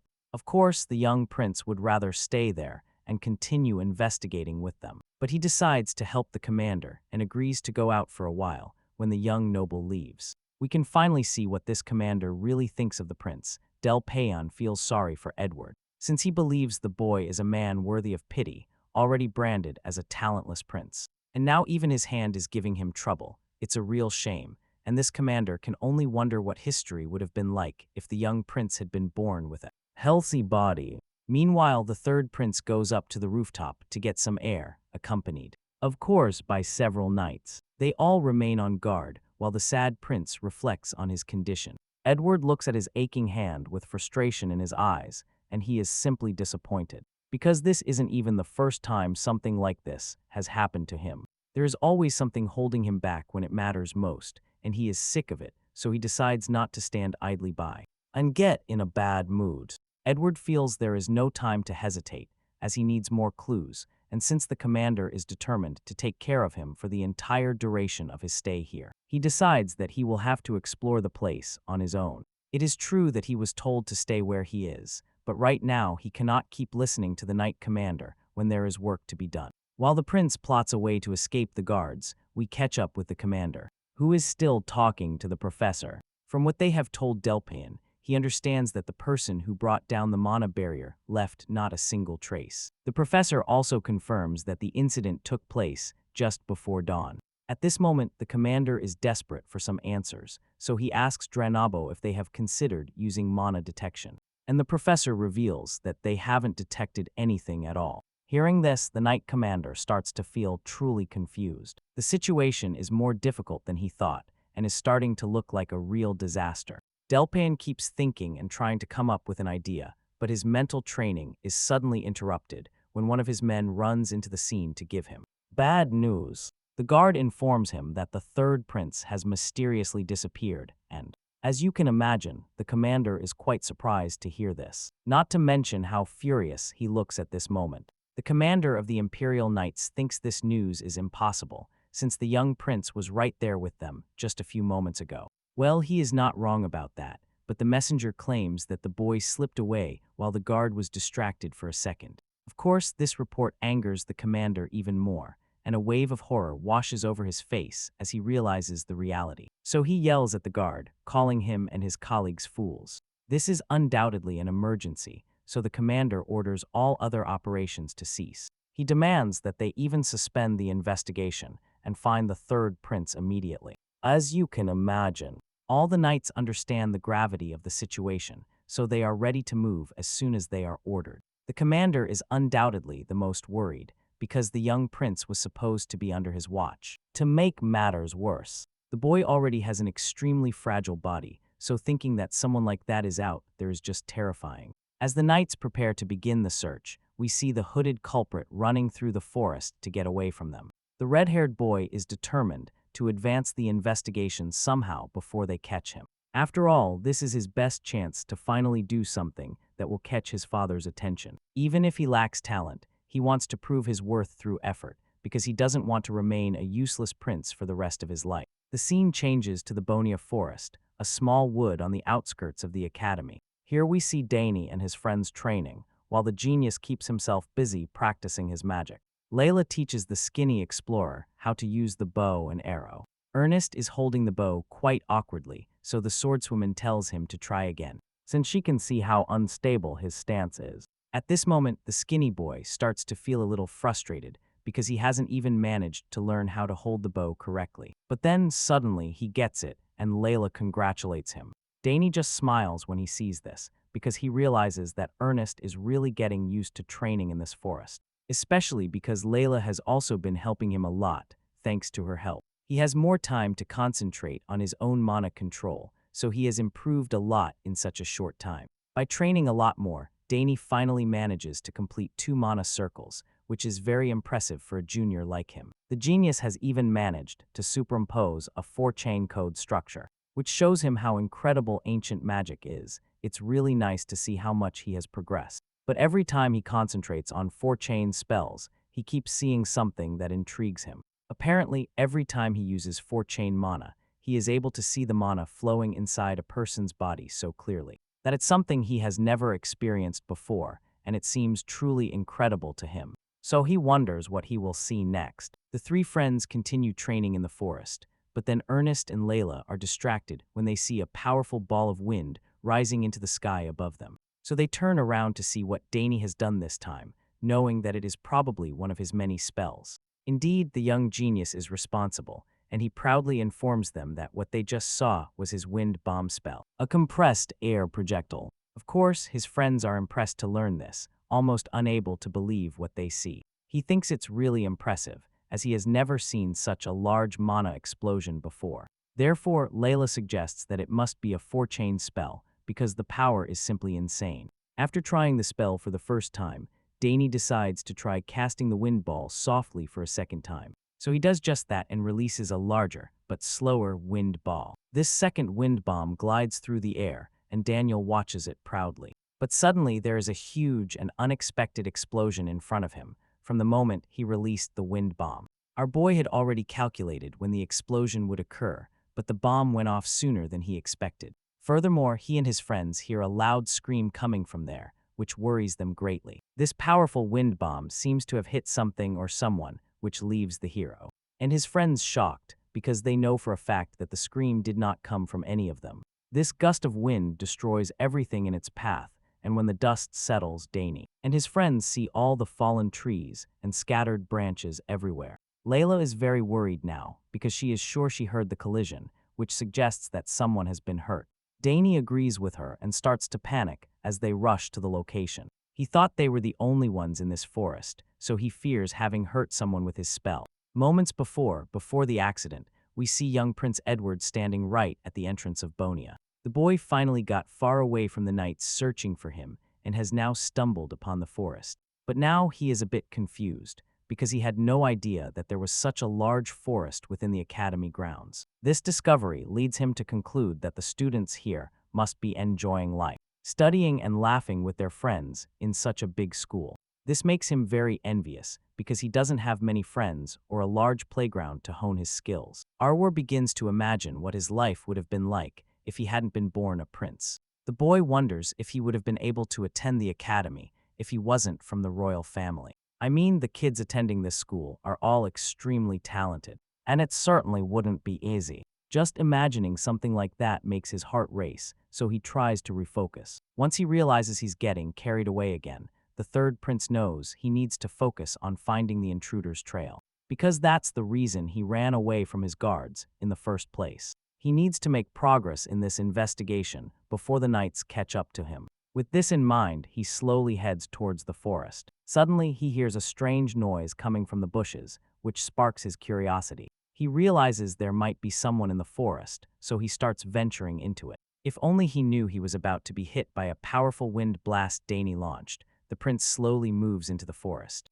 doing his best not to make any noise that would attract attention. He hides behind a bush, and that's when he sees Dane and his friends training together. He is surprised to see this, as he hasn't been in contact with any academy students since his arrival. He is not sure what exactly they are doing, so he takes a moment to observe them. From what he can see, they look to be around his age, and he also notices that they are quite skilled. While Arwar is busy spying on them, Layla notices something is wrong with her sword. The transition feels awkward to her, so she asks Danny to help her check if her sword stance is correct. The genius takes a moment to observe it, and immediately informs her that the problem lies in her posture. So he comes up with a solution and tells her to step her back foot half a step back after the swing move. The girl immediately tries what he just told her and decides to try again until she gets the hang of it. Layla keeps trying what our boy just explained to her, while Arwell suddenly realizes that the young man he is talking to is named Dane. The third prince perfectly recalls that name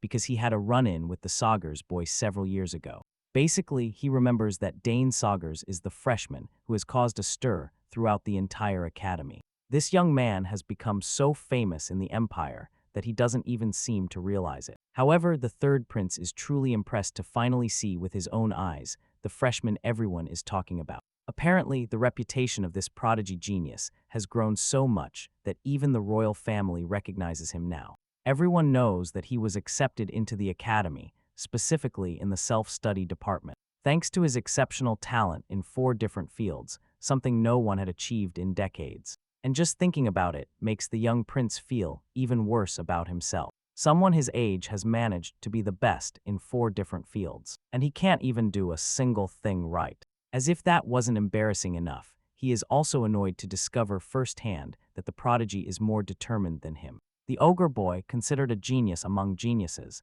takes his training very seriously, whereas this poor prince cannot even get through a session without suffering bodily pain. The third prince is speechless after thinking about all this. He doesn't even know how to feel about his situation or the power difference between him and Dane, but still, he has a strong feeling that if he had enrolled in the academy, maybe he would have made friends, learned all sorts of things, and laughed happily, just like Dane and his friends are doing now. The third prince can't help but envy Dane and his friends at this moment. Of course, he comes from the royal family and is literally a prince of the empire. But I guess that's not what matters to him anymore. His little reflection session is interrupted when he looks up and sees something rushing towards him at breakneck speed. At first, he is just confused because he doesn't know what it is, but as it gets closer, his eyes widen in horror when he realizes he is in danger before he can even think about dodging the wind blast Dane launched. It's already too late. The compressed air projectile hits him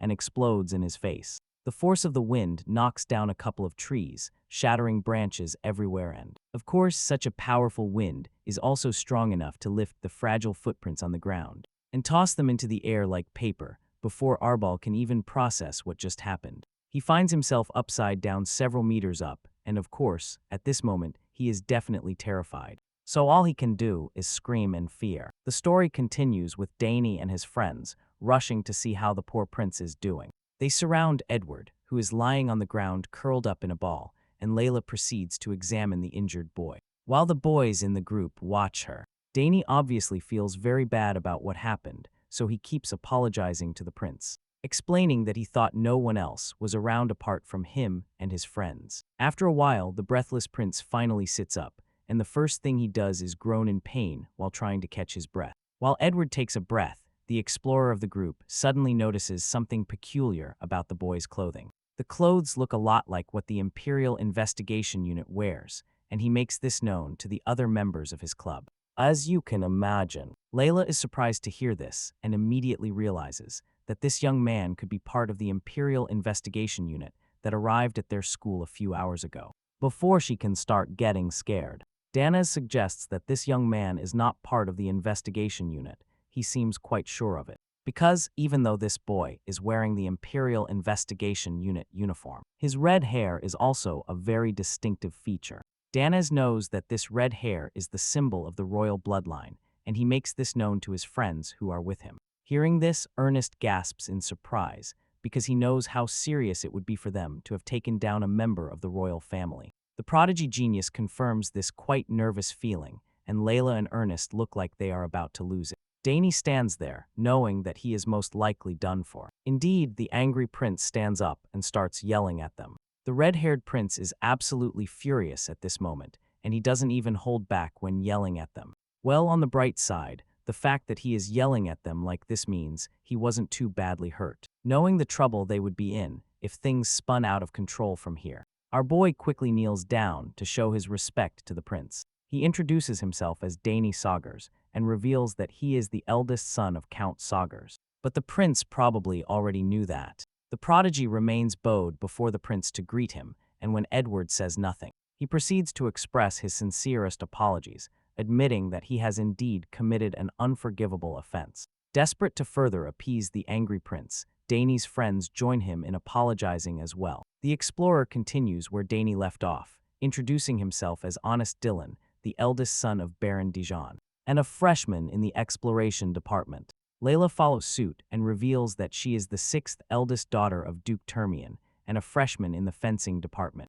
After the introductions are complete, the three culprits ask for forgiveness for their rudeness. As you can imagine, all their humbling and apologies inflate the prince's ego, who decides to forgive them. Prince Edward shakes all the dirt off his body and assures them that it's all right, since nothing hurts him. He claims that he only snapped at them because he was a little surprised. He is actually very happy to meet them all and makes this known. After all, they are the same guys he has been admiring since he arrived in the forest. So he is happy to meet them. Besides, he already knows Dane Sogres, as he has heard about the hero's reputation for a long time. This prince seems to know quite a bit about this group of friends. He is quite familiar with the Dijon family, famous for their explorers. Keeping this in mind, he is sure that skinny boy there will become an excellent explorer. As for the Termian family, it is also very well known in the Empire, and seeing that their daughter is present, he can already deduce that she must be the champion of the Dainter Sword Tournament. It's not even a guess, as he remembers seeing the swordswoman princess in action in the final. The prince tells her he saw her in the final, which leaves her quite surprised. It is a real honor to be recognized by someone from the royal family. At this point, the third prince decides they have had enough greetings, so he tells Dane and his friends they can get up. Of course, that's what they do. Ernest starts by telling the prince how happy he is that he wasn't hurt. But on the other hand, he is curious to know how someone from the emperor's family ended up here. In the middle of the Bonia forest, Layla feels the same curiosity because the place where they are is quite remote. It is so far away that even academy students rarely go there. This is also the reason why they come here to practice alone, since it is the perfect place to train without distractions. At this moment, the red-haired prince reveals that he originally came with the Imperial Investigation Unit for an inspection. However, he went off to take a look on his own and let the students know. Prince Edward believes that the boys should already be aware of the strange incidents happening in the Saul Einstein building, so he informs them that he is part of the team investigating the case. Unfortunately, they haven't found a single clue yet, which he admits is very frustrating for him. Dane and the others are taken aback when they hear the prince tell them that he came here to investigate the incident. Well, even though they haven't found any clues, this prince thinks he has noticed something strange. Still, it's hard to say for sure what his observation could mean. So that's where he has been stuck for a while. While listening to everything the prince says, our boy can't help but feel quite curious. He starts to think that maybe this red-haired prince has already found something at the academy. This is a cause for concern, because common people wouldn't have noticed anything strange. Dane is getting a little anxious now, because there is a possibility that Prince Edward is about to discover his involvement in the strange incident.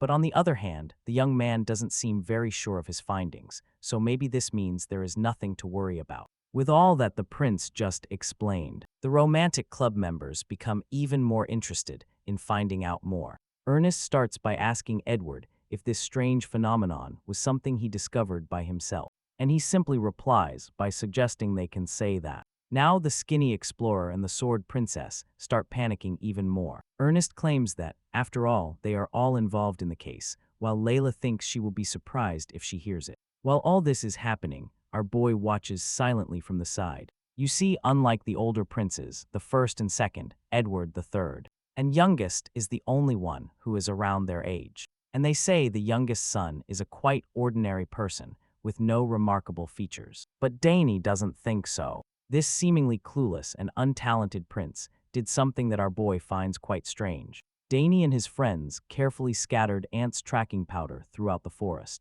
And yet Edward managed to find them in the middle of the forest, and on top of that, he also noticed an anomaly that no one else could see. Taking all this into account, Dane concludes that this red-haired prince in front of them is definitely not an ordinary person. The boy seems clueless about what is going on, but the prodigy genius starts to think that maybe he is hiding some special ability behind his clueless appearance. Of course, if this prince were really playing games with them, he wouldn't reveal how he managed to find them. So Dane is not convinced when Prince Arwa claims he ended up here with them after getting lost. The prince claims that the academy is quite complicated to navigate, and as soon as he says this, Dane and his team suggest he go back to his Imperial Investigation Unit guards. Hearing this, the third prince admits that the investigation unit is probably already looking for him. He knows it, and he is aware that they are probably also unfamiliar with this place. That said, he supposes that his guards are probably lost too and wandering around the forest.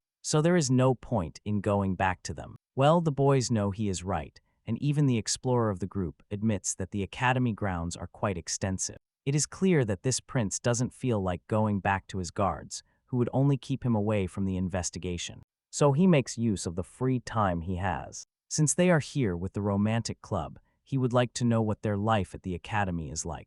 The prince, who is very direct, bluntly asks them how they have been doing at the academy, which catches them off guard. Ernest and Layla are speechless when he suddenly asks them this question. They start racking their brains, trying to find a way to start. On the one hand, they are not sure how much this guy knows about them, so they must be careful not to implicate themselves and reveal their involvement in the incident. On the other hand, they are surprised that the prince is so interested in their lives. Meanwhile, Dane keeps reading the situation from the start. He is quite suspicious of this prince, as he feels like the red-haired boy is hiding something. But on the other hand, he cannot blame him for asking what life at the academy is like, since, after all, Edward is a teenager like them. He has been locked up in the palace for a long time, so it is natural that he is curious about the daily lives of other people his age. Even after a while, Dane's friends still can't come up with an answer. So the prince simply asks them, what if they were training before? This is easier to answer. So they immediately admit that they were indeed training. This place is rarely visited at the academy, so sometimes they use it as a training ground. Ernest and Layla tell the redhead everything. But while they are chatting, our boy can't help but notice that Edward still gives off a rather strange vibe. The feeling the prince gives off is so abnormally stiff that it's almost suffocating. Dane desperately tries to figure out what that means and keeps wondering if the magical flow can really feel like that. It's a really disconcerting feeling. So he contemplates the idea of getting closer to get answers, while the genius desperately tries to figure out what to do with the redhead. The scene shifts, and we find the Imperial Guards, who are still searching for the runaway prince. All the unit's guards are participating in the search, and with the commotion following their desperate search, it doesn't take long for the academy students to realize that something is wrong. They see the guards searching for someone, but they don't know who yet. Some think the investigation unit has finally caught the culprit, but others don't think so. In their opinion, if the matter were that serious, the magic corpse would also be here. Apparently, the investigators wouldn't be enough for the job if they were really chasing the culprits. At this moment, the people who invaded the academy are considered members of some secret society. So the Empire would undoubtedly use its best men to pursue those people. At this moment, people are just watching and are confused not really knowing what the hell is actually going on. The only thing they know for sure is that the situation is tense. The guards go from building to building searching for the prince, with the knight commander leading the operation. Del Payan kicks down every door in his path, calling the prince each time. But time and time again, he is disappointed because the mischievous redhead is nowhere to be found. At this moment, the knight commander starts to panic even more. From his expression, you can tell he is already scared, but he can't help it because he has no idea where the prince might have gone. He doesn't know who is involved in this case, nor what kind of support the intruders might have, which makes the idea of the prince being lost even more terrifying. Edward is already unwell, so in Del Payan's opinion, going out for a walk alone is a recipe for disaster. And if something bad happens to the prince, this knight commander can say goodbye to his position. Unfortunately, losing his job is not the worst thing that could happen to him if the prince gets hurt under his watch. Even if he can't keep his job under those circumstances, he would be more than happy to keep his head, because there is always the possibility of being executed for making such a grave mistake. At this moment, someone calls the captain to inform him that they have found a witness. Apparently, they saw someone wearing a robe with gold embroidery heading towards the outer forest of the academy. The knight commander is surprised to hear this, but he is also very curious. He cannot be sure if it is true, so he demands that the witness be brought to him immediately so he can get to the bottom of this claim. But while they go to fetch the witness, Del Payan orders his men to accompany him to the outer forest, insisting that his top priority remains the safety of the third prince. Of course, all the knights under his command follow the order without questioning anything, and they march after him. Despite displaying a fearless and confident attitude, the knight commander is truly confused and worried. As he leaves the academy, the man can't help but wonder why the young prince would go to the outer forest for what reason. He takes some time to reflect on it, and suddenly realizes that it might be that the prince found something related to the investigation. The scene cuts back to the Bonia forest, where we find the prince in question. For the moment, he doesn't know that the guard has a tip that he is in the forest, so he continues to enjoy his time with Dane and the others. He has been chatting with them for a while, and with everything they have told him, he doesn't even find it strange to admit that he envies them. He is clearly not exactly happy with his own life, and sometimes wishes he hadn't been born into the royal family. He feels that if he weren't of royal blood, he could have lived freely, like all people his age, without being bound by royal duties. But despite all his dreams and wishes, he is still the third prince. He starts to think that maybe God despises him. Of course, this is a very significant confession to make to people who are not of royal blood. And even though they might have no idea why he is so unhappy, they can't help but be curious. So Dane takes it upon himself to ask the difficult question on his mind. He knows it might sound rude. So he apologizes in advance and asks if he can continue. Indeed, the prince is eager to know what the question is, so he tells our boy to speak. Suddenly, our boy asks the prince about his right hand, asking him if it hurts a lot. As we have been able to learn, the young prince is quite sensitive about this topic, so he is very surprised when Dane suddenly asks him. A wave of horror washes over him, and a look of confusion crosses his face. The young prince cannot understand how Dane found out. Meanwhile, Ernest and Layla seem clueless as to what is going on. Both look quite confused, so the sword princess asks Dane to explain what is wrong with the prince's hand. At this moment, Edward feels very embarrassed, so he hides his weak hand under his clothes and becomes defensive. The prince steps away from them and instantly tells our boy that he is mistaken. But of course, Dane is quite convinced that something is wrong with the redhead's hand. He tries to speak to Edward gently, showing his concern instead of seeming insensitive. And at this moment, Layla gets even more curious to know what the prodigy is talking about, because she still hasn't noticed anything. The sword princess asks Dane what he is trying to say, but he doesn't explain it to her, hoping that the prince will confess and prove to the others that he is not lying. But the mischievous prince also remains silent, even with the tension building up. You can see the discomfort on his face, as he is even sweating, and this makes Dane feel bad for him. So he decides to leave him alone. After a brief but intense exchange of looks between the two young men, Dane assures the prince that he doesn't have to tell them anything if he doesn't want to, stating that he intends to forget everything he has seen or heard about the prince today. Now the redhead is even more convinced that Dane is not faking. He cannot understand what game this white-haired guy is playing, because he still cannot grasp the fact that Dane has actually seen the condition of his hand. The tension between them starts to increase even more from here, and when Ernest realizes it's getting out of hand, he decides to break the silence in the hope of easing the atmosphere. The skinny explorer lets out a really awkward laugh, and then jokes about how Dane is saying very strange things to the prince. Even Layla starts to feel overwhelmed by the loud silence, so she steps in to support the explorer. They both try to apologize on Dane's behalf, claiming that their friend says weird things from time to time. Layla basically tells the prince not to take Dane's accusations seriously. But at this point, Edward can no longer just ignore the matter. They already have their suspicions. And the prodigy genius still seems very sure of what he said, so the prince is forced to address the matter. With this in mind, he admits that Dane saw correctly, as you can imagine. Ernest and the Sword Princess are dumbfounded by the prince's sudden confession, surprised that Dane hit the nail on the head, while the prince simply smiles. Knowing that the game is over, as Dane had already realized, he no longer minds revealing that his right hand is practically dead. At this moment, he looks at the genius and asks him how he was able to see it. In response, Dane admits that he didn't see that the prince's hand was injured, but that he saw the mana flow being blocked on its way to the hand. The conversation takes a complete turn the moment Dane reveals this. And, as expected, the prince is quite confused, besides the fact that he is not even sure if that is the reason for his condition. He is also surprised by the fact that Dane can see the mana flow with his eyes. The prodigy genius simply replies by revealing how he obtained this ability. It all started when he accidentally obtained an artifact that merged with his body. That's what he tells the prince, as he cannot reveal the truth about the ancient magic he possesses. The redhead is impressed to hear this, and he feels that the young genius has incredible power. Indeed, Edward is very curious at this moment, so he asks our boy if he is trying to say that this ability of his can reveal the cause of the blockage. Well, that's not exactly the case, and Dane explains it to His Highness. Our boy admits that he cannot tell him the main cause immediately, but that he can explain to him what is worrying the prince right now.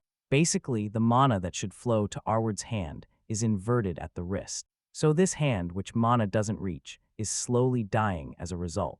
The genius makes this shocking revelation, which leaves his friends stunned. As for the prince, he is overwhelmed by all this, but he doesn't doubt anything either. Dane says he is still trying to process it when the hero steps forward and asks the red-haired prince what exactly happened to him if it wasn't already obvious. It is probably a very delicate subject, and the prince is very reluctant to talk about it. But now it seems he has no choice but to open up. Dane is eager to help the prince with his condition, so he asks the redhead to tell them what happened to him. It is not exactly the best memory, so Edward is very reluctant to share it. But now there is no need to hide it, so he begins to tell his story. It all started when he was about 12 months old. He had just turned 1 year old when they noticed the anomaly. There was no problem at birth, but at some point he became like this, and it got so bad that he couldn't even hold a spoon properly until he was 7 years old. The poor prince struggled for a long time with his extremely weak hand, to the point that he could only hold a pen to write after turning 10. As you can imagine, this was a huge disability for a growing boy, especially for one who was constantly reminded of his responsibilities as a member of the royal family. So as expected, it held him back a lot, depriving him of the opportunity to learn fencing, horse riding, and all the other things a prince must learn. Having a disability in all these areas, it's safe to say that learning magic wasn't even an option for him. It was extremely difficult for him, and the pain was unbearable every time he tried. As a result, the youngest son of the Dantera's royal family was forced to live like this since he was a child. He reveals all this to Dane and the others, and tells them that this is the reason why he has been locked up for many years. Basically, he is the prince they could never show to the world. His family was too ashamed of him, so it ended up like this. After listening to the story, our boy immediately starts racking his brains. He thinks about it for a while and realizes that this must be the reason why Edward was never as popular as the other princes, his older brothers. Now everything makes sense, because Dane finally understands that Edward's problems started very early in his childhood. While the genius puts the pieces of the puzzle together, Ernest and Layla are busy freaking out in a corner. Both are impressed by what they have just heard, because they never suspected anything. The skinny explorer is overwhelmed by the revelation, and they wonder if it's okay that they heard his story. I mean, it's a very big secret that the royal family never wanted to get out. So these two are very worried that knowing it could be a problem. However, the prince assures them that there is no reason to be afraid. Edward just smiles at him, stating that it doesn't matter if they know, because he is sure that everyone will keep his secret. I mean, that's all they have to do to avoid trouble. Besides, he is in a very good mood today and doesn't mind sharing it with them. Since he was little, many men have helped him, but despite all the doctors and court mages have examined him countless times, none of them have been able to discover the cause of his problem. Until now, he had never met anyone who could give him such a detailed explanation of his condition. The moment he says this, our boy is a little taken aback, because he didn't even know that the prince trusted him so much. When Daniel asks him if the prince believes him, Edward affirms that he does, because he doesn't believe someone from the Sogres house would lie to him. The boy has great faith in the hero, and states that whoever dares to deceive him, even the prince, is a complete scammer. Arwer says this with a satisfied smile on his face, almost like a warning. And Dane just smiles back, thinking how funny that comment was. Anyway, let's get back to the topic at hand. The prince confirms what Dane has seen, stating that strength is escaping from his hand by the second. At this rate, Edward knows it's only a matter of time before the hand gets worse, and that's why there's only one question on his mind right now. Can Dane heal his hand? The prince asks the million-dollar question with a desperate look on his face. But this catches our boy off guard. His facial expression betrays nothing, so when he remains silent for a few seconds, his friends get even more nervous than him. Everyone anxiously awaits his answer, and after a moment, Dane gives it with a serious look. Our boy starts by apologizing to the prince. And you know where the topic is going. Dane explains that he is not a doctor or anything like that. And this answer leaves the prince in shock. Edward had high hopes that Dane was the one to save him. So when the genius starts talking like this, the redhead can't believe it. The prince is truly disappointed by our boy's answer. But he doesn't hold it against Dane. I mean, if it were that easy, all the healers he has met over the years would have been able to cure him. So he accepts Dane's answer, feeling that perhaps there is truly no hope. The prince is about to give up on the possibility of ever being cured. But then, suddenly, Dane reveals that he will do everything possible to make that happen if Arwold truly wishes it. Hearing this, the young prince is stunned, but Dane just gives him a reassuring smile, suggesting that he is happy to be able to help him, as you can imagine. This is like a dream come true for the young man, who has lived his whole life as a forgotten child due to his disability. Seeing the offer presented on a platter, the prince accepts without hesitation, and tells Dane to get to work. Arwa is truly desperate to be cured, so much so that he claims he will do anything for Dane if he can heal his hand. At this moment, our boy is the one left speechless. It is a very important declaration that the prince has just made, and it shows how much he desires it. Seeing that the noble redhead is serious, the prodigy genius reveals that he will try to alter the mana flow in his hand. To anyone else, this might seem like a simple, inconsequential attempt, but nothing could be further from the truth. Dane is willing to help, but by doing so, he would run a huge risk, as he could die if he fails in trying to alter the mana flow. Our boy explains this to the prince so that he knows how much he is staking, and the young redhead is absolutely horrified. Arbor's eyes widen in surprise when he realizes that Dane could lose his life trying to heal him. Well, the reason Dane says this is not because the process endangers his life. It will certainly exhaust him quite a bit, as he has never tried on this scale before. But the prince is the one who could end up with a burned hand. At this moment, Edward doesn't know it, but he is the one most likely to get hurt if Dane tries to alter the mana inside him. You see, if this attempt goes wrong and damages the prince's body, our boy will blindly be taken to the shrines for attempted regicide. Basically, Dane feels he will die if he fails, because he and his friends will be captured and executed if this attempt damages the prince in any way. Taking on this job is a really big risk, and although our boy is willing to help, he also wants the prince to understand how much he and his friends are staking. Dane reminds the prince that he has a long life ahead of him, and there are many things he wants to do with it. That said, he would like to know exactly what the prince will do for him if he accepts the task, and successfully heals the hand of this red-haired man. The prodigy genius basically puts all his cards on the table for the prince. He has explained the risk he will have to take to help him, so now he wants to see what this prince is willing to offer to heal his hand. When Dane asks the question, Ernest and Layla are quite surprised by his audacity. They didn't expect him to be so direct with the whole matter, so they just watched anxiously from the side, waiting to hear what the prince had to say. It is now very clear that Dane Sogres is not playing around, and the prince undoubtedly appreciates the seriousness, so he returns the energy and asks Danias if he would like to make a deal right now. Of course, that's exactly what the genius wants, so he makes it clear to the prince, adding that he never takes uncertain risks. He is willing to help, but first he needs to know that he will get something of equal value if he risks being executed for failing. It's as simple as that, and if there is a big reward that interests him on the table, then that's another story. He gives the prince an idea of what he wants with this statement. But Edward is stunned when he hears it. It's almost as if he can't believe what he is hearing. This guy is the third prince of the empire, therefore, most people would be delighted to do anything he asks without asking for anything in return.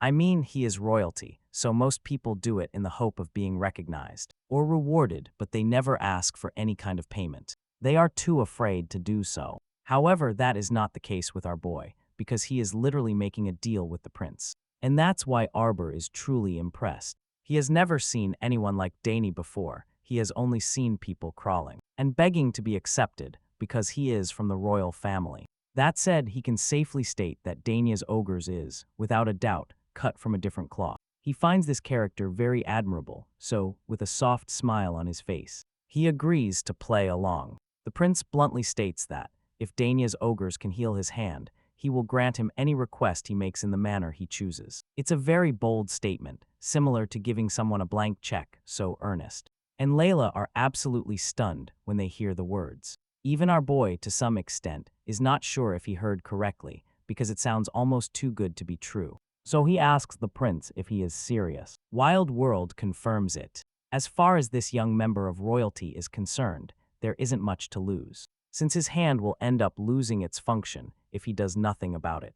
In his mind, there aren't many worse things than that. Besides, if Dane fails in his attempt to heal him, he will only hasten the process of the inevitable, so he doesn't mind taking that risk. That said, the prince fully agrees with our boy trying, so he encourages the genius to go ahead and show him what he is capable of. Edward places his hand on Dane's shoulder and even promises to leave a will, saying that the boy will not be to blame even if he fails to heal his hand. At this point, it's almost like a win-win situation for our boy, because not only does the prince offer to grant him any request if he succeeds, but he also tells Dane that he will not be held responsible if he does not succeed safely. It's a really good deal our boy has struck here, but still, he can't help but feel very nervous about it. His friends are also quite anxious, but while Ernest seems stressed, Layla forces herself to keep smiling. Anyway, now that the ball is in Dane's court, all he has to do is reject or accept the deal. Of course, he accepts, because it's almost better than he imagined he would get when he started negotiating. So without further ado, the prodigy genius agrees to do his best to heal the prince. Edward is happy to hear it and sincerely thanks him. The two young men smile at each other, conveying a sense of understanding, and then the redhead begins to fiddle with the glove on his right hand. Dane sees him do this and immediately starts to feel even more pressure. What he is about to do is truly important and could easily become the most significant event of his life. He is very nervous about it, so he tries to calm himself by thinking about how great it would be if he succeeded. But no matter how much he tries to maintain a positive attitude, he can't help but think about the consequences of failure. Unc Atwood assures him that nothing will happen if he fails. Danias knows that messing everything up could lead to the ruin of a nation. That is not something he wants to live with for the rest of his life. So at this moment, he makes a decision. Our boy knows he has to succeed somehow, so he tells himself that's exactly what he's going to do. With this in mind, he tells the red-haired prince to sit comfortably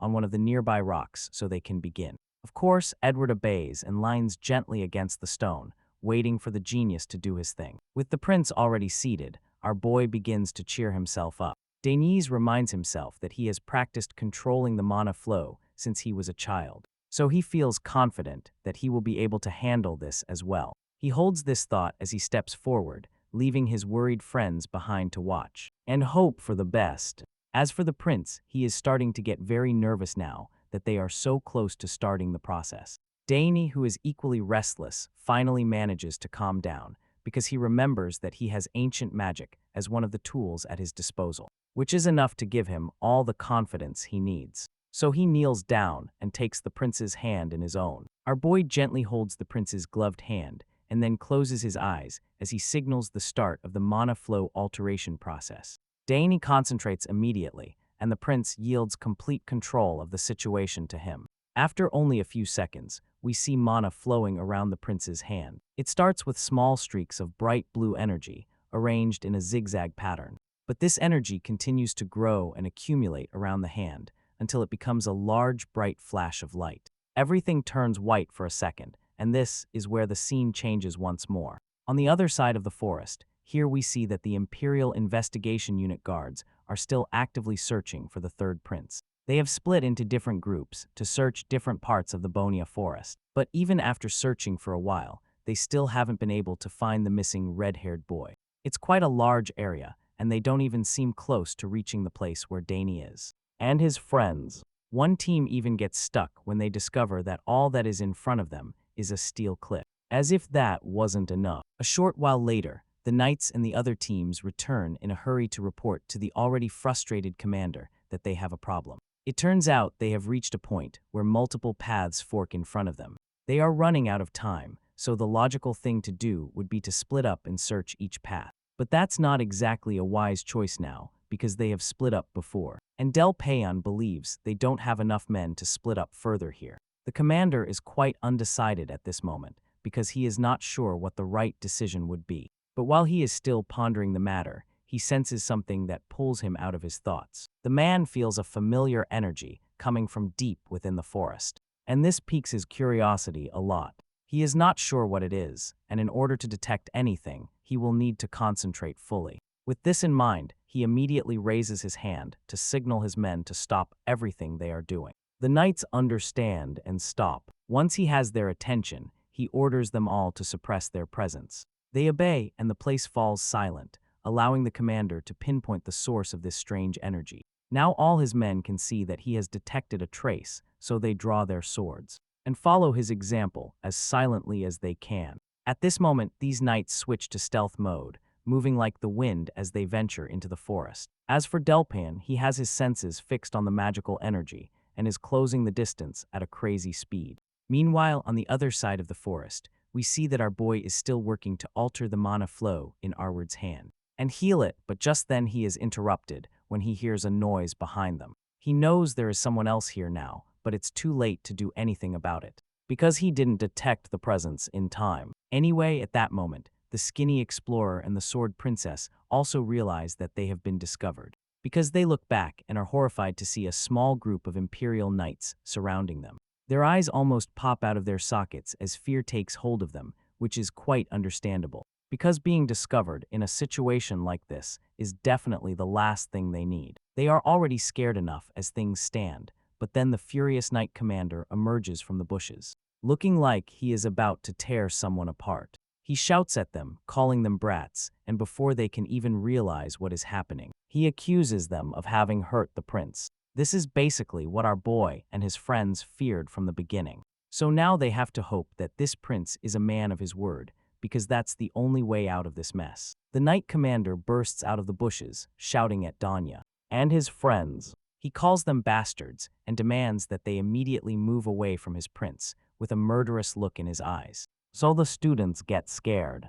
Ernest and Layla are frozen with fear as the big man lunges at them. But he is not the only problem they are facing, because all the knights surround them too. At this moment, Dane turns around to see how serious the situation is and realizes they are in a big mess. It certainly looks like a suspicious situation, so he knows they will have to provide some explanations to prevent the Imperial Knights from killing them. Even so, the prodigy genius has to complete what he started with the prince, so he tries to speed up the mana alteration process. Unfortunately for him, this commander is in no mood to tolerate any mischief, so he delivers a heavy blow with his sword to Dane. He is furious that the boy dares to lay hands on the prince in his presence, and when our boy looks up, he is surprised to see the knight just inches away from him.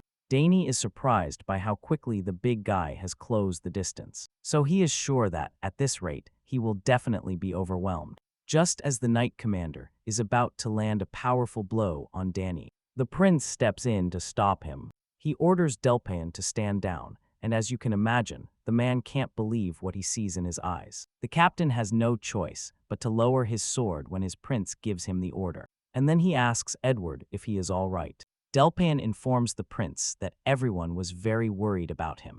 Werworth admits he knows. He thought they would worry and come looking for him. So now that they have found him, he assures them that they have nothing to worry about anymore, since he is completely fine. Still, the commander wants to know how the prince ended up in that area and is eager to know who the other boys are. The prince probably knew he would have to answer a lot of questions when they finally found him. So he starts talking. He claims he was just taking a walk during the investigation and ended up there. As for Dane and his friends, the prince assures his knights that he will explain what business he has with them on the way back. While trying to calm his angry bodyguard, he suddenly notices that the feeling in his hand has changed. He is not sure exactly what is happening, but he notices a clear improvement. I guess this result is more than enough for the prince, because he doesn't bother to continue with the mana alteration process. Now that his guards are here, he feels it's time to leave, but before he goes, he thanks the prodigy genius for his huge help, but our boy simply dismisses it, admitting that it was an honor for him to have done what he could to help the prince. Shortly after, we see the prince returning to the academy with the Paeon commander and the other knights. On the way back, he tells the man about the boys he was with in the forest, especially about Dane Sogres. The commander is surprised to learn that the white-haired youth there was actually the son of the famous Count Sogres. But he is about to be even more surprised, because Arwen suddenly reveals that Dane is his benefactor. Delpian is quite taken aback by this, so the prince explains that Dane did something very valuable for him, and that said, he asks the big guy for advice, wondering what kind of gift he should give the young hero in return. At this moment, the commander realizes that the prince is serious, so he curiously asks the young redhead what exactly he is talking about. He doesn't understand why Arwen would be so intentionally thinking about the other boys. They may be children of noble families, but the prince just met them today, so he thinks the young royal should be more cautious. However, that doesn't come close to what the prince is thinking at the moment. Arwen starts turning the matter over in his mind, trying to figure out what he should give them. He feels that common gifts will not be satisfactory, so he decides to give them something truly valuable to show his gratitude. After thinking about it for a while, he finally comes up with an idea and whispers it into the commander's ear, anxiously wanting to know what he thinks. Unfortunately, he doesn't get the reaction he expected, as Delpaeon seems quite disturbed upon hearing Edward's idea. The prince thinks it would be a suitable gift, but the knight thinks it's too much for the academy students. At this moment, the commander realizes that the prince is doing all this because he is very happy to have made friends. The knight thinks Edward's idea is excessive, but the redhead states that it's not excessive compared to what Dane did for him. The prince is so excited about his hand healing that he orders a message to be sent to the palace to bring everything immediately. At this point, the commander realizes that he won't be able to change the prince's mind, so he assures Arwen that he understands and will do exactly that. Seeing that his knight is going to take care of it, the happy prince continues skipping along the forest path while enjoying the euphoria of having a good hand for the first time. Meanwhile, the pawn commander is impressed by how happy the prince is, and he starts to think that maybe it's not so bad. After all, the boy has made new friends. The other students are, after all, children of the house of Count Sogres and of the house of Duke Termion, both very prestigious families. With this in mind, the commander thinks that the bond between the royal family and the noble houses could even strengthen as a result of this new friendship. Furthermore, he has a strong feeling that he will also become a great support for the prince. A week later, Dane and his friends are invited to the royal palace, to a reception hall in the annex. There, the prince throws them a grand banquet, and as soon as they enter, the young redhead starts updating the genius on his hand. He admits that his hand has improved over the past week, and that there have been no side effects from the mana alteration. That being said, he proceeds to thank the genius once more. Of course, Dane feels truly honored to hear all this, and admits that he also feels quite relieved that the prince is well. Our boy bows to show his respect, and then the prince urges them to take a seat at the table with him. Once everyone is seated, Arwen reveals that he has prepared something for them as a token of his gratitude. Therefore, he asks them to accept it, because it is the only thing he could think of that is worthy of Danya. and his friends after how much they have helped him. At this moment, the three of them are bewildered because they have no idea what the prince is referring to. And then suddenly, they see the gift he is talking about. Everyone is left wide-eyed, mouths agape, as they see Prince Edward rewarding them with the royal insignia. Although they seem bewildered to receive this gift, the prince feels very good doing so. He assures them that it is easy to use and explains that if they ever find themselves in trouble, they just have to show the royal token for everything to be resolved immediately.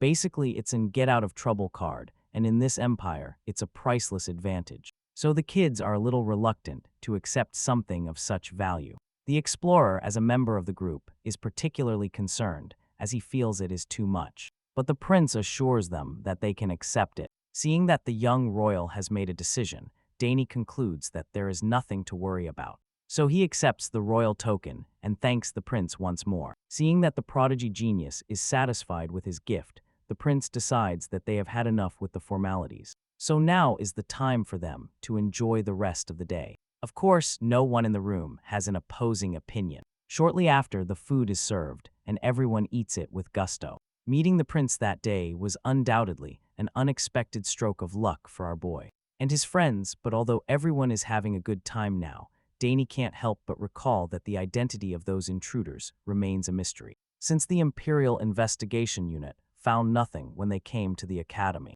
No one suspected anyone, and so the strange case slowly faded into silence, almost as if it had never happened. Weeks later, it was time for the midterm exams, which passed as quickly as they arrived. All the students who took them got their results, and that's all they talk about. Dane runs into Layla after the exam and asks her how it went. Apparently, her major exam went quite easily, and she is also sure that her general course results will also be good. On the other hand, Priscilla doesn't feel as confident. For some reason, the senior student had a very hard time during the exam, and she is so angry about it that all she wants right now is for the world to burn. She doesn't understand how the exam could have been so difficult for her, even after memorizing all the holy text. Seeing how furious this senior student is, Dane can't help but feel a little amused, because now he knows for sure that the Sacred Studies department isn't easy either. As for the explorer of the group, he doesn't seem very interested in talking about the exams. He is just glad that they are finally over, because they finally have some free time. Dane agrees with Ernest and congratulates everyone on the good job done so far. Now that they have a few days to rest, our boy is eager to know what his friends plan to do with the free time. Ernest seems to have it all planned out because he is the first to speak. Apparently, the explorer is thinking of joining that gym they talked about earlier. You know, the one that focuses on physical training. I guess the skinny guy is tired of being considered the weakest in the group. But his friends are surprised to hear his plan because they didn't even think he was capable of doing it. Priscilla thinks the boy has realized his weaknesses after the simulation battles they've been doing, so she hopes he knows exactly what he needs to work on when he signs up for the gym. The explorer assures her that he does, and even tells her that she will see the results soon. Hearing this, the veteran is happy, but she also reminds him to try not to injure himself in the process. While Ernest plans to get in shape before the holidays are over, Layla is thinking of going home for a while. Just thinking about it lights up her face, because she knows her mother is looking forward to seeing her. After telling him her plans, she asks Dane what he plans to do during the holidays, and the genius takes a short pause before stating that he will probably spend some time studying in the library. As you can imagine, his friends are quite surprised to hear him say something like that, because they just finished their exams. At this moment, our boy explains that he really has nothing else to do. He is in the middle of saying this when an idea suddenly strikes him. Apparently, Layla's words reminded him of something. Suddenly, a memory from his childhood begins to play, and we can see the scene from when he turned 7. Layla's father, the Duke, gave him a gift. It was the emblem of the Termion Forge, and since he has been thinking about commissioning a new sword lately, he thinks it wouldn't be a bad time to visit the Termion Forge. All this is still on his mind, and he hasn't mentioned it to them, so they keep looking at him as if he were the biggest nerd in the world. Ernest has probably never met anyone so motivated, but suddenly he tells Layla that he wants to go to her house with her. She is surprised, as you can imagine, and although she doesn't mind him accompanying her, she can't help but wonder why he changed his mind so suddenly. Then the cheeky boy nervously claims that he would like to take a look at her family's forge. Hearing this, Layla already knows exactly what his intentions are, so she finds it funny that he refers to it as taking a look. As soon as Ernest hears this, he becomes very curious, so he anxiously asks if he can join them. After all, he is an explorer, so he thinks the Termion Forge will be an incredible experience for him. Fortunately, Leland doesn't mind his friends visiting his home. In fact, the more people there are, the happier he feels. Later, the three of them take a walk around the school, and since Ernest has never been to Layla's house, he is very excited. He can't believe he's actually going to visit the home of the famous Duke Termion, and saying he's nervous is an understatement. Layla perfectly understands his excitement, but warns him not to touch anything when they get there, and he agrees to just look. Along the way, the Sword Princess thinks about how nice it would have been if Priscilla, the senior student, could have accompanied them, but it turns out that the top students in the sacred department don't have holidays. And Danny explains that she couldn't come this time because she was summoned to the temple. After walking for quite some time, Ernest starts wondering how long it will take them to reach the Termion estate. She reveals that it takes less than an hour by carriage, and the explorer is surprised to learn that the place is so close. He lives in the west, and it takes almost a month on horseback to get there from the academy. Hearing this, the girl thinks it must have been quite tough for him when he first enrolled. Talking about this sparks Ernest's curiosity to know how far away Dane's home is. So our boy reveals that it only took him 1 day to get there. The journey was much easier, as his aunt had installed a teleportation gate for him to travel. Layla was not aware of this, so she is surprised when he tells her about a teleportation gate. She is amazed that he actually used a teleportation gate to get to the academy in just 1 day. At this moment, our boy realizes that he actually hadn't told her, and she confirms that it's the first time she's heard of it. But on the other hand, it makes sense to her, because she thinks her older siblings must have used it too. Thinking about it makes her a little jealous, because it shows how much her family helps her with her life at the academy. She can't say the same for herself, because she doesn't even know what her older siblings have been up to lately. Layla suddenly goes quiet and starts walking away without realizing her friends are not with her. Dane sees that the girl looks quite sad and realizes that Layla has never talked about her brothers. This makes him very curious, so he calls her and finally decides to ask her what her brothers are like. The Sword Princess doesn't mind telling Dane what her family is like. She starts by talking about her eldest brother and reveals that he is very kind. She remembers how he used to play with her before leaving for the eastern region. As for her second brother, he likes to tease her and play pranks on her, which sometimes drives her crazy as she complains about how troublesome he is. Dane already realizes that this young woman was very loved by her brothers. Ernest suddenly asks her if her second brother also lives in the mansion, but she reveals that he doesn't, claiming that he is too free-spirited for that. Apparently, he left home 1 day without any explanation, and no one knows where he is now. Layla remembers that he said he was going to train or something, but she never believed that story. As you can imagine, Dane is quite surprised to learn that her brother suddenly left home, and she confirms it once more, stating that he has been living away from home even since he became a knight. Of course, she doesn't like that he is away from home, and she has no idea why he does it either. Whereas Dane seems more concerned about how all this might be affecting Layla. Ernest only seems interested in talking about her brother because he finds him cool. The fact that the second one is even a young knight impresses him even more. So the young woman proceeds to let him know that not everything is so idyllic. She reveals that her older brother is actually very diligent, but admits that the youngest is quite unpredictable. Hearing these words, the first thing that comes to Dane's mind is sibling power struggles, and he is not too surprised to have this feeling, as it is quite common among nobles. But on the other hand, the Termion family never seemed like such a rigid house to him. So now he starts to think that maybe there is a deeper story behind all this. His thoughts are suddenly interrupted when 3 or more armed knights appear before them. The one in the middle, who seems to be the boss, greets the young woman, and Layla responds to him, addressing him as Sir Asmar. The man with the scar on his face gives her a soft smile and asks how she has been, because they haven't seen her in a long time. And so, when he found out she was coming, he rushed to come here. The knights laid her and her friends to the main gate, where the famous Duke Termion and his workers wait to receive the guests.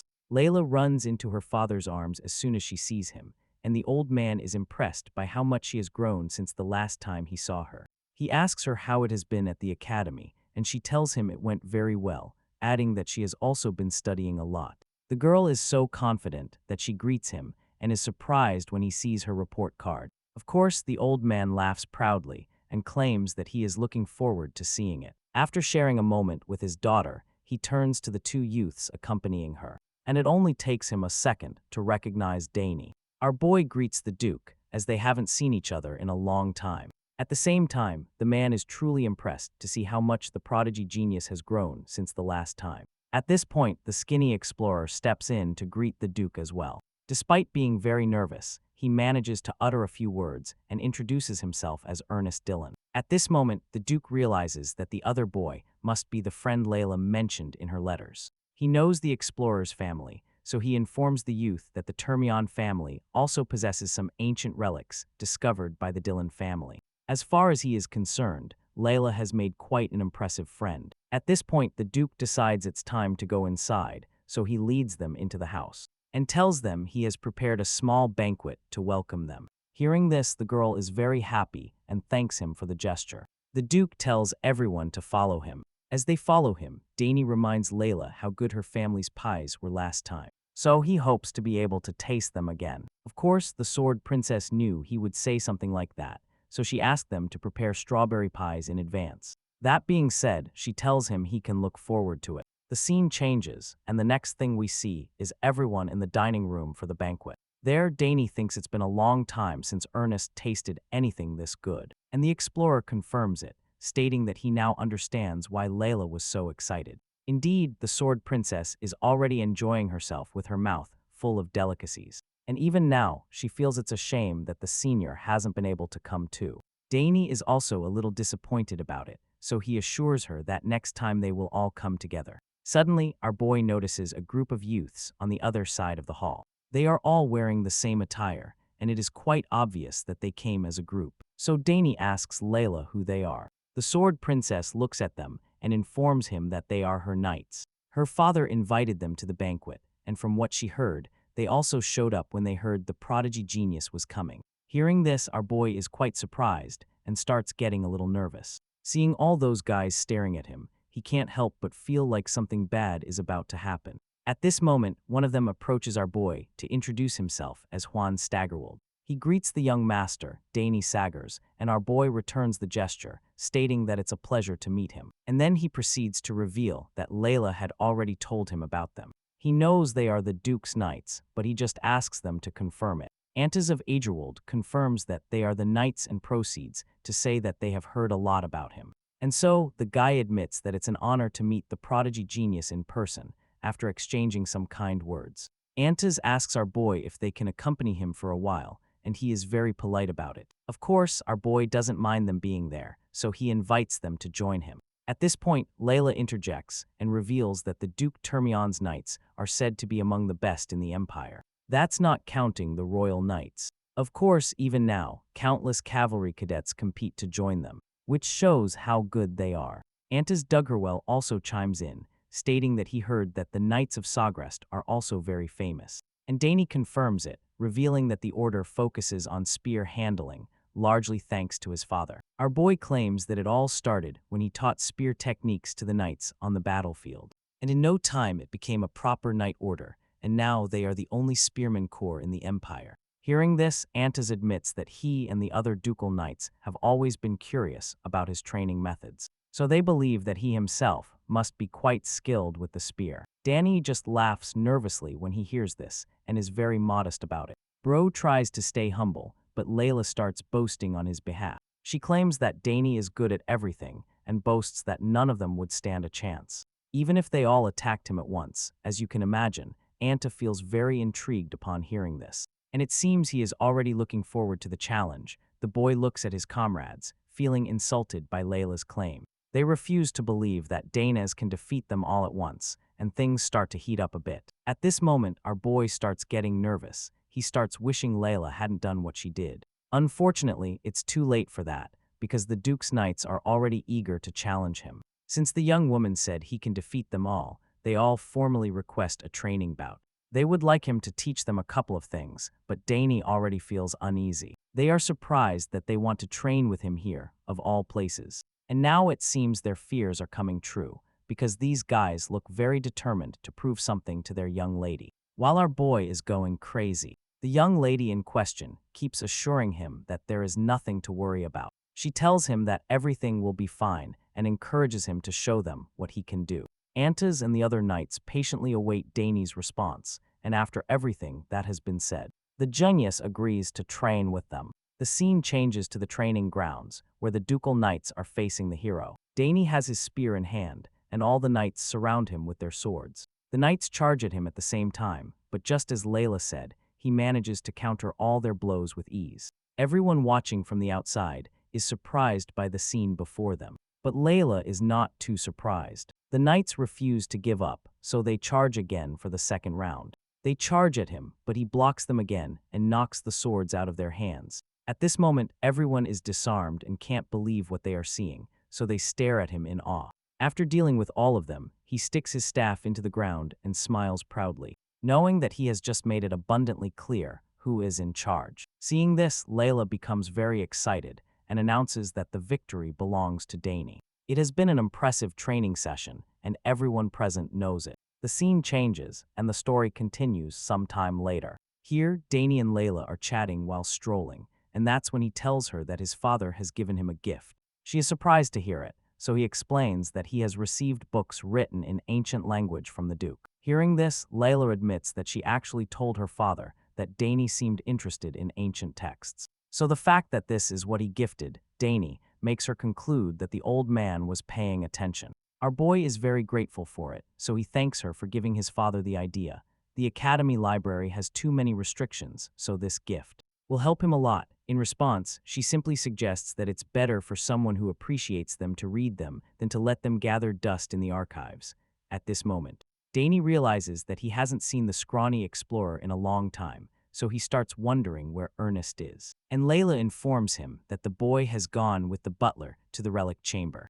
Dane claims that he was also curious about that, but Layla tells him to try to relax, because he is literally on vacation. However, the young genius insists that he will only take a break after visiting the blacksmith tomorrow. Even though Dane refuses to take a break, Layla feels very good because the exams are over, and she is happy to see her family again.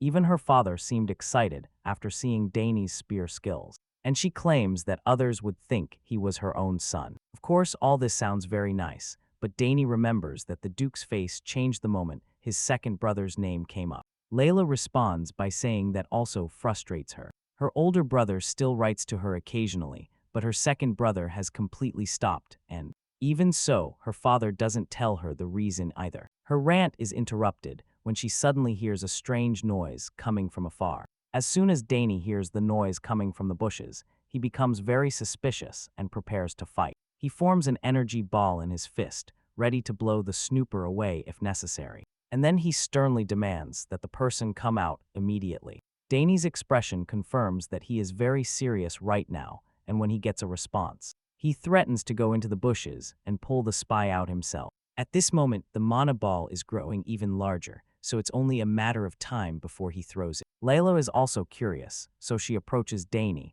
determined to help the genius in this impending confrontation. Just as our boy is about to unleash the powerful blast on the lurker, the person hiding in the bushes tells him to wait.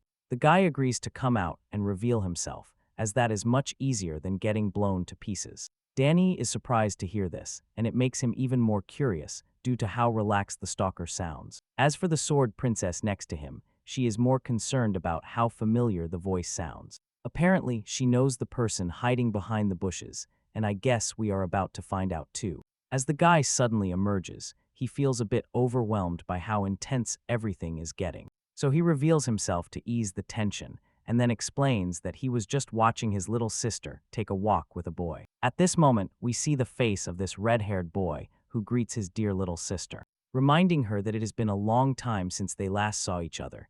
This boy turns out to be the famous second son of Duke Dor German. As you can imagine, our boy is absolutely stunned by what he just heard, since everyone had told him that this boy had been missing for a while.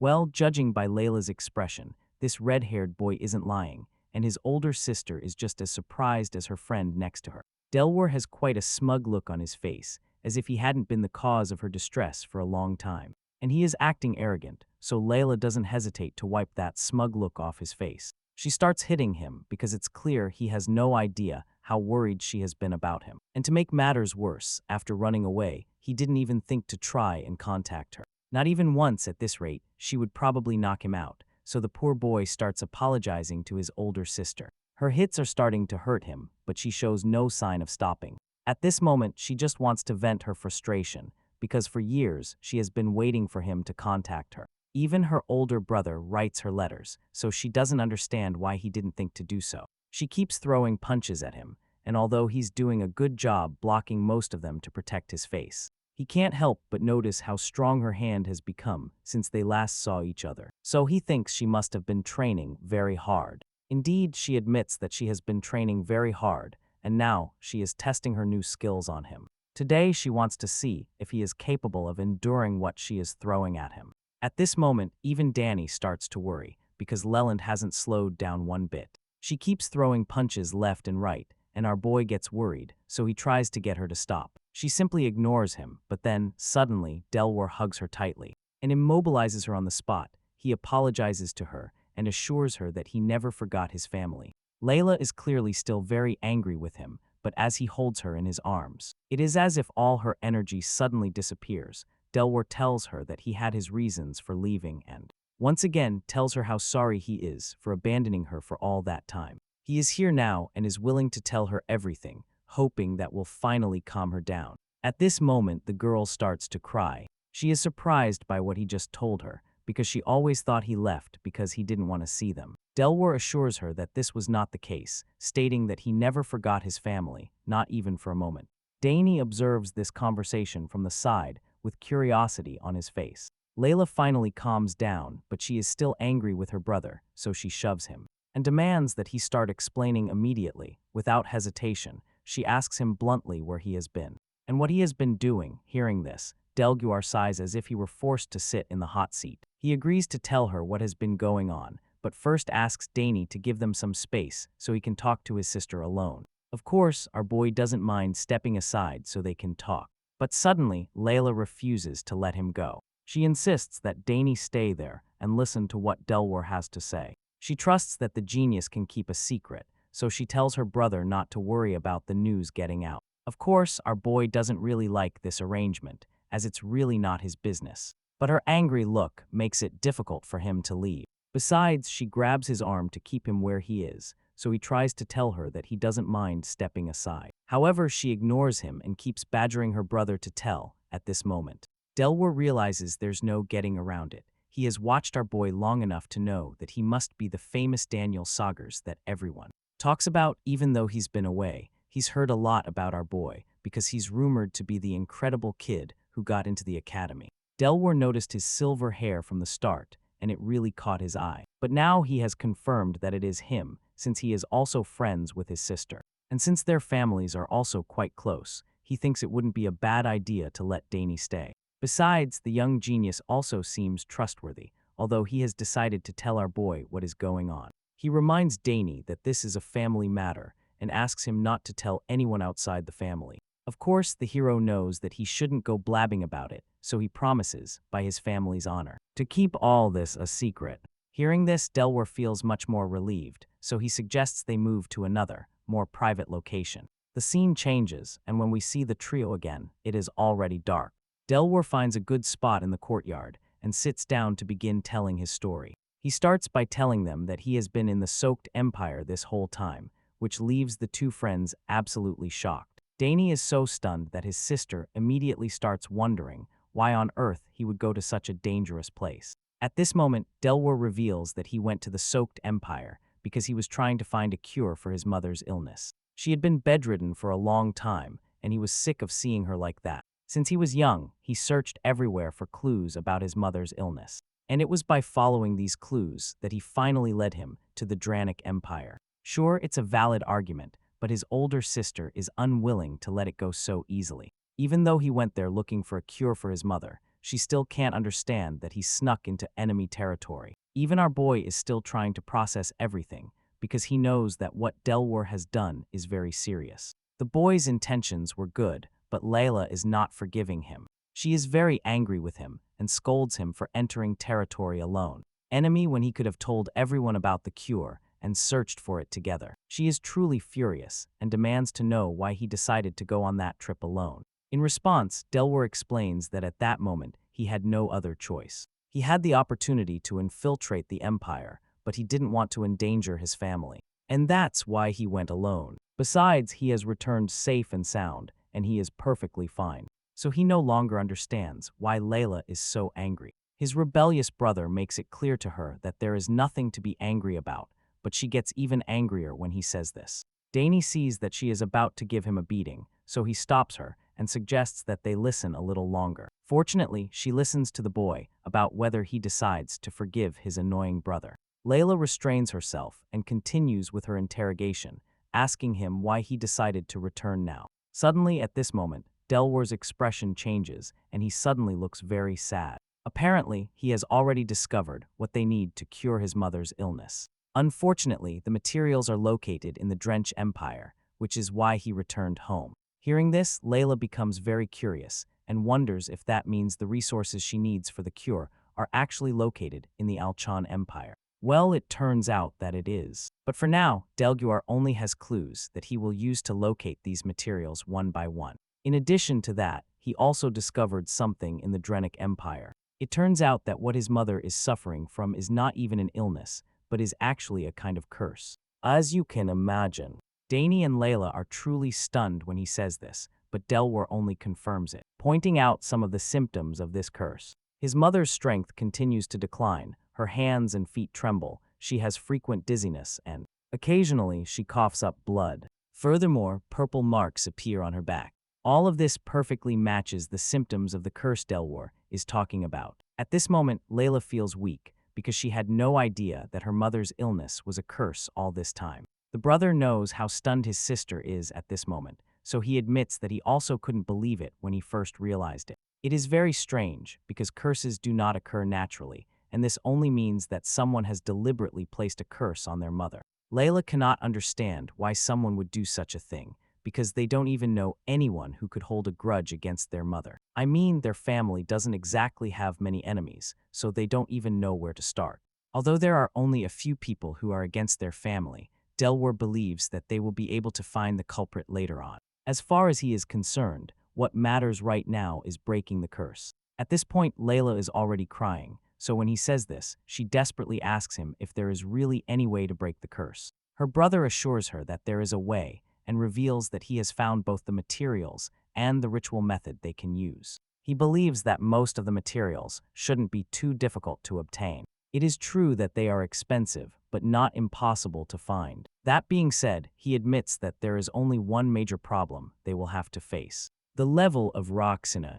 As you can imagine, Layla has no idea what that is, so her brother reveals that it is a legendary material that is said to purify almost any existing curse, and it is found in the Avarox Mountains, between the empires. Even Dane is surprised when he hears the location, because the Avarox Mountains are not exactly a pleasant place. It is rumored that the level of Roxana is a ruin guarded by some ancient being, and this really catches Dane's attention. For some reason, hearing something about ruins seems very suspicious to him. Anyway, after revealing all this to them, Delwar confidently assures his sister that he is going on a journey to find the terror of Roxina. He knows it will be dangerous, but he is willing to take that risk now because there is no other way.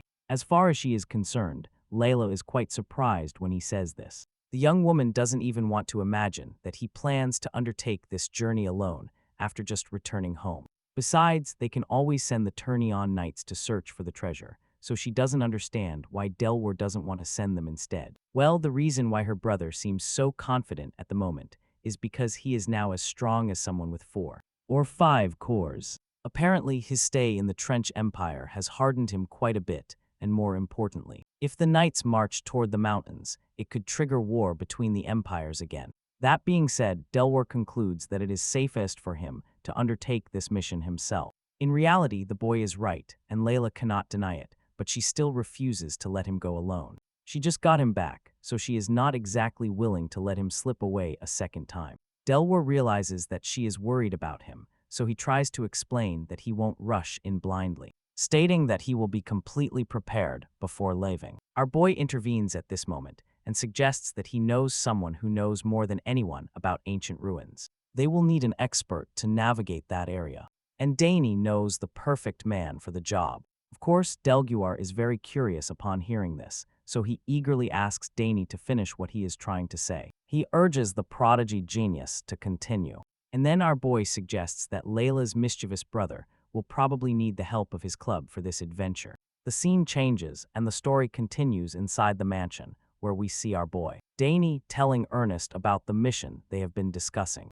The explorer has probably been inside the house, fighting the urge not to touch anything. So you can imagine how happy he would be to participate in a mission like this. Dane explains that it will involve an ancient being in ruins, so the skinny explorer gets very excited just thinking about it, because he feels it could be a great discovery for them. If they are lucky, Dane was already thinking the same thing, so Ernest gets even more excited. So much so that he wants to leave immediately. Delwar just watches the interaction from the side, surprised that these two boys are not scared. It's funny and all, but he doesn't really feel like encouraging them to go ahead with this. He understands that everyone is motivated, but he reminds them that this is a really dangerous mission, and not child's play. Hearing this, Danya responds, while the skinny explorer stays quiet in the background, hoping that they somehow manage to change the mind of the rebellious brother.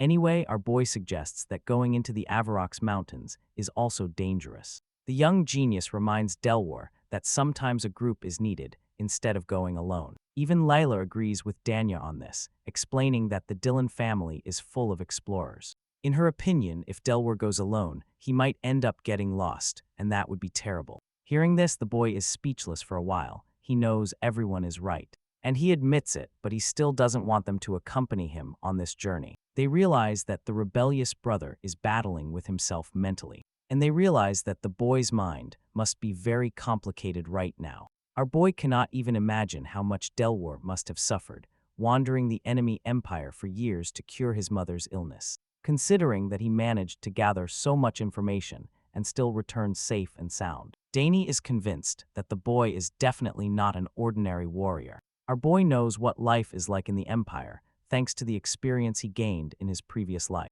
He knows how tough you have to be to survive there on your own, and furthermore, it is enemy territory for people of the Termian house. Like Gon, taking all this into account, Dane perfectly understands why Layla's renegade brother is so sure that he can do everything by himself. After pondering the matter for a few moments, Delwar finally reluctantly gives in. He agrees to let them all go together, but only on the condition that it remains a secret. He demands that they keep this information secret before embarking on the journey. And even after returning, no one must find out. As soon as he says this, Layla and Ernest are overwhelmed with excitement, but Dane just smiles softly, almost as if he knew this was going to happen anyway. Everyone agrees to keep quiet about the mission, and so everyone agrees. The scene changes once more, and the next thing we see is a small chest on a table. Layla stands in front of the box, very confused, and asks her brother what it is. And then he reveals that it is a gift. He then tells her to open it. As soon as he says this, her blood boils because she immediately thinks it is some kind of bribe. The impulsive sword princess simply stares angrily at her bothersome brother, quite upset, because she feels like he is trying to win her favor with a mere gift. Meanwhile, Delguar just smiles shyly, desperately hoping that this gesture will finally calm her down. I mean, he is definitely tired of her being angry with him, so he really needs to make her feel better with this. But unfortunately for him, she intends to make it very difficult for him and tells him that she will never forgive him. Of course, it's most likely an exaggeration, but the other boys can clearly see that she is very angry with her brother. Ernest points it out to Dane, and the prodigy tells him not to even ask about it, because she was even scarier before. Although still very angry with her brother, she accepts his gift and slowly opens the box, threatening to teach him a lesson if he bought her something shabby. But then, before she can finish the threat, the box bursts open, revealing two figurines inside. These two dolls are of her and her mother. So when Layla sees them, she is absolutely stunned. The sword princess becomes very emotional at this moment, and Delguar explains that the dolls were created to represent a time when their family was happier. Apparently, he had asked a craftsman from the Trench Empire to make them for him. Delguar reveals that he made this gift thinking of when his mother was still healthy. And now that he has gifted it to his sister, he is very eager to know what she thinks of it. The music box continues to play and Layla's and her mother's dolls dance in perfect harmony. All of this unlocks a core memory for the young woman as she remembers a time when she and her mother used to dance together. Thinking about it moves Layla so much that she doesn't even notice when she starts crying. She stares at the box for a while as tears well up in her eyes, and finally responds between sobs and tells Delwar that it is a very beautiful gift. The endearing song continues and creates an atmosphere that also moves all the boys in the room. Everyone takes a moment to enjoy the song, and as it progresses, Layla admits that it's as if her mother is healthy again. At this point, she can no longer hold back the tears. So she lets it out as she thanks her brother for giving her such a lovely gift. She hugs him in a long, warm embrace, which practically suggests that she has finally forgiven him. She thanks him, but he states that he should be the one giving thanks. The girl says nothing in response. She just lets the tears run down her face, and then her brother thanks her for everything too. The beautiful song continues and resonates throughout the room for the others to enjoy. It is such a touching song that Ernest also sheds a couple of tears. While all these boys are busy with their feelings, we see that there is a dance in the grand hall. The guests wander everywhere and have a great time, but the Duke suddenly realizes that the main guests are nowhere to be found. The old man is very confused when he realizes that none of them are there, so he starts wondering where they could have gone. Later that night, we see that Delwar has already packed his things in his bag, preparing to leave. He says goodbye to Layla and the others, but his sister thinks it is too sudden, especially since he only reappeared a few hours ago. She asks him to stay at least today, suggesting he see his father before leaving. But the rebellious son explains that he cannot do that. He apologizes for leaving so soon, but admits that he is doing so because he doesn't know what might happen next. So he promises her that he will greet his father the next time he comes, hoping that she can understand why it has to be this way. Delwar tells her that he has already left her the code for the communication crystal, which means she can call him whenever she wants. For the time being, he will be in the Empire, and this is to ensure that he can return home immediately if they need him. After hearing everything he has to say, Layla agrees to let him go, but reminds him to be careful. Once he is alone again, the lone wolf assures her that he will be safe, and promises her that he will return soon, as his mission will not take him long, and then he gives her something else. It is a small package, so Layla has no idea what it is. Apparently, it is some kind of medicine to help alleviate his mother's symptoms. Delguar explains this to his sister and tells her to make sure his mother takes the medicine. Furthermore, he asks her to keep everything he told her a secret from their father. The girl is not very sure that this is a good idea, but she sees the seriousness in his eyes. So she agrees to do as he wishes. She promises to make sure his mother takes the medicine in Delaware. He just gives her a look of approval and gratitude in return. After talking to Layla, he turns to the boys standing behind her and asks them to look after his little sister in his absence. He hopes they can do this for him so they can go to the mountains together when he returns. Of course, Dane is more than willing to look after Layla, as he always has. So he assures the traveler that he has nothing to worry about while wishing him a good journey. After saying goodbye, Delwar leaves like a ninja, giving his sister one last wave before finally disappearing into the night. Layla watches her brother disappear as quickly as he appeared. It is quite heartbreaking. She can't believe he's gone again, and she is already crying. But Ernest tries to cheer her up, assuring her that Delaware will be fine. After all, he seems incredibly strong. At this moment, our boy notices something that catches his eye. Apparently, our boy's gaze suddenly focuses on the nearby mountains, as if he saw something there, so he gets very curious. Suddenly, he is eager to get to the bottom of the matter, so he asks Ernest to comfort Layla for a while. The skinny explorer is surprised, so he asks Dane where he is going, and the genius claims that he left something in the room. He claims he'll be right back and runs off before Ernest can say anything else. When the explorer looks back, the young genius is already speeding away. So suddenly, the only ones left there are Ernest and the sword princess. Heartbroken, not really knowing how to comfort her, the skinny boy simply places his hand on her shoulder, hoping that this will give her some kind of comfort. They both stand there under the full moon, shining brightly in the clear sky. The scene slowly shifts away from this spot and suddenly takes us to a dark alley where we see Layla's brother running as if his life depended on it. Well, it turns out that it does, because this pink-haired rogue is being chased by some strangers. He runs through the dark streets as fast as he can, feeling quite frustrated by the persistent bastards on his heels. The boy didn't think they would chase him this far, to this place, which is supposed to be some kind of safe haven. Well, now he knows he was wrong, because they are right on his tail. On the bright side, these pursuers don't seem to know that he is from the Termian Duchy. They probably don't know he's the Duke's son, and that keeps his family out of danger. The fact that they are still after him, even now, makes him think that they must have been wandering around while he was staying in the mansion. This also turned out to be a very good thing, because that way they couldn't see him leave the estate, since he escaped through the secret passage that only those inside know about. At this point, you're probably wondering why Layla's mischievous brother is running for his life in the dark when he could be relaxing with his family. Well,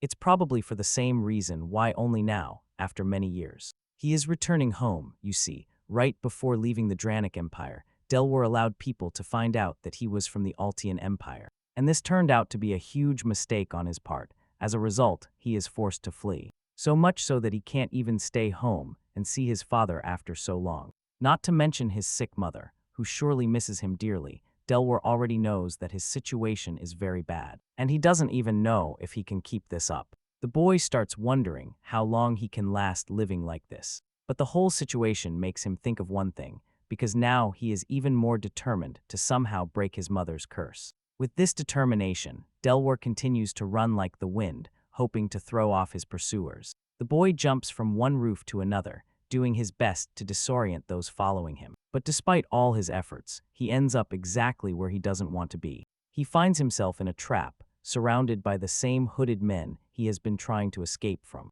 The story continues with the Duke's renegade son completely surrounded by his pursuers. At this moment, he realizes that trying to run away is not going to work. So he drops his bag, feeling defeated. He looks around and immediately realizes that there are at least 10 men waiting to capture him. As far as he can see, these guys are very skilled assassins in the art of killing, which is never a good thing. Delwar is not exactly a weakling, but even he knows that he cannot defeat all of them. If he is lucky, he might be able to take down 2 of them, but even so, most likely he will also fall. The boy grits his teeth in frustration, because as things stand, he might not make it out of there alive. Still, he doesn't back down from the fight. He draws his sword, and in the back of his mind, he apologizes to his sister, because it seems that, after all, he won't be able to keep the promise he made to her. Seeing that the Duke's son has no intention of surrendering, the leader of the assassins orders his men to kill him. And of course, every single one of his hooded assassins lunges at Delguar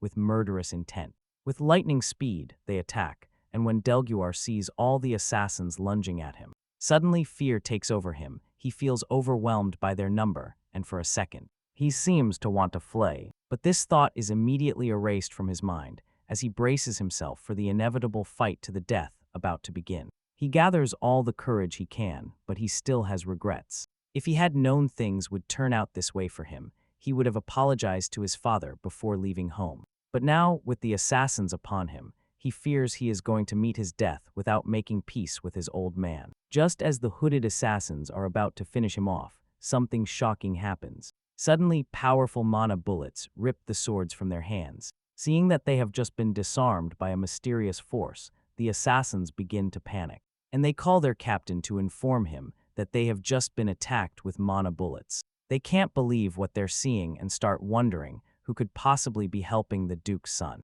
After all, the last time they checked, Delwar didn't have any companions, and he always traveled alone. So the assassins are really baffled at this moment, because they have no idea who could have gotten past their traps to reach this point.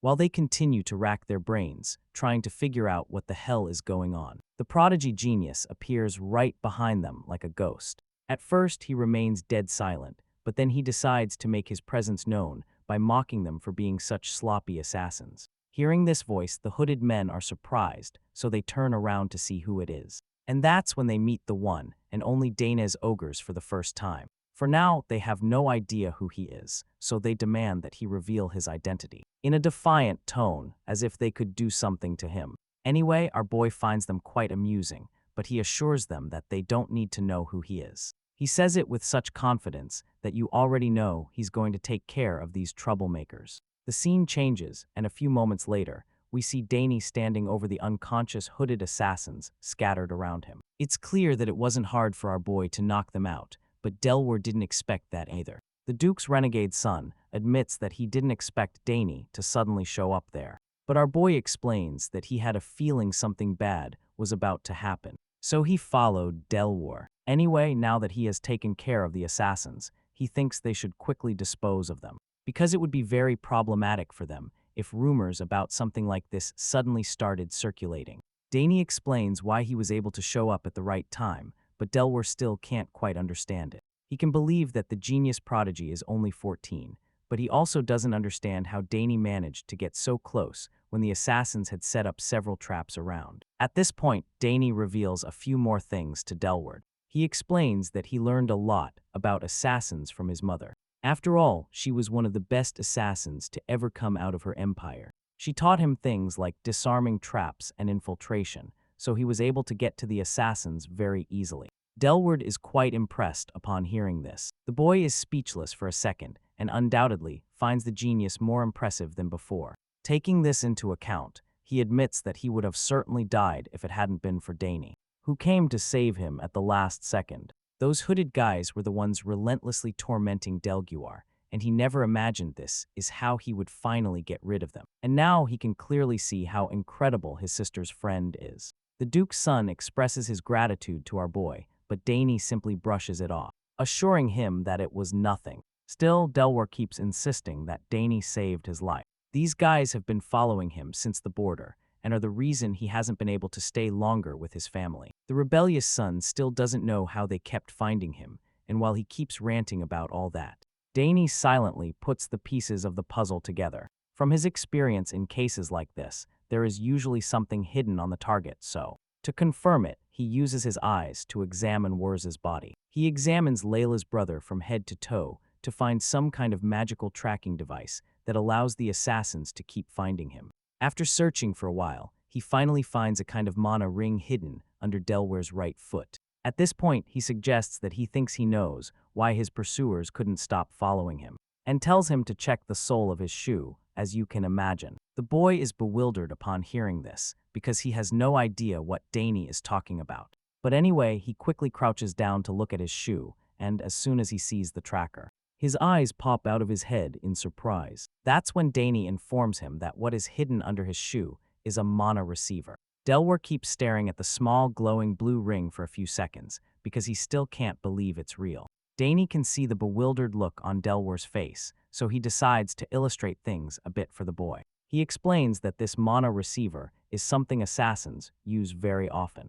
It is tiny so targets don't notice it, but its tracking power is extremely strong. Seeing that the assassins were able to track him for so long, Dane deduces that they probably placed it on Delaware even before he crossed the border. Everything makes sense to the mistaken son, but he still doesn't understand how Dane was able to detect it so quickly. He's had it for days and never noticed. The genius doesn't mind giving more explanations, but first suggests that they remove the mana receiver. Immediately, Delaware agrees and quickly takes off his shoe. As he does so, Dane assures him that the assassins won't be able to track him for a while, telling him he can finally relax. Of course, the rebellious son feels quite relieved to have gotten rid of them. Still, he knows he will have to be much more careful from now on. Hearing this, our boy feels a little disappointed, because he realizes that Delaware still intends to continue his journey alone. Worried, he finally asks Delaware why he is still traveling alone when he knows it is so dangerous. This question catches the boy off guard, so he stops trying to get rid of the tracker for a moment.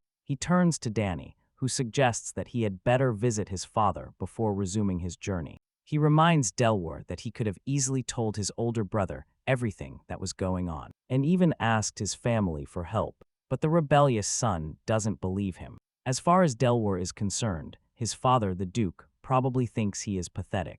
Apparently, the old man wanted him to be the head of the family, but he left to wander right after graduating, much to the Duke's disappointment, and now Delaware believes the man won't even believe anything he says due to how disappointed he is. As for his older brother, he is someone with even less ambition than him, so he is currently stuck in some remote eastern region. busy fighting monsters, so Delaware doesn't even consider asking someone like that for help.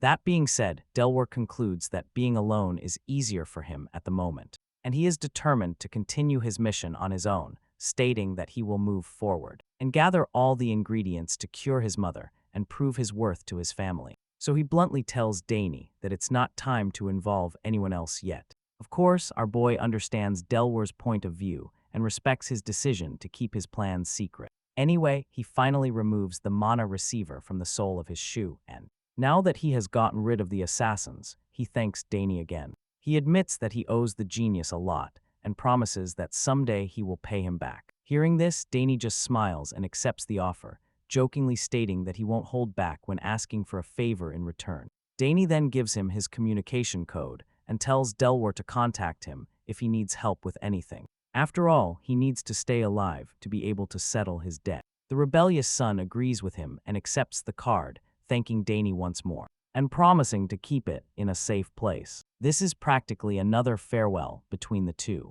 But before leaving, he asks Dane to look after his little sister. Of course, our boy is going to do exactly that, so he assures Delaware that he has nothing to worry about. They exchange one last smile before parting ways for good, and as Delaware continues his journey alone, our boy decides in his mind to keep today's events a secret from Layla. If she ever finds out, she will undoubtedly insist on going after Delaware, and the rebellious brother in question knows it, and obviously doesn't want that, so he really hopes Dane can keep everything a secret. After Delaware leaves, our boy decides it's probably time to go back, so he turns around to return to the Termian's Duke's mansion the next day. On the estate, we see that Layla's mother suddenly feels much better than before. The girl goes to check on her mother and is very relieved to see that the woman is able to eat well for the first time in a long time. Dane is also very excited about the news and can't help but smile seeing how happy Layla is. As you can imagine, her father was also very happy to hear the news.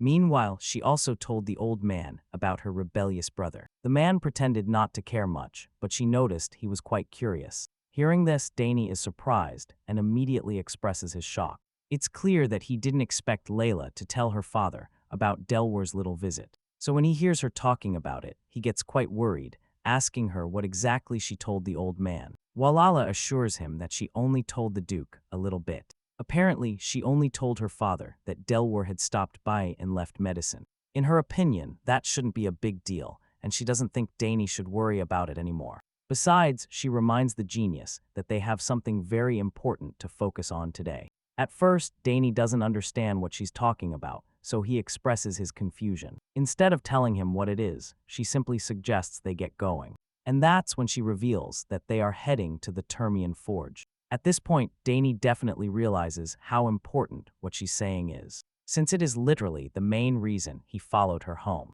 The scene changes, and the next thing we see is our boy and his tour guide have finally arrived at the famous Termian family forge. As you can imagine, the place is truly impressive. Wadden can't even pretend not to be amazed. He is in awe to finally be at the Termian forge and realizes how massive the place is. It is so large that it could pass for a small town. Layla agrees with him on this and admits that the forge is extremely large, so much so that the area surrounding it has formed something like a small town. Despite the place having all that expanse of land, Layla reveals that only a few blacksmiths make equipment there. In such a large place, you would expect to see hundreds of blacksmiths working tirelessly. But that's not the case, and this is because the forge is run by a small number of master craftsmen.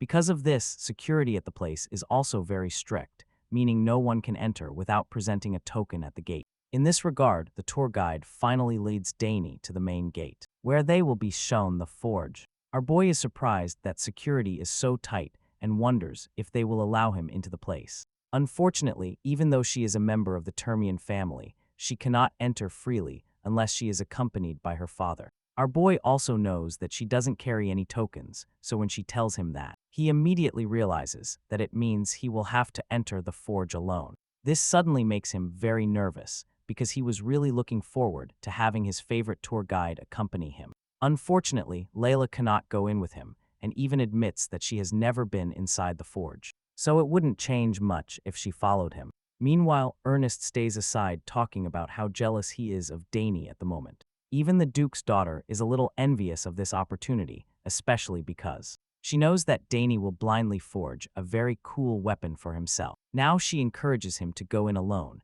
and once our boy realizes there is no other way, he decides to go in by himself. However, he asks them to wait for him, claiming he will be very quick in the forge. The prodigy genius walks into the famous Termian forge as the guards open the door for him. Once inside, he walks determinedly down the path, and everyone who sees him probably thinks he knows exactly where he is going. The young hero takes a look around the forge and confirms what he had observed from the outside. The place is truly enormous, and after delighting his eyes with the different pieces of equipment hanging all over the forge, he starts wondering what kind of weapon he will be able to get today. His determined steps suddenly stop when he senses something strange. Dane stops dead in his tracks the moment he hears a dull thud, almost as if the ground is shaking. This sound panics him for a second, but just as he is about to start getting scared, he looks up and sees a tall figure approaching him. At this point, he realizes that the terrifying rumbling was actually due to the footsteps of this giant. This hairy, muscular blacksmith stops right in front of Dane,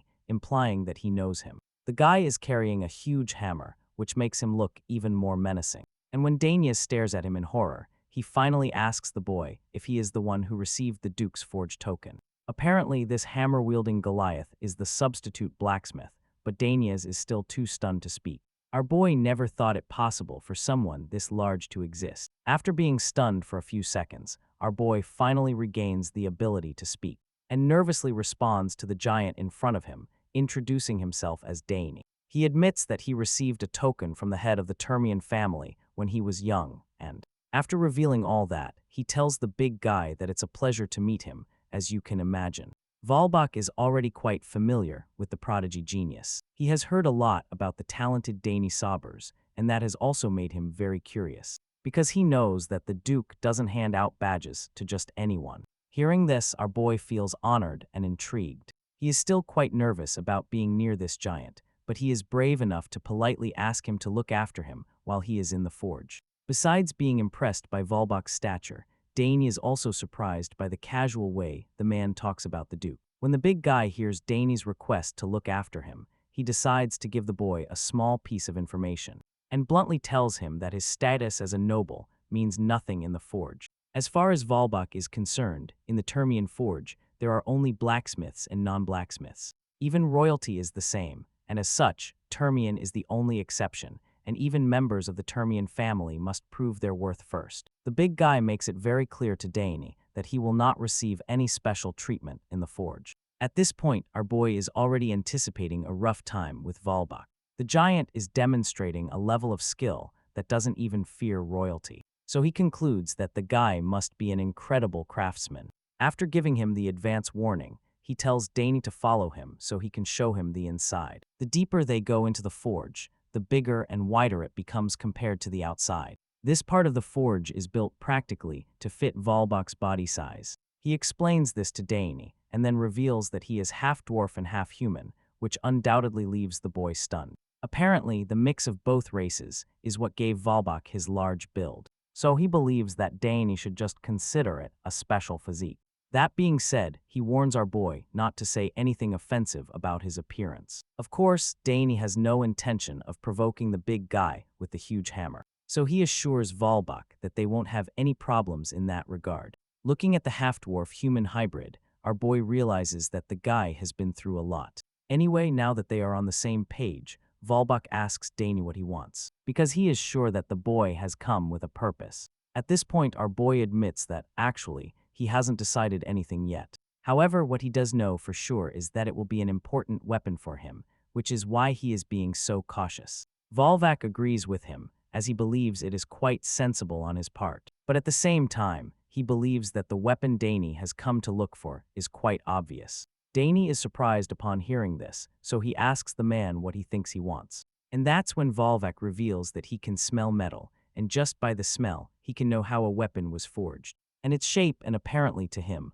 our boy smells a good spear and a good dagger. Therefore, he knows for sure that what Dane wants is not a spear or a dagger, since he already has both. Of course, our boy is impressed by the fact that someone is capable of identifying weapons just by smell. That is, the ability is truly incredible and precise. Dane is really impressed, so he praises Volbat for his ability and, in response, the giant blacksmith welcomes him to his personal workshop. The man guides him, and Dane follows him to discover the enormous workshop, where everything is larger than usual. Since our boy already has good spears and daggers, Volbeck asks him if he would like to forge a sword for a change. Hearing this, our boy becomes even more curious, but he cannot see any of the enormous swords on the huge workbench due to his height. Anyway, the genius wasn't very sure what he wanted, so when Volvac suggests he make a sword, he becomes very confused. The big guy tries to convince him that it is the right choice, admitting that the sword is one of the weapons he makes best. As far as Volvek is concerned,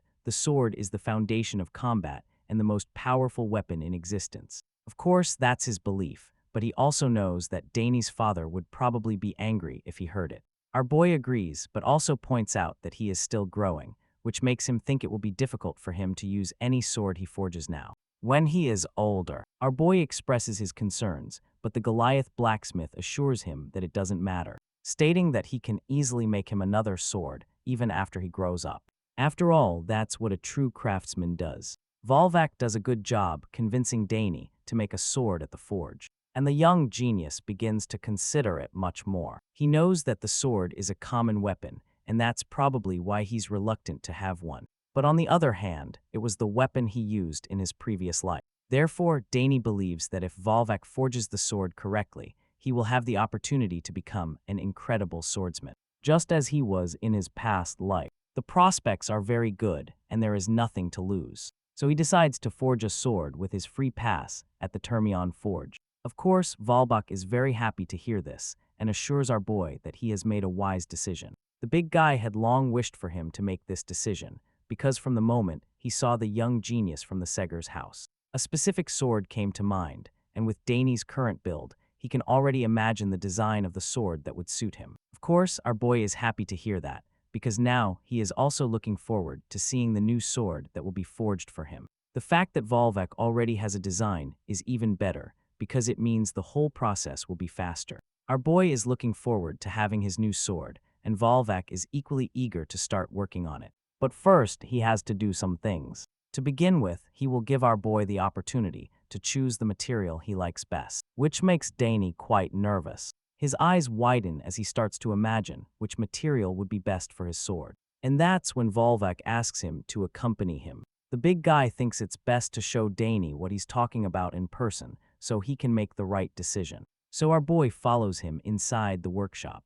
Shortly after, they arrive at a specific location in the forge, and their Volbach shows Dane a shelf full of different materials. These differently colored gemstones are lined up in the cabinet for the boy to feast his eyes on. When he sees them, he is impressed. So he asks Volbach if all these materials are actually used to make equipment. In response, the half-dwarf human hybrid tells him that every mineral in the world can be found in this place. Hearing this, the prodigy becomes very excited, so he asks if he can take a look at. Of course, this is the only way the boy can make the best decision. So Volbach gives him permission to take a look around the place. Dane runs to the other side of the large shelf, where there are more sparkling stones, and many of them catch his eye because they look so rare. However, there are a few in particular whose gaze he cannot take off. Then, when Volvac notices him lingering in that spot, he praises the boy for having a very good eye. Dane is truly amazed by the sparkling stones and seems to feel a small affinity for these particular ones. Among these eye-catching gems, there are not only rare minerals, but many that he hasn't even seen with his own eyes before. At this moment, our boy is quite hesitant because he finds it hard to choose. Many of them look fascinating to him, which makes him ponder what he should do. Among these rare minerals he is observing, the large blue one he is looking at right now is called Terragang. It is light, durable, and can reflect impacts. Volbach gives him some data on the mineral, hoping it will help him make a decision. The big guy explains that Terragang is better suited for armor than weapons. But the strange thing is that there isn't enough mineral to make a full suit of armor. That's how rare it is. Obviously, this is not the quality he is looking for, so he discards the Terragang from his options. Once that is discarded, he points to another large red stone on the shelf to ask about it. Just as Dane is about to pick it up, Volbok warns him not to touch it because it contains poison. And then he identifies the mineral as Isandanyo. The giant blacksmith stops Dane in his tracks and informs him that he would need neutralizing gloves to be able to handle that shiny red stone. Once again, this is not the kind of quality our boy is looking for. He definitely doesn't need something that can poison him. The Isandanyo is too dangerous, so he concludes that he cannot use it. Just as it crosses his mind, his gaze suddenly shifts from the red mineral to another mineral on the other side of the room. It is a large black crystal-like rock, just like the others, but this one seems a bit strange to him, especially because it is alone on a platform. Dane is immediately fascinated by the rock, so he runs towards it, curious to find out what it is. He asks Volbat what it is called, but the hybrid is reluctant to say it at first. The blacksmith suddenly puts on a very serious expression, as if he doesn't like the way things are going. Despite this, he tells Dane exactly what he is looking at, and reveals that it is called Arcanum. Apparently, our boy is familiar with the name, because he almost goes into shock because he hears it. Apparently, this mysterious black material found there is a mineral from the ancient magical kingdom of Arcana. He is not sure, but Volbok confirms his assumption and reveals that Arcana is a metal excavated from the ruins of the royal castle of the Old Kingdom. The blacksmith tells all this to the Sogres boy and lets him know how extremely rare it is. Very few ruins remain, and almost nothing of the old castle. But apart from knowing that this glass-like material is actually metal, no one has been able to discover its purpose or composition. Of course, this piques our boy's curiosity again, so he asks Volbok why they still don't know what Arcanium is for. At this point, the blacksmith explains to him that it is because the mineral cannot be smelted or analyzed with current technology.